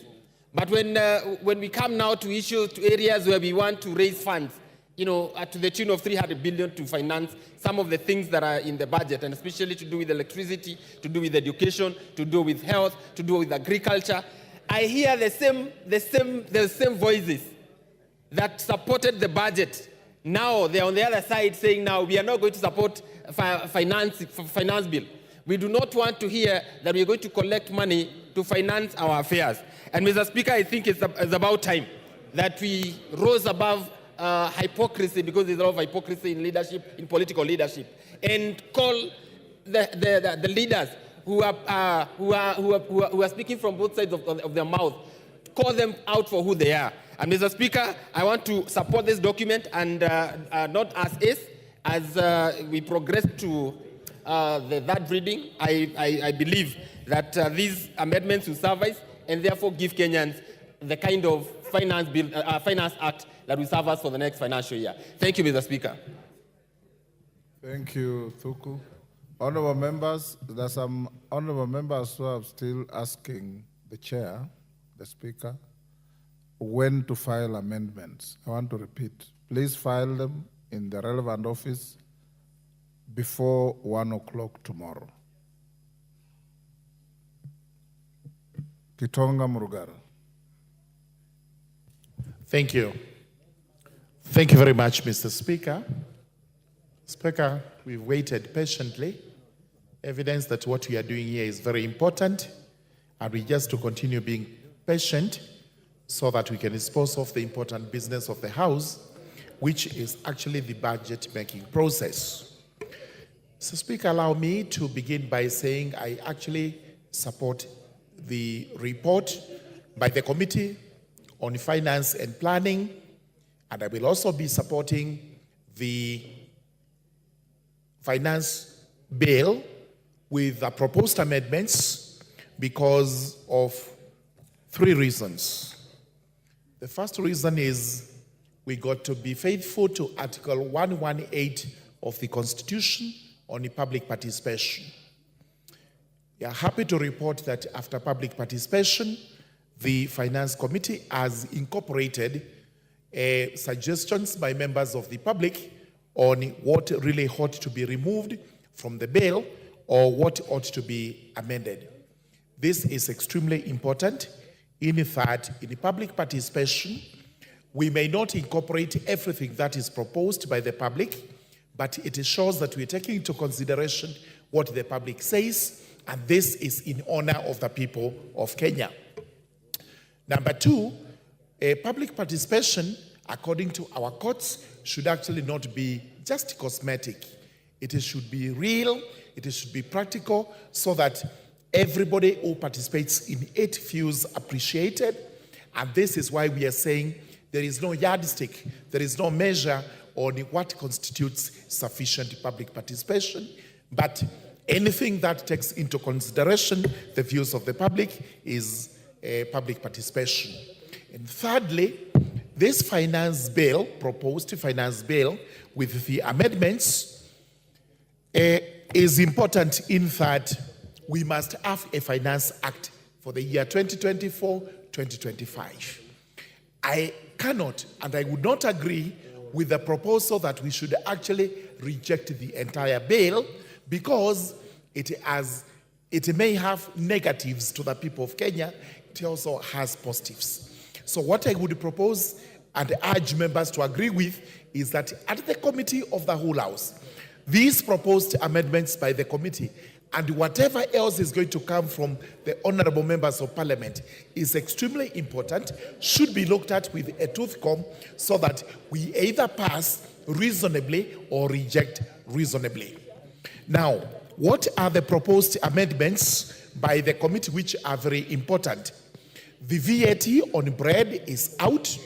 VAT on sugarcane transportation is out. VAT on electronic money transfer or transactions is out. And many others, including the 2% motor vehicle tax. All this is out. On the same tone, the eco levies on some of the finished products which are imported, these are going to remain. But for the locally manufactured goods, and this is very important to spur up industry and growth, we will have all that tax exempt. This is very important. We also have many others, including positives, that the pension on the tax on pension is now increased from 20,000 to 30,000. We also have an 18 billion, which is supposed to assist the government to employ the JSS teachers, permanent and pensionable. This is very important. Our CDF, our GAF, all this is increased, which is very important. Therefore, on behalf of the people of the Tharaka constituency, I would be urging them that we will support the bill. We will make all the necessary amendments to protect their interests. At the same time, we will be on standby and guard against corruption so that none of this money is pilfered, is lost through corruption. We will also be demanding, like all other constituencies in Kenya, our fair share of development from monies raised in these taxes. With those remarks, I beg to support. Salasia.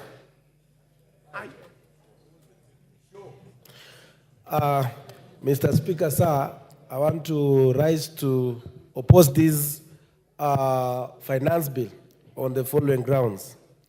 Number one, I think there is a very big problem in this nation. And you will note that when we did the finance bill of 2023, you noted that even the KRA couldn't be able to raise the amount that they had targeted of about 270 to around 3 billion. But as members of the Kenya Kwanza, they have accepted that to move on and even bring the new amendments without asking serious question, why did we not collect enough money during that particular period? Another question that these members of parliament of Kenya Kwanza are not asking themselves is that the timing of this finance bill is not good, and it's not showing a good picture to this nation. And you have seen the president of Kenya moving all over the world, trying to bring the investors here. But you will realize that whatever is happening in this country is being carried viral to the entire world. Is saying that Kenya is a country that cannot be predicted when it comes in terms of the taxation. Members of parliament today, as we are here, you have noted that most of the people there, they are not happy. And we are elected by those people to represent them. By coming up and even bringing and even going ahead and bringing more taxation on digital content creators. And that is the only area that most of the young people who does not have the job opportunities, they are lining there. It is very much unfair. I think it is high time that we need to go back to our budget that we made as members of parliament. You will realize that as members of parliament, we did not scrutinize when the president said that we should live within our means. Indeed, even the parliament, and I want to thank the speaker and even the clerk of the National Assembly, they made us today, we are not traveling across the world the way we used to go and learn. But today, you see, even the budget of the parliament is only 400 million and something. But you see the office of the cabinet is about 1 billion plus something.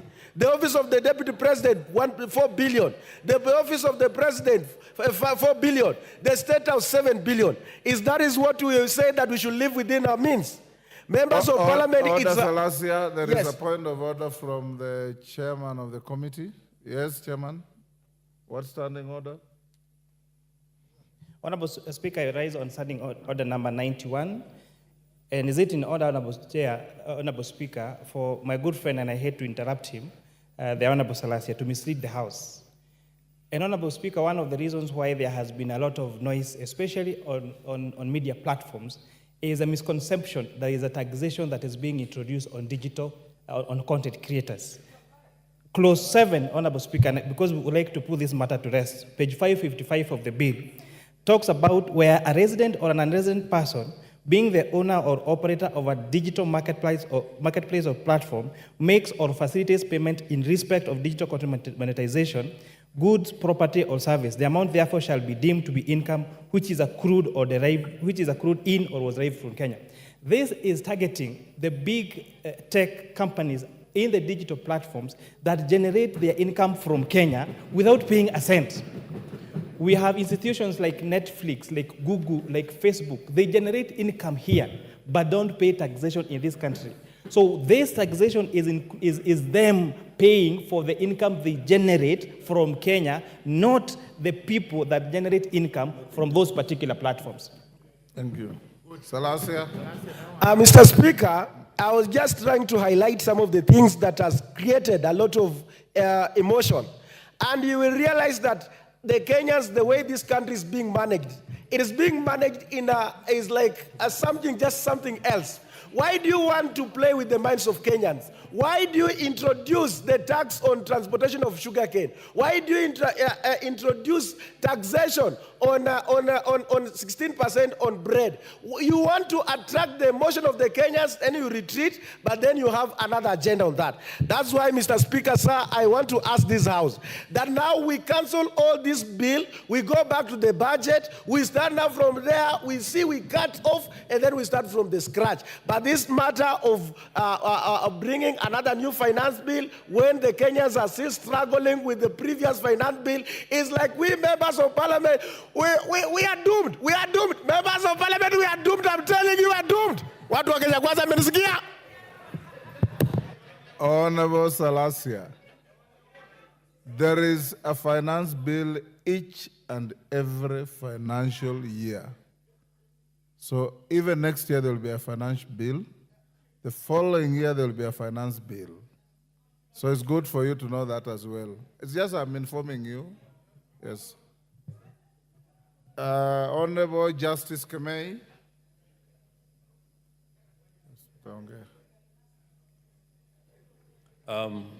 Thank you, Honorable Speaker, for giving me the opportunity to be able to add my voice on the finance bill. Honorable Speaker, my patience was being tested. Speak with a little life, Justice. Yeah. Honorable Speaker, I was saying my patience was being tested, but at least I've gotten the opportunity. I've been here, Honorable Speaker, from 9:30, and it reminded Justice, me... Stop complaining. I've been sitting here from 9:30 as well. Thank you, Mr. Speaker.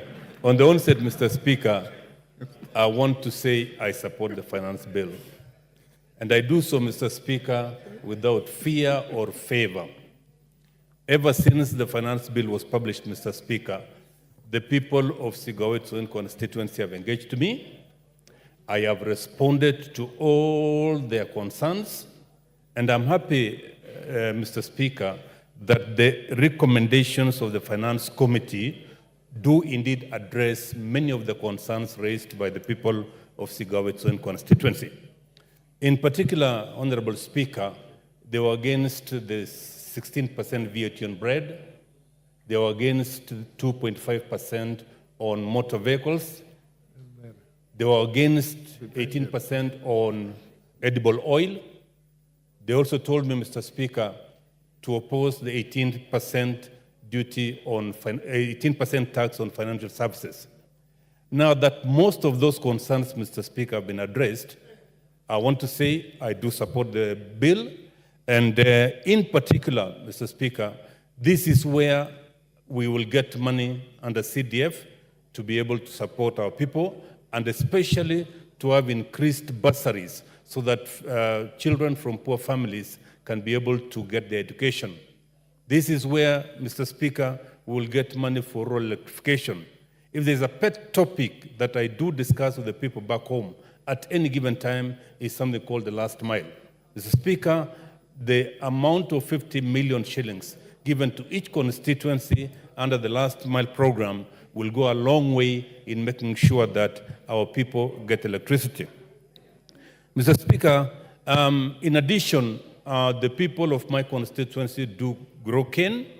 They've got areas at Moron Sugar Company, areas at West Kenya, areas at Chemelil. And Mr. Speaker, in this budget, we now have money to be able to pay farmers their arrears, which has been there for a long time, so that they can be able to get their money, which has been held by these companies for a long time. I hope, Mr. Speaker, we'll also get some money so that the workers who have been working in these companies can be paid their arrears. And Mr. Speaker, finally, I want to address one issue which was raised by the people. It is on the issue of the JSS. Mr. Speaker, there is money now in this finance bill which will make sure that the JSS teachers in this country who have been working or under the internship program will now be taken on board as permanent and pensionable. But I want to make a point to those letters that have been given to our teachers. In Sigawet constituency, 28 teachers have been given show cause letters. So I want to make a special plea to TSC. Please do not sack these people. They were asking for their rights, and within the Constitution, they had a right to do that. With those remarks, Mr. Speaker, I beg to support. Thank you. Member for Turkana South.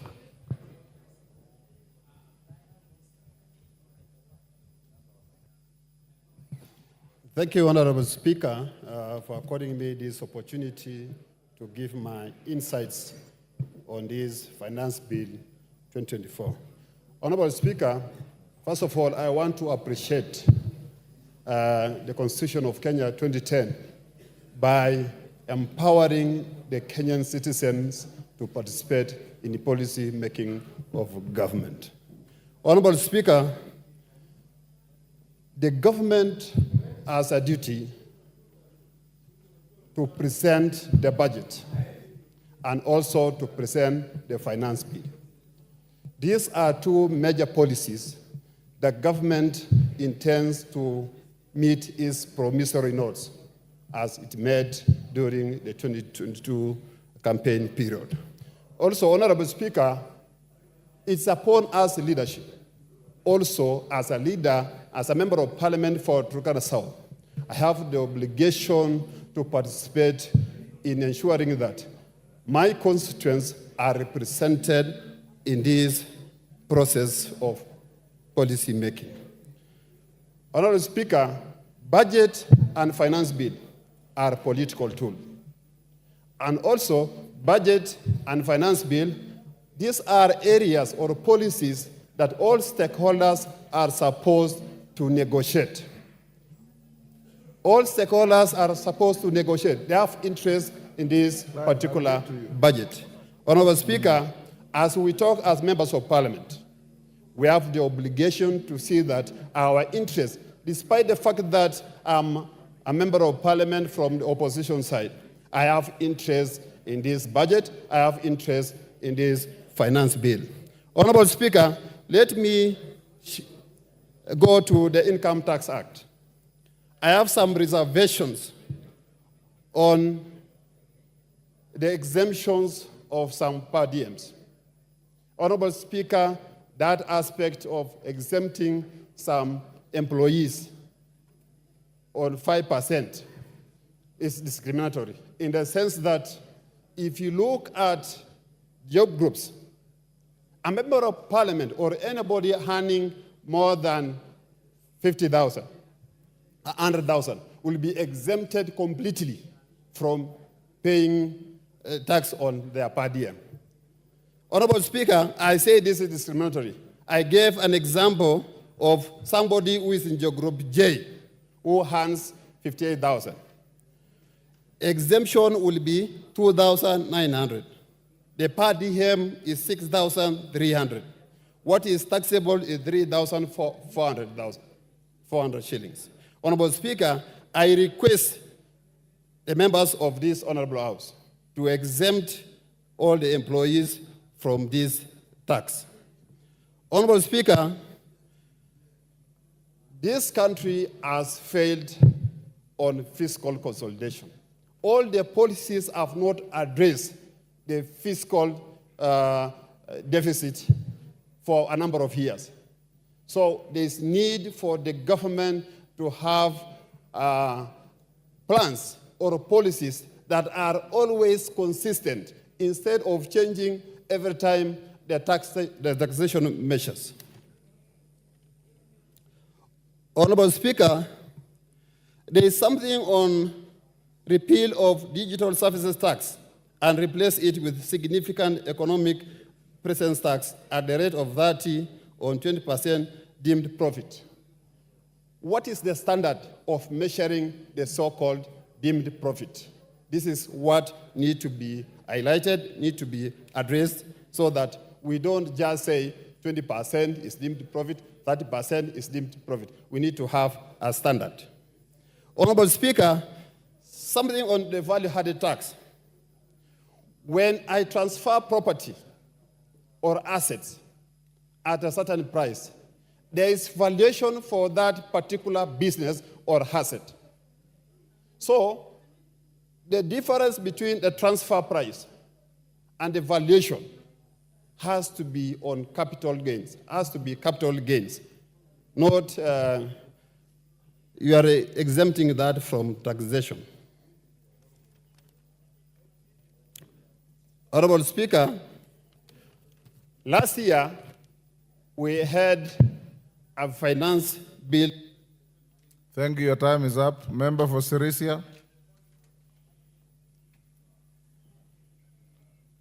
Members, you have 5 minutes. So. Thank you, Honorable Speaker, for giving me a chance also to contribute on this very important bill.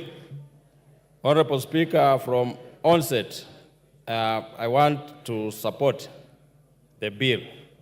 Honorable Speaker. Honorable Speaker, why I'm supporting this bill? The bill carries almost everything, Mr. Speaker. We cannot reject the bill in totality, Honorable Speaker, because, Honorable Speaker, Kenyans must learn, Mr. Speaker, to pay the taxes. We, Honorable Speaker, if we do not pay the taxes, Honorable Speaker, it will force the country to borrow from outside. And that is why, Honorable Speaker, Kenya as a country has a big debt because of borrowing, Mr. Speaker.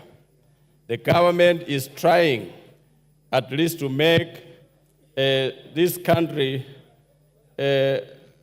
self-reliant, Mr. Speaker, so that we generate our own income from the country to avoid debts. Honorable Speaker, we must pass this bill, Mr. Speaker. Mr. Speaker,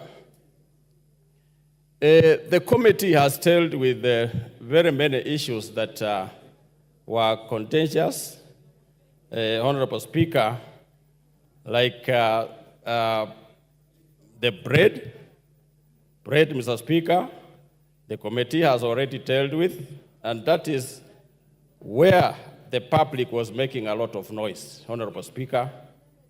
And also the vehicles. It is already dealt with the committee, Honorable Speaker. Honorable Speaker, if we reject this bill in totality, Mr. Speaker, we are rejecting development of this country, Mr. Speaker. Mr. Speaker, if we reject the finance bill, we are rejecting bursary for our children. Mr. Speaker, if we reject this finance bill, we are denying our sisters and brothers who are sick in hospitals to get medicine, Mr. Speaker. Mr. Speaker, this country it belongs to all of us, Mr. Speaker.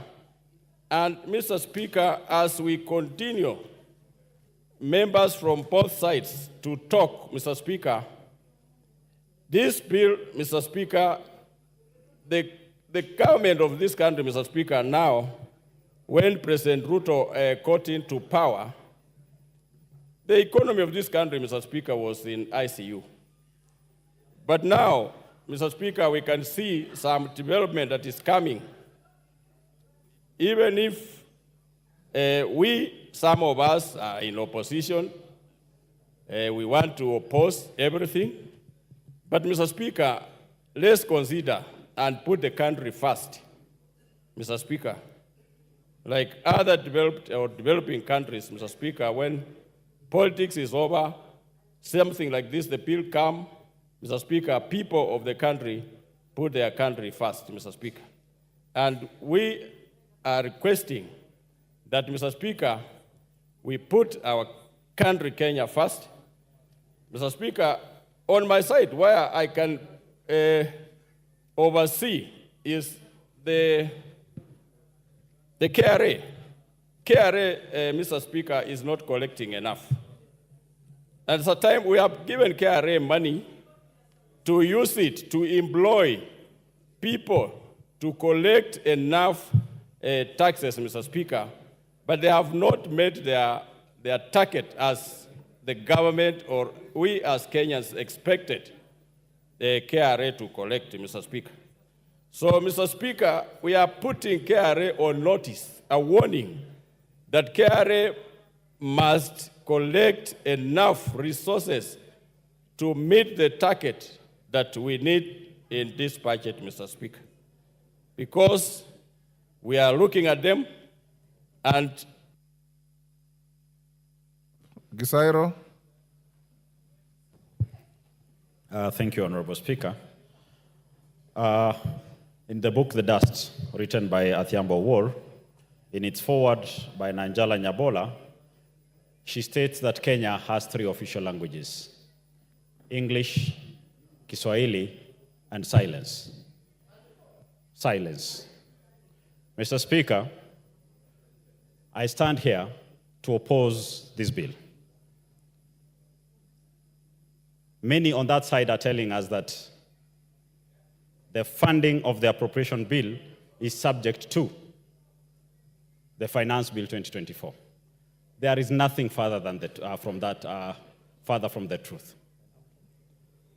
We have a Finance Act So whether this finance bill flops or not, the country goes on. Mr. Speaker, this Finance Act has some draconian measures.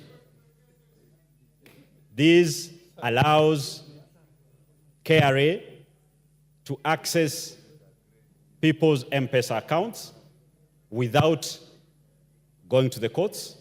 Mr. Speaker, we are going to make every Kenyan to move to cash transactions.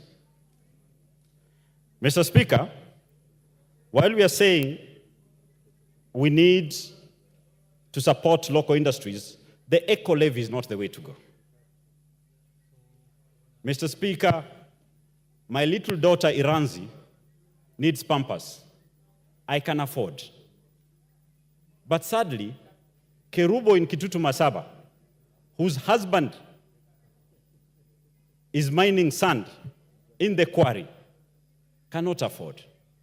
The cheapest option they can get is what they need for the cleanliness of their child. Mr. Speaker, sanitary towels. Millions of girls do not have sanitary towels. The cheapest they can get is what we should afford them, whether imported or local. We should not make it any further expensive. Competition brings costs down. So if our local manufacturers cannot up their game, it is not our business to try and protect some few individuals for selfish interests. Mr. Speaker, while the whip of majority spoke in the morning, he correctly stated that I'm a chicken farmer and I do produce eggs. Very true. But saying that you are going to increase, to put a duty, an import duty on table eggs, that is where we get it wrong. By the fact that we've decided to split eggs into two, table and fertilized, we get it wrong. If I give you 2 eggs, you can never know which is table and which is fertilized. What you're doing, you're protecting a few people who will purport to import fertilized eggs, but actually are importing table eggs. The duty should be on all. Let the one who is doing hatching claim a refund after proving and showing the chicks. Mr. Speaker,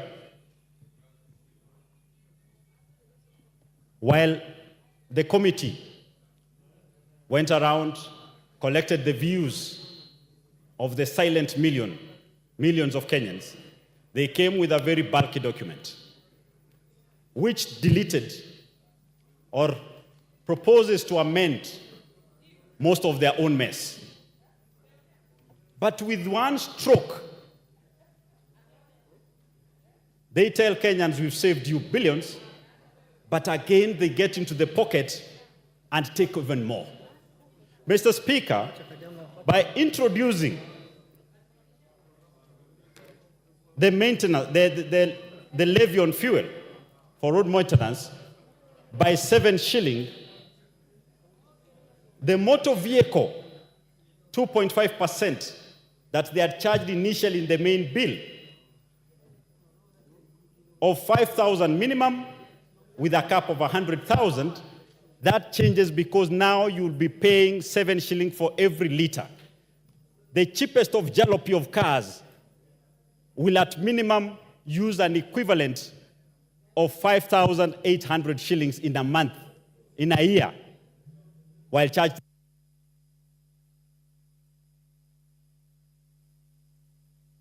Oh, your time is up. Your time is up. Maklap.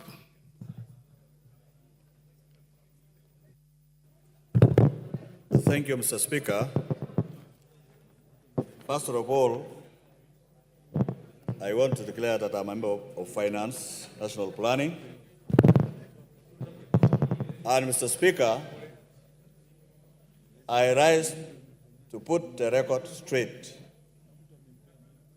Mr. Speaker, Finance Bill as proposed, putting the record straight, The original document, Mr. Speaker, is a creation of the National Executive. Where does these proposals come from the National Executive? Most likely, National Treasury and KRA. When it is committed to this House, Mr. Speaker, it is the honors of members of Parliament as representatives of the people of Kenya to now interrogate, and that is why there is existence of executive and Parliament, because Parliament represents the people of Kenya. Mr. Speaker, when a law is passed in this House, it does not affect people who voted for Azimio or who voted for Kenya Kwanza. It affects the people of Kenya across board, Mr. Speaker.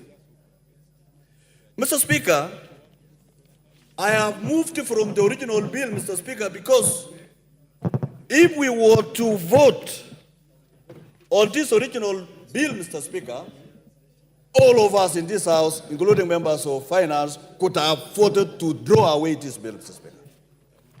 But, Mr. Speaker, our Constitution gave us separation of powers.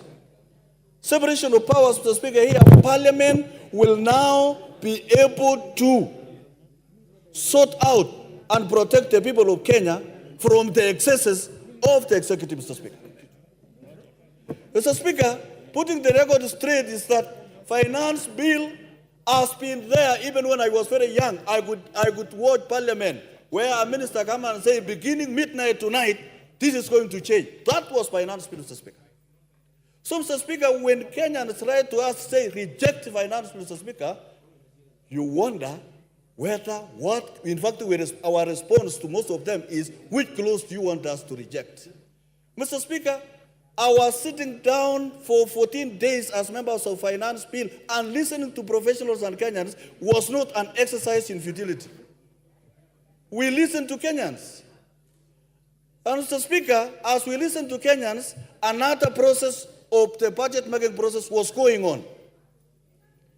Demand, supply.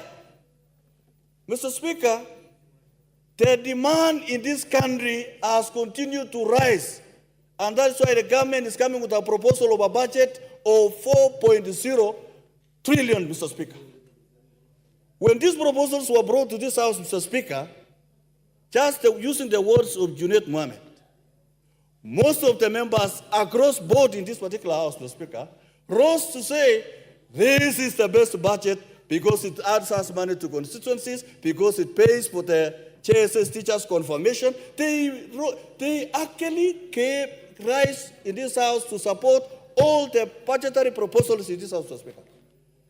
When it came to the supply, Mr. Speaker, where do we get the money to supply the demand? We get through ordinary revenues, Mr. Speaker. When you add, it will rise to 2.7 trillion, Mr. Speaker.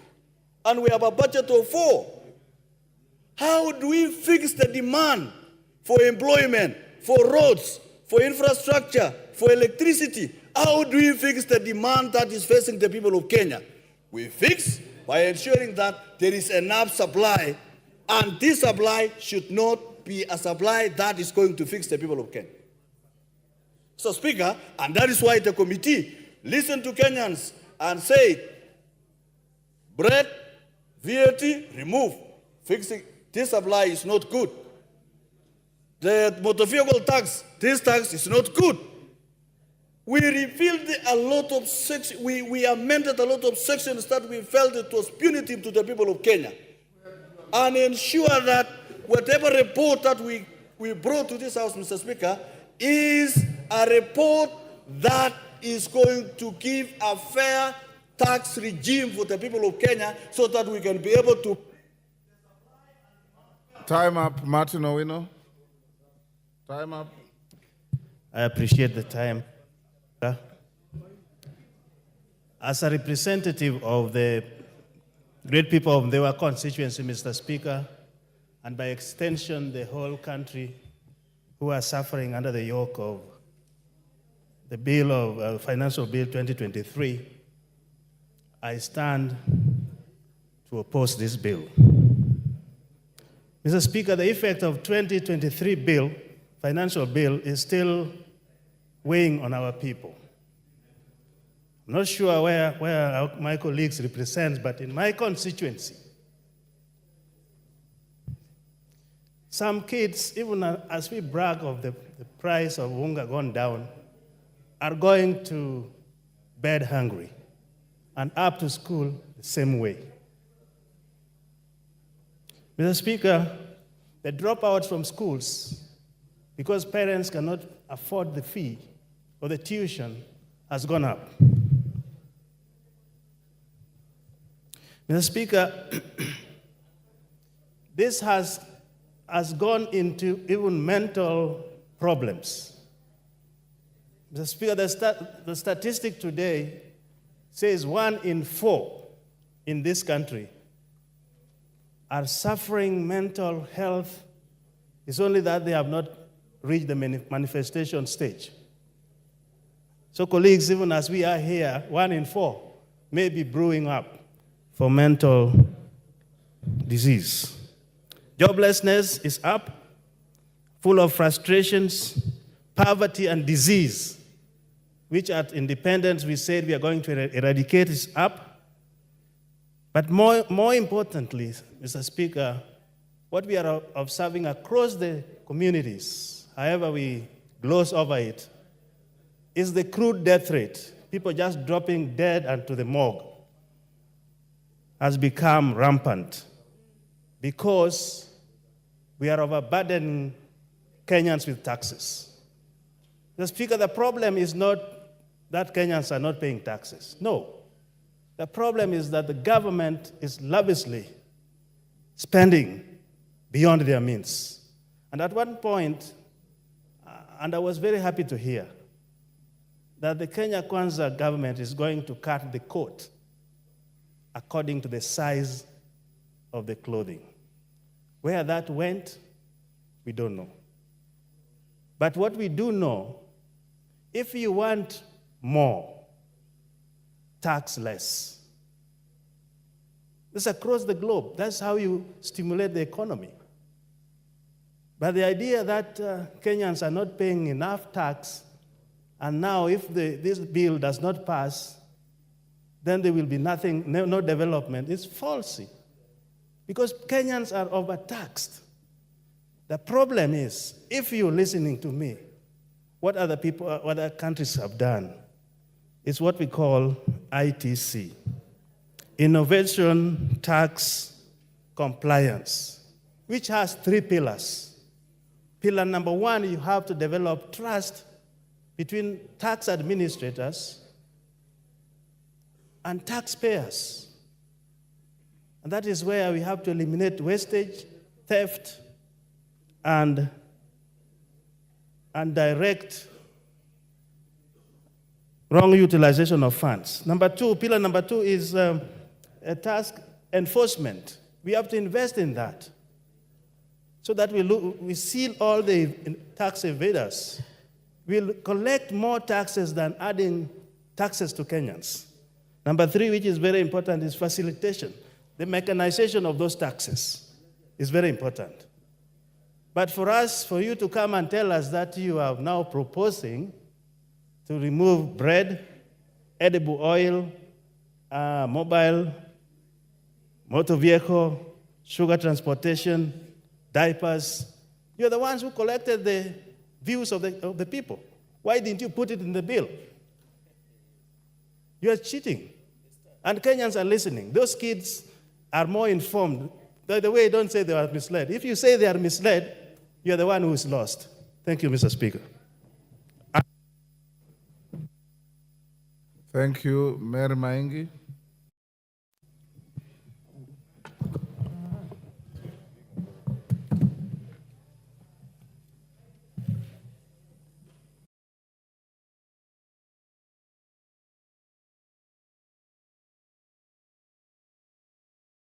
Giving me this chance to contribute to this very important bill.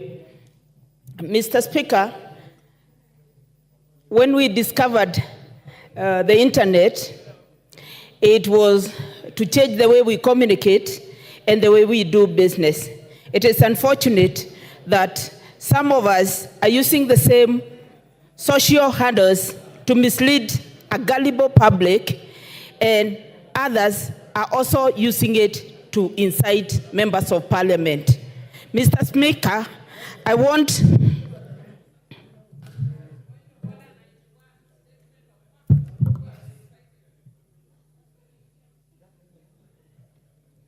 Are you stuck? Thank you, Mr. Speaker. Allow me to inform my colleagues, those might not have read the Committee on Finance report and the Bill of Finance. Mr. Speaker, I want to laud the Committee on Finance for listening to Kenyans and agreeing to drop the contentious issues, and I want to read them one by one. Number one, 16% VAT on bread will be removed. Number two, excise duty on vegetable oil will be removed. VAT on transportation of sugar removed.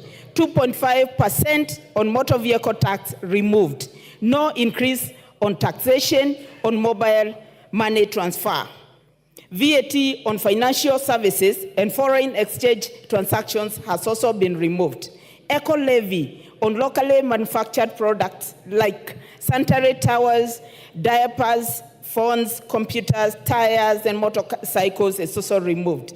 VAT registration threshold increased from 5 million to 8 million, reducing the need for small businesses to register. Responsibility of electronic invoicing, e-teams, by KRA removed for farmers and small-scale businesses with a turnover of below 1 million shillings. Excise duty on alcoholic beverages will be based on alcohol content, not volume. Higher alcohol content will attract more duty. Pension schemes exemption increased from 20,000 shillings to 30,000 shillings per month. Excise duty imposed only on imported finished products. Mr. Speaker, I want to take this chance to speak to three issues. I want to speak to the issue of pensions and the issue of excise duty levied on finished products and the issue of VAT on bread. Mr. Speaker, with pensions tax relief from 20,000 to 30,000, we are encouraging a savings culture in this country. We are going to encourage those that are employed to save, and that they are not going to be a burden to others when they retire, because they'll be having more money, which is tax-free. Mr. Speaker, there's no country that grows from imports. When we say that we are imposing a tariff on all the imported finished goods, we are protecting our local manufacturers. Mr. Speaker, by protecting our local manufacturers, we are saying yes to more jobs in this country, and more jobs are going to support hundreds of livelihoods in this country. Mr. Speaker, with the local manufacturers being supported, we are also going to be reviving some of those industries that collapsed because of demand in this country. I am saying yes because I know with locally manufactured diapers, with locally manufactured sanitary pads, we are going to have, this country will see the revival of many gineries, including Moya Ginery, Mr. Speaker. Time is up. Mule.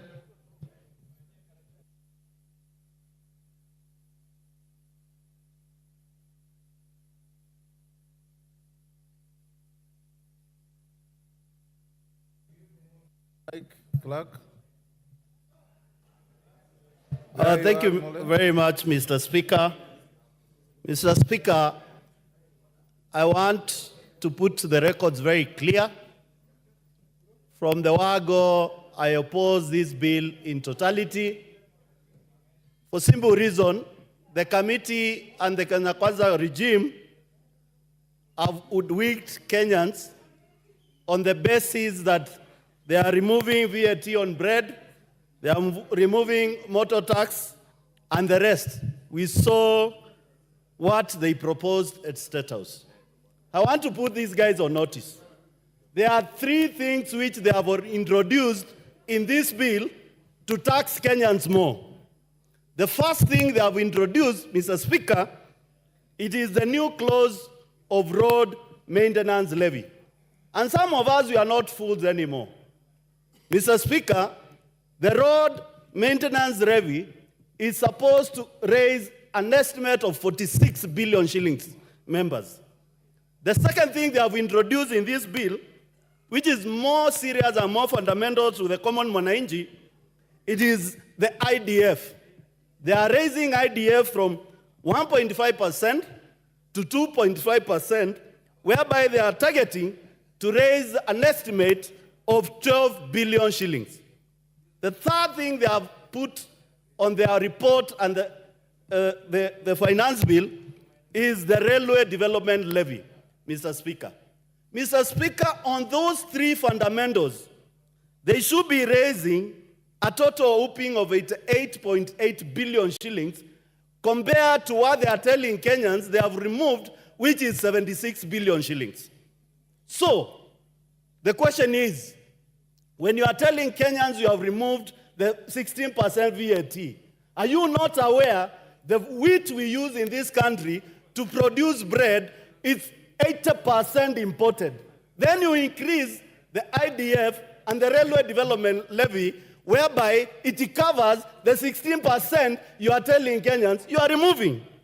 Secondly, Mr. Speaker, look at the medical imports for the common mwananchi in this country. We as a country, we produce very little drugs. Quite a number of drugs, we import 70%, Mr. Speaker, of drugs to this country. And in the morning, when Zamzang said that this bill will increase the cost of medicine in this country, you betrayed him because probably she didn't have the facts. Let me give you the facts. 70% of drugs imported in this country will be subjected to railway development levy and IDF, which you have increased, meaning that any patient who is supposed to get drugs in this country, the cost of medication goes up. What's wrong with you people? You think that we are fools? We'll tell you the way it is now and the fool. Mr. Speaker, I want to say this without any fear of contradiction. The Mamamboga, the Boda Boda, and the common mwananchi of this country, if we increase the fuel levy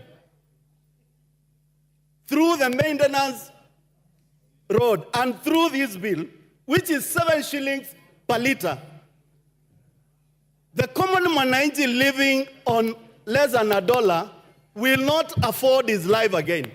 Mr. Speaker, is not a rocket science. The moment you increase tax on fuel products, you have changed the livelihood of Kenyans.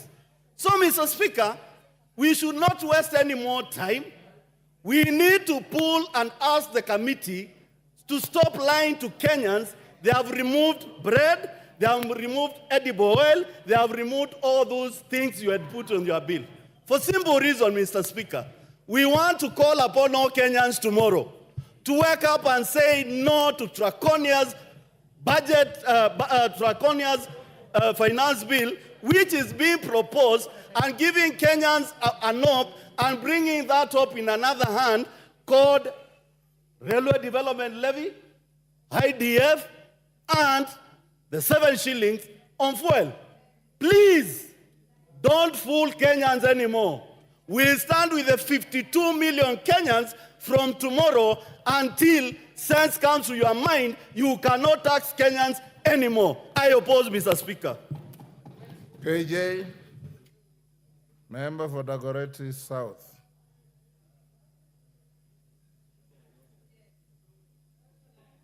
Mr. Speaker, I'm grateful that I've caught the Speaker's eye finally. And Mr. Speaker, this is where the finance bill belongs. And I'm so glad that we are here debating it. Because, Mr. Speaker, we've got a lot of work to do in clearing and disabusing the misinformation that has been peddled about this finance bill, Mr. Speaker. Misinformation that is even leading our children to the streets on wrong information. Children who have been made to believe that the finance bill is a one clause, one question that will come to the House and members will vote yes or no. Each of every one of those children that I have engaged when they came to my social media asking whether I'm voting yes or no, I asked them which clause, and none of them could respond because they're just responding to what is being peddled in the media. But the finance bill belongs to the floor of this House. And Mr. Speaker, we are able now to tell the truth to Kenyans that the finance bill is what is going to allow us to be able to fund each and every single project that was listed in the budget, Mr. Speaker.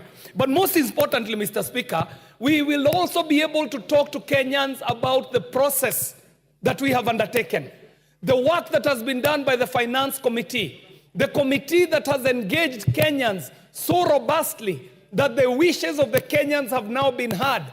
There were antagonistic clauses, Mr. Speaker, that were offensive to some Kenyans. These clauses, Mr. Speaker, have been attended to in the right place. And there are even proposals to drop some of these offensive clauses, Mr. Speaker. It is said that a lie has speed, but the truth has endurance. Kenyans were made to believe that when we were passing the budget here is the day that we were prosecuting the finance bill. Some of them were even coming out in the streets on the day we were reading the budget because the lie was too fast, Mr. Speaker. The lies that have been peddled in media, Mr. Speaker, have been too many. But today, we have the opportunity to put the record straight that if we have a theme that we can put on this finance bill, the theme is that we have a finance bill that seeks to make Kenya not a net importer, Mr. Speaker. Order, KJ. Yes, member for Busia County. What's the point of order? And under what standing order? Standing Order 91. Kenyans did not lie. They went to the street, and that is what prompted the editing of what you had already put. So let us not call Kenyans liars, but true citizens who cannot allow their country to go into a brink as they watch. Thank you, Mr. Speaker.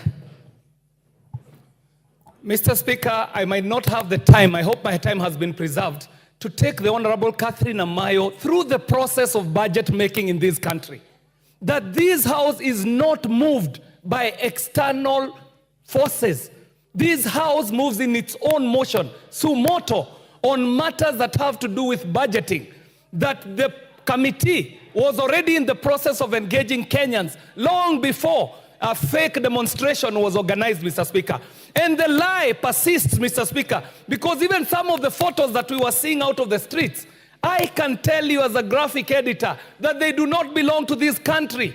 Photos were being taken off the internet and being edited and posed as Generation Z. I am a photo expert, Mr. Speaker, and I can point out to you photos that were edited to look like they were in the streets of Nairobi, but they were not. But that was not the point, Mr. Speaker. My point, Mr. Speaker, I would like to let this House know that every digital image has a digital footprint.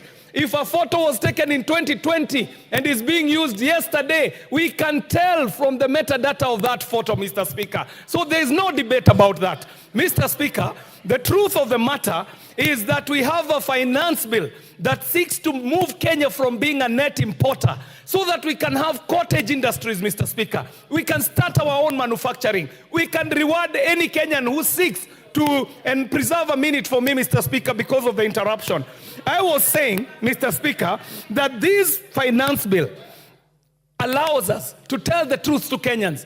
For a whole 2 months, Kenyans have been told that the economy is in dire straits. But all indicators, Mr. Speaker, are telling us that the economy is moving in the right direction. Inflation is dropping from 9% to 5%. Time up. Time up. Time up. Dick Maungu. Order, honorable members. Merely you contributed in silence. Please accord the same silence to your colleagues. Thank you, Speaker, for the opportunity given that I may also add my voice to this important debate. I wish to start from the word go, that I, on behalf of my And people of merely you Rwanda, came here and told me you'll not bully any young MPs. Now you are doing exactly the opposite. Thank you, Speaker. Go on, Maungu. I, on behalf of the great people of Rwanda and the young generation of this country that came out yesterday to speak for themselves, I do want to say that I reject the bill. Mr. Speaker, the Finance Bill of 2024, just like that of 2023, has been a highly debated piece of legislation, Mr. Speaker, simply because it has been very offensive. Mr. Speaker, we'll agree that if given a glass of water and somebody drops in a drop of poison, that whole glass becomes poisonous and therefore unfit for human consumption. Finance Bill of 2024 is an equivalent, Mr. Speaker, of a glass of water that has been poisoned with a drop of poison that makes it fully unsuitable for human consumption. This bill, Mr. Speaker, has had serious proposals which to a great extent were going to offend and if anything, kind of harass the very many people that depend on the economy of this country, Mr. Speaker. There is a talk about having climbed down on some of the proposals, Mr. Speaker. But, Mr. Speaker, having a proposal on what is basic, for example, what most of us eat, most of the Kenyan people in the common household, Mr. Speaker, consume bread. And therefore, proposing an increase in the same element of food becomes a disastrous idea to the very Kenyan, Mr. Speaker, that we purport to represent. Mr. Speaker, you'll agree with me that Finance Bill of 2023 had a projection of collecting close to over 200 billion, Mr. Speaker. But as it is, it was only able to realize close to 57% of its initial target. 2024, Mr. Speaker, this bill is poised to bring in close to 302 billion, Mr. Speaker. But from the experience of last year, it may be quite a big target to achieve, Mr. Speaker. Our question, therefore, is why couldn't the government of the day decide to postpone any new increment of taxes for the time being, Mr. Speaker, to ensure that they are able to put steps in place to help them realize the shortfall they had last year, Mr. Speaker. Mr. Speaker, yesterday we saw what has never happened in this country, where a young generation, people in their early 20s, Mr. Speaker, came out to speak for themselves because they felt and believed that this House could not stand in the gap for them, Mr. Speaker. It is embarrassing, Mr. Speaker, to see our young people, Mr. Speaker, sacrificing themselves to go out of the streets because they have lost confidence, they have lost trust, and they have no hope in the institution of Parliament, Mr. Speaker. Mr. Speaker, let it be known that should Kenyans suffer, the person to ask those hard questions is none other than members seated here this evening, who will be able to pass this bill, Mr. Speaker, which will add unnecessary burden, unnecessary heavy weight to our people, Mr. Speaker.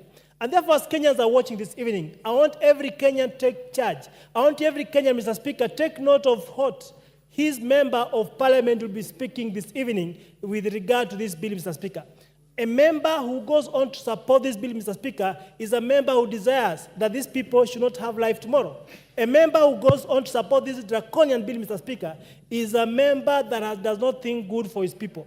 And therefore, I want to urge this great House, Mr. Speaker, that as we are standing today, let us say no to this bill so that we may have an opportunity to give hope to our people. Mr. Speaker, as it has been pointed out, there's a proposal, yes, to bring down fuel levy, to bring down motor vehicle circulation tax. But at the same report, Mr. Speaker, there's a new clause that indicates that fuel is supposed to increase by a whooping Kenyan shillings, 7 shillings, Mr. Speaker. I want somebody to tell me, Mr. Speaker, how on earth can we therefore go on burdening that mamamboga, that hustler with an extra shilling at the pump, Mr. Speaker? This will be finishing our people, this will be shrinking our people, Mr. Speaker, and if anything, trying to freeze or to shrink the disposable income within their pocket. I therefore stand to oppose. Thank you. Titus Lotte. Give him the mic. Thank you, Mr. Speaker. and thank you for giving me this opportunity to contribute to the Finance Bill 2024. Mr. Speaker, I would have rejected and voted no for this bill if I had rented my brain and my mind to the people that will misuse it. I would have voted no, but I have not rented my mind. Mr. Speaker, I would have voted no and rejected this bill if I was a tabula rasa with no brains to read, reason, and analyze. But I am not a tabula rasa. Mr. Speaker, the reason why I say that is I have looked at the document, the bill, and the proposal therein, and realized that everything that the people of Kachaliba sent me to represent them, all the punitive taxes have been removed. And so I will actually be mad to come here and start saying we reject this bill in totality. Mr. Speaker, I will not, because everything that affects Wanjiko, everything that affects the people that I represent have been removed. Mr. Speaker, the white man say that if you want to hide an information from a black person, put it in writing. And I have attested it today, Mr. Speaker, that everything that has been written here, nobody has read, but all insinuation that is coming from the members of the public that have been incited, and also some members of this parliament, are actually hearsays. They are innuendos. They are assumptions. So, Mr. Speaker, that is the reason why I say we probably need to unback this thing and get it out of writing to start even educating these people by saying, because if writing hides information from them, then let us talk to them so that they also see that the things they talk about, they are talking about 16% on bread, something that has been proposed for removal. They are talking about 25% for edible oil, something that has been proposed for removal. They are talking about mobile charges, something that has been proposed for removal. It is because it is written and they have not seen it. The last one, Mr. Speaker, why I support this is because of 5 things. One, because for the first time we employed 46,000 intern teachers, and we intend to confirm them. This country has suffered cases of unemployment. And if the bill is bringing 46,000 people onto our jobs, do we just want to throw it away? I believe let us also sympathize with those people that are unemployed that want to get a job. Because if they get a job, they are going to improve the economy of this country. Let us sympathize the 20,000 more that are coming into an internship this year so that they can be employed next year. Let us sympathize. If you say no, you are also saying no to the employment of these people. The next one is about the pastoralists that I represent. For the first time, pastoralists are supposed to be compensated for the losses of their livestock. For me, that's a big thing. Mr. Speaker, I support because of that. I also support again, Mr. Speaker, because of the fact that local manufacturing is supposed to be improved in this bill, Mr. Speaker. I know when I used to work as the CEO of women groups that were trying to form cottage industries that will manufacture the sanitary towels. They were killed because they were cheap imports of sanitary towels from China. Mr. Speaker, if you want to grow our economy, we will need to improve our manufacturing. And manufacturing, we do not need high quality at this point. Every country that has developed started with a low quality, and then with time they improve it. But at the end of it all, we will have employment in this country. So, Mr. Speaker, how do we improve our industries if we say that because they are cheap, they are low quality, we are not going to start? We have to start from somewhere. And finally, Mr. Speaker, as I sit down, I will support, because I'm not a tabula rasa, I will support because I have not been brainwashed. Mr. Speaker, I will support this bill as amended, because everything that is punitive has been removed. Thank you so much, Mr. Speaker. I support. Thank you, Dr. Ochanda.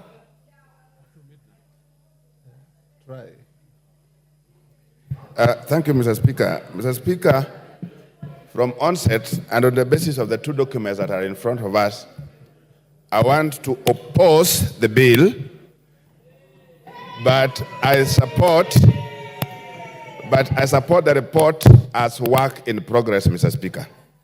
Mr. Speaker, what is more critical here is the process at which we go through the stages of the budgetary process. Now, what there is, Mr. Speaker, If you look at these stages from February when we have the BPS, we get to April and May when we are doing the estimates, you get the stage where we are doing the treasury statement, the budget statement, and you get at the stage where we are discussing the revenue raising process. Mr. Speaker, these stages need to be tied. And as a House, because we have not tied them properly, that's where there are missing dots. There are dots along the stages. Mr. Speaker, if you look at now the BPS in relation to the budget, there are definitely different figures, which sometimes go beyond what the BPS expects. If you look at the estimates, Mr. Speaker, you realize that there are figures and there are proposals in terms of projects and activities that members are doing sometimes without the knowledge in terms of where are we going to raise the money. Mr. Speaker, what I'm trying to suggest, what I'm trying to say is that if we are able, for example, at the estimate stage, be able to be talking about the activities, talking about projects, and talking about what is to be funded, if at that time we have indicative sources of revenue, we have indicative figures, I think will be more useful to this country than where we are deliberately saying that the budget is fine because there were very many good things in it, but then after a week, we are saying, no, we are not too sure where the money is going to come from, so it is bad. So, Mr. Speaker, this is exactly where I'm still insisting that those stages, we must get away with how to tie them up. There must be a string that ties them from the level 1 up to the stage when we are raising revenue. Beyond that, Mr. Speaker, we also need to look at when we are, this uproar. Why is it there's a lot of uproar in the last 2 years? We need to look at it in terms of if the traditional sources of revenue were working before and there were no issues, what is it that we need to do to work around the traditional sources of revenue such that we don't go creative ways which are bring a lot of issues, bring a lot of things that people don't understand, particularly when you get into this communication industry. There are a lot of new things. And when you move in to look for revenue across it, then there are definitely many things that must tie you to be in war with the young people, Mr. Speaker. So I think these are things that we really need to look at. The issue of, when we are looking at the issue of budget or no, the revenue, there are things that you can avoid. You can avoid taxes. I think the nation needs to be told also. But you can't evade. What is it that you can avoid? For example, not everybody else pays for taxes on beer. It is up to those who consume it. You can avoid that if we get into other avenues where there are things that are brought that are not conducive, are not good for you. You have the space not to get into them. Mr. Speaker, that's exactly what I'm saying. I support the report, but I don't support the bill because the report is still work in progress, and in the next number of hours, we are still working on how to improve on it, Mr. Speaker. Thank you. Thank you. That is his position, Maungu. You don't have to prod anybody. Member for Aldai. Thank you, Mr. Speaker. I rise to support the finance bill. Member for Nakuru Town East. What is out of order? Kaitani, take your seat. Thank you, Honorable Speaker. I know everybody thinks that I'm moving under Standing Order number 95. Honorable Speaker, I beg to Standing Order number 30, hours of meeting, and specifically Section 3, 4, and Section 6. Honorable Speaker, Section 3 of Standing Order number 30 says, notwithstanding paragraph 1 and 2, the House may resolve A, to extend its sitting time. B, I don't want to go to B because it's another time and date, and C. 4, it says, a motion under paragraph 3A shall be moved at least 30 minutes before the time appointed for adjournment. And Honorable Speaker, now it's around 55 minutes to the time. And 6 says, upon the conclusion of all proceedings under paragraphs 2, 3, and 4, or 4 of this standing order, or upon an earlier completion or deferment of all business standing upon the order paper for the sitting, the Speaker shall adjourn the House without putting a question. Honorable Speaker, I know we are supposed to adjourn at 9. And under the standing order, we can be able, if we agree, to proceed. Honorable Speaker, 55 minutes only means 11 members of parliament who have at 5 minutes. So if we can move to midnight, then it will give us more time for us to be able to debate. Thank you, Honorable Speaker.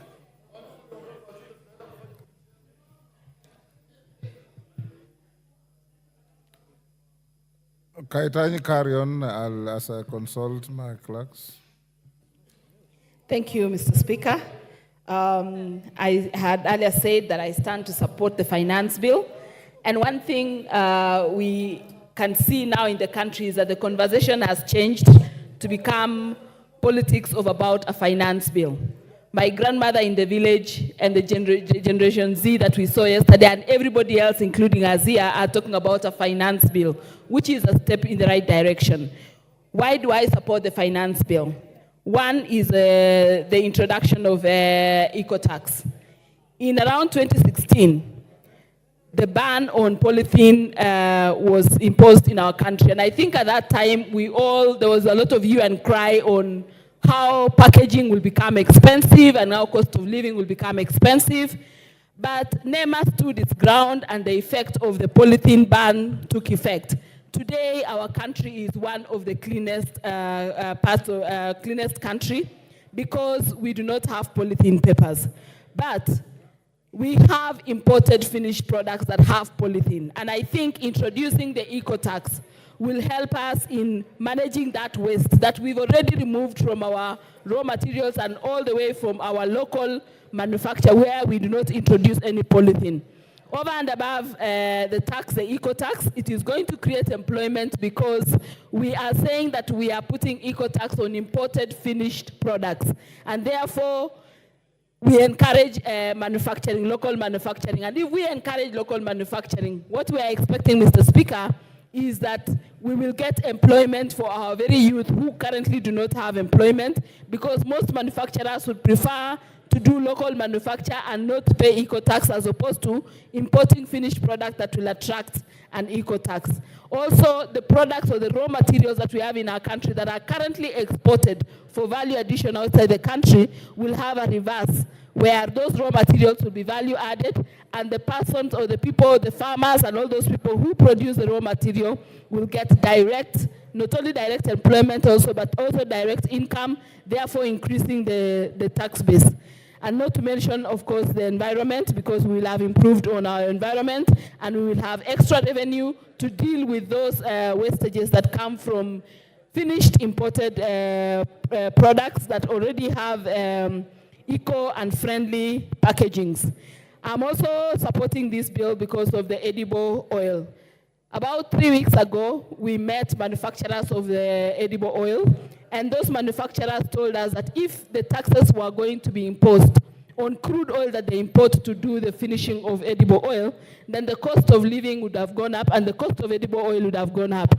I'm happy that the proposed amendments that we have in the finance bill has totally removed all the taxes that were going to be imposed on the edible oil. So therefore, that encourages employment, and of course, we have both the direct and indirect employment that comes from edible oil. The only thing I want to encourage is that these manufacturers look local and ensure that our farmers who are currently growing sunflower and canola are also considered in terms of production of crude vegetable oil, is in the conversion of edible oil, so that we don't just export labor or export revenue to countries that produce crude oil, yet we can grow it in our country. I think the other issue that we have that this finance bill is taking care of, Mr. Speaker, is that it is correcting some of the ills that has happened in previous finance acts. One of them being that the cost of money, for example, the taxes on per diems for employees has now been increased from 2,000 shillings to 5% of gross salary. That means that an employee will have more disposable income, and as well as the taxes on NHIF and housing levy has now been put as tax deductible. So therefore, we reduce the pay as you earn for the salaried employees. And that has allowed the salaried employee to have more disposable income, which is something that is a correction from the previous finance bills. And therefore, when we say that the finance bill is not, should be disbanded, should be rejected, then some of these ills that are being corrected in this finance bill will not be benefited by the salaried employees. So with that, Honorable Speaker, I support the finance bill. Thank you. Thank you. Before I give the next speaker, Honorable Kikaria, I have looked at your proposal. I had already given direction on the timings and the manner of debate of this bill. In fact, I had said we'll go up to 9:30, but the clerks advised me that today the House rises at 9. So we'll rise at 9. This is not the last day of debate. We are starting again tomorrow at 9:30. And we'll go on up to 1. Then we'll start at 2:30. And in the course of the afternoon, I can also note, sitting where I'm sitting, that other than the desire and the need, and justifiably so, for every member to speak to the bill, there is a lot of tedious repetitions. But I will still indulge every member who will get a chance to speak. Tomorrow afternoon, all things being equal, we will vote on the bill. Those of you with amendments, make sure you file them before 1 and tomorrow. And we'll give you direction on when, after voting in the afternoon, depending on how you vote, when we'll go to committee of the whole. I'll now give the floor to Lillian Kogo.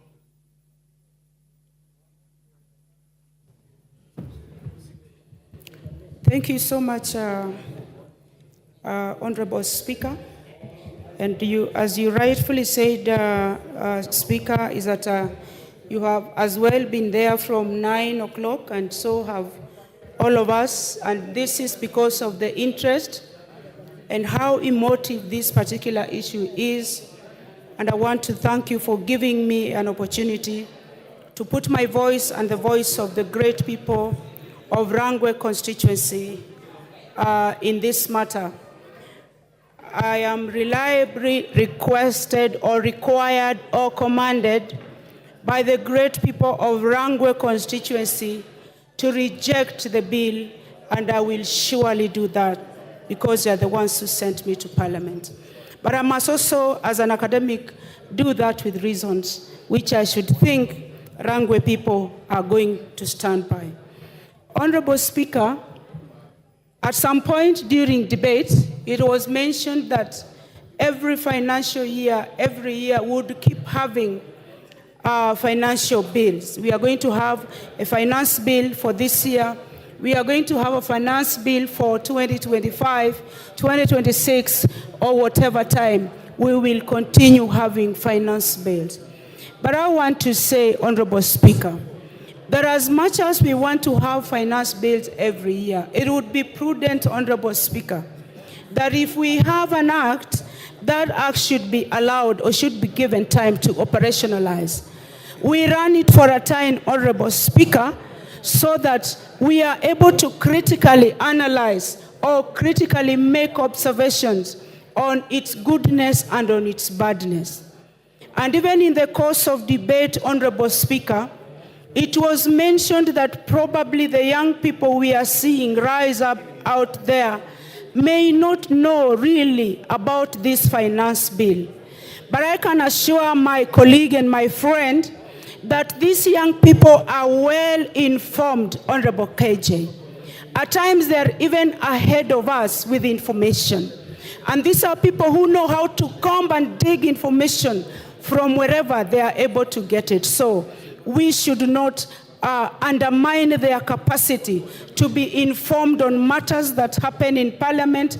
And in any case, Honorable Speaker, these are the next cohort of parliamentarians. So I think they're in the exercise of practicing, but they are also exercising their democratic right.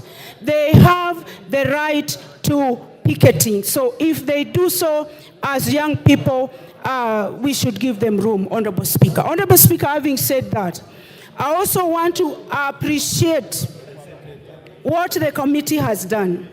The committee listened and the committee made amendments. So we have on one hand the committee report, but also we have on one hand, the committee did proposals for amendments, and on another hand, we have the bill in itself. So that gives room for hope. And from the point where I stand, I may not be very good, Honorable Speaker, at estimating the age of the substantive chairperson of the Finance Committee. But I can literally guess, Honorable Speaker, that he's a young person. So I want to tell the chair of Finance Committee, my brother and the Honorable Member of Parliament, you are a young person and the young people are looking at your capability and your capacity to run a major docket like that. Let us not take things for granted. It is a career you are building.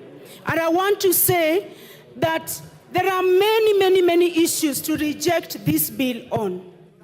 When we talk about not bringing taxation or not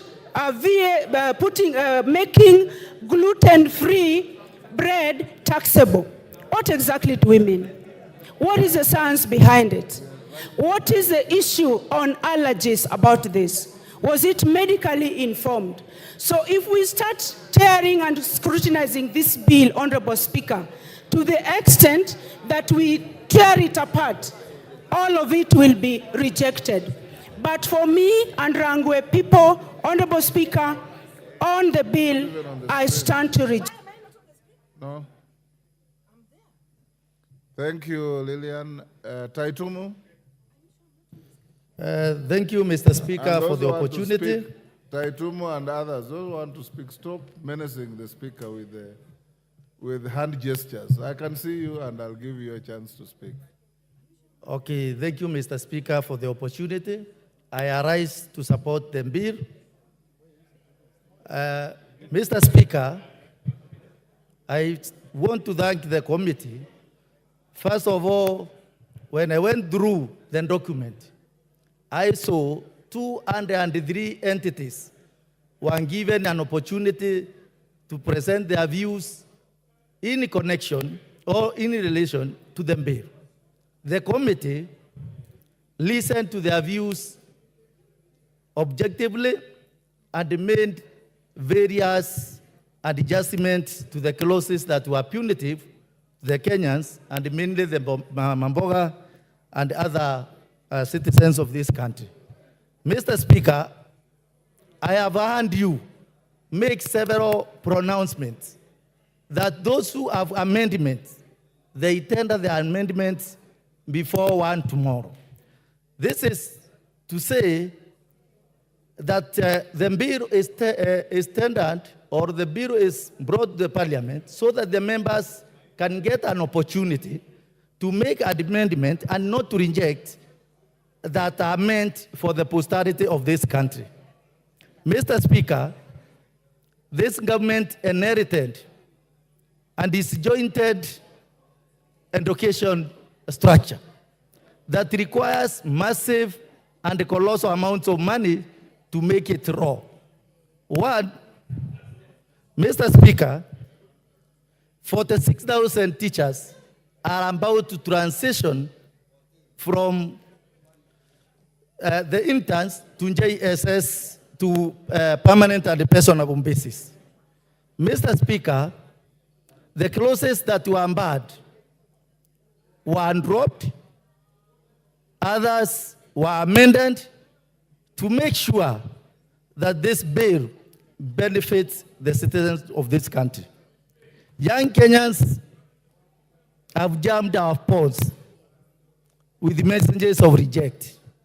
But when you engage them by asking them to expound on the reasons as to why we should reject, some go mute. Majority of them go mute. The reason is that they have been confused.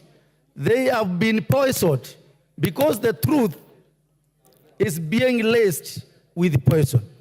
But the truth of the matter, Mr. Speaker, is that this bill is progressive. It is progressive in the sense that punitive clauses that would have affected these Kenyans were removed. For instance, the motor circulation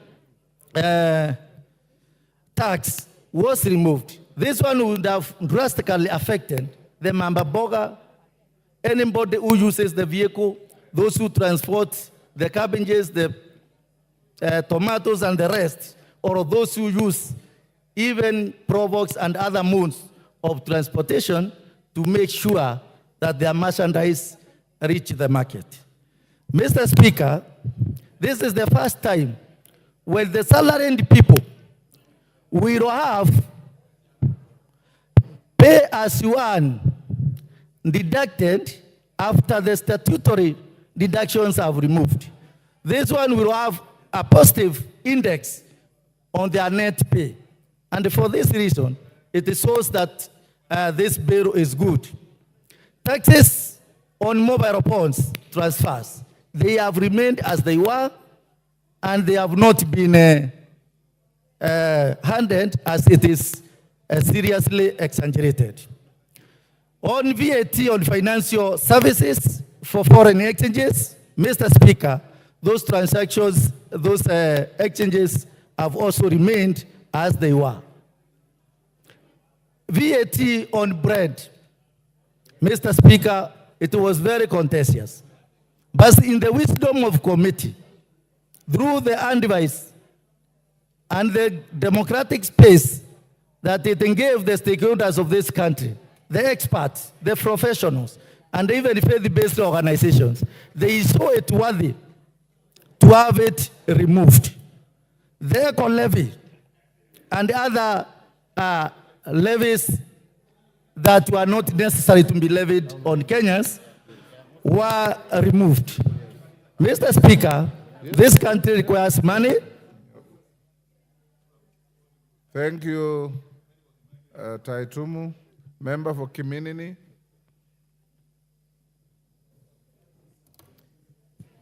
Thank you, Mr. Speaker, sir. Representing the good people of Kiminini, we know that this finance bill is supposed to be a mechanism to raise funds for the government programs. However, if the government widens the taxation mechanism that affects the people, then I have a right to represent my people and indicate where it's not right. Secondly, Mr. Speaker, we must reduce and rationalize our expenditure. We must live within our means. Looking at this particular bill, Mr. Speaker, we completely left out the principle of a sovereign state whereby the Bretton Woods are the ones dictating what we have to put in our budget.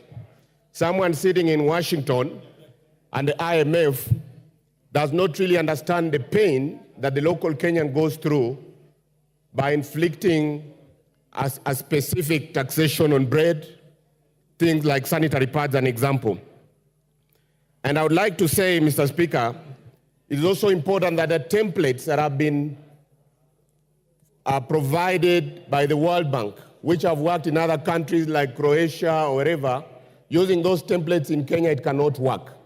So it is very clear that, Mr. Speaker, and again, looking at the other side of the House, if you look at something like diapers, you expect that having mostly the younger generation on that side will take care of basic items like diapers. This morning, Mr. Speaker, I saw the presentation by the majority leader, which listed 4 companies that are producing diapers and even sanitary pads. But figures don't lie.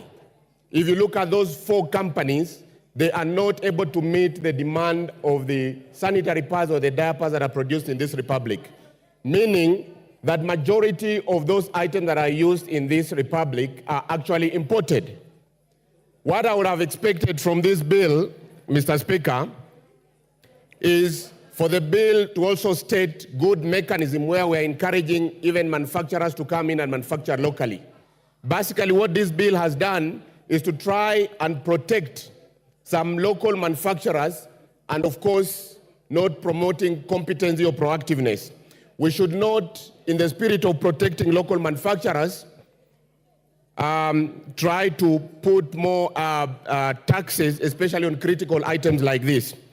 And Mr. Speaker, this reminds me in 1775, between the month of April and May, where we had, within the month, we had over 300 riots, which were actually the bread riots.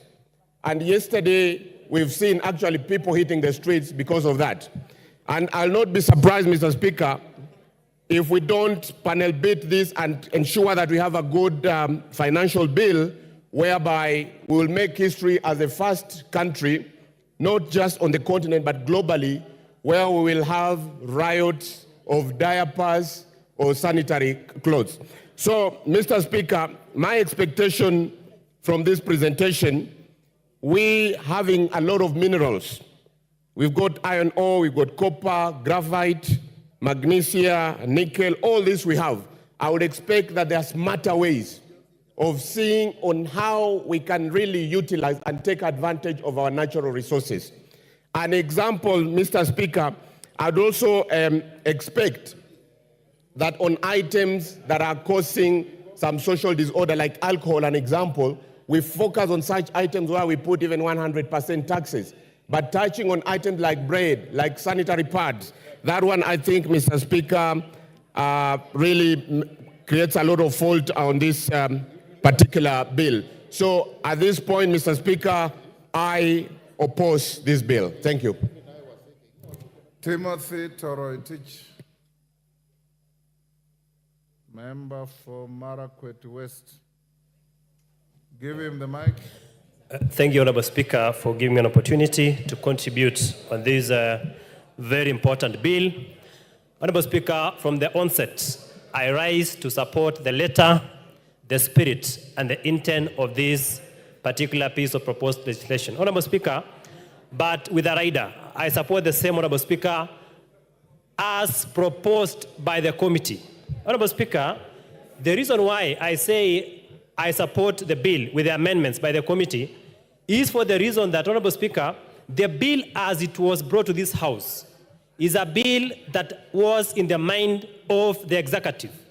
Honorable Speaker, the reason why this House is given time to interrogate a bill is so that we can get the input of the members of parliament here and also get the input of the members of the public through public participation. Honorable Speaker, when the Committee of Finance went to collect the views of the public, Honorable Speaker, they never went to collect the views of Kenya Kwanza, the views of the public. Honorable Speaker, they never went to collect the views of Kenya Kwanza public. They never went to collect the views of Azimio supporters.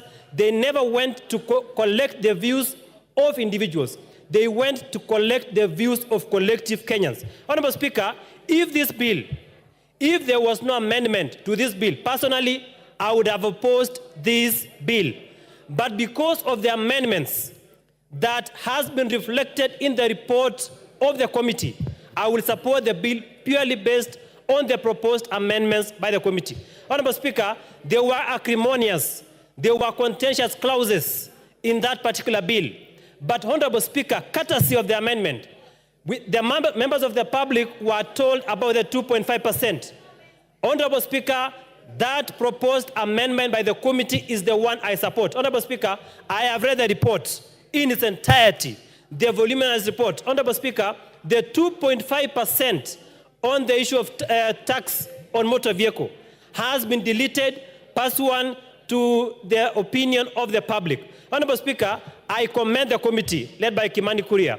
Honorable Speaker, they said that the 2.5% was based on the Income Tax Act. Honorable Speaker, they said the Income Tax Act only deals with income and not assets as the motor vehicle. Honorable Speaker, that is the reason why I support. Honorable Speaker, second reason.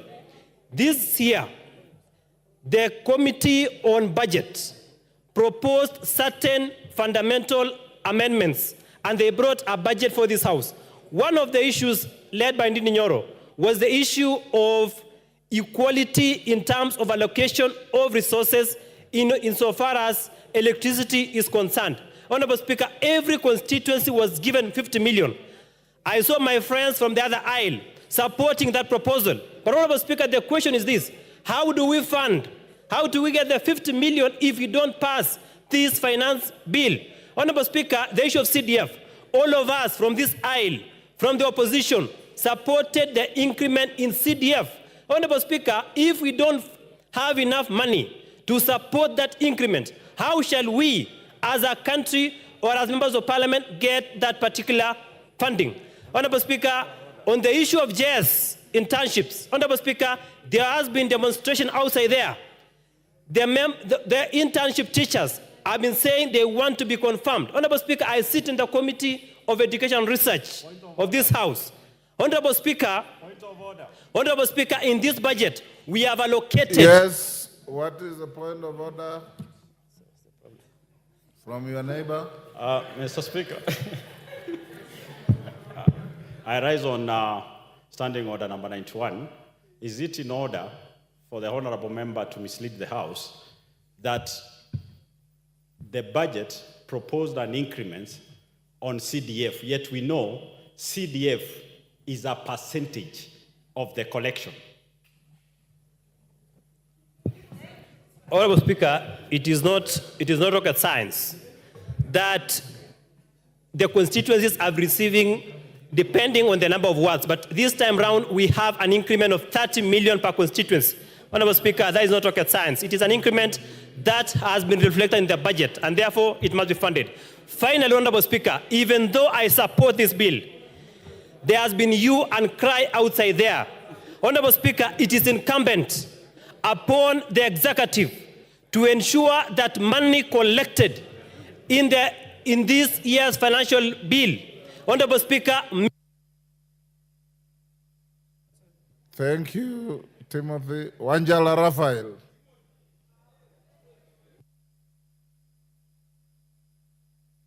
But my card is here. My card is here. Wanjala shall be heard in silence so that he can be able to be silent when others speak. Yes. Thank you, Mr. Speaker, sir. I beg to oppose this motion.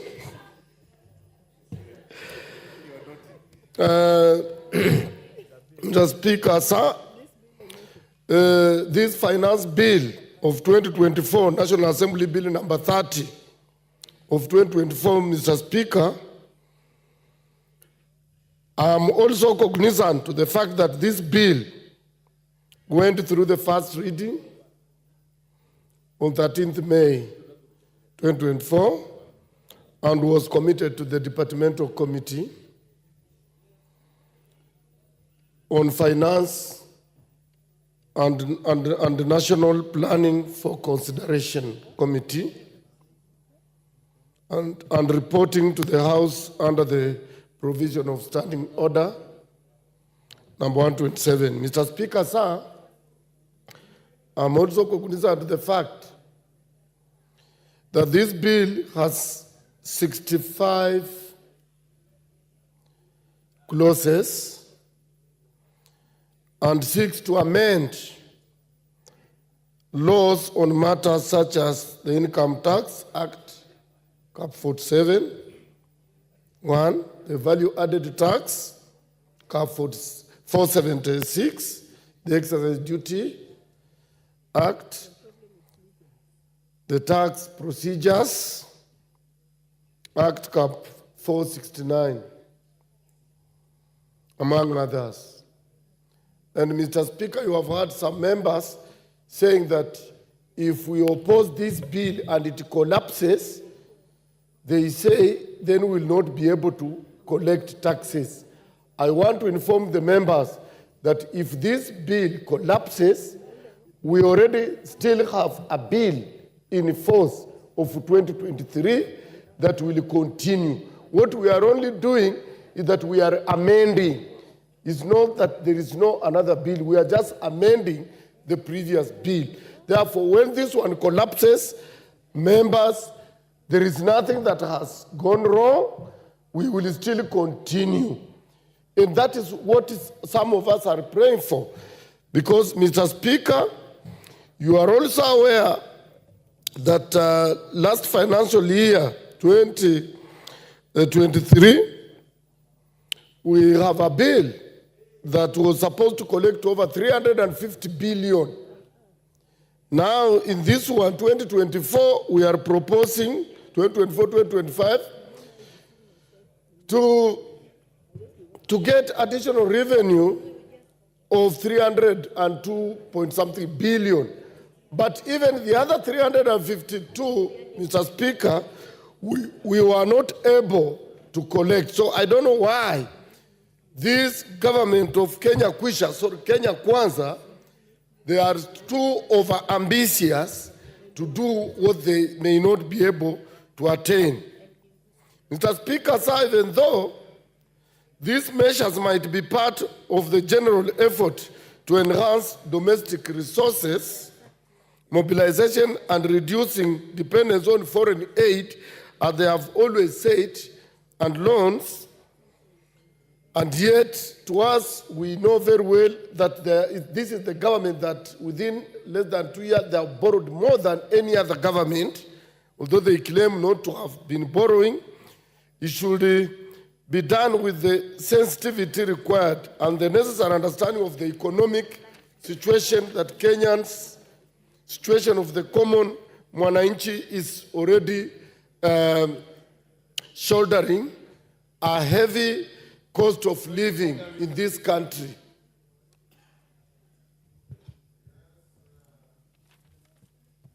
Member for Changamwe, what's out of order? Is it in order for the Honorable MP, who is actually a member who has been here for quite a long time, he's actually reading instead of debating?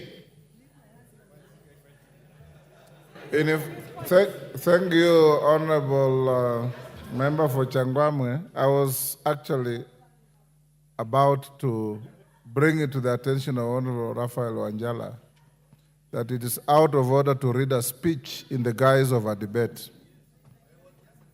And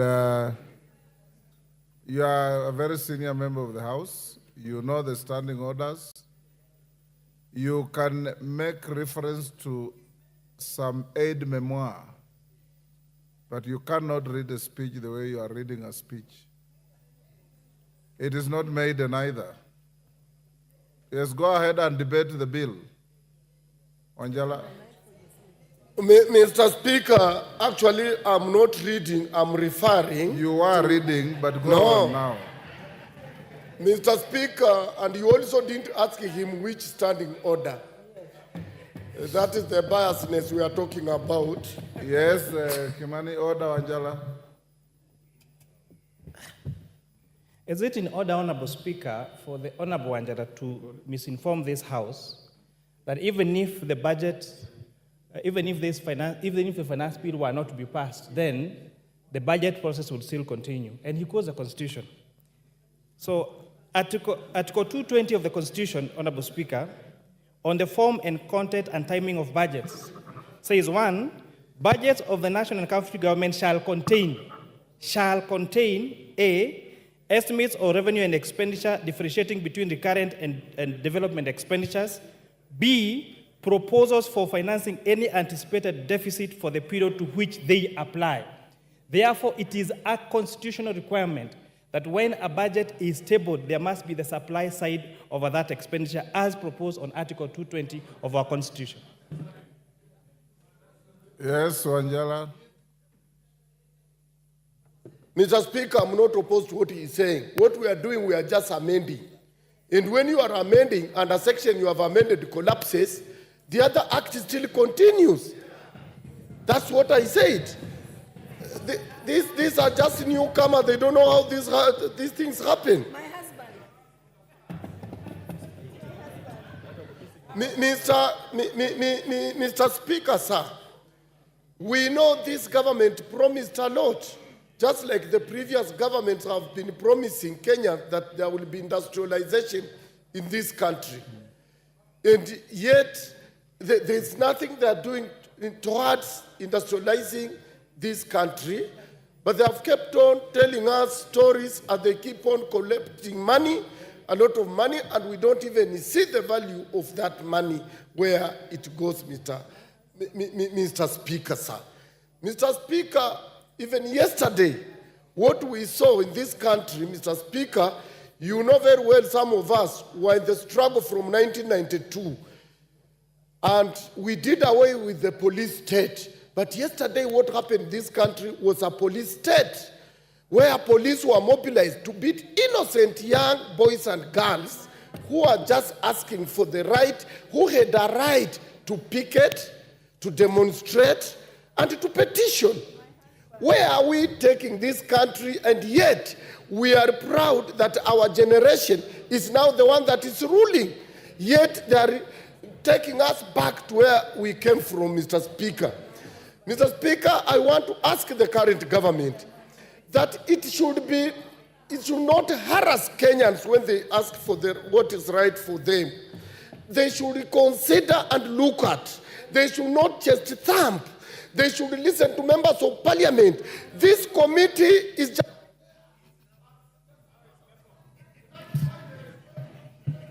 Thank you, Honorable Wanjala. And the lesson you learned today is you can see how nice it is to speak without anybody heckling at you. You have enjoyed speaking today, so give that enjoyment to others when they speak. Member for Nyeri Town.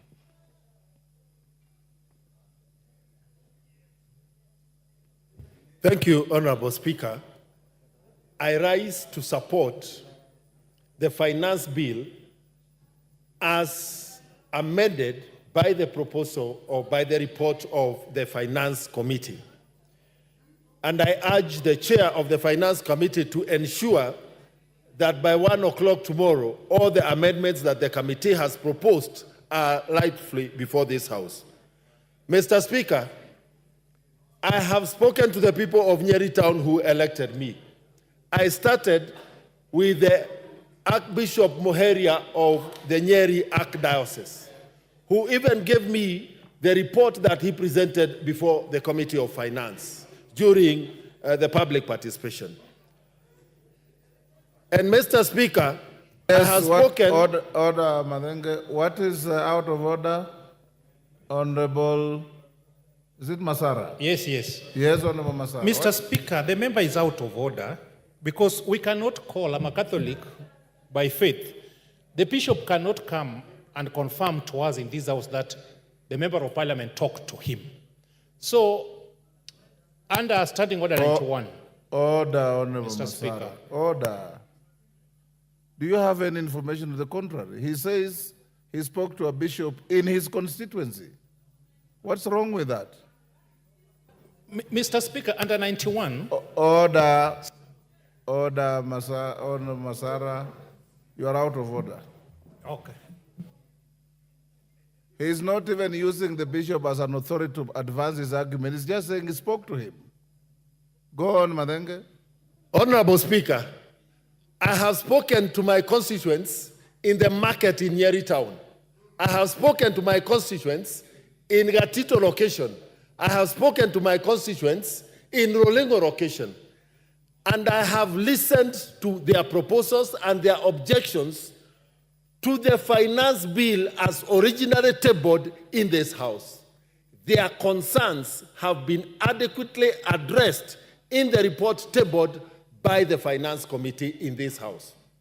And as a result, Mr. Speaker, all the JSS teachers in the 43 primary schools in the constituency who had been requesting me for permanent, for PNP employment, I can today proudly, in this House, confirm to them that through the funds raised using this finance bill, their employment is guaranteed. I can confirm to the doctors who went on strike in this country over money for interns and their collective bargaining agreement that was not implemented, that the promise given to them will be funded through this finance bill. I can confirm to the coffee farmers of Nyeri and Mount Kenya region that the debt write-off that has been promised by the government, the funds will be raised using this finance bill. Mr. Speaker, the executive brought their proposal to this House. This House has the mandate to look at the proposals by the executive and either agree with them, reject them, or amend. It is incumbent among us tomorrow, if you do direct that way, Mr. Speaker, that we exercise our mandate as a House and contribute towards the advancement of this country in terms of the budget that we passed in this House. Mr. Speaker, we started by passing the budget policy statement that indicated that we would have increased expenditure this financial year. Where did we expect the money to come from? If, when the proposals are brought to us, then all we are doing is saying reject in its totality. A lot of the young men who sent messages to my phone, I engaged them and asked them to specify the particular sections of the bill that they wanted me to say no to. A lot of them just kept saying reject in totality, meaning they had actually not interacted with the document, but they have been fed to believe that this finance bill had nothing good for this country. On the contrary, none of these members has rejected the increase in the CDF allocation in their constituencies. None of these members has rejected the employment of the JSS teachers in their constituencies. None of these members has objected to the payment of the doctors' salaries as promised during their strike. Honorable Speaker, I sit in the Health Committee. We have proposed to implement UHC. None of these members have opposed the provision of improved health services for our people. Honorable Speaker, I support. Yes, Mwango, what is the problem? Thank you, Mr. Speaker, sir. I want to seek your clarity on whether we are discussing the budget or the finance bill.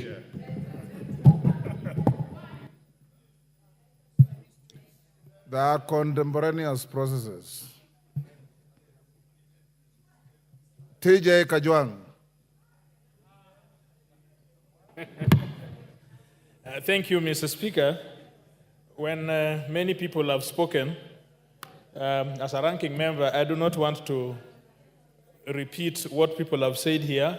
So you surrender the... Nor do I want to, not surrender, I will not surrender at the time, but nor do I want to bore you with a lot of unnecessary information. But Mr. Speaker, sir... yes, Honorable Zambia. On a point of What order. is out of order? Hold your horses. Give Honorable Zambia the mic.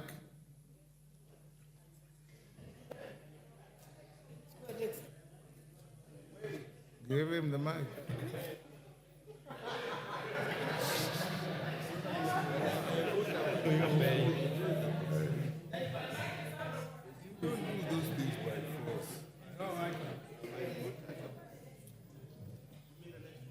Give him the mic.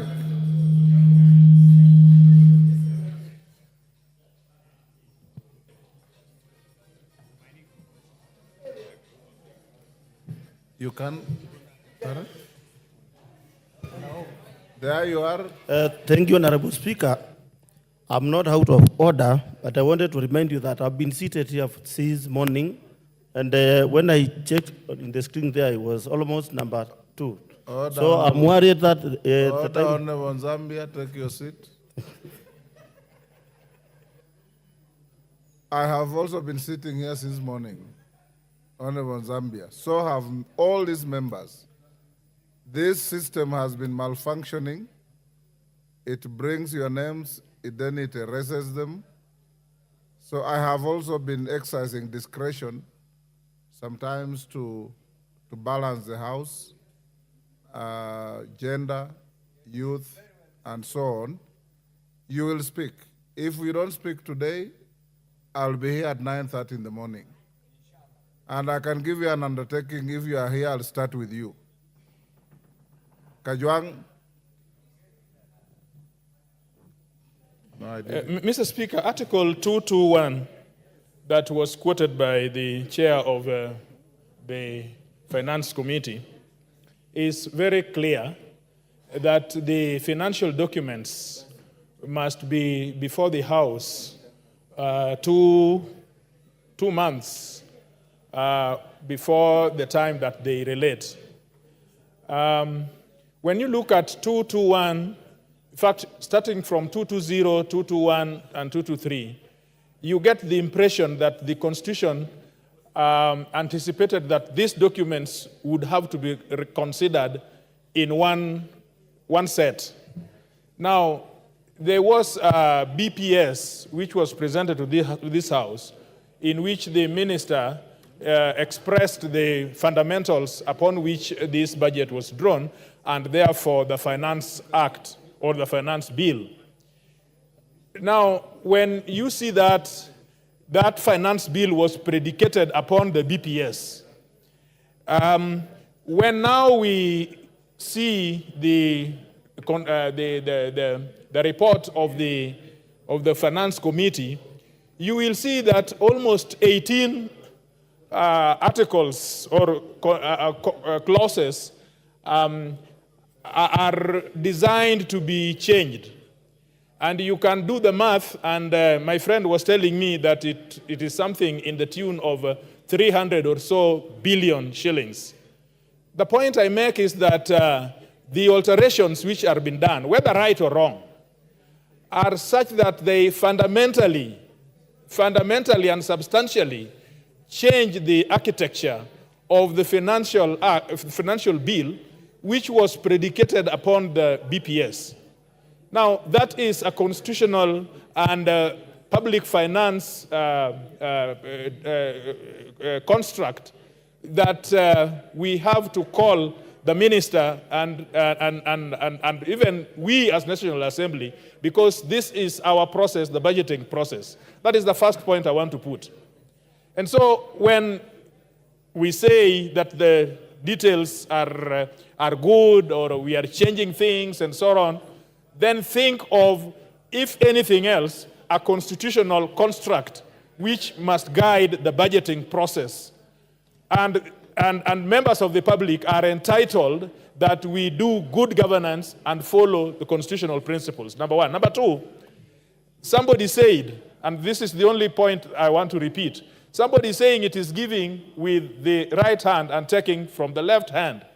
You can still work the maths and see the amount that is said to be given out, in this bread tax and so on, which is being made right by the committee.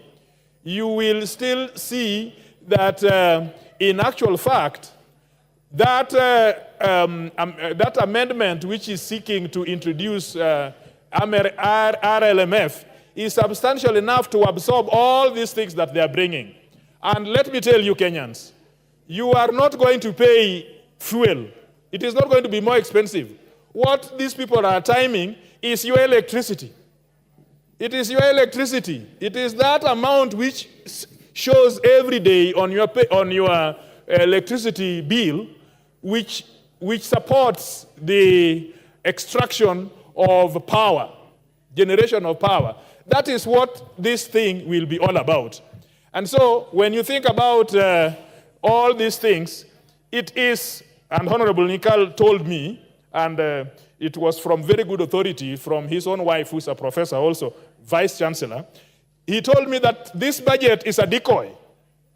It is a decoy. It is made to look like it is like a glass. And yet, deep inside it, it has done even worse than it should have been. But now you are being told that we are very, we like the public, we listened to you, and we have changed. Nothing has changed. And the last thing is, when we will come to the appropriation, the only two things which will happen, either they will amend the Appropriation Act to be able to absorb this, or they will borrow more. And so Kenyans will be even in a deeper shit. Oh, no, that is not parliamentary. I'm sorry. Parliament will be in a deeper hole. That hole, that big hole, that you will never get out of, because we will borrow and borrow and borrow. Thank you. Munyori.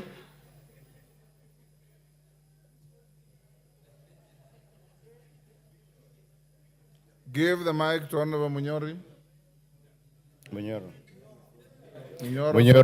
Thank you, Honorable Speaker. I appreciate the honor of getting this opportunity to speak. First, Honorable Speaker, let me say I'm a member of the Finance and National Planning Committee, and we did a lot of work to come up with these amended proposals for the finance bill. And I would also like to appreciate our secretariat, because they do a lot of work. They've had sleepless nights. We have one of them here who's been he's been here since morning. And I rise to support these amended proposals for the finance bill. One of the reasons is very simple. I've listened to a lot of people, even members of parliament, who do not seem to understand that the bill comes from Treasury to Parliament. So it's not our bill. What our role is as members of the Finance Committee is to receive the bill, do public participation, and then incorporate that when we are writing the report. And when we are writing the report, we go clause by clause. So each clause that is in the bill, we've gone through it, we've looked at the messages and information that we got from the public, and then we are able to do the report. One of the reasons I support the bill is the issue of we had issues with avocado farmers from the last finance bill when they were told that they should need to register for ETIMs. And I'm happy that clause 51, and by extension clause 57, is coming to rectify that process so that any farmer who is having a gross turnover of less than $1 million shillings per year is not eligible to register for ETIMs. I'm also happy that we've removed tax on craft paper, because our tea uses this paper for packaging, and that will go a long way in ensuring that our tea is competitive and farmers get their rightful money. The other issue, I think, is the issue of allowable, that is the housing levy, social health insurance, and NSSF, which were previously not allowable, and they are now allowable in the pay slips. And if you look at your pay slips, initially you'd get the payee before you get those three deducted. So that means that they'll be deducted first, and this is for all employees, which is putting more money because the payee will be less there. The issue of borders. I'm happy that we'll be able to assemble our borders here, and I know, because that is a very large community, and we've been here discussing helping the people who are at the bottom of the pyramid, is that we expect that the cost of borders will be less, and that they'll be able to encourage more of youngsters who want to go in self-employment, get the same income. When you look at the appropriations bill, I think it is fair, because I know in this parliament you're able to know that we will get money for our Mau roads, which have stalled. And for my people in my constituency, I think this is a very good thing. And that's why I intend to pass the bill. I know we've also been allocated money for electrification, which is 50 million for each constituency. And I'm happy that as well for my constituency. I know we are also getting more money for the coffee cherry fund. And I think for all coffee farmers, this is a plus, because we need to get to support our farmers, and this is coming as a result of the finance bill. So without the finance bill, I think we cannot be able to do what we are planning to do. Lastly, Honorable Speaker, the issue of KRA, there was a proposal by KRA, and I've had it mentioned here. We've proposed that the KRA cannot be able to access data, and this is our report. So there is a member of parliament who said something about the same, and I would like to say that in the proposal, we rejected that, where they wanted to access all our data, all our information, our electricity bills. They wanted to access everything. And I say, we need to go through this report. Lastly, I had a very good proposal from a member of parliament who is proposing that because you are trying also, when you are doing the report, to know how you can be able to differentiate between hatching eggs and table eggs. That proposal, you need to bring that amendment. Bring it to the House so that you know if the people who are using the hatched eggs, they are able to show that they use the eggs for hatching and for chicks. So I wish you bring it, and I know as members who are reasonable, we'll be able to adopt it. Thank you, Honorable Speaker. Zambia.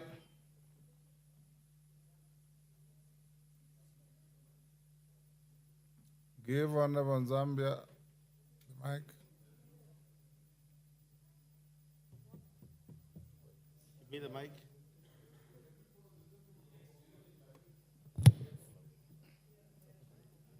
Pardon?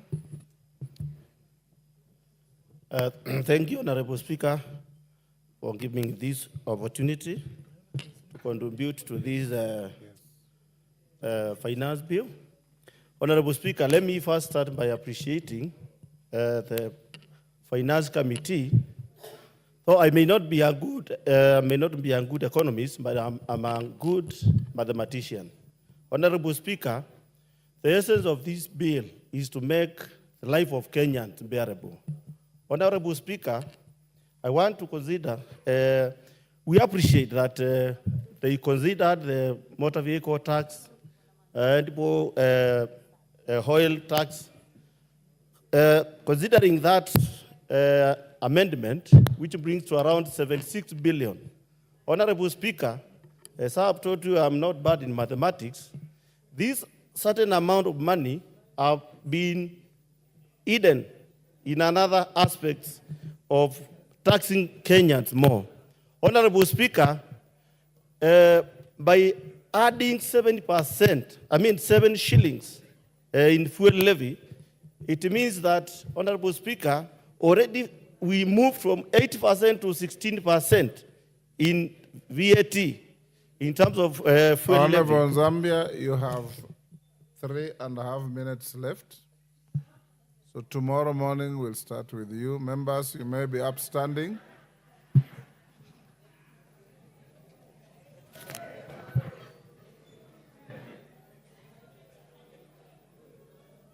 Honorable members, order. Honorable members, it's now 9 p.m. The House stands adjourned until tomorrow, Thursday, 20th June 2024, at 9:30 a.m.